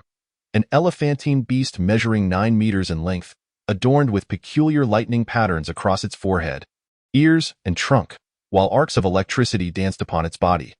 Thunder War Elephant, Strength, Level 3, Stage 1, Attributes, Lightning, Meat Tank, Healing, Qualification, S, Potential. Expected to advance to SSS level qualification, Skills. By heavens! Even Chun Fei had to concede the prowess of the Thunder War Elephant upon reading its information. The lightning attribute was formidable enough, but its combination with both meat tank and healing abilities was a daunting challenge. It would be no easy feat for an ordinary subdragon to contend with it. Without hesitation, Chun Fei withdrew the Ghost King Duck. While this little creature boasted strong poison resistance, it stood no chance against the lightning that countered all malevolent and eerie forces. All eyes were on Chun Fei, speculating what beast he would summon next. Would it be capable of challenging the Thunder War Elephant, or would he simply concede defeat? Chapter 69. Obsidian Giant Rhinoceros Lightning attribute beasts are indeed powerful. Yet they are not without their counters. Psychic, soul, and dream attributes, abilities of a more peculiar nature, can pose significant threats. However, within the same tier, it is no simple task for such beasts to overpower the Thunder War Elephant, which possesses both tanking and healing capabilities. Additionally, there are non-conductive wind and rock elemental types that could also present a challenge. Among the beings resting within the sacred space, few could effectively contend with the Thunder War Elephant, and those that could were all above level 3, stage 1 out apologies, but the creature I summoned might be a bit too formidable. As Qin Fei's voice faded, an even larger beast than the Thunder War Elephant appeared, a rhinoceros beast measuring 11 meters in length. Its body composed of solid rock, with a pair of sharp horns atop its head, seemingly capable of piercing through any obstacle. Its limbs were robust, and its back arched high, resembling a small mountain. Obsidian Giant Rhinoceros, Strength, Level 3, Stage 3, Attributes, Rock, Meat Tank, Soundwave, Qualification, S, Potential. Expected to advance to SSS level qualification. Skills. The Obsidian Rock belonged to the 3rd level within the Rock category. Its hardness and sharpness were merely its baseline attributes. The most significant aspect was its ability to absorb the energy from enemy attacks for its own use, and then return it. The Obsidian Giant Rhinoceros was one of the few S-level beasts spawned from the 2nd-generation parasite. With a total of 6 known specimens, all of which possessed exceptionally strong attributes. Even Qin Fei was intrigued, thus nurturing it as part of his 2nd tier. It had taken considerable effort for the 2nd-generation goo worm to acquire the Obsidian Giant Rhinoceros. In a one-on-one confrontation, it was indeed challenging to break through the opponent's defenses. Ultimately, it was with the assistance of Qi Yu and Wu Yun that success was achieved. Upon witnessing the strength of the Obsidian Giant Rhinoceros, Shen Lin was left aghast. Uncle Hua, I request a pause. The opposing beast exceeds level 3, stage 1. I have reason to suspect it does not belong to this individual. Hua Ming acquiesced to Shen Lin's request. Reasonable suspicion? We shall pause the duel. He then turned to Qin Fei. Young man, could you kindly disclose the origin of this Obsidian Giant Rhinoceros to ensure fairness in the duel? Qin Fei nodded. Certainly, this beast is a kin of my goo worm, controlled by the Control Corpse skill. Afterward, he cradled the 3rd-generation goo worm in his palm. Only the newly born 3rd-generation goo worm would possess such a low strength of level 3. Stage 1. The 2nd-generation worm would be at least level 3, stage 4 or higher. Hua Ming, unable to differentiate, called upon an appraiser specializing in beast evolution and skills. Their role was to resolve such situations. 2 minutes later, the appraiser raised his hand to indicate, verification complete. This Obsidian Giant Rhinoceros indeed belongs to the kin of this goo worm. Hua Ming nodded in understanding, waving his hand. The process is sound. The duel shall continue. Both Shen Lin and Cheng Yunhe were left flabbergasted. Wait, is this really possible? A level 3, stage 1 goo worm controlling a level 3, stage 3 Obsidian Giant Rhinoceros? How absurd. The audience below was on the verge of madness. This guy is too extravagant. An S-level Obsidian Giant Rhinoceros is merely a kin. If I had an Obsidian Giant Rhinoceros, I would treat it like a deity. Truly, absurdity had reached new heights. Indeed, the world of the wealthy was incomprehensible to me. Gazing at the massive Obsidian Giant Rhinoceros, Cheng Yunhe gritted his teeth. Once again, his attributes were restrained, and moreover, he was at a disadvantage in strength. To defeat it head-on would be a daunting task. Thus, the only remaining strategy was to utilize the arena. To push the Obsidian Giant Rhinoceros off the fighting platform would still be considered a victory. Thunder War Elephant, give it your all. The creature was enveloped in a thick layer of crimson armor, further coated with a layer of lightning. This was the result of simultaneously employing defensive and lightning skills, indicating that Cheng Yunhe had trained the Thunder War Elephant quite adeptly. Even more thrilling was the fact that the Thunder War Elephant was utilizing Rampaging Charge in such a state. The simultaneous use of 3 skills required not only sufficient spiritual energy, but also ample proficiency and a finely tuned mind. It was astonishing that such a massive body concealed a delicate heart. No wonder Cheng Yunhe had achieved 21 consecutive victories. This single move was sufficient to defeat a multitude of opponents of the same tier. The audience held their breath, wondering if such a powerful simultaneous release of 3 skills could best the Obsidian Giant Rhinoceros or at least pose a threat. Particularly those who had placed bets were now sweating profusely. Unfortunately, attribute restraint is not merely a concept. As the Thunder War Elephant charged, the obsidian giant rhinoceros first stomped its massive foot. Several black rock pillars rose to block the Thunder War Elephant's path. Before it employed the meat tank skill, immovable as a mountain. The obsidian giant rhinoceros remained stationary while rocks emerged from the ground, initially ensnaring its legs and then quickly covering its entire body, leaving only its mountainous back exposed. To the onlookers, the obsidian giant rhinoceros truly appeared as a mountain, materializing the skill, immovable as a mountain. With a thunderous crash, dust and debris filled the arena. Some craned their necks, while others tiptoed, attempting to gain a clearer view. Chapter 70. The Wealthy Child? As the dust settled, the scene was revealed. The stone pillars before the obsidian giant rhinoceros lay shattered, and even the black rock covering its body had fallen away. However, the obsidian giant rhinoceros appeared largely unscathed. For it, the lightning proved to be of little consequence, as long as it could withstand the armor and the impact. It was more than capable of enduring. With a two-tier advantage in strength, it was completely unfazed. Instead, the Thunder War Elephant swayed unsteadily, as though inebriated, having sustained a significant blow. The obsidian giant rhinoceros would not let such an opportunity slip by. It let out a resounding roar, unleashing a sound wave attack before launching a fierce charge with its horns. Simultaneously, this charge was augmented by the energy it had absorbed earlier, creating a situation where 1 + 1 equaled more than 2. Given equal qualifications, the additional 2 tiers became a crushing factor. The Thunder War Elephant did not collapse but was gradually pushed off the fighting platform, utterly defenseless against the onslaught. The obsidian giant rhinoceros emerged victorious. Huang Ming intervened to halt the obsidian giant rhinoceros's advance while announcing Chun Fei as the victor. The audience below was instantly bewildered. Lost? The undefeated general, the Thunder War Elephant, has been defeated.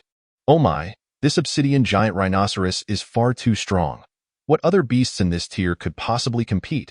It was nearly invincible, and Chung Yunha's loss was not without reason. Though reluctant, Chung Yunha finally conceded. I admit defeat. The utterance seemed to drain every ounce of energy from him. He still had a third beast, with decent qualifications, but it was not yet strong enough to surpass the Thunder War Elephant. In the face of an inevitable defeat, there was no need to embarrass himself further. Those who had placed bets gazed at their tickets, on the verge of tears. Wasn't it guaranteed that Chung Yunha would win? What a bunch of liars! Chun Fei stored away his chair, feeling a sudden sense of tedium, akin to bullying a child. He collected the Sunluo herb from Huang Ming's hand, along with the 16 million medium-grade spiritual stones. What a delight! Meanwhile, the banker was in distress. The total amount of spiritual stones wagered was insufficient to cover Chun Fei's winnings, forcing him to dig into his own pockets. It felt as though he was losing half his life. There was no choice. He had to pay up. With so many spectators present, and given that it was an official gambling arena established by the Imperial City, failure to comply would undoubtedly lead to repercussions the following day.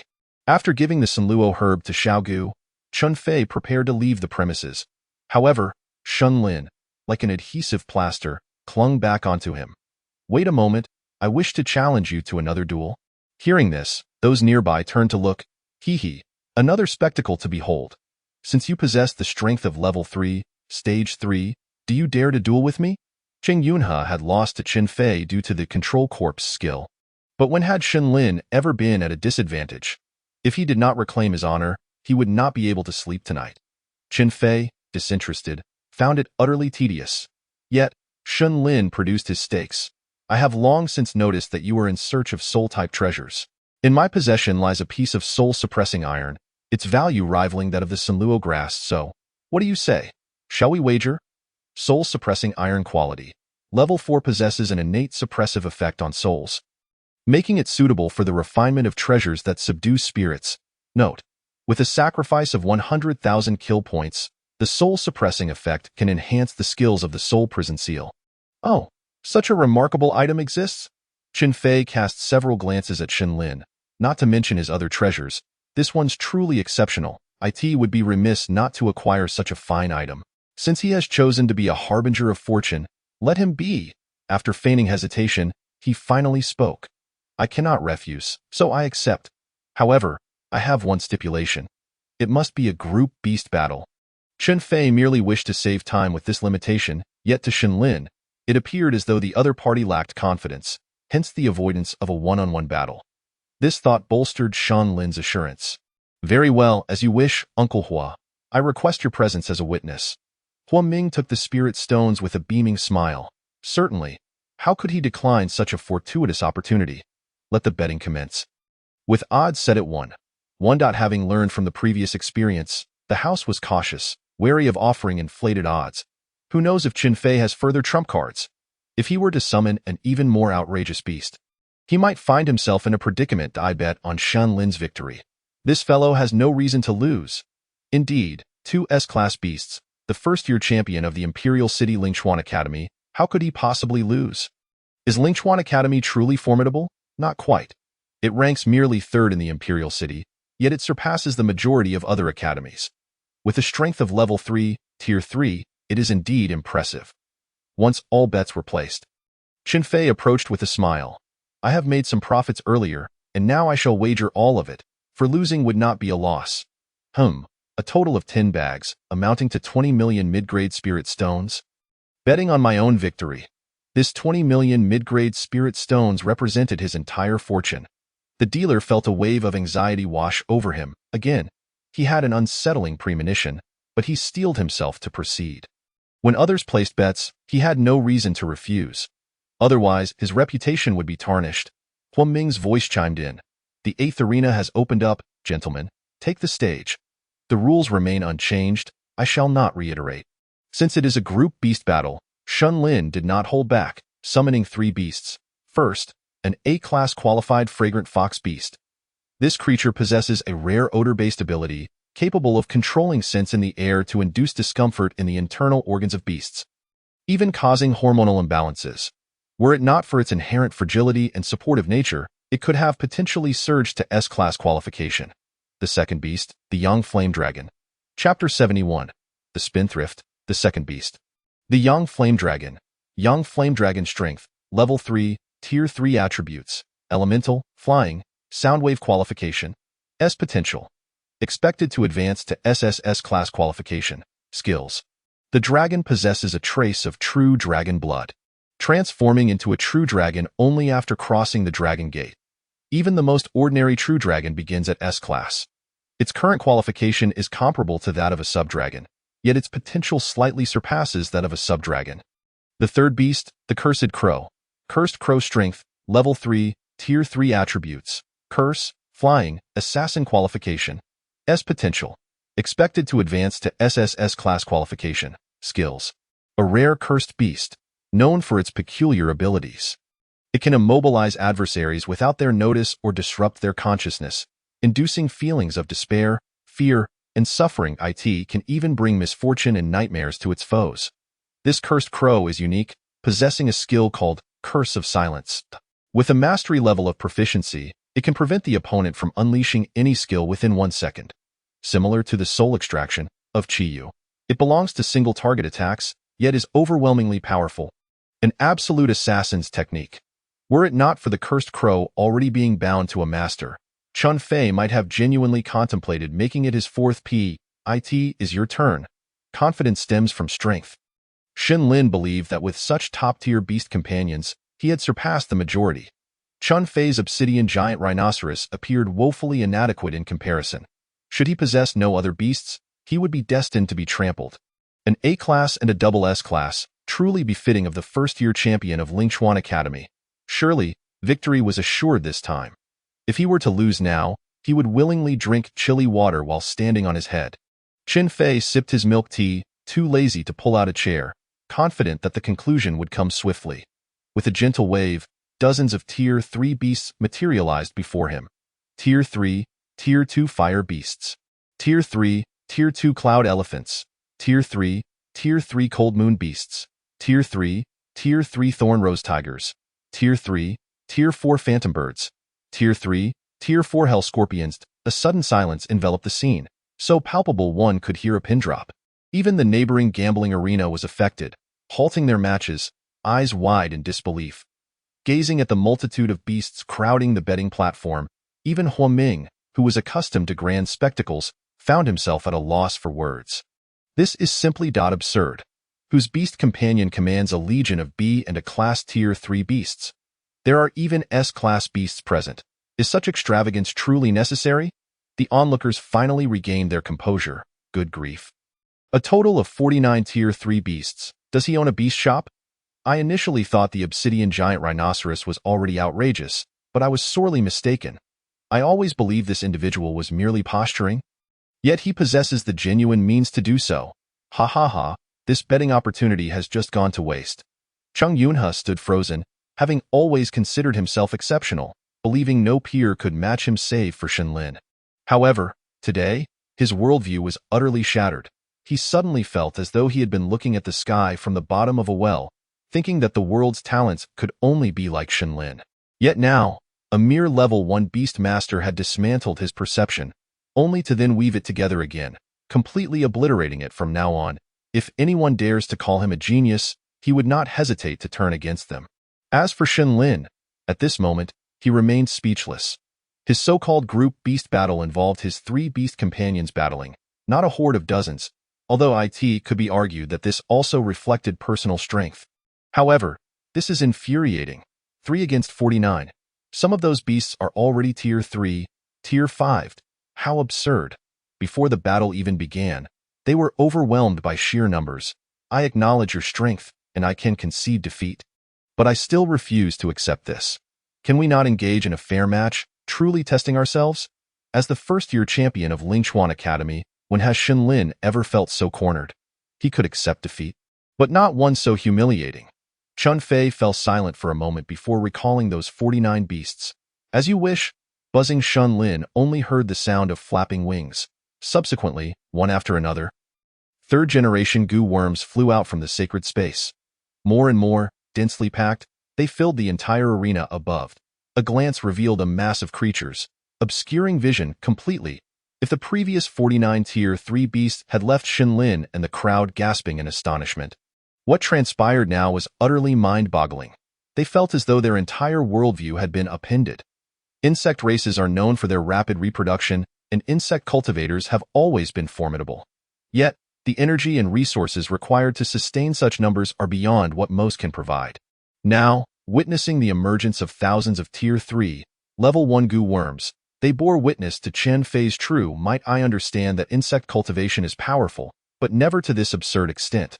Otherwise, everyone would be raising insect races. The sheer extravagance must stem from this esteemed individual's willingness to invest substantial resources. Indeed, it must have cost several 100 million mid-grade spirit stones to cultivate to this scale, which is a terrifying thought. This is the first time I have genuinely grasped what it means to be a spendthrift player. I in a state of shock. Shenlin recalled his 3 beasts. It was not that he lacked the desire to fight, but rather that it was utterly futile. If those thousands of goo worms were A-class qualified, perhaps he could have put up a fight. The issue lies in the fact that these goo worms are all S-class, and quite formidable crystal-type goo worms at that. How could he contend against them? I ask you, how could one possibly fight? It would be better to face those earlier 49 beasts. At least it wouldn't be such a humiliating loss. What was most terrifying is that these were merely his first pet. What of the other 2 beasts? What terrifying entities might they be? The moment he recalled his beasts signified his surrender. Outmatched and left speechless, Shenlin handed the soul-suppressing iron to Huo Ming and departed without a backward glance, taking Chang Yunhe and the others with him. The spectators sighed in awe. It is not that Shenlin lacks strength. Rather, his opponent is simply too monstrous. Who was it just now, so confident they would drink chilly water while standing on their head? Step forward, quickly. After receiving the soul-suppressing iron and 40 million mid-grade spirit stones, Chen Fei turned to the crowd and inquired, "Is there anyone else wishing to engage in a wager? Those 3 or 4 tiers above me are welcome." The audience, rendered speechless, collectively cast Chen Fei an eye roll. Chapter 72. The Breath of Earth. Upon returning to the hotel, Chen Fei immediately summoned Qiyu, extracting 100,000 kill points. Soul Prison Seal merging with the soul-suppressing effect. Soul Prison Cage. Capable of drawing the enemy's soul into a dark, lightless cage. Moreover, within the confines of the cage, A colossal mountain of souls shall emerge, suppressing the spirits of the adversaries beneath its weight. For the faint-hearted, it may destabilize their 3 souls. For the more severely affected, it could lead to their very souls scattering into oblivion. Proficiency level, Mastery. Note: the current proficiency allows for imprisonment lasting 1 second. The soul suppression effect is effective against beasts of the 3rd level, 9th tier, and below. After integrating the soul-suppressing iron, this new skill not only acquired controlling attributes, but also gained offensive capabilities. Indeed, its power rivals that of soul-cutting. Such an impressive skill deserves to be elevated to peak level. Upon extracting 100,000 points of slaughter value, Chen Fei discovered that his remaining balance was merely over 200,000, still insufficient. At peak level, Soul Suppression Cage would extend the control duration to 2 seconds, and its offensive power would pose a direct threat to beings of the 4th level, 1st tier. As the strength of the increases, it could then target even more formidable entities, and there's also the statue of the Star Tree.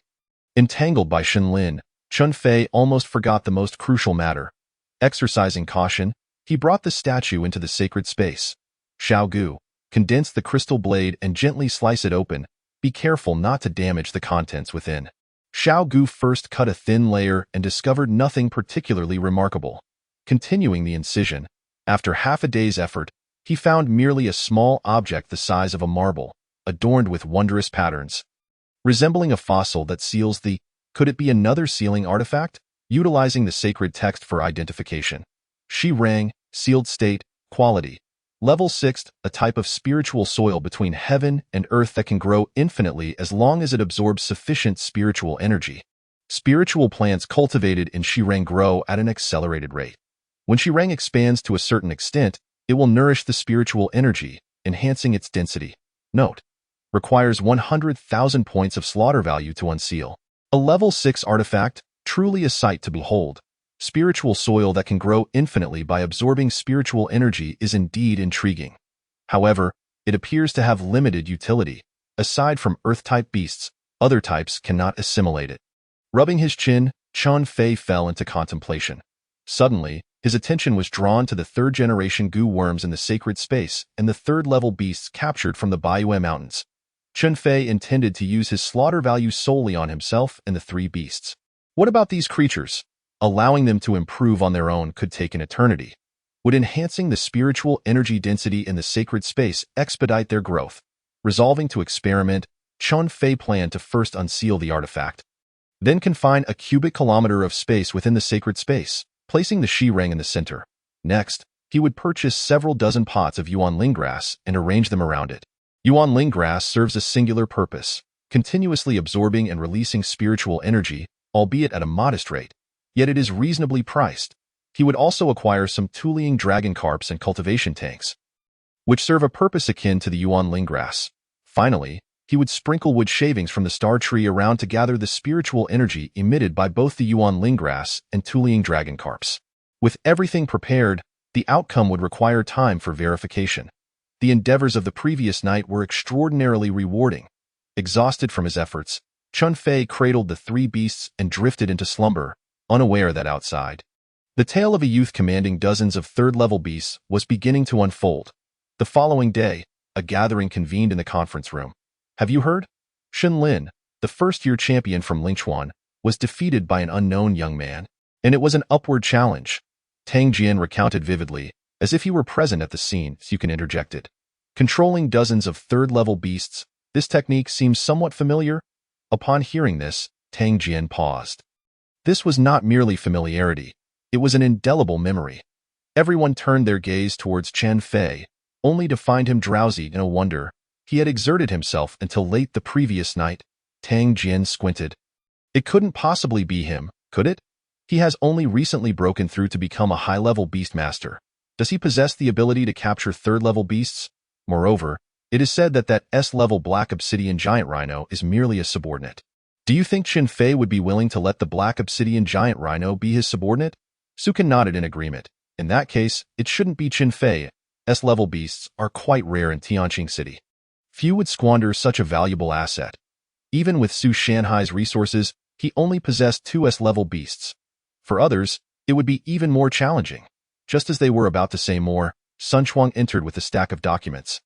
His heavy dark circles indicating a sleepless night. Distribute these. We will now discuss the results of the draw. A total of 162 cities were represented, but only 320 academies were participating. Take the Imperial City, for example, where 3 schools are taking part. Unfortunately, our 10th competition zone has drawn Lingchuan Academy. Chapter 73. The D-level cat demon no one wants by the side of the road. Each competition zone consists of 32 teams, divided into 4 groups. The first team from each group will then compete for the first place in the zone. Our luck isn't particularly favorable as we are grouped with Lingchuan Academy. This means we will face them in the 3rd round. Upon hearing Lingchuan Academy mentioned, Su Kan and Tang Jian's expression soured. What a wretched fate. They had just been discussing it, and now they were to face them. The worst part was that both were already weary at the prospect of confronting Qing Yunhe, let alone Shen Lin. They truly felt they had no chance at all. Sun Chuang, too, rubbed his temples in frustration. This was the primary reason he had hardly slept the previous night. At tea that moment, Tang Jian asked, "Coach, first-year and second-year students are definitely separated in competition, right? So, if the first year loses and the second year wins, how will we determine the overall outcome?" That was a good question. Sun Chuang activated the projector, indicating the content on the screen. The competition operates on a point system. The first place in each group earns 8 points, second place 7 points, and so forth if the second year secures first place in their group. They receive 8 points, while the first year, placing 5th, would earn 4 points, resulting in a total of 12 points. Ultimately, the outcome will be determined by points. Therefore, our focus against Lingchuan Academy may need to be on the second-year students. As for the first-year students, it is highly probable that you are not their match, so it would be strategically wise to concede. Instead, study the other academies, aim for a 2nd or 3rd place in your group. And perhaps you can still contend for first place. Tang Jian and the others were reluctant, yet after much deliberation, they had to concede that Sun Chuang's strategy was indeed the most prudent approach. Sun Chuang recognized their internal conflict, knowing they needed time to accept this reality. All right, let me outline the general strength of our opponents and the subsequent deployment arrangements. The meeting extended until 2 in the afternoon. Afterward, Sun Chuang took them to familiarize themselves with the competition venue for the next day. Tio Chun Fei's surprise. The venue for the 10th competition zone was none other than the fighting arena he had visited the previous day. Due to space constraints, the fighting arena had been temporarily requisitioned. Now, let's finalize the first-year participants. The first is Tang Jian, high-level 2nd tier, primary attacker. The second is Su Kan, high-level 2nd tier, primary attacker. The third is Shangwan Shihua, high-level 1st tier, specializing in ice. The fourth is Fong Kersen, intermediate 9th tier, specializing in healing and control. The fifth. For a long while, Sun Chuang hesitated. He knew little about Qin Fei and his capabilities remained uncertain. Yet, he was also the 4th first-year student to break through to high-level beast master status. It felt wasteful not to utilize such combat potential. The 5th participant would be Qin Fei, high-level 1st tier. In the end, Sun Chuang decided to include Qin Fei in the lineup. The first opponent was relatively weak, providing an opportunity for Sun Chuang to observe Qin Fei. If he faltered, they could quickly replace him in the second match. All right, for the time being, you all should coordinate and practice together. Especially you, Qin Fei. Since you are unfamiliar with everyone, you must integrate well. Understood, Coach Sun. Qin Fei nodded in agreement, prepared to do his part. Behind him, Su Shanhai nodded approvingly. He had long perceived that Sun Chuang was not particularly fond of Qin Fei. However, in matters of significant consequence, Sun Chuang proved to be reliable. Should he make a choice detrimental to the competition, Su Shanhai would surely intervene.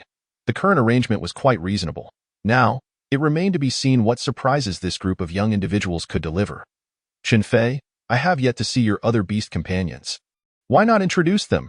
Tang Jian suggested, prompting curiosity from the other 3.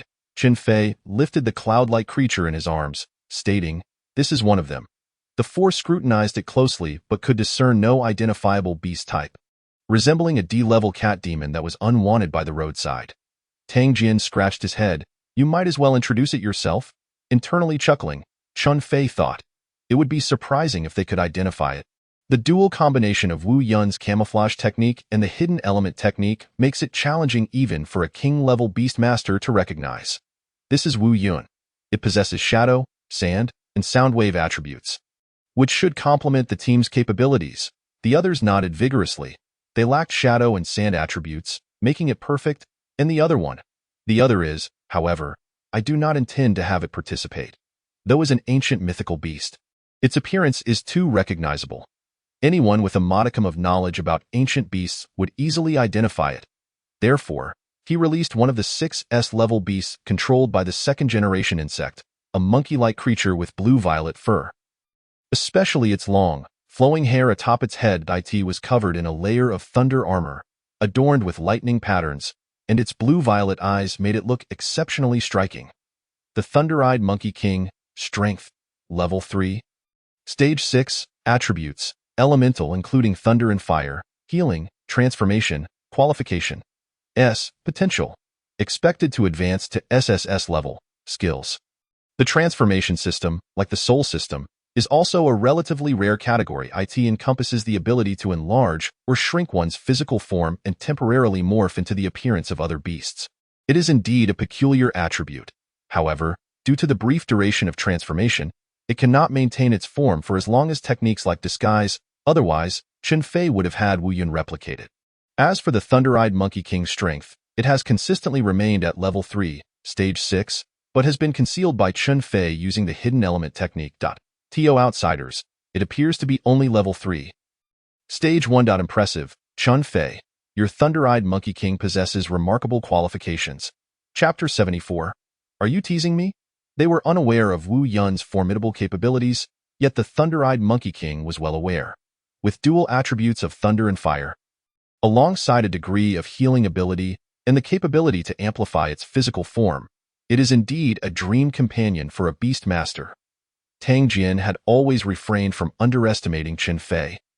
And now with the appearance of the Thunder-Eyed Monkey King, he felt even more that this individual was unfathomable. If Chen Fei could hold off Cheng Yunhe, the two of them might just be able to confront Shen Lin. Thanks to Chen Fei's support, their confidence surged, and they began to strategize. 18 night. As the group rested, Chen Fei entered the sacred tech space and arrived at the location of the Shirang. The scene before him was somewhat unexpected. The small amount of Shirang had now formed a soil layer over 20 centimeters thick. A quick measurement revealed a surface area of over 30 square meters, even encompassing dozens of Yuanling grass. The Yuanling grass planted in the Shirang had grown taller in just 1 day's time. Most astonishingly, one of the Yuanling grass had self-evolved into Xianling grass. The spiritual effects of Xianling grass far exceed those of Yuanling grass by over 6 times, dramatically increasing its value. Such is the wondrous utility of Shirang. It is truly formidable. Without hesitation, Chen Fei hurried to the spirit treasure shop to procure supplies.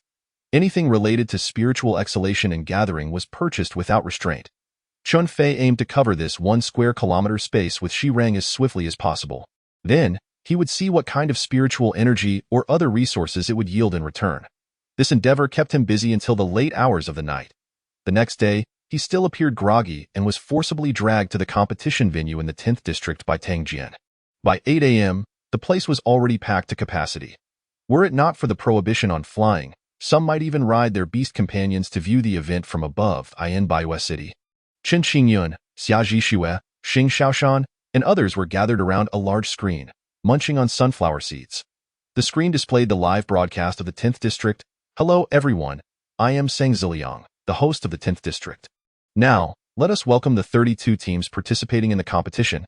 Not just them, but also Zhou Yin, Yang Xian, and others who had a good relationship with Chen Fei were paying attention. Cheng Jingjing, don't you usually avoid watching the 100 Cities competition? Why are you so enthusiastic today? Mind your own business. Cheng Jingjing remained as irritable as ever. Can't I watch my own troops? She even cast a smug glance at Xie Sun. Xie Sun looked speechless. Was she going to gloat endlessly? No way. When Chen Fei returns, I must recruit him into my reconnaissance department. Xing Xiaoshan chuckled and shook his head, remarking that these two seemed to have a condition where they would perish if they didn't bicker for a day. The match is starting. Are you both going to watch? Here it comes, on the competition stage. The first match was against Yin Huang Academy. The most notable feature of Yin Huang Academy is its recruitment of talents primarily from the fire element. Fire is one of the most common elemental attributes. Because of its prevalence, there exists a more complete cultivation and evolution system, resulting in many formidable practitioners. Naturally, a higher number also implies greater competition. The emergence of any extraordinary fire leads to fierce contention. Thus, among the 15 beasts of Yan Huang Academy, only one possesses true extraordinary fire. The others are either earth fire or specially fused flames. While the rest must rely on the innate fire of the beasts themselves, as you can, your Frost Dragon is the best choice to counter that extraordinary fire phoenix. You will take the lead while we assist. A squad requires one individual to specifically command the battle, and that person is Tang Jian. All right, Sukin commanded the Frost Dragon to engage. Tang Jian continued, others, focus on controlling and then attack the immobilized beasts. Chen Fei, your Wu Yun can control the sand element, so first, immobilize that group of beasts on the ground. I'll have the Yuling Rock Beast provide you with a shield. The Yuling Rock Beast is another S-rank companion of Tang Jian. It is on par with the Obsidian Rock, which primarily absorbs energy to counterattack. The Yuling Rock is a beast of the Qilin bloodline that turns into a special mineral upon death. It retained its wind attribute during life, hence the Yuling Rock retains that characteristic. When using the Rock Shield, an additional layer of wind attribute shield is formed at the front. The existence of this double-layer shield significantly reduces the probability of injury. At this moment, Chen Fei responded affirmatively, then instructed Wu Yun, first apply an amplification effect to the quicksand technique. After using the amplification seal, Wu Yun's claws touched the ground. Subsequently, the ground began to undulate as if it were alive, continuously sinking. Originally, the quicksand technique had already been elevated to its peak level by Chen Fei, and with the effect of the amplification seal, it exploded in power.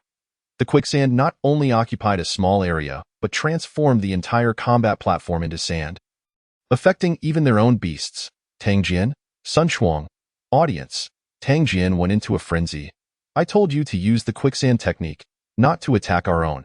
As a king-level beast master, Sun Chuang had a keen eye and immediately noticed something amiss, a skill that can turn the entire competition venue into quicksand. Can a level 3 beast even accomplish that? Are you joking with me? Even a level 4 beginner beast might struggle to achieve such a feat. The host also noticed this scene and exclaimed in shock. Heavens, what on earth is happening? The entire combat platform has turned to quicksand. And it's indiscriminate. What kind of situation is this? Chapter 75. The terrifying quicksand technique. Seeing the chaotic scene, Chen Fei realized he had gone too far. He should not have added the amplification effect.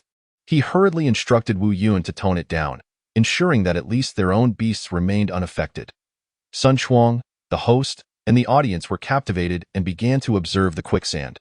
The range of attack was sufficient. How effective was the control? Apart from 4 flying beasts, the other 11 were caught in the quicksand. The most terrifying aspect was that none, whether tank, speed, or elemental types, could escape the binding.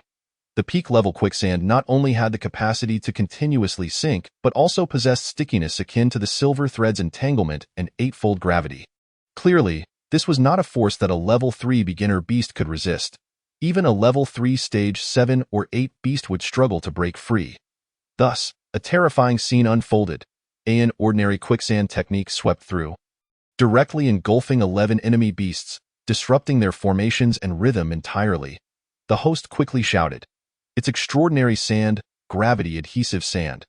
The combination of gravity and sticky quicksand is extremely terrifying.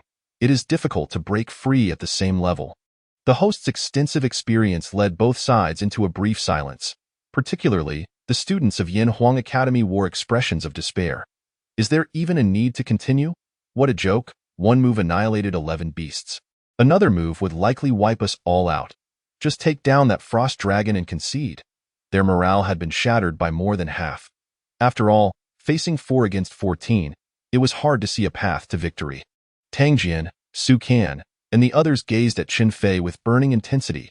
Is this truly the power of a level 3, stage 1 beast? They wouldn't believe it even if you killed them. In the stands, Shen Lin and Chang Yunha's expressions twitched. Indeed, the atmosphere shifted dramatically with Chen Fei in the mix. This fellow truly is a pitfall for the unwary. I seriously suspect he is a reclusive old monster reborn. Otherwise, how could he possess such overwhelming prowess over his peers? Rebirth seems too far-fetched. The most likely scenario is that he has the resources to acquire such extraordinary items like gravity-adhesive sand, indicating a powerful background. In the end, they concluded that the root of the issue lay in financial investment. However, upon reflection, Such extraordinary sand would likely only be sold at auction. It would inevitably lead to fierce competition. And without tens of millions of high-grade spirit stones or several million top-grade spirit stones, it would be impossible to obtain. Its value far exceeds that of an S-rank juvenile beast. Sun Quan understood that Tang Jian and his group did not possess any sand-type beasts. So the only possibility lay with Qin Fei. He finally realized why Su Shanhai held Qin Fei in such high regard. With such a skill, he could dominate a multitude of opponents. Sun Quan began to view Qin Fei more favorably. As long as the strength he exhibited was formidable enough, why should he not be a bit arrogant? While others were humble, could humility defeat an opponent? Could humility annihilate 11 beasts in one move? If he possessed such power, he would undoubtedly be even prouder. The Fire Phoenix possessing extraordinary fire was indeed impressive, able to dominate 3 or 4 beasts of the same level. However, it was impossible to overwhelm 14 beasts. The outcome for Shanhai Academy was clear. This conclusion had long been predetermined. As for the sophomore competition, victory would also come easily. Jiang Yi hadn't even taken the stage. With just Xia Zhujuan and Bai Yang, the opposing team would be in for a rough time. The principal S seed. Su Laoda, this year's recruits are promising, each one a fine seedling. Indeed, we must treat them to a grand feast tonight. Su Shanhai laughed heartily. All right, order whatever you like tonight. A banquet of spirit beasts and an abundance of spiritual plants. I shall foot the bill. He was originally a military man, and several of those seated beside him were soldiers he had previously led. However, the perennial inability of Shanhai Academy to progress beyond the group stage had left him utterly frustrated. His visage dimmed. This year's overwhelming victories were unprecedented. How could he not be jubilant? At the back, Feng Jianan snorted disdainfully. Is winning just one match truly worthy of such exuberance? Feng Jianan was the principal of Lingchuan Academy and had previously clashed with Su Shanhai. The two had never seen eye to eye. Yet Su Shanhai remained cheerful. In previous years, I concede that we were no match for your Lingchuan Academy. However, this year is different. There is no reason for Shanhai Academy to lose to you. His confidence stemmed entirely from Chen Fei, whose army of 100,000 goo insects remained vividly etched in his memory. Feng Jianan grew increasingly irked. Do not think that a mere earth-heavy sticky sand can resolve everything. Our school Shenlin is no pushover, Su Shanhai, unfazed, retorted. Indeed, not a pushover. Merely someone who has indulged a bit too much in meat, only to be overstepped just the day before. In the realm of verbal sparring. Su Shanhai was undefeated. Feng Jianan's face turned green with anger, yet he had no retort. After all, who could blame Shenlin for foolishly venturing into a betting arena? Now, it seemed he had gained infamy instead. Before long, the first round concluded, and the matches progressed to the round of 16. Shanhai Academy versus Wujiang Academy. Ling Qianshan, Ping Liang U5, step up. Unlike the previous match, Wujiang Academy had substituted 2 reserves to counteract Wu Yun's quicksand technique, opting to reduce the number of land-based beasts and increase aerial ones, thus rendering the quicksand technique ineffective. Similar to Yin Huang Academy, the opposing team's 5 members were all advanced beast tamers with full ranks of 15 beasts. Meanwhile, Shanhai Academy only had 14 beasts. Qin Fei, do your goo insects still have the ability to control other beasts as before? Tang Jian instinctively inquired before strategizing. He felt utterly in the dark regarding Chen Fei's capabilities, unsure of how much he truly concealed. Chapter 76. Contracting a demon? Qin Fei did not deny, of course, but it is not yet necessary, since they aim to use flying types to dominate the field. He had a way to bring them down. The others looked on, intrigued. You have a plan? Certainly. Qin Fei waved his hand, summoning over 10 third-generation goo insects.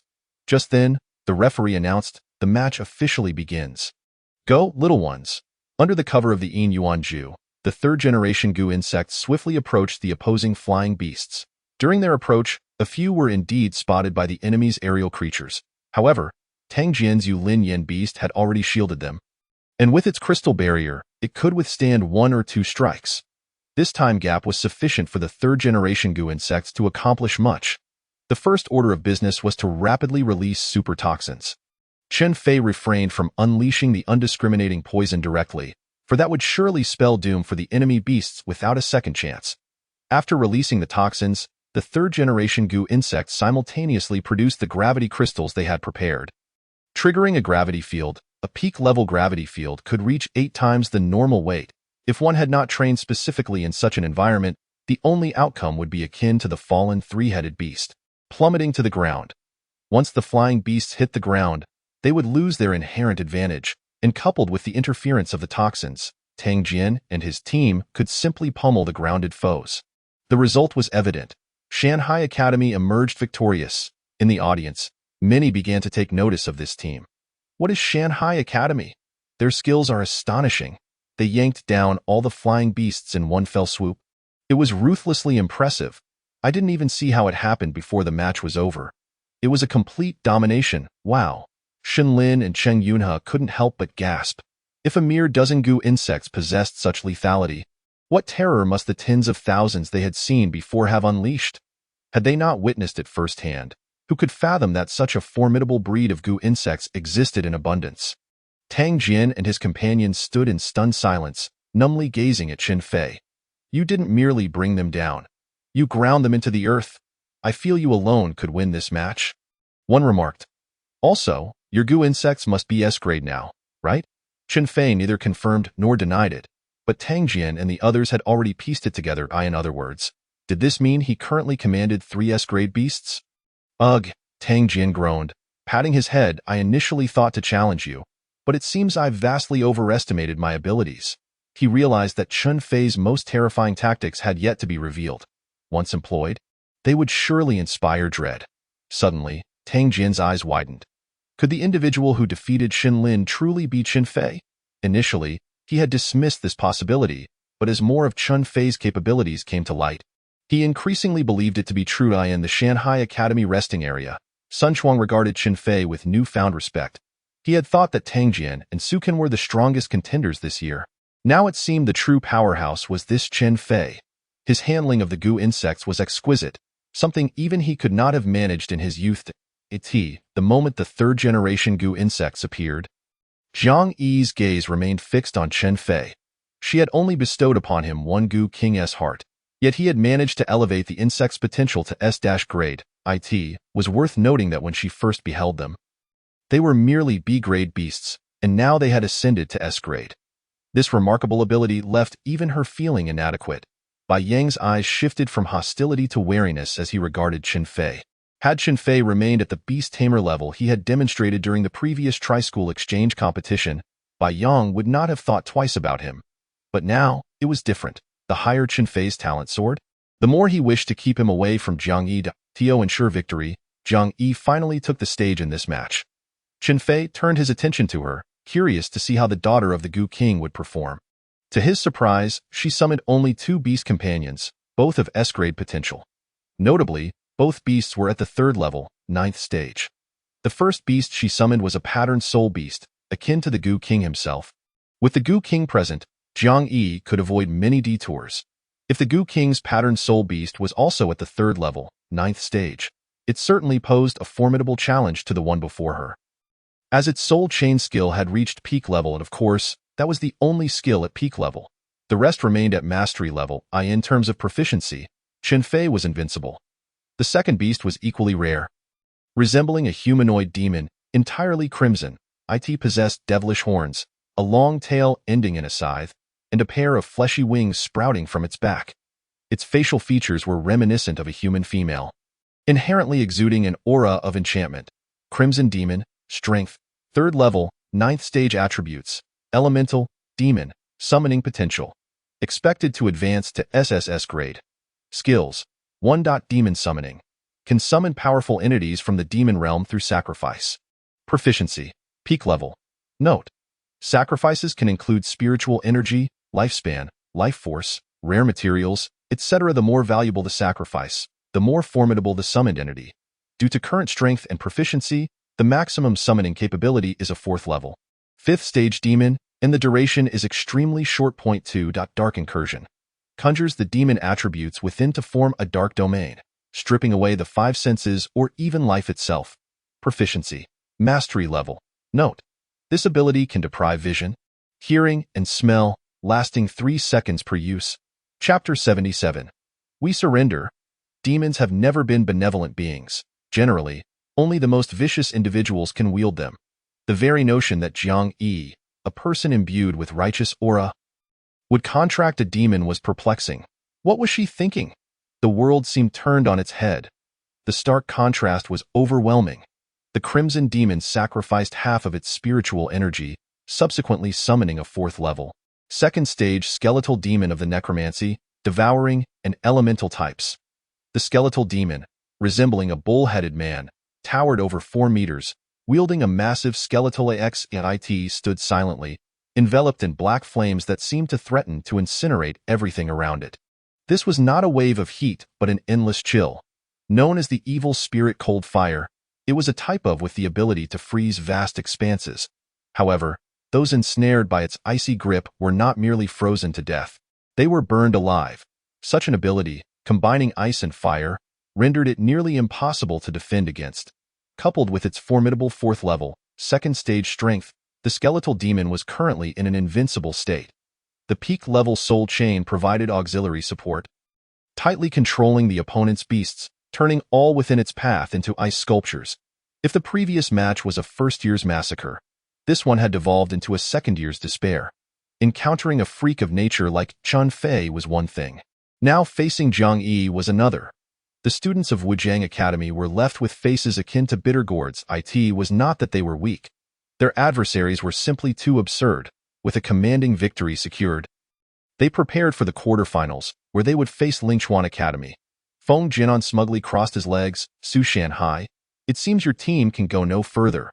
Allow my academy to bring this to a close. Chen Fei was powerful, but Shun Lin was no pushover either. The silence curse of the ghostly spell Crow would undoubtedly catch the opponent off guard. As for the strength currently exhibited by Jiang Yi, Feng Jinan remains unimpressed. While the ability to summon a superior demon is indeed formidable, the second-year students of Lingchuan Academy are not without their own talents. Su Shanhai has grown weary of engaging in a verbal spar with the opponent. Deeming it childish, the truth will soon reveal itself. On the other side, Tang Jian, Su Kan, and the others wear expressions of grave concern. They are well aware of the formidable reputation of Lingchuan Academy, which stands as the first significant hurdle in this competition. Whether they can proceed further hinges entirely on this battle. Observing their demeanor, Sun Chuang, breaking from his usual stern expression, offers a reassuring smile. It's all right. Just give it your all. Besides, we still have the second years with us.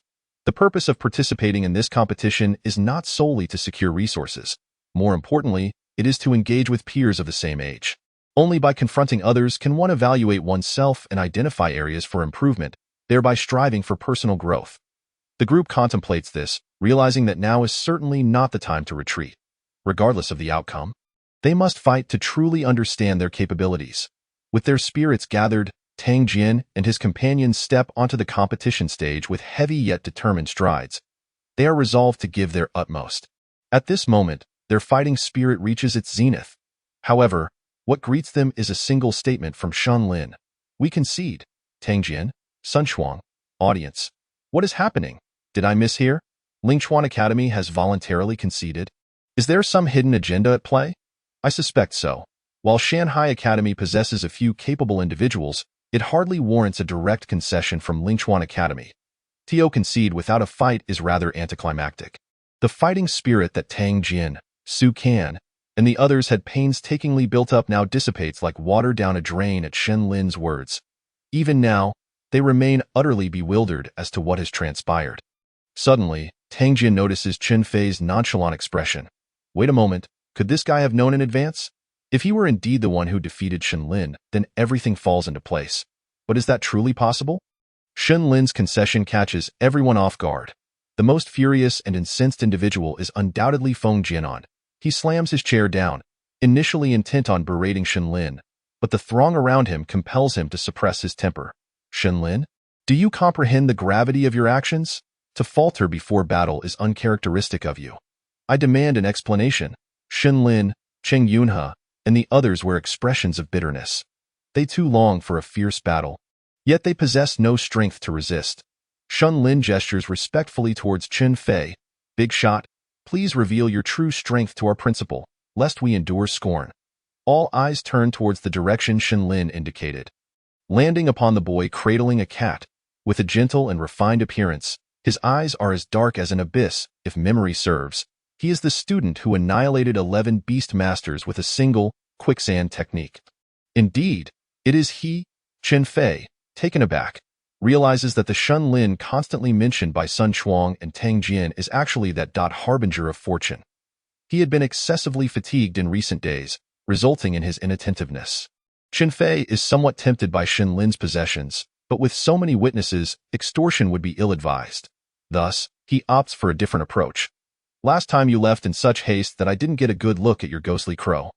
Could you summon it for me to examine? Shen Lin's initial instinct is that this fellow harbors ulterior motives. Yet, upon further reflection, the other party's strength surpasses his own, negating the need to covet the ghostly crow. Thus, Shen Lin inquires once more. If I let you examine it, will you grant my request?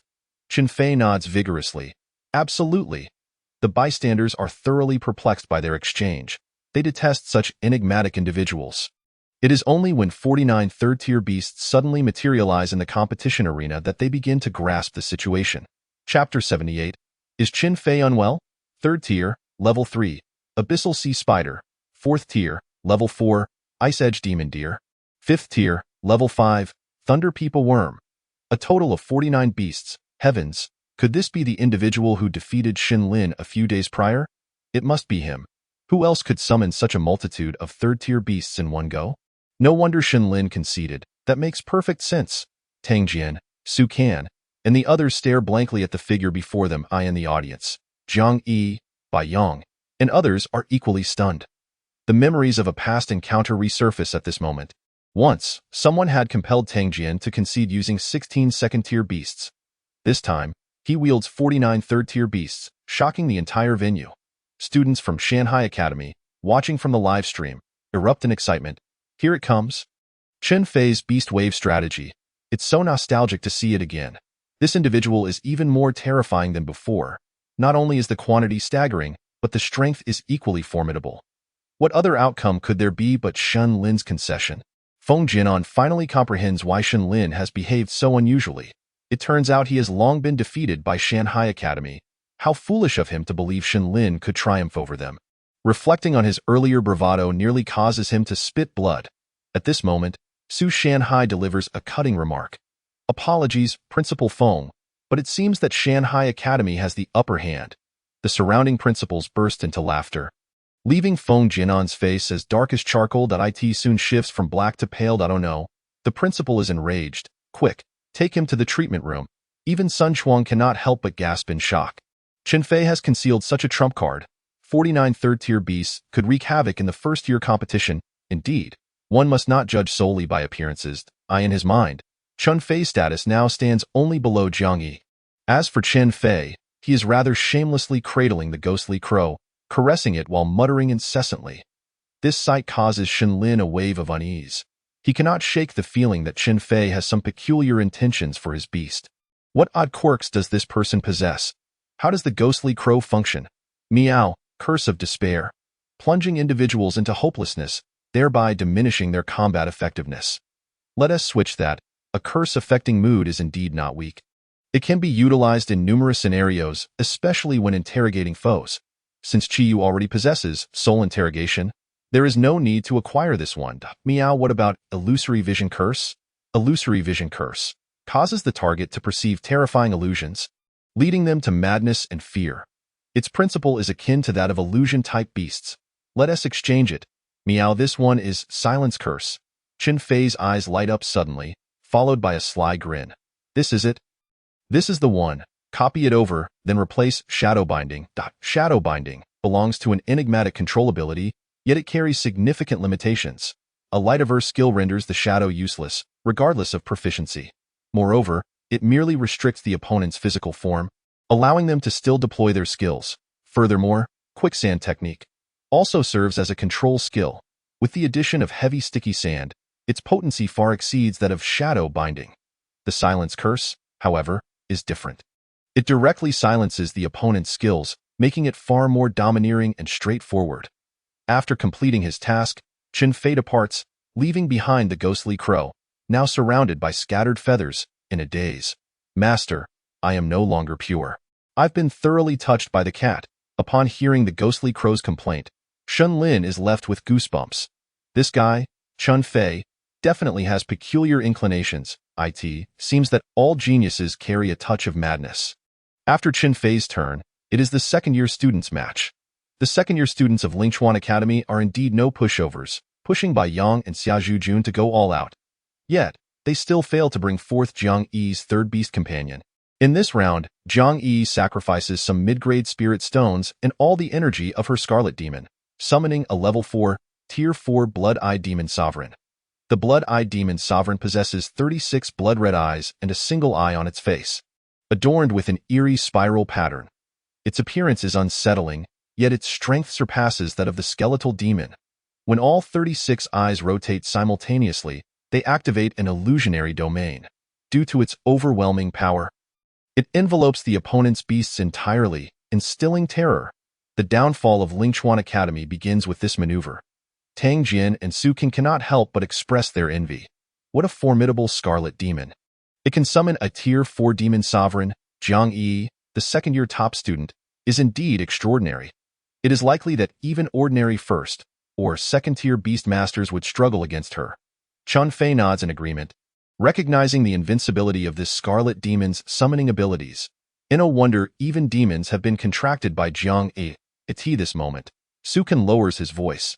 I heard from my grandfather that Jiang Yi suppressed her strength to enter the Spirit Mansion's secret realm. Otherwise, she would have already broken through to become a master-level beast master. A collective gasp arises from those nearby. Even Chun Fei is secretly astonished. This is the level of talent Jiang Yi possesses. Had she not been targeted in her past life, she would undoubtedly become a king-level beast master in the future, and an exceptionally powerful one at that. Upon seeing Jiang Yi approach, Chun Fei smiles and speaks. Senior, this Scarlet Demon is incredibly impressive. May I observe it up close? Jiang Yi, this fellow seems rather off. Chapter 79. Confronting the Insect Tamer. Jiang Yi recalled everything Chun Fei had done to the cursed crow and couldn't shake off the feeling that he was somewhat unhinged. She instinctively adopted a cautious demeanor. What do you intend to do? Unless you provide me with a reason, there's no way you're getting through. Her sentiments mirrored those of Shun Lin. It was wise to remain wary. Observing Chun Fei's careful approach, he scratched his head, wondering if Jiang Yi had discerned his true intentions. Senior, it's my first encounter with a demon. Isn't it natural to be curious? Was it merely curiosity? Chun Fei nodded emphatically. If you're curious, you should visit the largest beast taming exchange center in the Imperial City. You are bound to encounter something. Jiang Yi promptly dismissed him, resolutely forbidding Chun Fei from pursuing this matter. Returning to his seat after being rebuffed, Chun Fei glanced at Tang Jian and Su Qin. You guys. Before he could finish, Tang Jian and Su Qin interjected. Not a chance. Absolutely not. Don't even think about it, Chun Fei. That I hadn't even concluded my thought. With the top 4 in the competition established, they were granted a precious respite. Even if humans did not require sustenance, their beast companions could not withstand such explosive skill usage. The majority of tamed beasts had depleted their spiritual energy and required time to recuperate. Sun Chuang seized the opportunity to express a few words. Everyone, you've worked hard. Reaching this stage is no small feat. Previous years saw Shanghai Academy falter here. However, with all of you present, I believe we can go even further. He proceeded to discuss the opponents for the semifinals. Anshanling Academy. From Sun Chuang's words, Chun Fei and the others learned about Anshanling Academy's origins. It is situated in the southwestern region of Daxia, near an uncharted forest. The terrain is complex, with canyons and cliffs lurking everywhere, posing a risk of falling into the abyss. Their studying conditions are undoubtedly harsh. Yet, it is precisely this adversity that has endowed them with perseverance and a unique affinity for nature. Thus, the students from this institution possess a significant number of wood-type magical beasts. And even magical plants. It is not that no one has contracted magical plants. Rather, their numbers are relatively sparse. Compared to magical beasts, the speed disadvantage of magical plants is glaring. However, this does not imply that magical plants are weak. Lacking speed necessitates reliance on control and defense. Take, for instance, the S-Class Spirit-Eating Magic Willow. The top of the first-year class at Anshanling Academy. It possesses countless willow branches that can form shields and execute attacks, as well as control. Moreover, Its branches have the ability to absorb spiritual energy. If ensnared, without timely escape, one might be compelled to withdraw their beasts due to energy depletion. Despite its slow displacement, it remains a formidable presence. Besides the top student, there is a peculiar individual who perpetually dons a cloak and sunglasses. He is a true insect tamer, unlike Chen Fei, who only has a single cursed insect. He commands 3 insect-type beasts. In terms of numbers, it becomes challenging to ascertain who has the upper hand. This encapsulates the general situation of Anshanling Academy. Whether first year or second year, a fierce battle awaits. By the time of the semifinals, no weak players remained. A victory would secure a spot among the top 2 in the district, leading to the final championship match. The first district would vie for the top 1 to 10 positions, while the second would contend for 11-20. The match between Shanghai Academy and Anshanling Academy was officially underway. With the referee's command, both sides summoned their respective beasts. Duanmu Jie removed his sunglasses, a strange smile gracing his lips. I hear you're an insect tamer as well? Shall we have a little duel? No problem.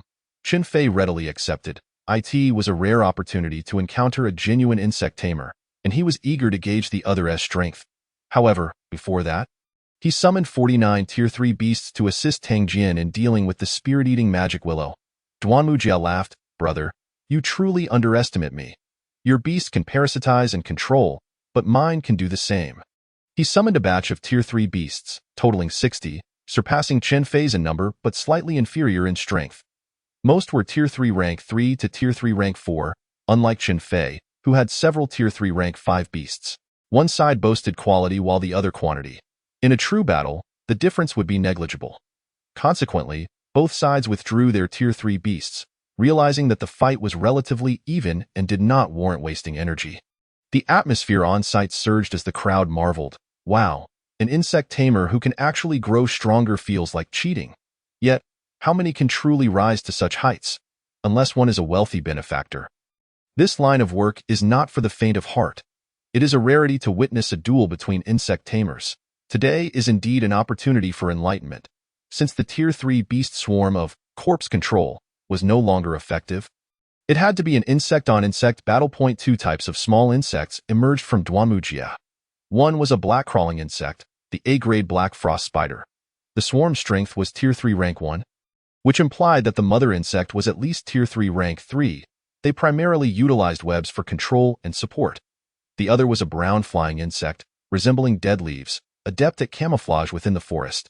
Leaf cicada, second-generation insect, strength, Tier 3 rank 1 attributes, elemental, poison, mental, assassin quality, S potential, likely to advance to SSS grade quality, skills. This insect not only can parasitize and control, but also siphon the life force of its host, generating the energy it requires. This development path bears some resemblance to Xiao Gu's. The final type was rather unique. Chapter 80. Ineffective? Still ineffective. This type differs from the previous 2. It is a large insect, each measuring over 2 meters in height. Its appearance resembles that of a rhinoceros beetle, yet it possesses 3 horns and glistens like bronze. Its thick armor signifies both its hardness and its troublesome nature. Due to its size, its numbers are inherently constrained. Currently, Duanmu Jie can only summon 20 of them. Bronze armored beetle, second-generation insect, strength, Tier 3 rank 1 attributes, elemental, tank, life, healing quality, S potential, likely to advance to SSS grade quality. Skills. The tank aspect is one thing, but combined with life and healing attributes, it is undeniably an absolute defensive beetle. Duanmu Jie's training path is clear. Tank insects, control insects, attack insects, forming a relatively complete system. This versatile system can tackle any scenario. Soon, 20 bronze armored beetles lined up at the forefront, with thousands of black frost spiders behind them, and thousands of leaf cicadas soaring in the air. This formation resembled a military deployment. Tang Jian, Su Kan, and others felt a wave of apprehension wash over them at this sight. The swarm of insects was overwhelming, triggering their fear of densely packed creatures. Chen Fei, we're leaving this to you. We'll handle the others. Aside from the likes of Chen Fei, who was an anomaly, the others were reluctant to confront Duanmu Jie. Leave it to me. You all hold the fort. Initially, one might think Duanmu Jie's insects were numerous and powerful. However, upon witnessing such a lineup, Chen Fei lost interest. The combined count of the three types of insects barely exceeded 10,000. Hardly substantial. Their strength was merely Tier 3 Rank 1, and in terms of skill proficiency, they were considerably weaker. Lacking peak-level skills, most were at the proficient level, with even a few at the adept level. Yet, even Jiang Yi's beasts possessed only a couple of peak-level skills. How could a first-year Duanmu Jia hope to have more? Not everyone is fortunate enough to possess an advantage like Chen Fei. With a wave of his hand, thousands upon thousands of third-generation cursed insects took flight. Their first action was to form into three ranks. The first rank erected crystal shields, the second prepared for a crystal arrow rain, for a fierce strike, while the third stood ready to assist as needed. Naturally, Duanmu Jia would not allow Chen Fei to have his way. He first unleashed a wave of poisonous mist for testing. The result? An ineffective attack. The clouds of poison were insufficient to affect the third-generation insects. Duanmu Jia did not expect this move to succeed. After all, they were all insect types, and their poison resistance was undoubtedly formidable. Thus, he unleashed a flurry of webs, attempting to bring down the flying third-generation cursed insects. To his surprise, the opponent employed the same tactic, and their webs could suddenly expand. How outrageous! The black frost spiders failed to ensnare their target, while the leaf cicadas suffered some collateral damage. At this juncture, Duanmu Jia's smile faded. Control and poison were ineffective, and penetrating the opponent's crystal shield to parasitize seemed unrealistic. This was becoming quite troublesome. So, how about trying this move? The leaf cicada's trump card skill, Vibration Wave. By harnessing powerful mental energy, it generates an invisible shockwave. This mental shockwave can bypass physical shields and launch a fierce assault. Hush, it finally worked! Witnessing the first rank of third-generation cursed insects being shattered, Duanmu Jia clenched his fist tightly, exhilarated. It seems your crystal-cursed insects cannot withstand my strike. Chen Fei remained calm. Your move is indeed impressive. This was his first encounter with such a skill, leaving him momentarily without a countermeasure. He even contemplated having the cloud replicated for some gains. Hearing Chen Fei's praise, Duanmu Jia felt quite satisfied. However, he was caught off guard as Chen Fei's tone shifted. But harming them will not be an easy task. Duanmu Jia raised an eyebrow. Could it be that the opponent had a way to counter this? The next moment, the shattered cursed insects began to reconstruct themselves. Indeed, after being struck by the shockwave, the third-generation cursed insects had not withstood the blow, their bodies disintegrating. However, dispersing does not equate to demise. The skill of crystal recombination, acquired from the Black Slime Worm King, has proven to be immensely effective. Witnessing this scene, Duanmu Jia felt as if his eyes were about to fall to the ground. Such an ability exists? How utterly shameless! This implies that the Tremor Wave attack remains ineffective. Not only he, but even the multitude of Master-level and King-level beast tamers were utterly astonished by this skill. They understood that this skill signified formidable vitality and limitless potential. In that moment, Chen Fei's status and Sun Chuang's mind ascended to a new height. As for Su Shanhai, he perceived even more. The Black Slime Worm King, which only appeared in the 8th district, instilled a considerable amount of apprehension in those who were aware of it. Its bizarre spore ability was virtually impossible to defend against. Aside from Xing Shaoshan's 9-turn crystal serpent, no one in Baiyu City could withstand it. The fact that it forced out the King of Jiang, a level 4 beast, speaks volumes about the situation. Meanwhile, Xiao Gu's crystal recombination skill evoked a familiar sensation in Su Shanhai. If Chen Fei were to grow at an accelerated pace, he would undoubtedly become the strongest weapon against the Black Slime Worm King. In Su Shanhai's mind, it was imperative for Chen Fei to receive superior training. With this thought, he picked up his phone and left the audience area. In the arena, Duanmu Jia could no longer maintain his previous composure, especially as the crystal arrow rain from the third-generation Gu worms reached its culmination. The sky was filled with an overwhelming number of crystal arrows, leaving one in despair. Not only Duanmu Jia, but even the others from Anshan Ridge Academy felt their scalps tingle, their eyes wide as saucers. Good grief, let it be destruction. Chapter 81. Jiang Yi's third pet. As the crystal arrows descended in large clusters, Duanmu Jia hurriedly commanded 20 bronze beetles to activate their shields for defense.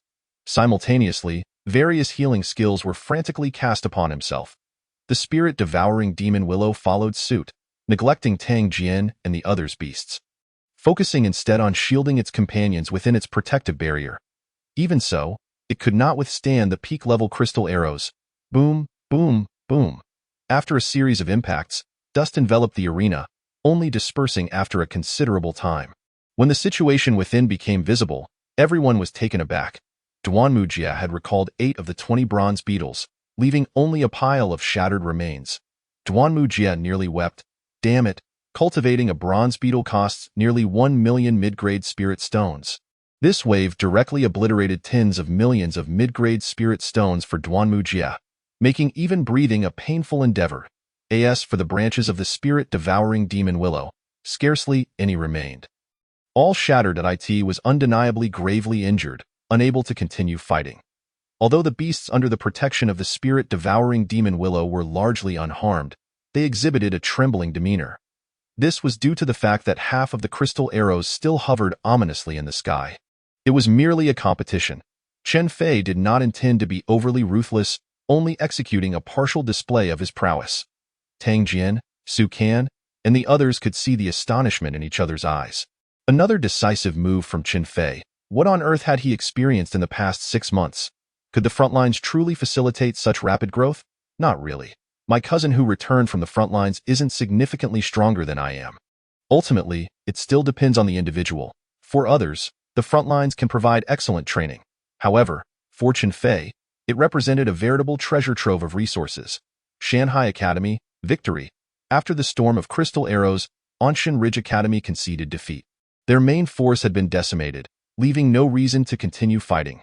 Soon, it was time for the second-year battle. This match proved to be far more arduous than anticipated. The first-year summon from Anshan Ridge Academy conjured an SS-level Ice Crystal Overlord Turtle. Tortoise-type beasts are inherently defensive, and among their rank, they are one of the most resilient. This Overlord Turtle even possessed an Ice Crystal bloodline, further enhancing its defensive capabilities. Consequently, even the level 4 demon summoned by the Scarlet Demon could not breach the defenses of the Ice Crystal Overlord Turtle. Such a tank-like presence was utterly disheartening. Jiang Yi found herself at a loss, and the others were even more so. However, despite the opponent's formidable defense, their offensive capabilities were significantly diminished, making it unrealistic to swiftly overcome Shanghai Academy. Thus, a drawn-out battle commenced, yet, the scales of victory remained tipped in favor of Anshan Ridge Academy's absolute defense.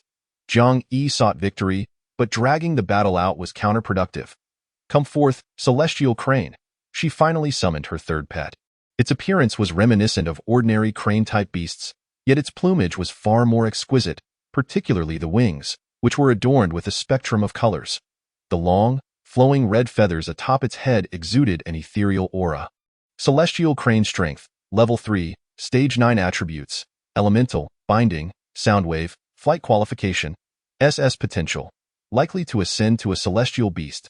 Skills, 1. Energy Binding, temporarily restrains the energy of skills released by the target.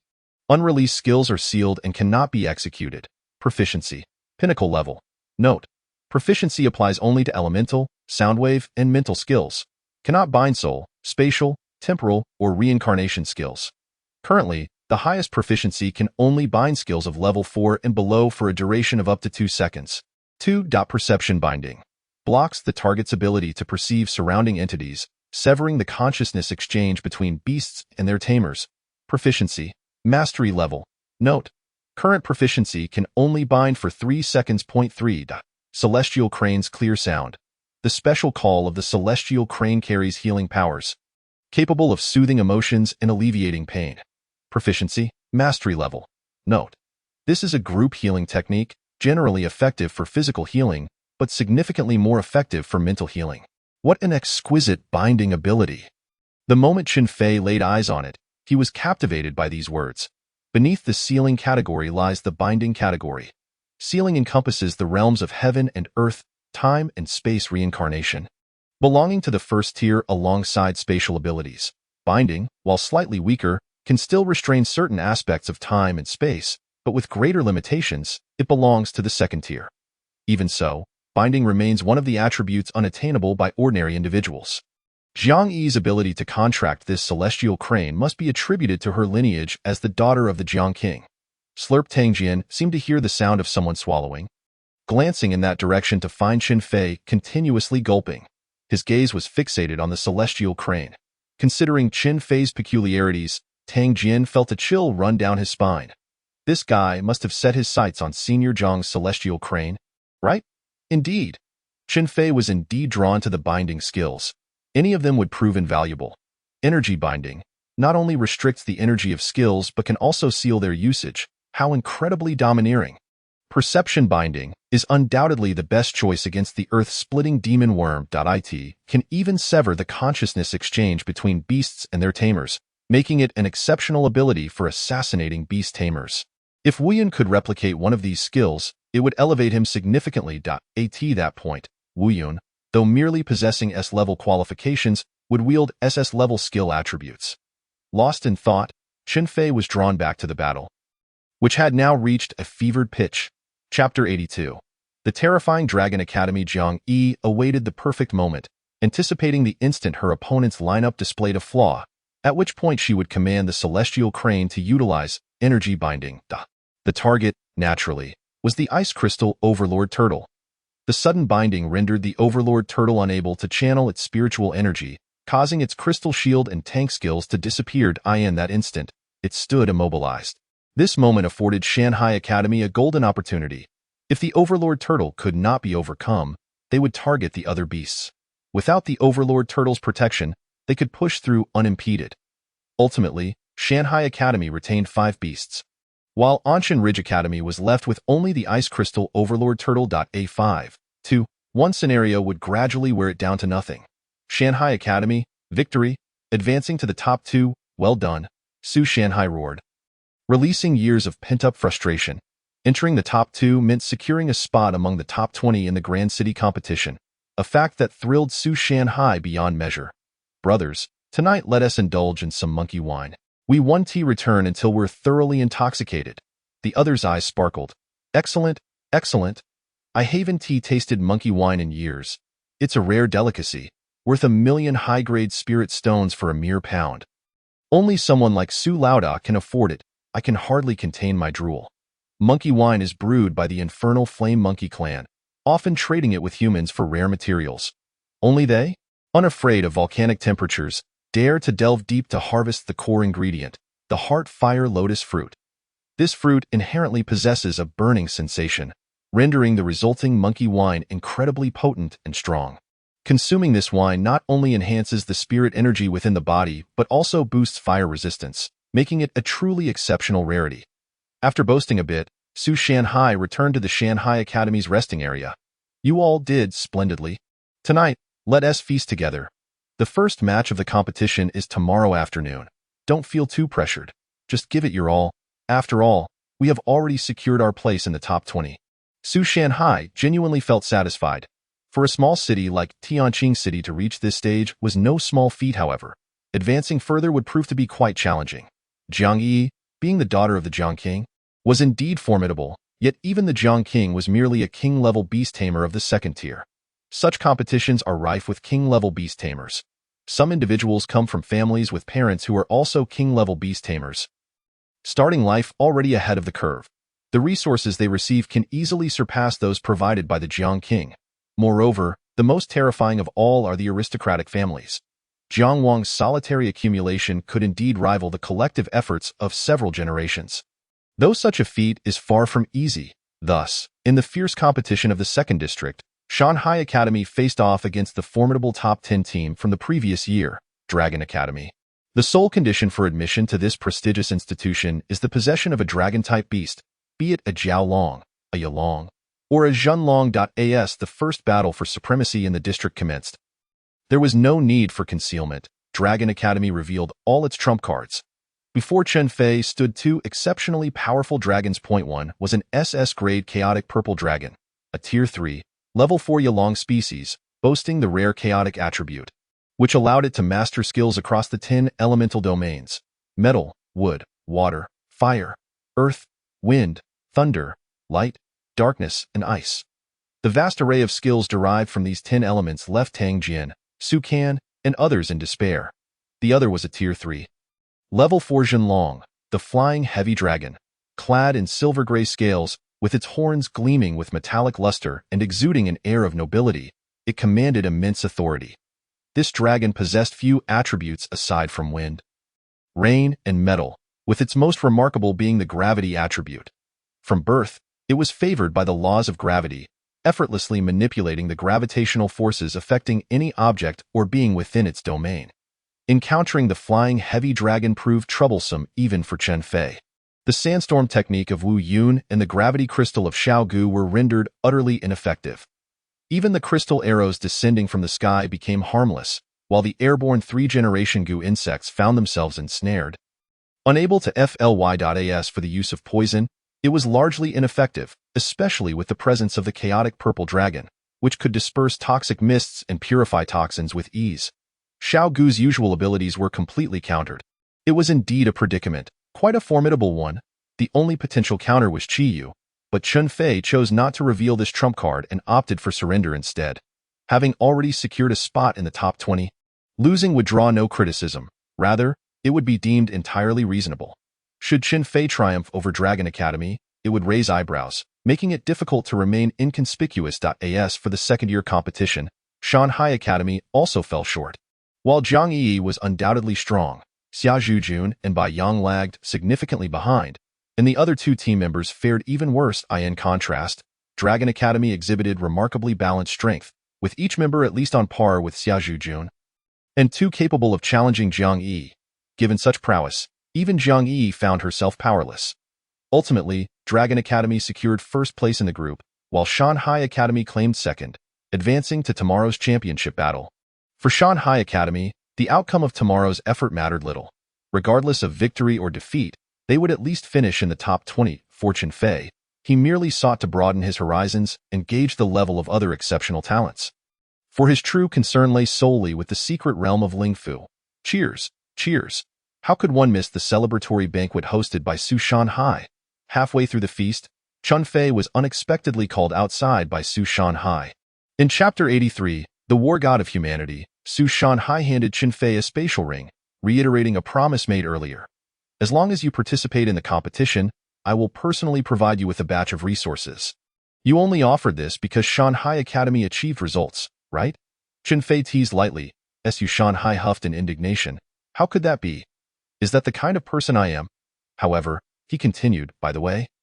Are you still hiding something? Mimicking his tone, Chen Fei replied, how could that be? You saw it. My beasts were completely countered by those two dragon beasts.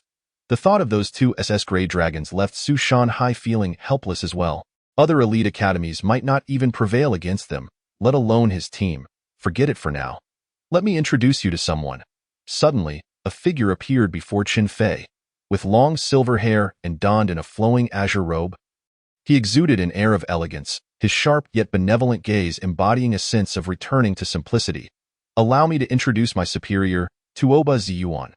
Are you acquainted with him? Chen Fei stood in stunned silence. How could he not recognize him? The unparalleled beast master who single-handedly rescued two major war zones at the onset of the mysterious invasion, a possessor of spatial-type beasts, and this was merely the present. In the future, Tuoba Ziyuan would also be one of the main forces resisting the advance of the 10 Evil Kings, as well as the human war god who perished alongside the 3rd Evil King. The term perished together was somewhat misleading, as the 3rd Evil King also wielded spatial abilities. Tuoba Ziyuan had battled from the beast spirit continent to another realm, and thereafter, both he and his beast vanished from the beast spirit continent, never to return. Had he still been around, the 10 Evil Kings would have found it far from easy to continue their advances. Chen Fei had only heard legends of Tuoba Ziyuan from others, never expecting to meet the man himself today. Moreover, this so-called war god appeared so refined, which was rather astonishing. For a moment, the effects of the monkey wine had diminished significantly. As for my superior, I shall say he knows you. In the presence of others, Su Shanhai always exuded an aura of authority. Yet before Tuoba Ziyuan, he appeared as a naive subordinate. You've hit the nail on the head. Tuoba Ziyuan then turned his attention to Chen Fei. Little Su informed me that your talent rivals that of Jiang Nan's daughter, but lacking the cultivation of a king-level beast master is indeed a pity. However, that is merely his opinion. Considering the strength you displayed in the 100 Cities competition, it is far from sufficient and does not match Jiang Nan's daughter, Su Shanhai quickly added. Chen Fei, At this moment, there is no need to hold anything back. You came to participate in the competition for resources, and now my superior can assist you. You talk too much, Tuoba Yuan chided playfully. Su Shanhai chuckled awkwardly and fell silent. Chen Fei hesitated, weighing the pros and cons with the killing sacred cannon in his possession. The resources of a king-level beast master were merely an embellishment. If he were to expose everything to gain Tuoba Yuan's recognition, would it be worth it? As Chen Fei pondered, Tuoba Yuan seemed to perceive something. Little Su, it appears this young lad does not fully trust either of us. Very well, since you are disinterested in this matter, we shall leave it at that. However, since our meeting is fated, allow me to gift you something. As Tuoba Yuan's voice faded, he vanished, leaving behind a small square box floating in midair. Spatial barrier, one-time use when encountering an insurmountable danger. Shatter this object to form a spatial barrier that can thwart most attacks from level 5, tier 5 beings. Exclude spatial, temporal, and sealing attributes. Chen Fei. You have missed a tremendous opportunity.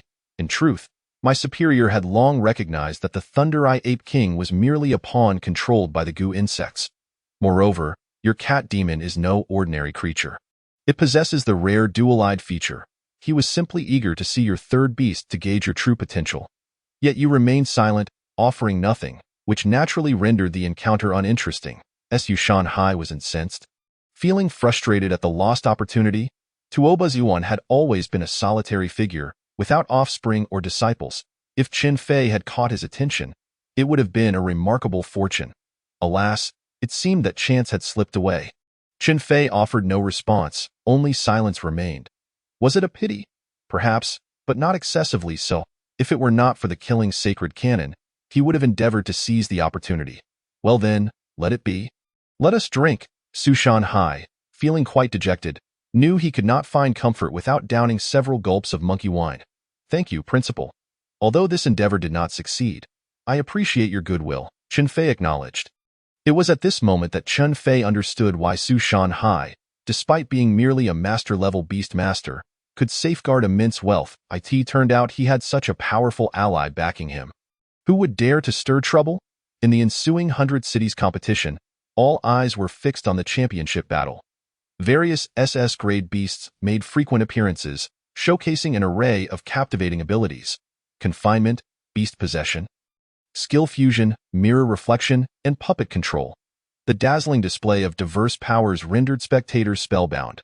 This battle, rife with hidden cards, proved even more exhilarating than the district competitions. Ultimately, the first place was claimed by the Taiching Academy from the Imperial City, with the second place going to the Dark Horse, the Fanshan Academy from a secondary city. Their beasts were exceptionally unique, comprising dark, demon, necromancer, and zombie types. Chen Fei even spotted a ghost-type beast. Curiously, this institution seemed to embody a collection of all dark attribute beasts. The third place was secured by Dragon Academy, while Shanhai Academy ranked 16th, setting a historical record. The reward entailed that each participant could select an S-grade beast egg. Teams placing 4th to 10th could choose S-grade juvenile beasts. Along with a portion of rare materials, the top 3 teams received additional rewards, the specifics of which were beyond Chen Fei's knowledge. Upon arriving at the Beast Egg Breeding Center in the Imperial City, Chen Fei beheld a staggering array of S-grade beast eggs, numbering in the thousands. Even SS-grade beast eggs were plentiful, with over 100 available. In Tianqing City, even S-grade beast eggs were exceedingly rare. Yet here they were in abundance. The chasm between first and second-tier cities was indeed insurmountable. Each individual was allowed only one selection opportunity, and once registered, changes could not be made. Chen Fei headed straight for the assassin-type beast eggs. In Chapter 84, the individual competition begins. Chen Fei focused on the assassin-type beast eggs, knowing that those outside this category were of no use to him as he could not form a contract. After lengthy contemplation, he realized that the limitations of the beast eggs were too significant, with most overlapping with the abilities of his 3 beasts. Of course, the better beast eggs might have already been claimed. Ultimately, Chen Fei selected a beast egg embodying the chaotic attribute, intending to gift it to his parents, as he would not require it for himself. The existence of chaos systems undoubtedly possesses far more potential than their current beasts. With the conclusion of this matter, the individual competition has officially commenced. However, the individual competition has not been publicly announced. nor will it be showcased through live broadcasts. As a result, Chen Fei remains unaware of its existence. Furthermore, the individual competition is not a mere arena contest. The venue is set within an artificial secret realm. To participate in this individual competition, participants must be no older than 20 years and possess strength above the rank of advanced beast masters. All participants must collect a spatial token from me. Should you encounter unavoidable dangers, remember to shatter this token, as it can transport you out. It is particularly noteworthy.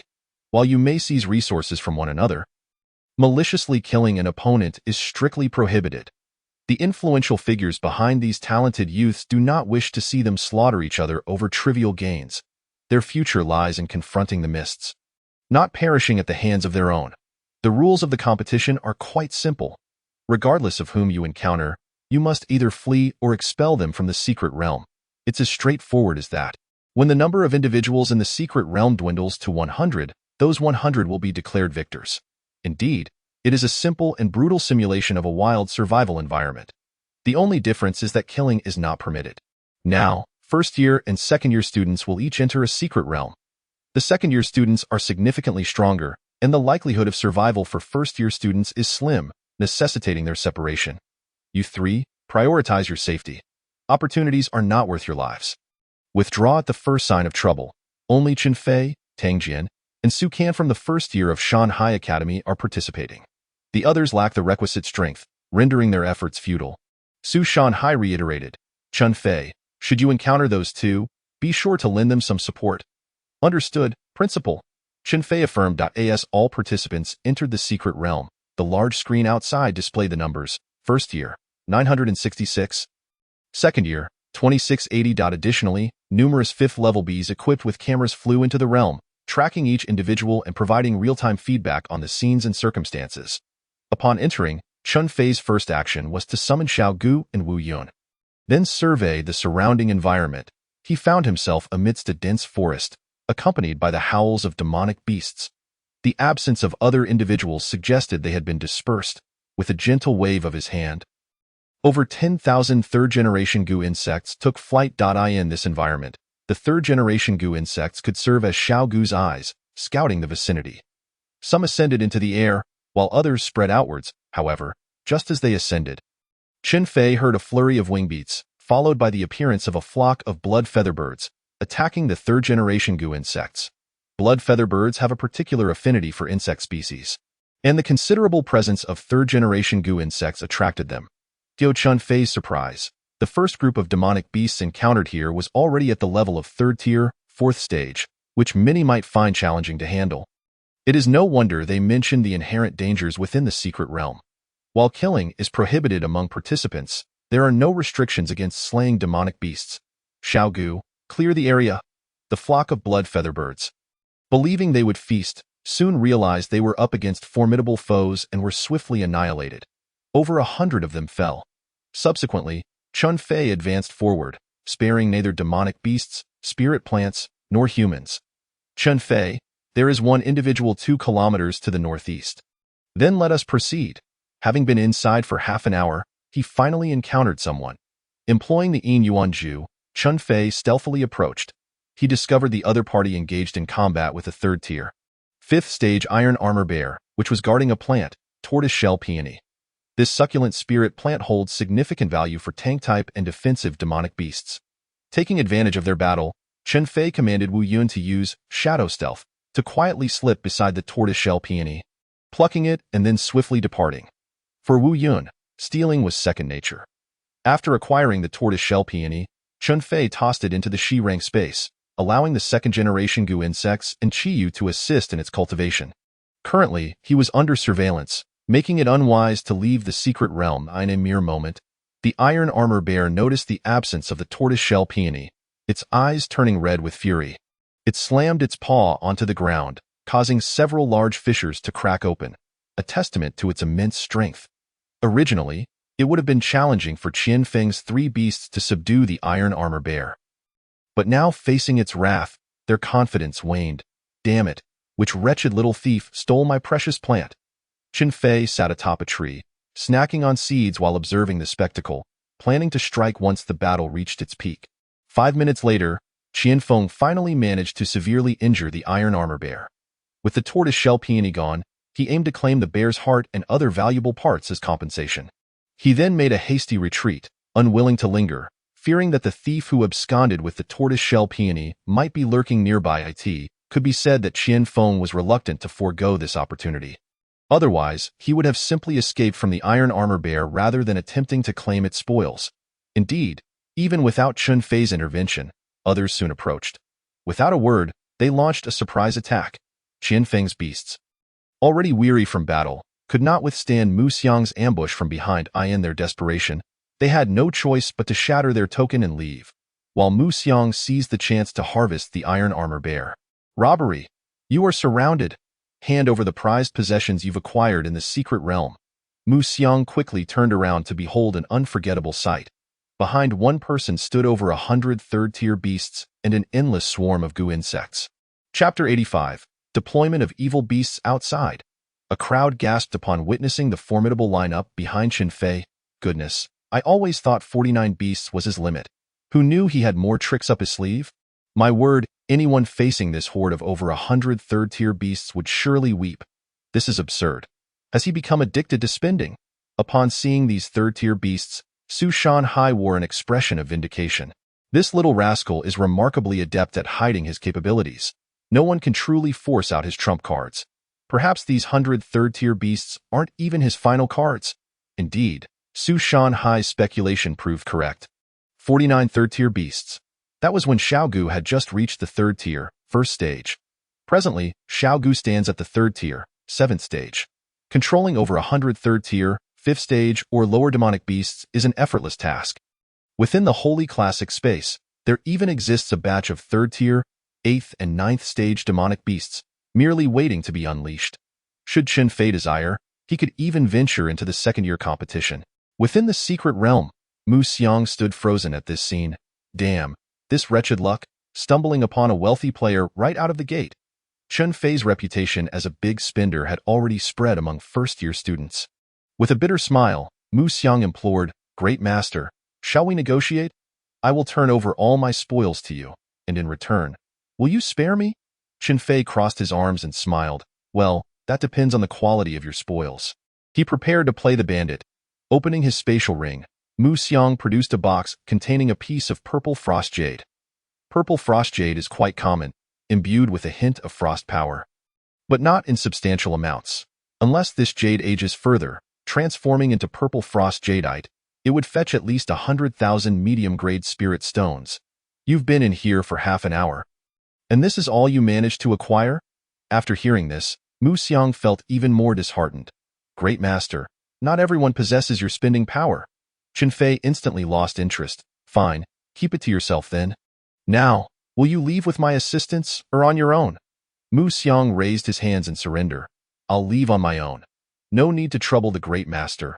With that, he shattered his token and exited. Chun Fei then turned his attention to the ailing iron armor bear.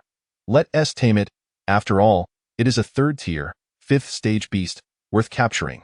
Subsequently, Wu Yun cast a healing spell upon it. Thus, the onlookers outside witnessed a terrifying sight. A lively iron armor bear joining Chun Fei's army of third-tier beasts.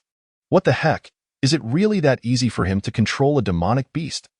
Now I understand where his army of third-tier beasts comes from. He doesn't need to buy them.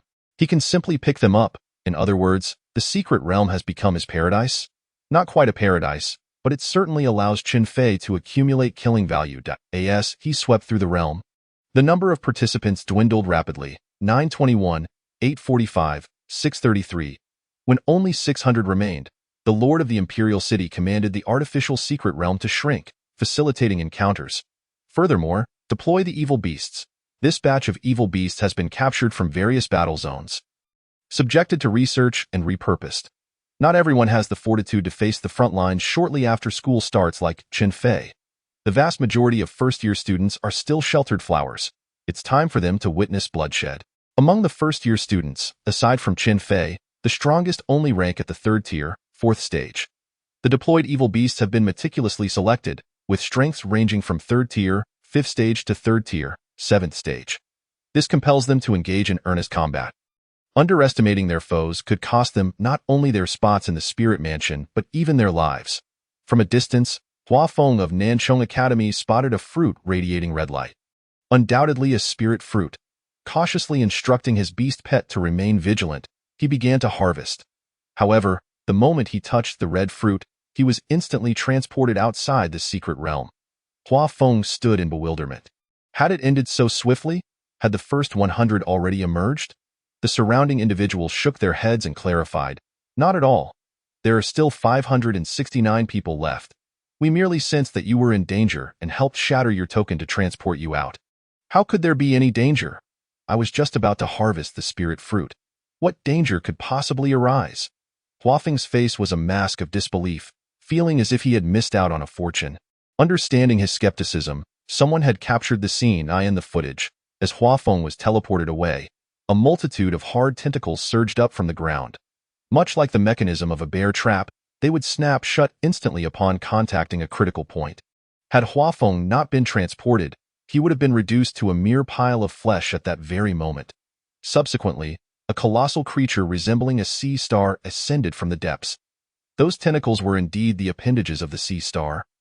Adorned with suckers on one side and sharp spikes on the other, with edges as keen as steel blades point, one could assert that its entire body was a weapon. Hua Feng discerned that the red fruit was not a true spirit fruit, but rather a tongue emitted by the creature to entice its prey. Unbeknownst to him, he had been standing right above the creature's MW in an instant. A chill coursed down his spine as cold sweat began to bead on his forehead. Rendering him speechless, to be alive was already a cause for gratitude. The beast Hua Feng encountered was one of the malevolent creatures of the 3rd District, known as the Sand King. Meanwhile, Shangguan Hongyu from Shushan Academy had encountered a bamboo demon, another of the malevolent creatures from the 6th District. This entity could transform into a dense bamboo grove, launching a fierce attack when anyone ventured within. Its bamboo was no ordinary kind. It was a unique species that could extend and retract. As hard as metal or as soft as silk, thousands of bamboo stalks could simultaneously become weapons, truly terrifying. Even with Shangguan Hongyu's tank-type beast, such an assault was insurmountable, ultimately forcing him to shatter his token in desperation. Thus, the only choices were to discover the clues and flee at the first opportunity or be driven out of the secret realm by the malevolent beasts, resulting in a significant reduction in numbers. Only a handful could confront these beasts head-on. This experience allowed those who had never been on the battlefield to viscerally grasp the terrifying nature of the malevolent creatures with little ability to resist. On another front, Chun Fei was gathering a batch of Shinling grass when he suddenly felt the ground tremble. He quickly sprang up and leaped into a tree with great haste. In the next moment, a 4-limbed humanoid monster erupted from the very spot where Chun Fei had just been. Chapter 86. A shift in the narrative. This creature had a flattened, fan-shaped head reminiscent of a leech, and its entire body was gooey and bizarre. Simultaneously, it wielded a chain in each of its 4 hands, though the ends of the chains were nowhere to be seen. 4 chains swirling, beast level, 3. Rank, 6 attributes, elemental, soul, poison, life qualification, S potential. Expected to advance to SS level. Skills, 1. Dark chains. Those ensnared by the chains are plunged into an abyss of darkness, deprived of sight and sound. Proficiency, Mastery 2. Soul chains. Those ensnared by the chains will first have their souls frozen, then subjected to searing flames, experiencing a duality of ice and fire. Proficiency, Mastery 3. Toxic chains. Those ensnared by the chains will find the spikes on them injecting venom. The afflicted will develop blood lotuses all over their bodies, siphoning their life force until death. Proficiency, Mastery. This 4-chain swirling beast had a skill for each chain, each more treacherous than the last. Meanwhile, the beast's slime was not without purpose. It rendered its body as slippery as an eel, easily escaping the physical restraints of other beasts. It could even serve as a restorative agent, allowing severed limbs to regenerate swiftly. After all, its attacks relied entirely on the 4 chains, which were indispensable. Should anyone confront the 4-chain swirling beast, it would undoubtedly be a nightmare. It would not engage in close combat, instead opting to launch distant assaults with its chains. Yet now, it faced Chun Fei. "Everyone, come on. If you dare to ambush me, let me show you the joy of a good old-fashioned beatdown." Those outside the secret realm chuckled at Chen Fei's words, unable to contain their amusement. Every time they witnessed Chen Fei, the narrative took an unexpected turn. While others were busy fleeing for their lives, he sought to bully his opponent instead. How carefree, as over 100 level 3 beasts and a swarm of poisonous insects closed in. Even the bloodthirsty four-chain swirling beast appeared momentarily taken aback. The once invincible chains now drooped limply to the ground, radiating a glimmer of existential doubt. 34. Xiao Gu translated, Chen Fei, it's insulting you, saying you're not human, but a pervert who bullies beasts. Chen Fei. Veins bulged on his forehead. You're the one who's not human. Your whole family is made up of perverts, so what if I bully you? Come on, hit me, bite me, give it your all. Don't hold back. Whoever holds back tonight will be roasted. The spectators outside erupted in laughter once again. Ha ha ha, this big shot is going to make me die of laughter.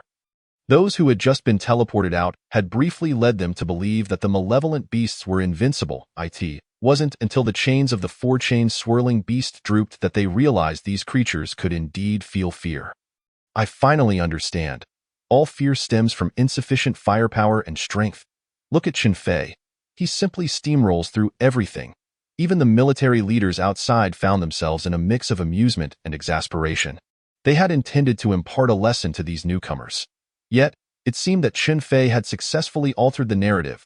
In the eyes of these novices, why engage in one-on-one combat when they could gang up? Shouldn't they uphold principles of righteousness, propriety, wisdom, and faith against these malevolent beasts?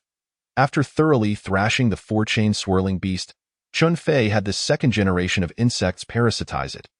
After all, it was a peak-level skill. Unstoppable. The onlooker's eyes nearly popped out. Was it really that formidable?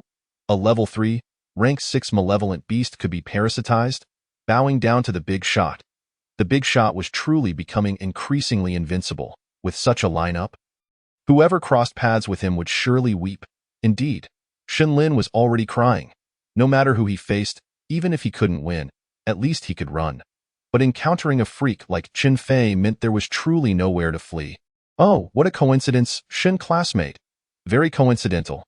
One party was elated while the other wore a lamenting expression. Chen Fei draped an arm over Shen Lin's shoulder. Don't look so down. I'm not here to fight you. I've been looking for you for quite some time. Shen Lin turned his head away. What do you want with me?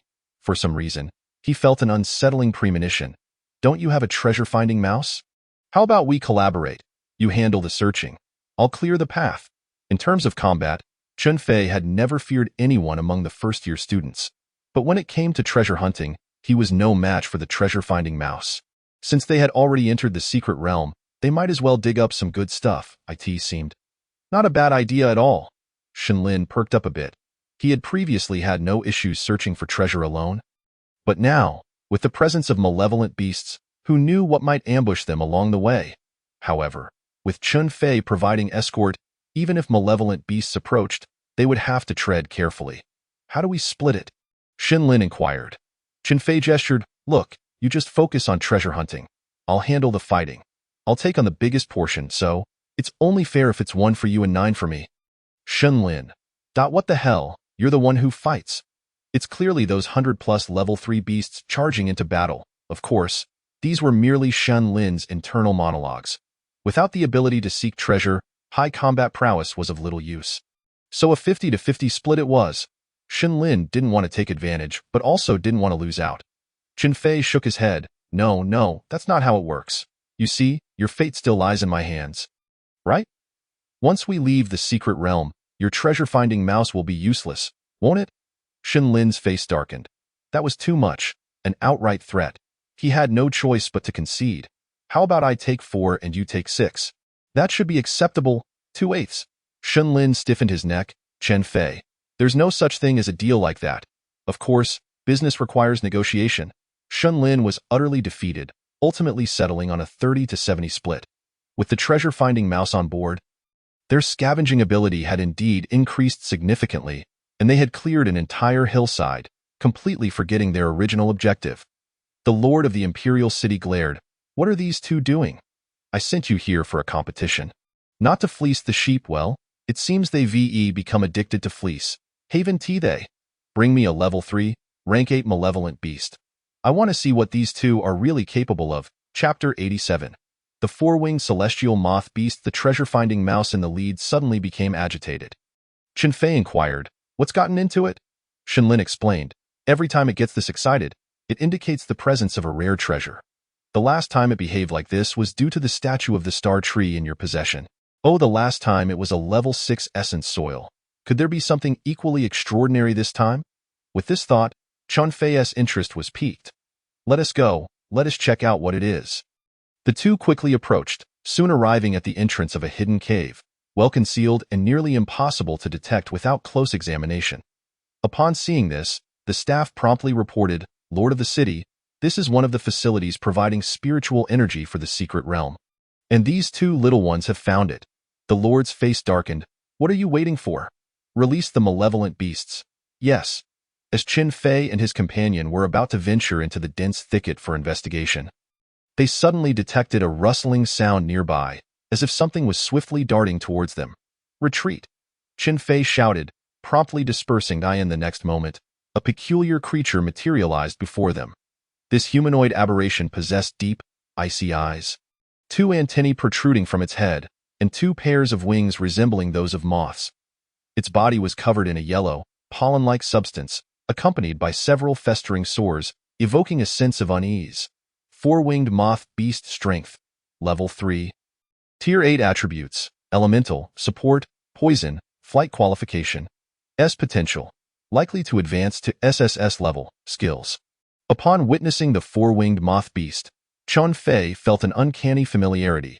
It was none other than the kin of the headless angel of evil. He never anticipated encountering it in such a setting in this lifetime. Very well, then, it was time to collect some interest. Chen Fei was filled with combat fervor. However, his companion, Shenlin, trembled in fear. "Chen Fei? I'll support you from the rear." After uttering this, he vanished from sight. Chen Fei paid no heed to Shenlin. His departure was a blessing, as it would prevent any hindrance. At that moment, the four-winged moth beast fluttered its wings, dispersing the yellow dust around it. Chen Fei had encountered such beings before and was well aware that this dust induced sleep. He quickly instructed Xiao Gu to cast a crystal shield for him while ordering the wind-type beast to blow the dust away. Xiao Gu summoned the third-generation insects. The third-generation Gu insects indeed held a numerical advantage, but the four-winged moth beast was not to be underestimated. Suddenly, small holes appeared in its festering sores, from which countless tiny moths emerged. These diminutive moths bore a fraction of the strength of their progenitor, Wu Yun. This is the kin of the headless angel. You know what to do, right? Upon hearing this, Wu Yun's eyes glinted with hatred. "Meow, annihilate." "Not yet. Wait for me to summon the half-phase jade, and use your silence skill in conjunction with it." Meow understood. The half-phase summon did not require the entire body of the beast to be summoned. Instead, it created a portal in the beast's space, allowing the beast within to observe the external situation. Chen Fei was waiting for an opportunity, one that would evade the surveillance while being suitable for an offensive. The third-generation Gu insects quickly adhered to the tiny moths. While their individual strength might be insufficient, their sheer numbers compensated for this. If 5 third-generation insects could not handle one tiny moth, then 10 or 20 would suffice. Within the sacred space, there were already over 100,000 troops amassed. Then, employing the same old tricks, he used gravity to seal the skies and quicksand to seal the ground. However, the four-winged moth beast ingeniously swapped places with one of the tiny moths, skillfully evading both layers of confinement. This was the unique support skill of the four-winged moth beast. Body transfer. Body transfer can imprint on descendants with a shared bloodline. Once the imprint is activated, the body can be exchanged with the descendant. Proficiency. Mastery level. Note: this skill is a unique auxiliary ability of the insect race, unattainable by other races.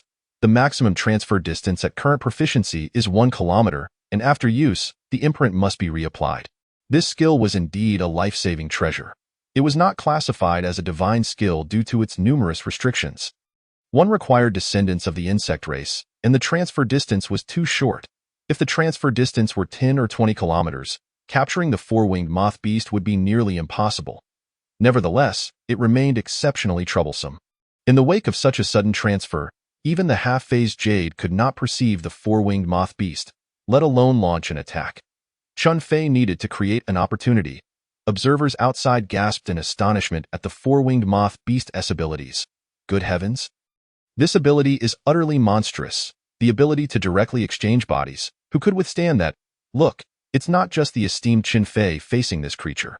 There's also He Lei from the Dragon Academy and Nangong Xingchen from the Taiching Academy.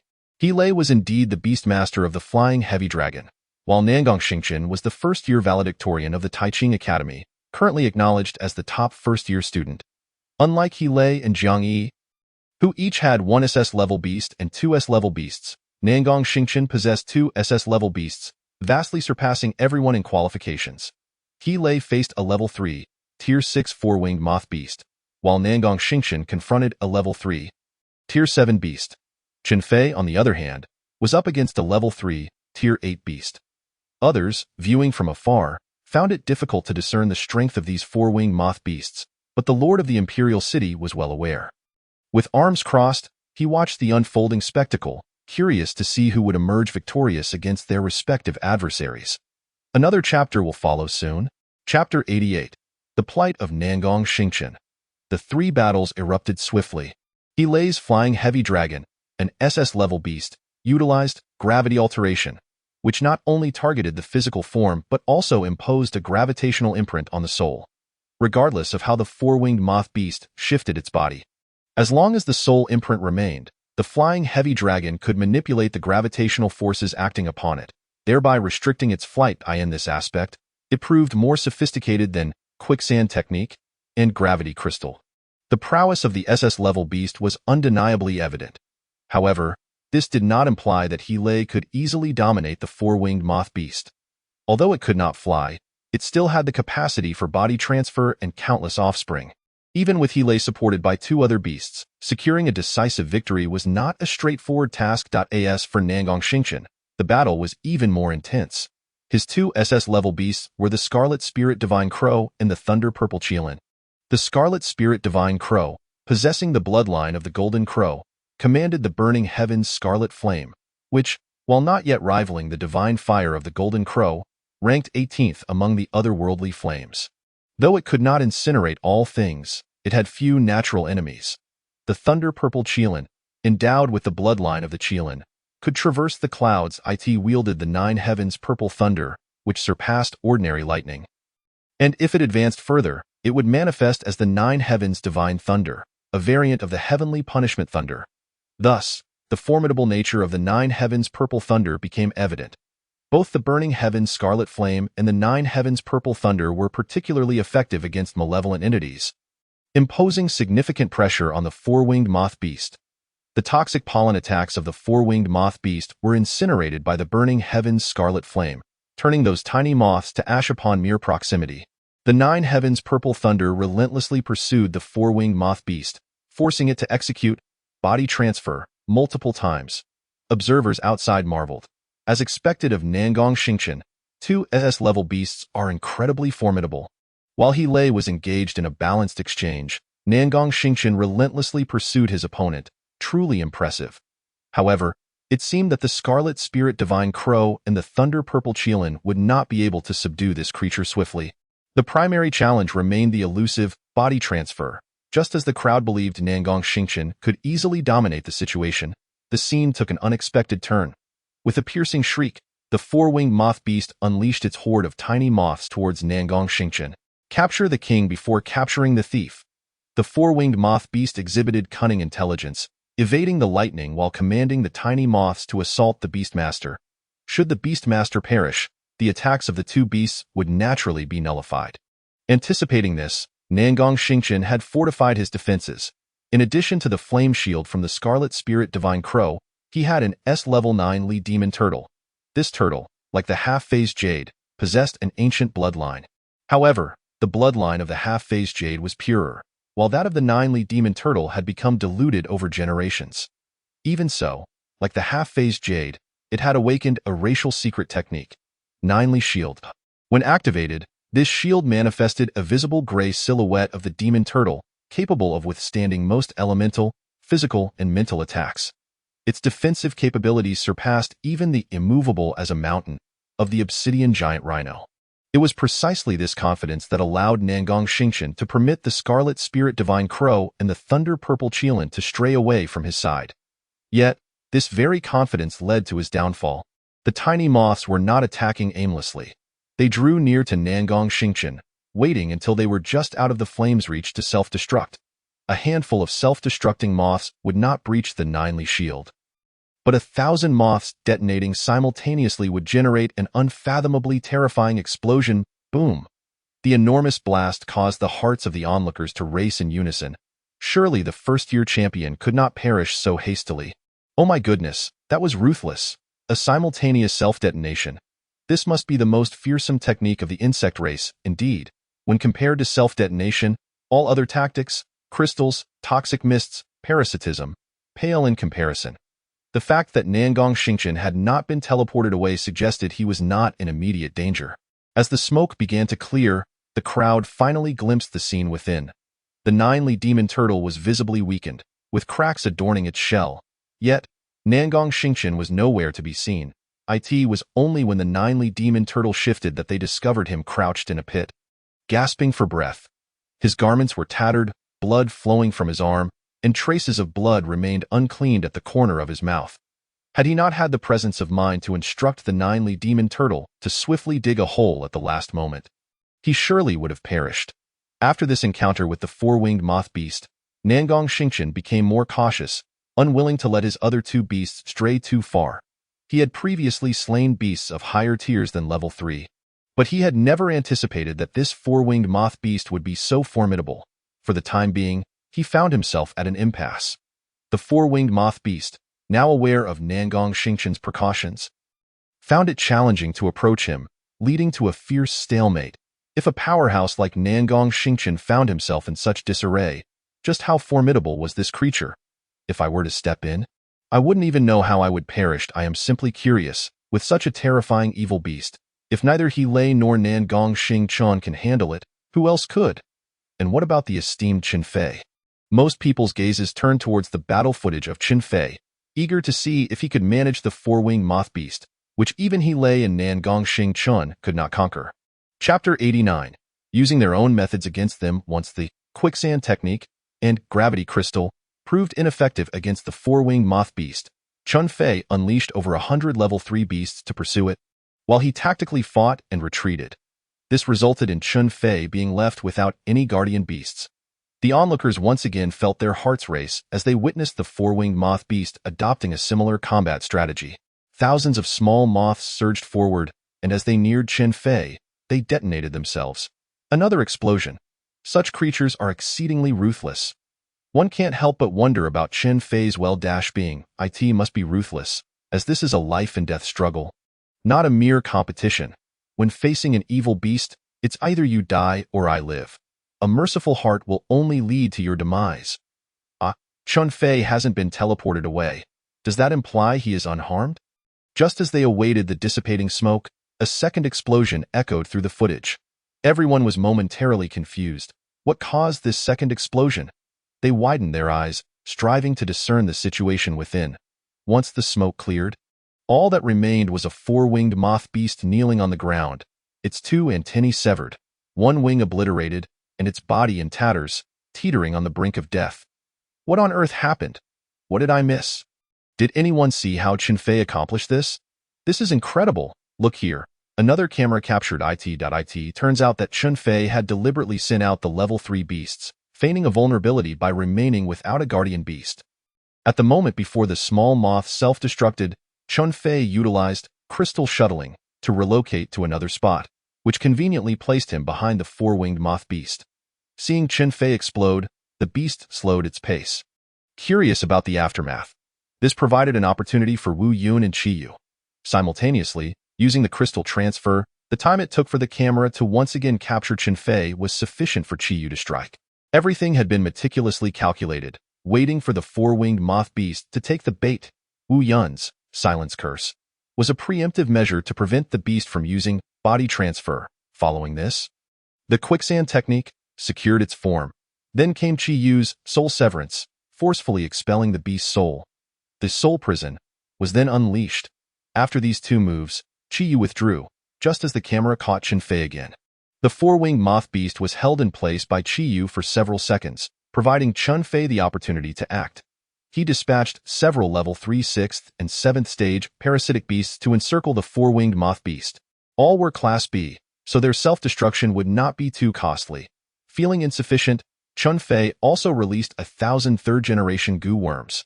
The crowd witnessed Chen Fei raising his middle finger towards the four-winged moth beast. What comes around goes around. With a single command, the surrounding beasts and goo worms detonated. This was the entire process behind the second explosion heard by the onlookers. They then observed Wu Yun delivering the final blow to the four-winged moth beast, utterly obliterating its body. The crowd erupted in excitement. Ah, so cool. Chen Fei is simply the best. Ha ha ha, using their own methods against them.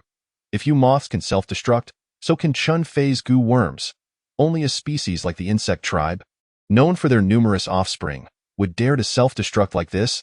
Absolutely. Try asking the Crimson Spirit Divine Crow to self-destruct. Wouldn't that be heart-wrenching?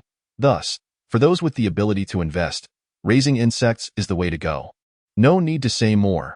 This self-detonation is unbeatable. Listening to their discussions, the military leaders felt a headache coming on. The narrative was veering increasingly off course. Self-detonation is a last resort, not a tactic for every battle. The Lord of the Imperial City observed the scene of the four-winged moth beast's demise, rendered speechless. His perspective was far superior to that of ordinary individuals. While the four-winged moth beast remained still, he discerned that Chen Fei had employed other strategies, cleverly concealed from the cameras. However, Nangong Xingchun had failed to subdue the level 3 7th stage four-winged moth beast, while Chen Fei had robustly defeated the level 3 8th stage beast. This comparison spoke volumes. Furthermore, this young man likely harbored even more hidden abilities. As expected, Xiao Su did not deceive me. This young fellow is even more capable of concealing his prowess than I had imagined. Indeed, the Lord of the Imperial City is none other than the human race war god, Tuaba Zhiyuan. He had been closely monitoring the 100-city competition and was well aware of Chen Fei's circumstances, especially after receiving a call from Su Shanhai, which piqued his interest in Chen Fei. The four-winged moth beast of today was, in fact, a deliberate test orchestrated by him, perfectly placing Nangong Xingchun, Hele, and Chen Fei together. The outcome was clear. Chen Fei's combat process was far more seasoned and the least predictable of the trio. According to Tuaba Zhiyuan's observations, Chen Fei's beast-taming skills likely possessed peak-level abilities. However, he was merely a first-year student, having awakened only 8 months prior. Such talent and potential left Tuaba Zhiyuan astonished and convinced. He is indeed worth cultivating. Just as Tuaba Zhiyuan was deep in thought, he was suddenly interrupted by an aide. Lord Tuaba, Chen Fei has entered the spiritual energy device cave. Tuaba Zhiyuan glanced over and replied nonchalantly, "Let him be. Also, intercept the footage from inside. Do not broadcast it externally. After all, there is still a level 4 first-stage guardian beast within. If Chen Fei can obtain the spiritual energy device under such circumstances, what harm would it be to grant it to him?" After a moment's contemplation, Tuaba Zhiyuan instructed further. "One more thing. Publicly declare that the four-winged moth beast encountered by Chen Fei was only level 3 6 stage. If this information leaks, I will personally hold someone accountable in the secret realm." Chen Fei instructed the third-generation goo worms to scout ahead and then gradually ventured deeper into the cave. Along the way, nothing particularly noteworthy was discovered. It wasn't until he reached the end that he found an underground water pool. The water within was no ordinary substance. It was Earth's spirit crystal dew, rich in spiritual energy, capable of accelerating the cultivation of water-type beasts and potentially enhancing their qualifications. But that was not the most crucial aspect. The most significant thing was that a crystal-like object, radiant as a meteor, floated above the pool. Innate spirit crystal quality, level 5 feeding with spiritual stones, spiritual herbs, and other spiritual items can yield a 10-fold return of spiritual energy. For instance, feeding a mid-grade spiritual stone will return the energy of a high-grade spiritual stone after 24 hours. Note, regardless of what spiritual item is fed, only spiritual energy will be returned. Once fed to a certain extent, it can evolve into a level 6 and 8 spiritual source, yielding a 100-fold return. Chen Fei's mouth watered. Such a treasure exists? This innate spirit crystal paired with the earth spirit is simply a match made in heaven, truly befitting of a treasure-seeking mouse to discover such a remarkable item. Wu Yun, having come this far, how could he return empty-handed? However, before Wu Yun could make a move, a peculiar creature emerged from the pool.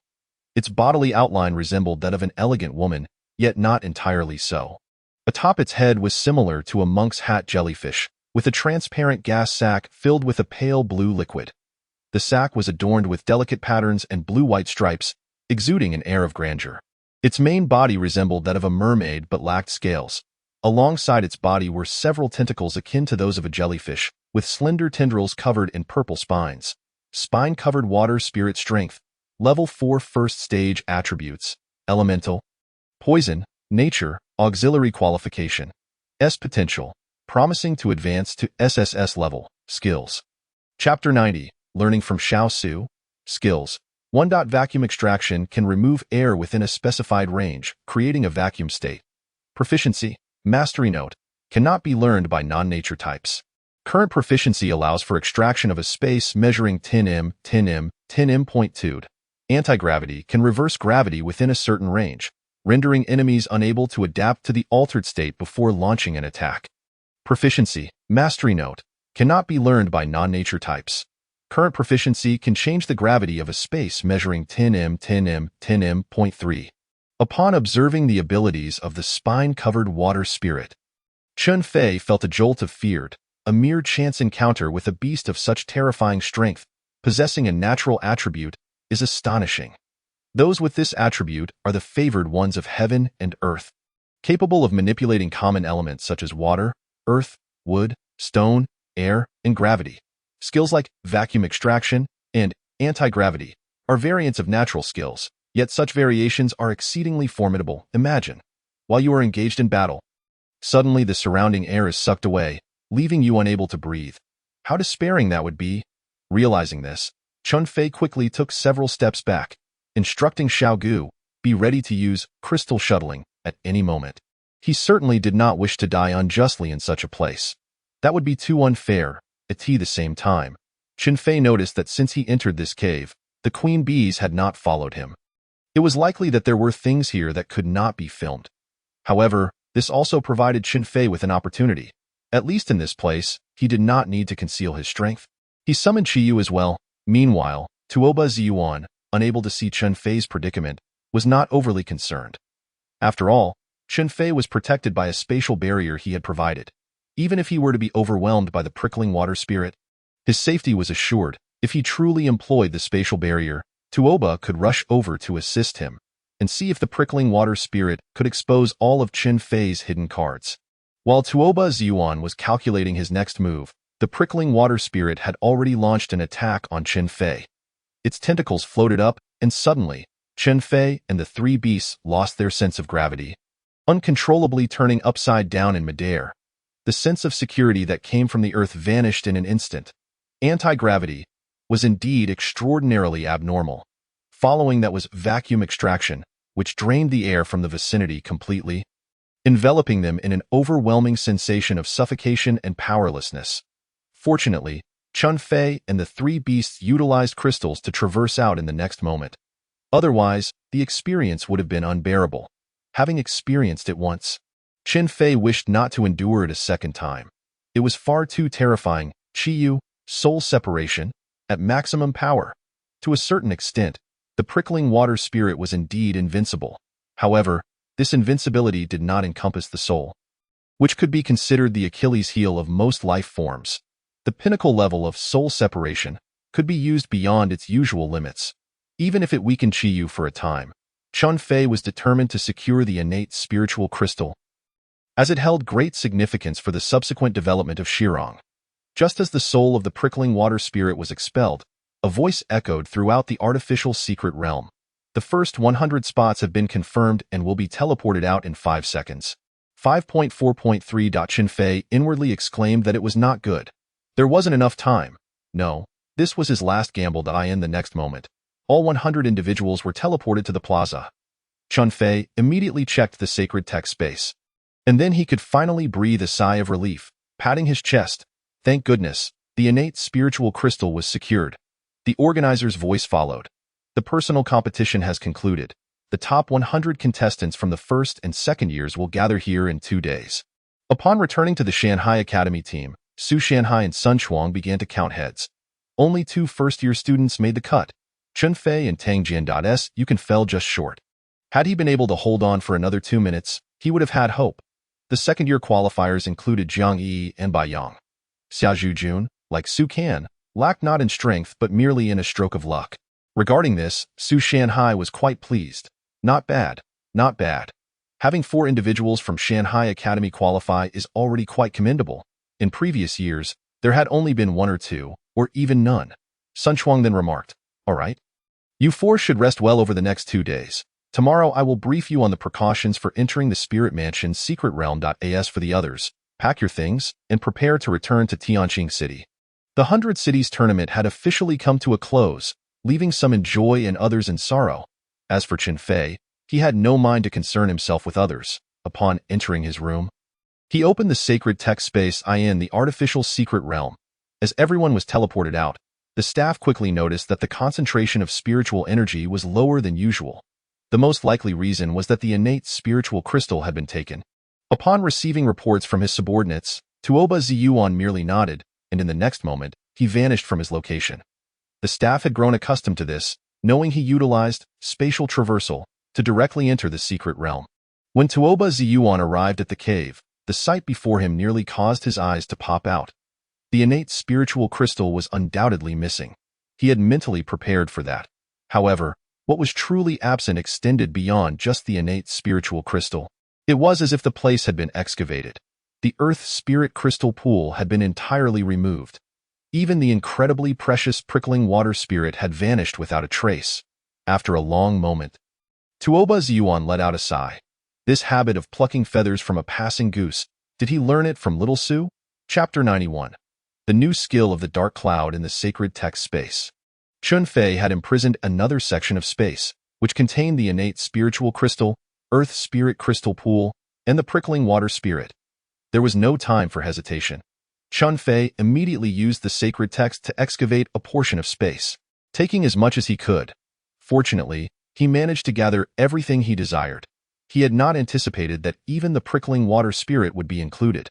Now, he dared not directly place the prickling water spirit into the Shirong space. For if it were to wreak havoc, all the efforts of the past days would be in vain.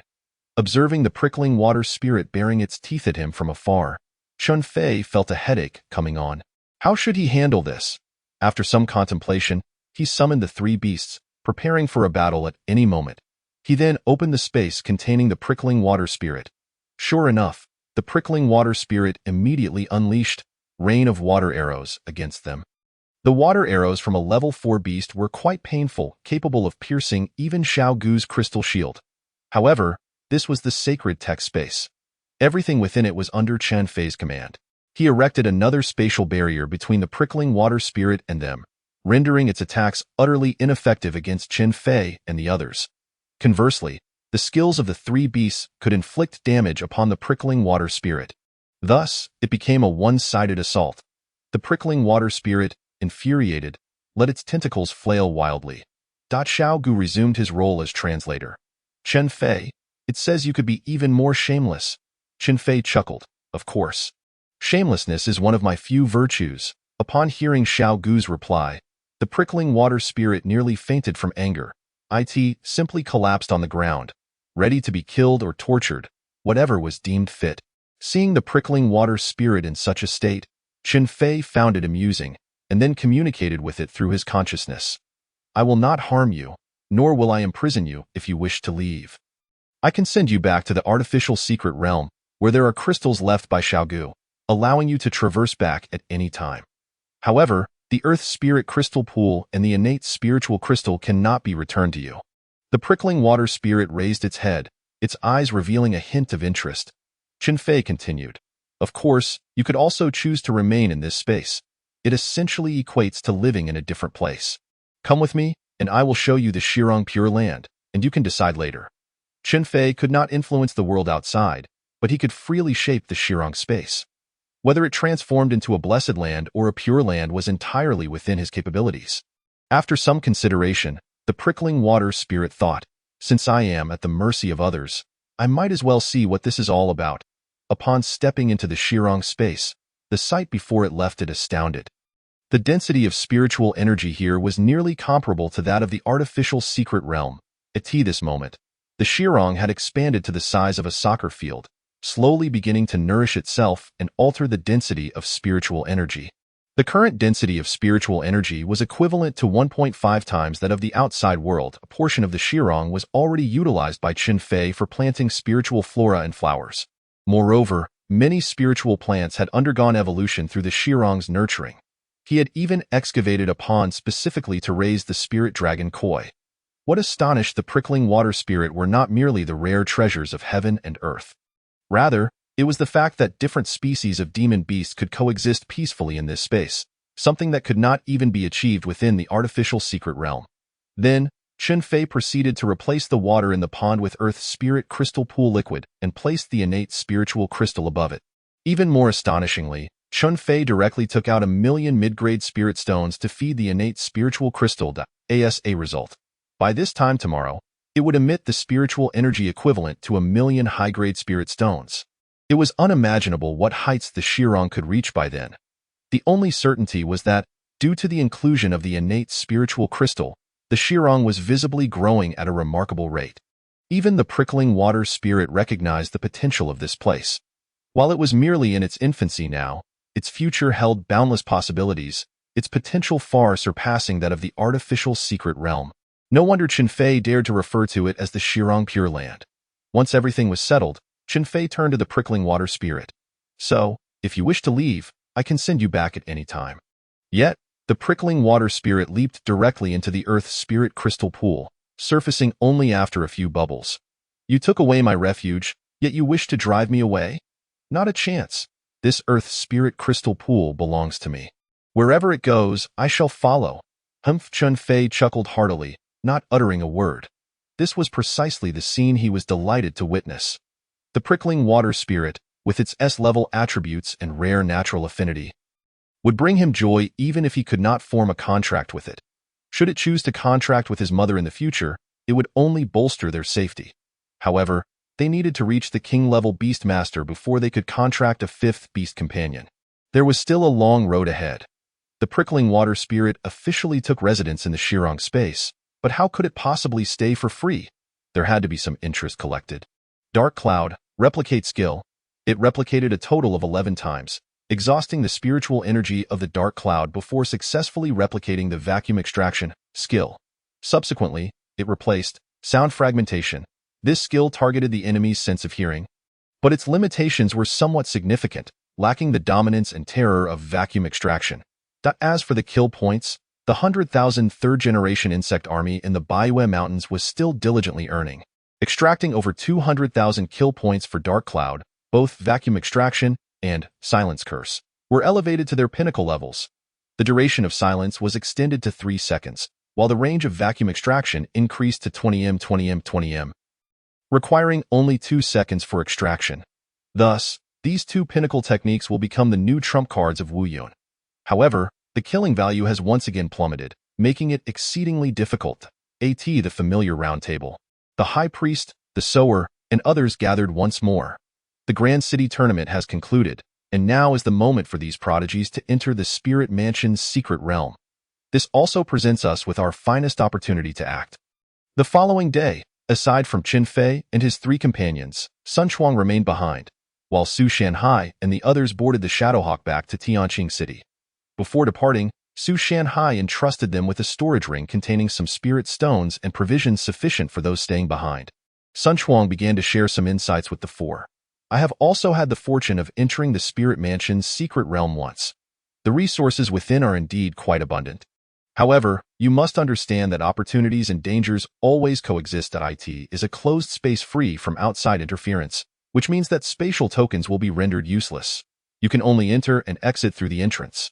Any dangers encountered during this time will not be alleviated by outsiders. In previous years, some prodigies have perished within, so remember, ensuring your own safety is the top priority. Subsequently, Sun Chuang recounted what he knew, including some of the mirage zones, trial areas, and spirit plant cultivation gardens within the secret realm. However, each individual's entry point is different, and even Sun Chuang only knows a portion of it. Well, that's about it. You have the remaining time to arrange freely, but don't go too wild. Prepare some life-saving items. After dispersing, Jiang Yi and Bai Yang departed in their own directions. Tang Jian looked at Qin Fei. Do you have any plans? Qin Fei shrugged, indicating he had none. Shall we go explore the spirit treasure shop together? For some reason, Tang Jian's suggestion immediately brought to mind that fellow Shun Li and Thob Fair. Their treasure hunting mouse is indeed quite effective. First it was Shirong, then it was Spirit Crystal. Both are top-tier spirit materials. Just then, there was a knock at the door. Upon opening it, it was none other than Shen Lin. Qin Fei was somewhat surprised. It seems that thinking of something brings it to fruition. What brings you here? Shen Lin brought some food. Of course, I came specifically to seek your collaboration. Collaboration? Exactly, similar to our cooperation within the artificial secret realm. I will send the treasure hunting mouse to find rare materials, while you handle the combat. After all, we will be facing not only guardian beasts, but also contend with second-year students vying for the treasures. Shen Lin was not mistaken. In the closed space of the Spirit Mansion's secret realm, where outsiders cannot intervene, it means there are no rules. Consequently, first-year students are often at a disadvantage. This leads to a long-standing practice of first-year students seeking collaboration. Qin Fei pondered. Of course, collaboration is not an issue, but the problem lies in us being scattered within the secret realm. It won't be easy to find each other, will it? Naturally, Shen Lin did not deny it. In the next moment, he summoned his fragrant fox beast. But do not forget, my fragrant fox beast is a scent-based entity. As long as you carry my specially crafted fragrance pouch, it can sense you within a 10-mile radius.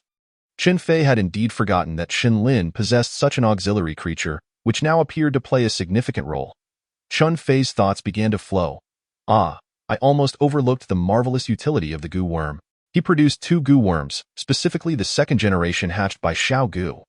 This proximity to Xiao Gu's bloodline enhances their sensing capabilities. He then handed one to Shen Lin and one to Tang Jian. Keep these goo worms. As long as you are not too far from me and no other distractions interfere, they will be able to sense your presence. Shen Lin's eyes brightened. This is excellent. I was worried that sense might be disrupted. With the goo worms, we now have a double layer of assurance.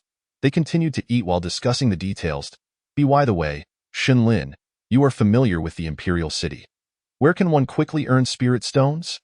Qin Fei proposed this idea, and Shen Lin was not surprised at all. With those peculiar goo worms he raises, one must spend exorbitantly.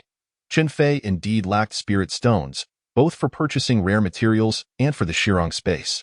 That place is a veritable gold sink, yet the current investment promises substantial future returns. The most straightforward option would be the gambling arena, but it requires someone to bet against you. Qin Fei shook his head, dismissing that plan. Is there anything else? Shen Lin hesitated, unsure whether to speak. Just say it plainly. No need to beat around the bush. Then I shall speak candidly. Shen Lin opened his phone interface. Take a look for yourself. The Imperial City's largest ore shop.it collects ores from all over the country. These are uncertain ores that are not opened easily. Some contain ancient beast eggs, others are rare materials, some are ancient artifacts, and some are even corpses. Naturally, there are those that, when opened, reveal nothing at all. Thus, an activity was born. Gambling on stones.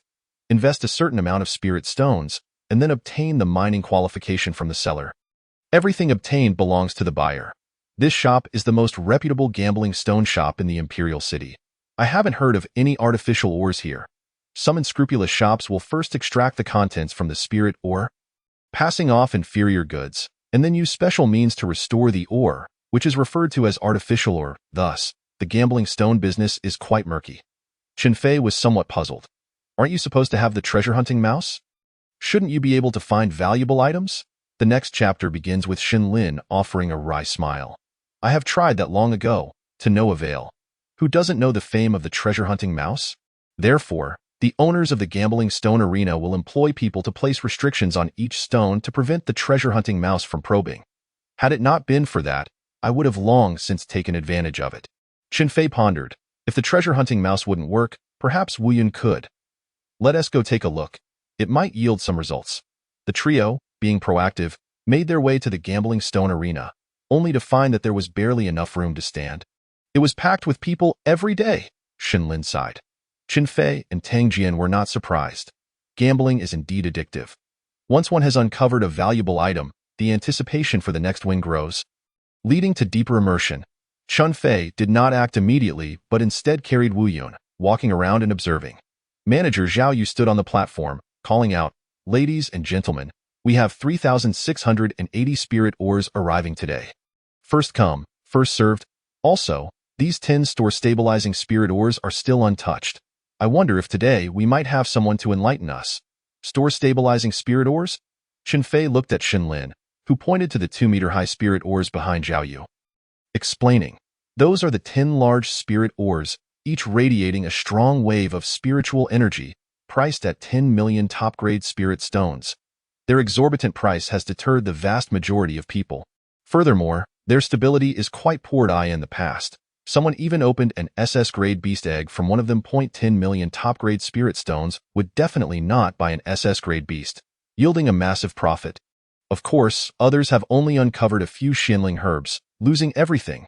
Thus, such large spirit ores are generally avoided by most." The two nodded in understanding.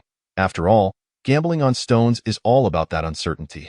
Meow, among those large stones, several were suffused with purple energy. Before Qin Fei could inquire, Wu Yun spoke up, indicating that these store-stabilizing spirit ores indeed held something of value. However, 10 million top-grade spirit stones, or 100 million middle-grade spirit stones, is no small sum. Currently, Qin Fei could hardly muster such a quantity. He would first start with smaller ores. Meow, this one has a predominant blue energy, with only a hint of purple. Following Wu Yun's guidance, Qin Fei noticed a deformed ore.it was small, L-shaped, and uneven, clearly not something that concealed valuable treasures. Onlookers had all shaken their heads in dismissal. Price: 2 million middle-grade spirit stones. Due to its poor appearance, it was priced significantly lower than other spirit ores. Qin Fei did not make an immediate purchase. Instead, he checked whether the Holy Classic could identify it. The result was clear. It could not. The rock layers obstructed any useful information. Seeing Qin Fei fixated on this stone, Xinlin could not help but ask, "You don't mean to buy that, do you? Take my advice, its appearance is too poor. Even if it contains something, it won't be much." Qin Fei did not heed the warning, countering, "Heavenly materials and treasures are not measured by size, but by quality. Quantity without quality is ultimately in vain." After saying this, Qin Fei picked up the ore while instructing Tang Jian to lift the adjacent one. That one was smaller but had a more regular shape and a more vibrant color. Priced at 1.6 million middle-grade spirit stones. Qin Fei merely used this stone as a decoy. Surely, not every stone would yield good items. The shop owner would never continue selling him ores otherwise. As the two approached the stone opening area with their ores, others made way for them. "Oh, look at these newcomers, picking the 2 ugliest spirit ores. What do you know? Just look at the appearance. Clearly, they are still students without much money, trying their luck here. No, you've all misunderstood. This one is a hot contender from this year's Grand City Tournament, an impressive insect cultivator, a wealthy player. Oh dear, it seems quite intriguing. My friend, might these 2 spirit ores be insufficient? I suggest acquiring a few more." The throng gathered at the stone gambling venue may not necessarily bet on stones. Sometimes, merely observing others unveil their stones can be a source of enjoyment. It's akin to opening a blind box, where the contents remain a mystery, fully satisfying one's curiosity for exploration. After much effort, Qin Fei finally squeezed through the crowd. "I wish to open these 2 spirit ores." The cutter assessed the ores and, factoring in the labor costs, announced a total of 3.7 million mid-grade spirit stones, requiring payment before the stones could be opened. Without a moment's hesitation, Qin Fei produced the spirit stones, his eyes unwavering. After all, this wealth was won from the gambling arena. However, to the onlookers, it only solidified his reputation as a lavish spender. "Let's slice this smaller one first." At Qin Fei's command, the cutter directed his beast, the Blade Demon Mantis, to commence its work. The Blade Demon Mantis utilized its scythe-like limbs to swiftly carve through the rocky exterior of the spirit ore. Once the outer layer was removed, a jade-like mineral was revealed. The mantis continued its task until the jade-like layer was entirely stripped away, unveiling a core the size of a walnut. The cutter handed it to Chen Fei, allowing him to pry it open. Others crowded closer or stood on tiptoe, eager to glimpse what lay within. Gently, Chen Fei opened it, revealing a bead-like object, crystalline and translucent, emanating a bluish-white glow upon seeing it. The crowd shook their heads in disappointment. Isn't this a moonlight pearl? It contains only a faint trace of light element, offering little value.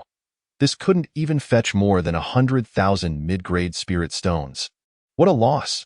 He's still too inexperienced to grasp the essence of stone gambling. Shenlin and Tang Jian also expressed regret, lamenting that such a promising exterior yielded such meager results. Indeed, one would never know what lay within unless it was sliced open. Let's cut the second one. The crowd regarded the misshapen spirit or with skepticism. Yet Chen Fei remained resolute, believing that the real spectacle was about to unfold. Chapter 94. The Nine Heavens Enlightenment Willow.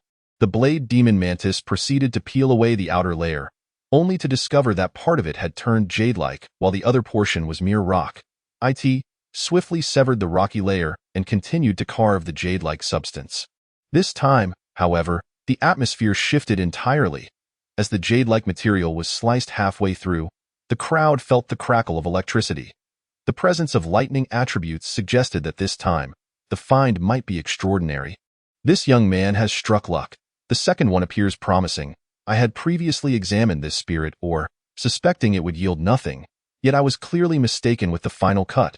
The contents were finally revealed. It was a piece of dead wood, charred and blackened. The patterns on it suggested it had been struck by lightning. Everyone was momentarily dumbfounded.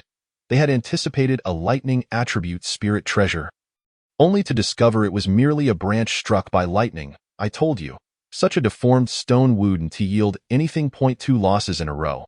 It seems this young man's luck is rather poor. The sentiment shifted rapidly. Chen Fei picked it up for inspection, believing that the purple aura mentioned by Wu Yun must hold some significance. Suddenly, he noticed a faint bud hidden within the crack of the deadwood. Before him appeared the information about the piece of deadwood. The Nine Heavens Enlightenment Willow, in rebirth, attributes, elemental, life, yin-yang, auxiliary quality, SS potential, promising ascension to an immortal plant. Note: this willow once faced a lightning tribulation, and upon failing, preserved its vitality within this piece of dead wood. After countless ages, it has sprouted anew. Having faced a lightning tribulation, this suggests it was a being on the verge of ascension. Unfortunately, it could not endure and must start anew. If cultivated properly, could it reclaim its former glory? With this thought, Chen Fei immediately stored the piece of deadwood in his spatial realm. After all, it was worth 2 million mid-grade spirit stones, a fine ornament to take home. The others began to admire Chen Fei's optimism. Indeed, young man, do not be disheartened. Consider it a lesson learned from your expenditure.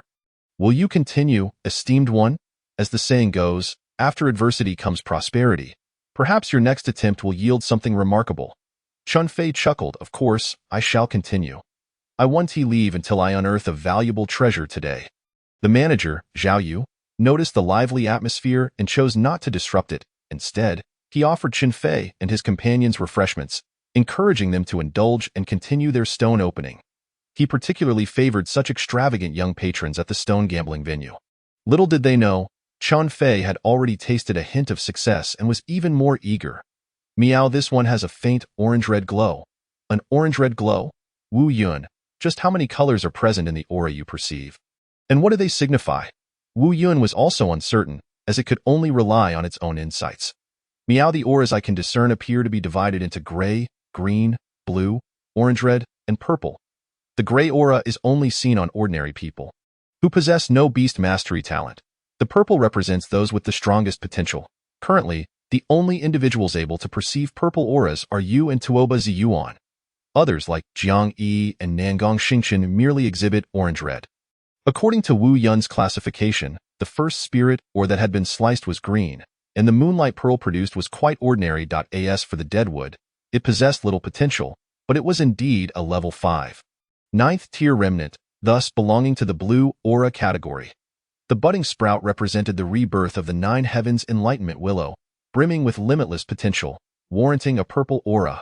Meow, by the way, there exists another aura.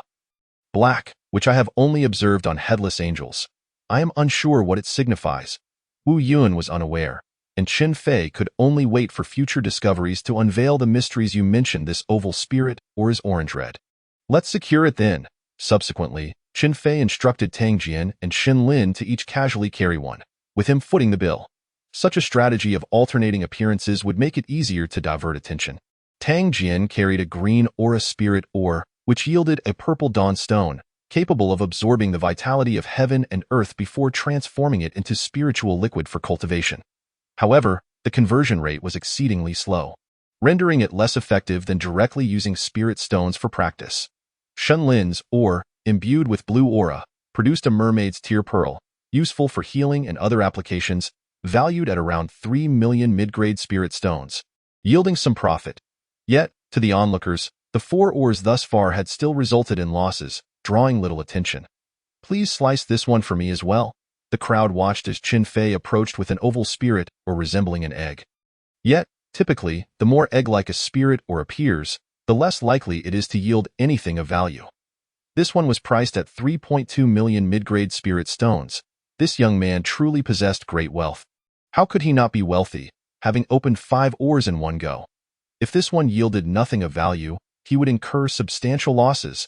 Qin Fei chuckled inwardly. There was no way he would lose. The mere discovery of the 9 Heavens Enlightenment Willow equated to the worth of an SS Beast egg. He was already in profit. As the Blade Demon Mantis began to peel away the outer layer of the orange-red aura spirit ore, its true form began to emerge. Chapter 95, The Earth Sovereign's Blue Flame. Midway through the slicing, a dense aura of flames surged forth, capturing the attention of everyone at the stone gambling venue. Zhao Yu immediately rushed over and commanded, "Seal off the space of the gambling venue. Do not allow this flame to escape, and summon the Inferno Dragon." Powerful flames possess a degree of sentience. Without proper control measures, they can easily escape, a scenario no one wishes to witness. The Inferno Dragon and the Xianbing Phoenix serve as the venue's 5th-tier guardian beasts, capable of suppressing any flames or ice crystals that may emerge. The Blade Demon Mantis became increasingly cautious, each cut more delicate than the last, wary of being burned by the flames. Before the final cuts could be made, the green flames incinerated the jade-like material entirely, then shot upwards, attempting to flee. However, the venue's owner had already implemented spatial confinement, making escape exceedingly difficult. Subsequently, the Inferno Dragon captured the flames. Yet, the flames resisted capture, gathering a vast amount of fire elements from the air. Before erupting in a fierce explosion, in an instant, greenish-blue flames engulfed the entire gambling venue, incinerating tables and chairs to ashes. Only the crowd and the spirit ores remained unharmed, shielded by the Inferno Dragon's protective barrier. Yet the scorching heat caused everyone to sweat profusely, retreating further. The emergence of a newborn flame capable of contending with a 5th-tier beast for such duration attested to its formidable nature.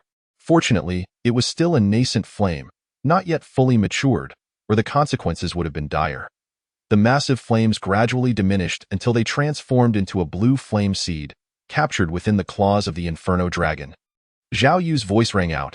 "Congratulations to this esteemed customer for unearthing a superior treasure. If I am not mistaken, this flame should be the Earth Sovereign's blue flame, formed from the remains of the Earth Sovereign Fire Qilin. It ranks between 3rd and 4th tier, lying beneath the category of exotic flames, but above beast flames that, of course, should it be nourished by other flames in the future, it may ascend to the realm of exotic flames as well." Zhao Yu's assessment was accurate, aligning closely with the descriptions in the sacred text of slaughter. The gathered crowd was astonished. To think it is the Earth Sovereign's blue flame. This is truly remarkable. Exotic flames are valued similarly to SS-tier beasts. The beast flames between 3rd and 4th tier correspond to S and SS-tier beasts, worth at least 6 to 7 million upper-grade spirit stones. Having spent 3.2 million mid-grade spirit stones, this has yielded 7 million upper-grade spirit stones, a staggering return of over 20 times. This individual is not only a prominent spender but also a true embodiment of fortune. The majority of onlookers direct their envious gazes towards him. With just 5 spirit mines, he has unearthed exceptional treasures, a sensation that is utterly exhilarating. All previous losses have been recouped in this singular moment. Zhao Yu's voice resonates once more. "Esteemed young man, our Qinlong Spirit Mine Shop sincerely wishes to acquire this seed of fire, offering a valuation of 8 million superior spirit stones. Alternatively, you may choose to store it at our Qianlong Chamber of Commerce headquarters, to be auctioned alongside tomorrow's goods. Of course, you may also opt to keep it for yourself. The Qianlong Chamber of Commerce stands as one of the largest commercial entities in the nation, its scale far surpassing that of Jiangnan's Evergreen Chamber of Commerce. While the Earth Sovereign's Azure Fire is indeed remarkable, it is a unique asset belonging to fire-type beasts, and Chen Fei currently has no use for any of the 3 beasts he possesses. Moreover, nurturing beast fire into extraordinary flames is no simple task. For Chen Fei, it would be a strenuous and thankless endeavor. Without further hesitation, Chen Fei spoke decisively. Then I shall exchange it for 8 million superior spirit stones. With these 8 million superior spirit stones, Chen Fei will possess ample capital to continue his mining ventures. Zhao Yu, elated, exclaimed, "Excellent, excellent! Young man, you are straightforward. I shall immediately dispatch someone to prepare the spirit stones." Upon reaching the auction site, the Earth Sovereign's Azure Fire is likely to fetch tens of millions of superior spirit stones, and Zhao Yu is, of course, delighted. However, Chen Fei waved his hand. No need to rush. Manager, I still wish to examine the stones. The funds for the next round of mining can be deducted from the total. Zhao Yu, even more delighted, replied, "Of course, no problem. Please take your time." Hearing Chen Fei's words, Tang Jian and Xin Lin approached. "Chen Fei, it's wise to know when to stop. These 8 million superior spirit stones will suffice for quite some time. Indeed, the odds of winning in stone gambling are heavily against the player, and a fleeting victory does not guarantee lifelong success." Chen Fei recognized their good intentions, patting their shoulders reassuringly. "Rest assured, I have it all under control. When have you ever seen me engage in something I lacked confidence in?" He winked deliberately at the Tude. Xin Lin quickly understood. "Are you implying?" Before he could finish, Tang Jian covered his mouth with a hand. Chen Fei also gestured for silence. "No need for alarm. Keep it to yourselves." Xin Lin nodded emphatically, his eyes still reflecting a considerable amount of astonishment. "All right, let's continue examining the stones."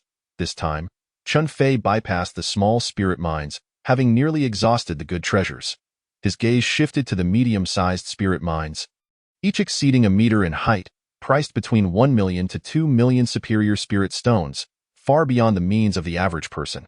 Had it not been for the 8 million superior spirit stones from the Earth Sovereign's Azure Fire, Chen Fei would not have dared to cast his sights upon this. How intriguing! It appears this big shot is aiming for the medium spirit mines. I am keen to see what exceptional treasures these medium spirit mines might yield. Chen Fei strolled alongside Wu Yun. "What say you, Wu Yun? Are there any more exceptional goods?" Wu Yun nodded. "Meow, there are a few orange-red auras, and one faint purple aura. Splendid. The presence of a purple aura is certainly something to anticipate." Chen Fei did not approach the spirit mine directly. Instead, he wandered about for quite some time before finally arriving beside it, intending to lift it along with the adjacent one. At that moment, a gruff voice called out, "Wait a moment, I have my eye on this spirit mine as well." Chapter 96. The spirit mine gamble. The crowd turned to see a slightly plump man in his 30s, adorned in luxurious attire that immediately signaled his affluent status. However, his complexion appeared somewhat pale, evidently a sign of overindulgence. This was none other than Yuan Kong from the Yuan family. Who would have thought he would show up today? This man is the real deal. Chen Fei and Tang Jian inched closer to Xin Lin. What's his background? The astonishment in Xin Lin's eyes had not fully faded, only to resurface once more. He explained, "He is the young master of the Liaoshazing Chamber of Commerce, which naturally stands in competition with the Qianlong Chamber of Commerce. Consequently, both parties often send representatives to disrupt each other's gambling venues. It is quite unexpected for Yuan Kong to personally arrive today. Why Yuan Kang's objective is quite straightforward: to siphon off the high-quality goods from this shop, leaving the remaining spirit mines utterly worthless. The other party would have no choice but to procure a new batch of goods immediately. Otherwise, they might have to close their doors for several days." Upon spotting Yuan Kong, Zhao Yu's expression darkened instantly. Yet he found himself powerless to expel him, as he was merely the manager and not the owner of the Qianlong Chamber of Commerce. "Esteemed young man, how about you relinquish this spirit mine to me?" Upon arrival, Yuan Kong immediately set his sights on the spirit mine beneath Chen Fei's feet. Were it another spirit mine, Chen Fei would not have minded conceding a bit. However, this particular one bears a faint purple aura. And even if it does not compare to the Nine Heavens Enlightenment Willow, it certainly ranks closely. There is simply no way he could part with it. Apologies, but I cannot concede. Chen Fei hoisted the spirit mine. Preparing to proceed with his stone gambling, Wei Yuan Kong was momentarily taken aback, astonished that someone dared to speak to him in such a manner. He incredulously inquired, "You do not know who I am?" Chen Fei shook his head. "I am here to gamble. I am not interested in your identity." Yuan Kong clicked his tongue. How amusing, truly amusing. What a novel encounter on this fine day, since we are both enthusiasts of stone gambling. I shall not abuse my influence. Zhao Yu, what should be done when two individuals simultaneously have their eyes on a stone? Zhao Yu, initially reluctant to engage with Yuan Kong, had no choice but to step forward as he was called out. There are rules in the gambling arena. When two individuals simultaneously wish to claim a stone and neither concedes, a gamble may be conducted to determine ownership. A look of utter disbelief spread across Chen Fei's face. Why is it that in this imperial city, the notion of gambling seems omnipresent? However, as fighting in public is not permitted, a gamble indeed becomes the most suitable resolution. Unlike the previous occasion, the gambling in the Spirit Stone Arena is primarily centered around the spirit mines. Each participant selects 3 spirit mines of the same grade. The one with the highest total yield from their stone openings emerges victorious, and the total yield from the 3 spirit mines used in the gamble will also belong to the winner. So, do you dare to engage in a gamble with me? Yuan Kong grinned, his eyes fixed on Chen Fei. He genuinely hoped the other party would accept, as there were few left who dared to challenge him in a wager. Chen Fei sighed. It appeared he could not evade this challenge. Since avoidance was not an option, he might as well embrace the contest. Let us gamble then. Yuan Kong clapped his hands in excitement. Splendid, splendid. It seems today is indeed fortuitous. It has been over half a year since I last engaged in a gamble. Zhao Yu, you shall serve as the witness for this match, Zhao Yu begrudgingly replied. Very well. This round will be based on medium spirit mines as the gambling stakes. You will each have 10 minutes to select your spirit mines. After 10 minutes, you may not change your selections. The gamble begins now. As Zhao Yu's words fell, a creature leaped from Yuan Kang's embrace. A Beastmaster pet known as the Mingyan Cave.it resembled a small guinea pig, adorned with rock-like dorsal fins. As suspected, this beast possesses rock and magnetic attributes. Its unique skill, magnetic field detection, allows it to relay magnetic fields to the Earth, gaining a general sense of the locations of precious materials through feedback. It can similarly utilize magnetic fields to probe the contents of spirit mines, returning information regarding the appearance, size, shape, etc., enabling the Beastmaster to deduce what lies within. Hence, the knowledge base of the Beastmaster is also a critical factor. This Mingyan Cave was brought along by Yuan Kong for the first time, meaning the Qinlong Spirit Mine Shop had no restrictions against it. Upon realizing the capabilities of the Mingyan Cave, Chen Fei did not pay it much heed. Its abilities are decent and considered above average in the gambling arena, yet they pale in comparison to the treasure-hunting mouse and are certainly inferior to Wu Yun. The 3 spirit mines were quickly selected, and both individuals had them transported to the cutting table. Shall you go first, or shall I? Yuan Kong remained jovial. Seeing how confident you are. You may go first. Chen Fei feared that if he began, the other party might be intimidated. A crowd of customers had gathered to watch the spectacle, as they found the spirit mine gamble to be far more entertaining than a Beastmaster battle. Only the Blade Demon Mantis remained the busiest, bound to a lifetime of toil. The first spirit mine quickly revealed its secret. It was a pet egg, based on the shape, energy, and quantity feedback from the Mingyan Cave. Yuan Kong promptly locked onto this spirit mine.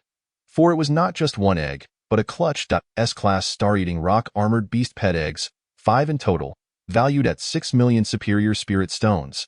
As Zhao Yu declared its worth, the audience could not help but gasp in awe. As expected of Yuan Kong, a splendid start.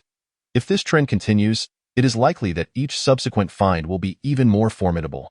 I wonder if that young man can withstand it. Chapter 97. Did Wu Yun misjudge? Under the scrutiny of the crowd, the second spirit mine began to reveal itself. Before it was fully opened, an icy chill swept across the entire spirit mine venue. Some individuals tightened their clothing, yet still felt the cold, beginning to shiver. Zhao Yu quickly instructed, it is an ice crystal-type spirit item. Prepare the necessary measures. First the beast fire, now ice crystals. Today's gambling arena is certainly bustling. Soon, a pink ice crystal shattered through the jade-like material, choosing to burst forth like the Earth Sovereign's azure fire. Alas, its fate mirrored that of the Earth Sovereign's azure fire. This time, Zhao Yu was unable to identify the ice crystal. He had to summon the Spirit Mine Shop's master of spiritual treasures, Kong Simiao. This item is rather peculiar. If I am not mistaken, it should be the remains of a cold soul ice shark from the ocean, which has gradually evolved into an ice crystal over many years. For some unknown reason, this ice crystal found its way to land and settled in a uniquely frigid environment. Ultimately, it absorbed the cold energy from its surroundings, slowly taking on its current form. It should be an unregistered ice crystal, merely a step away from the exotic ice. Upon uttering these words, the crowd gasped in astonishment. The proximity to such an exotic ice implies its value to be no less than 10 million high-grade spirit stones. Incredible indeed. 2 consecutive extraordinary finds. Is this the prowess of Yuan Kong? And with a third one yet to be unveiled, who knows how exhilarating it might turn out? All eyes turned to the third mineral, and upon its incision, it astonishingly revealed 2 tusks. The tusks were adorned with intricate cloud patterns, exuding an exquisite beauty, while a faint blue luminescence flowed upon their surfaces. Kong Simiao hurriedly approached, nearly pressing himself against them. His excitement palpable, akin to a tipsy connoisseur catching a whiff of a long-aged vintage. Marvelous. These are the tusks of the ancient 5th-tier Demon King, the Thundercloud Mammoth. They hold immense historical and research significance. Furthermore, before its demise, it infused its energy and insights into these tusks, serving as a legacy of its kind. This means that the one who acquires these tusks can enable their summoned beast to learn some of the skills the Thundercloud Mammoth possessed in life. Not to mention, these tusks are capable of the multiplication technique. Otherwise, how could they have shrunk from 4 to 5 meters in length to less than 1 meter now? Of course, one must possess compatible attributes to learn from them. Otherwise, it would be a waste. Skills from an ancient 5th-tier Demon King are certainly rare treasures, their scarcity rivaling that of the earlier pink ice crystal. Ultimately, the bidding concluded at 12 million high-grade spirit stones. Yuan Kong's 3 spirit ores amassed a total of 28 million high-grade spirit stones. TSK, TISC, investing 4 million high-grade spirit stones to yield 28 million high-grade spirit stones is quite the lucrative endeavor. While it is indeed profitable, it also hinges upon the individual's capability. Not everyone possesses such strength. Now, the question remains whether that young gentleman can surpass Yuan Kong's total. It seems a daunting task, given that Yuan Kong struck gold thrice, while that young man has yet to prove himself capable. Consequently, all the pressure undoubtedly fell upon Chen Fei, and one held high hopes for him. Even Shen Lin and Tang Jian were sweating on his behalf. Although they knew Chen Fei had his tricks up his sleeve, the extent of his advantages remained uncertain in comparison to Yuan Kong. Let the games begin. Only Chen Fei had faith in himself. No, he should trust in Wu Yuan.S. Yuan Kong's spirit, or was not fully extracted. Spiritual energy began to surge forth. However, Chen Fei's spirit or was left with only a thin layer of jade-like substance, with little spiritual energy emanating. The most likely scenario was a worthless mineral. Shen Lin anxiously tugged at his hair, muttering, "Did Chen Fei not say he had a method? What is happening now?" Tang Jian shook his head helplessly. "I don't know either. My acquaintance with Chen Fei has been brief. All I know is that this guy is quite crafty and loves to keep his cards close to his chest. So, you mean to say he has more tricks up his sleeve? We shall see as it unfolds." The jade-like substance was finally cut open, revealing something entirely different. It either produced a pet egg or a rare treasure. Yet, Chen Fei directly unveiled a piece of supreme spirit stone. Moreover, the surface of this supreme spirit stone bore no distinctive patterns, unlike formations or inheritances. Yuan Kong erupted into laughter. How amusing! A spirit or valued at 1 million high-grade spirit stones, and you managed to extract a supreme spirit stone. This must be a so-called consolation prize. Ha ha ha. Others exchanged glances, surprised that such a rare spirit or was encountered by Chen Fei. It resembled a situation where one found nothing and was handed a consolation prize instead. This young man's luck seemed abysmally poor. How could he stumble upon this? Even if he had unearthed something else, it would have been better. What a pity! This spirit or was a loss, leaving 2 remaining pieces. It would be quite challenging for the young man to outshine Yuan Kong. Chen Fei scratched his head, believing that Wu Yun's choice of the orange-red spirit or should not be so simple. He had faith in Wu Yun, suspecting it might conceal great potential. With that thought, Chun Fei smashed the Supreme Spirit Stone, hoping to uncover something else. Unfortunately, after rummaging for some time, he still found nothing of particular note. Could it be that Wu Yun truly miscalculated? Chapter 98. Please, Elder Kong, provide another appraisal. The seemingly worthless Supreme Spirit Stone plunged Chun Fei into self-doubt. Those around him assumed his confidence was shattered, expressing their pity with a tisk tsk. Even Tang Jin and Shen Lin were at a loss for words to offer comfort. Suddenly, a voice echoed in Chun Fei's mind. Chun Fei, I sense the presence of the insectoid race. Are you certain? Chun Fei's previously dampened spirits ignited once more. Indeed, we insectoids possess a unique scent, though I have never encountered this particular aroma before. With Xiao Gu's affirmation, Chun Fei swiftly sprang into action. Inspecting each piece of the larger spirit or rock that had been cut, and if necessary, he would have the knife demon mantis make additional cuts in Yuan Kong's eyes. Chun Fei's actions appeared as a struggle, which only served to bore Yuan Kong. He preferred to face an opponent with strength, relishing the thrill of competition rather than an overwhelming victory. Don't waste your time. Nothing valuable will emerge from those little nodules. Amidst his boredom, Yuan Kong yearned for a swift conclusion. Suddenly, he heard Chun Fei exclaim, I finally found it. The others turned to follow Chun Fei's gaze and saw him holding a piece of amber no larger than a pistachio. Upon seeing the amber, Kong Simiao rushed over, as he had a keen interest in such items. He held the amber up to the light, observing 3 insect-like creatures within, no larger than regular mosquitoes, yet resembling dragonflies in shape. Their bodies were composed of ice crystals, radiating a semi-transparent pale blue hue. Soon, Kong Simiao's astonished voice rang out. This is an ancient 3-transformation frost demon Gu. The crowd looked on in confusion. Having never before heard of this name, Elder Kong, what is so remarkable about this 3-transformation frost demon Gu? Oh, there is much to discuss. Kong Simiao gathered his thoughts before elaborating. The 3-transformation refers not merely to an appealing title. It signifies the creature's inherent ability to undergo 3 transformations. The conditions for these transformations are considerably easier than for evolution. Moreover, during the 3rd transformation, they can reach at least SS level. The 3 Gu worms in this amber are already at S level, meaning they have at least one more transformation opportunity. Hiss. After Kong Simiao's explanation, a collective intake of breath could be heard. This implies that all 3 Gu worms have the potential to elevate to SS level. Wow, that is far more precious than an S-level pet egg. Indeed, pet eggs must first be hatched. If they do not hatch, they are worthless at this point. Yuan Kong interjected. Have you all considered one critical issue? These Gu worms have likely been trapped in the amber for countless millennia. Can they still be alive? The crowd fell silent, contemplating this truth. Indeed, amber does not form in just a day or two. Those 3-transformation frost demon Gu have likely perished long ago. No, they are still alive. Chun Fei's confident declaration broke through the silence. Everyone turned to him, eager to hear his reasoning. Chun Fei took the amber that Kong Simiao had handed him.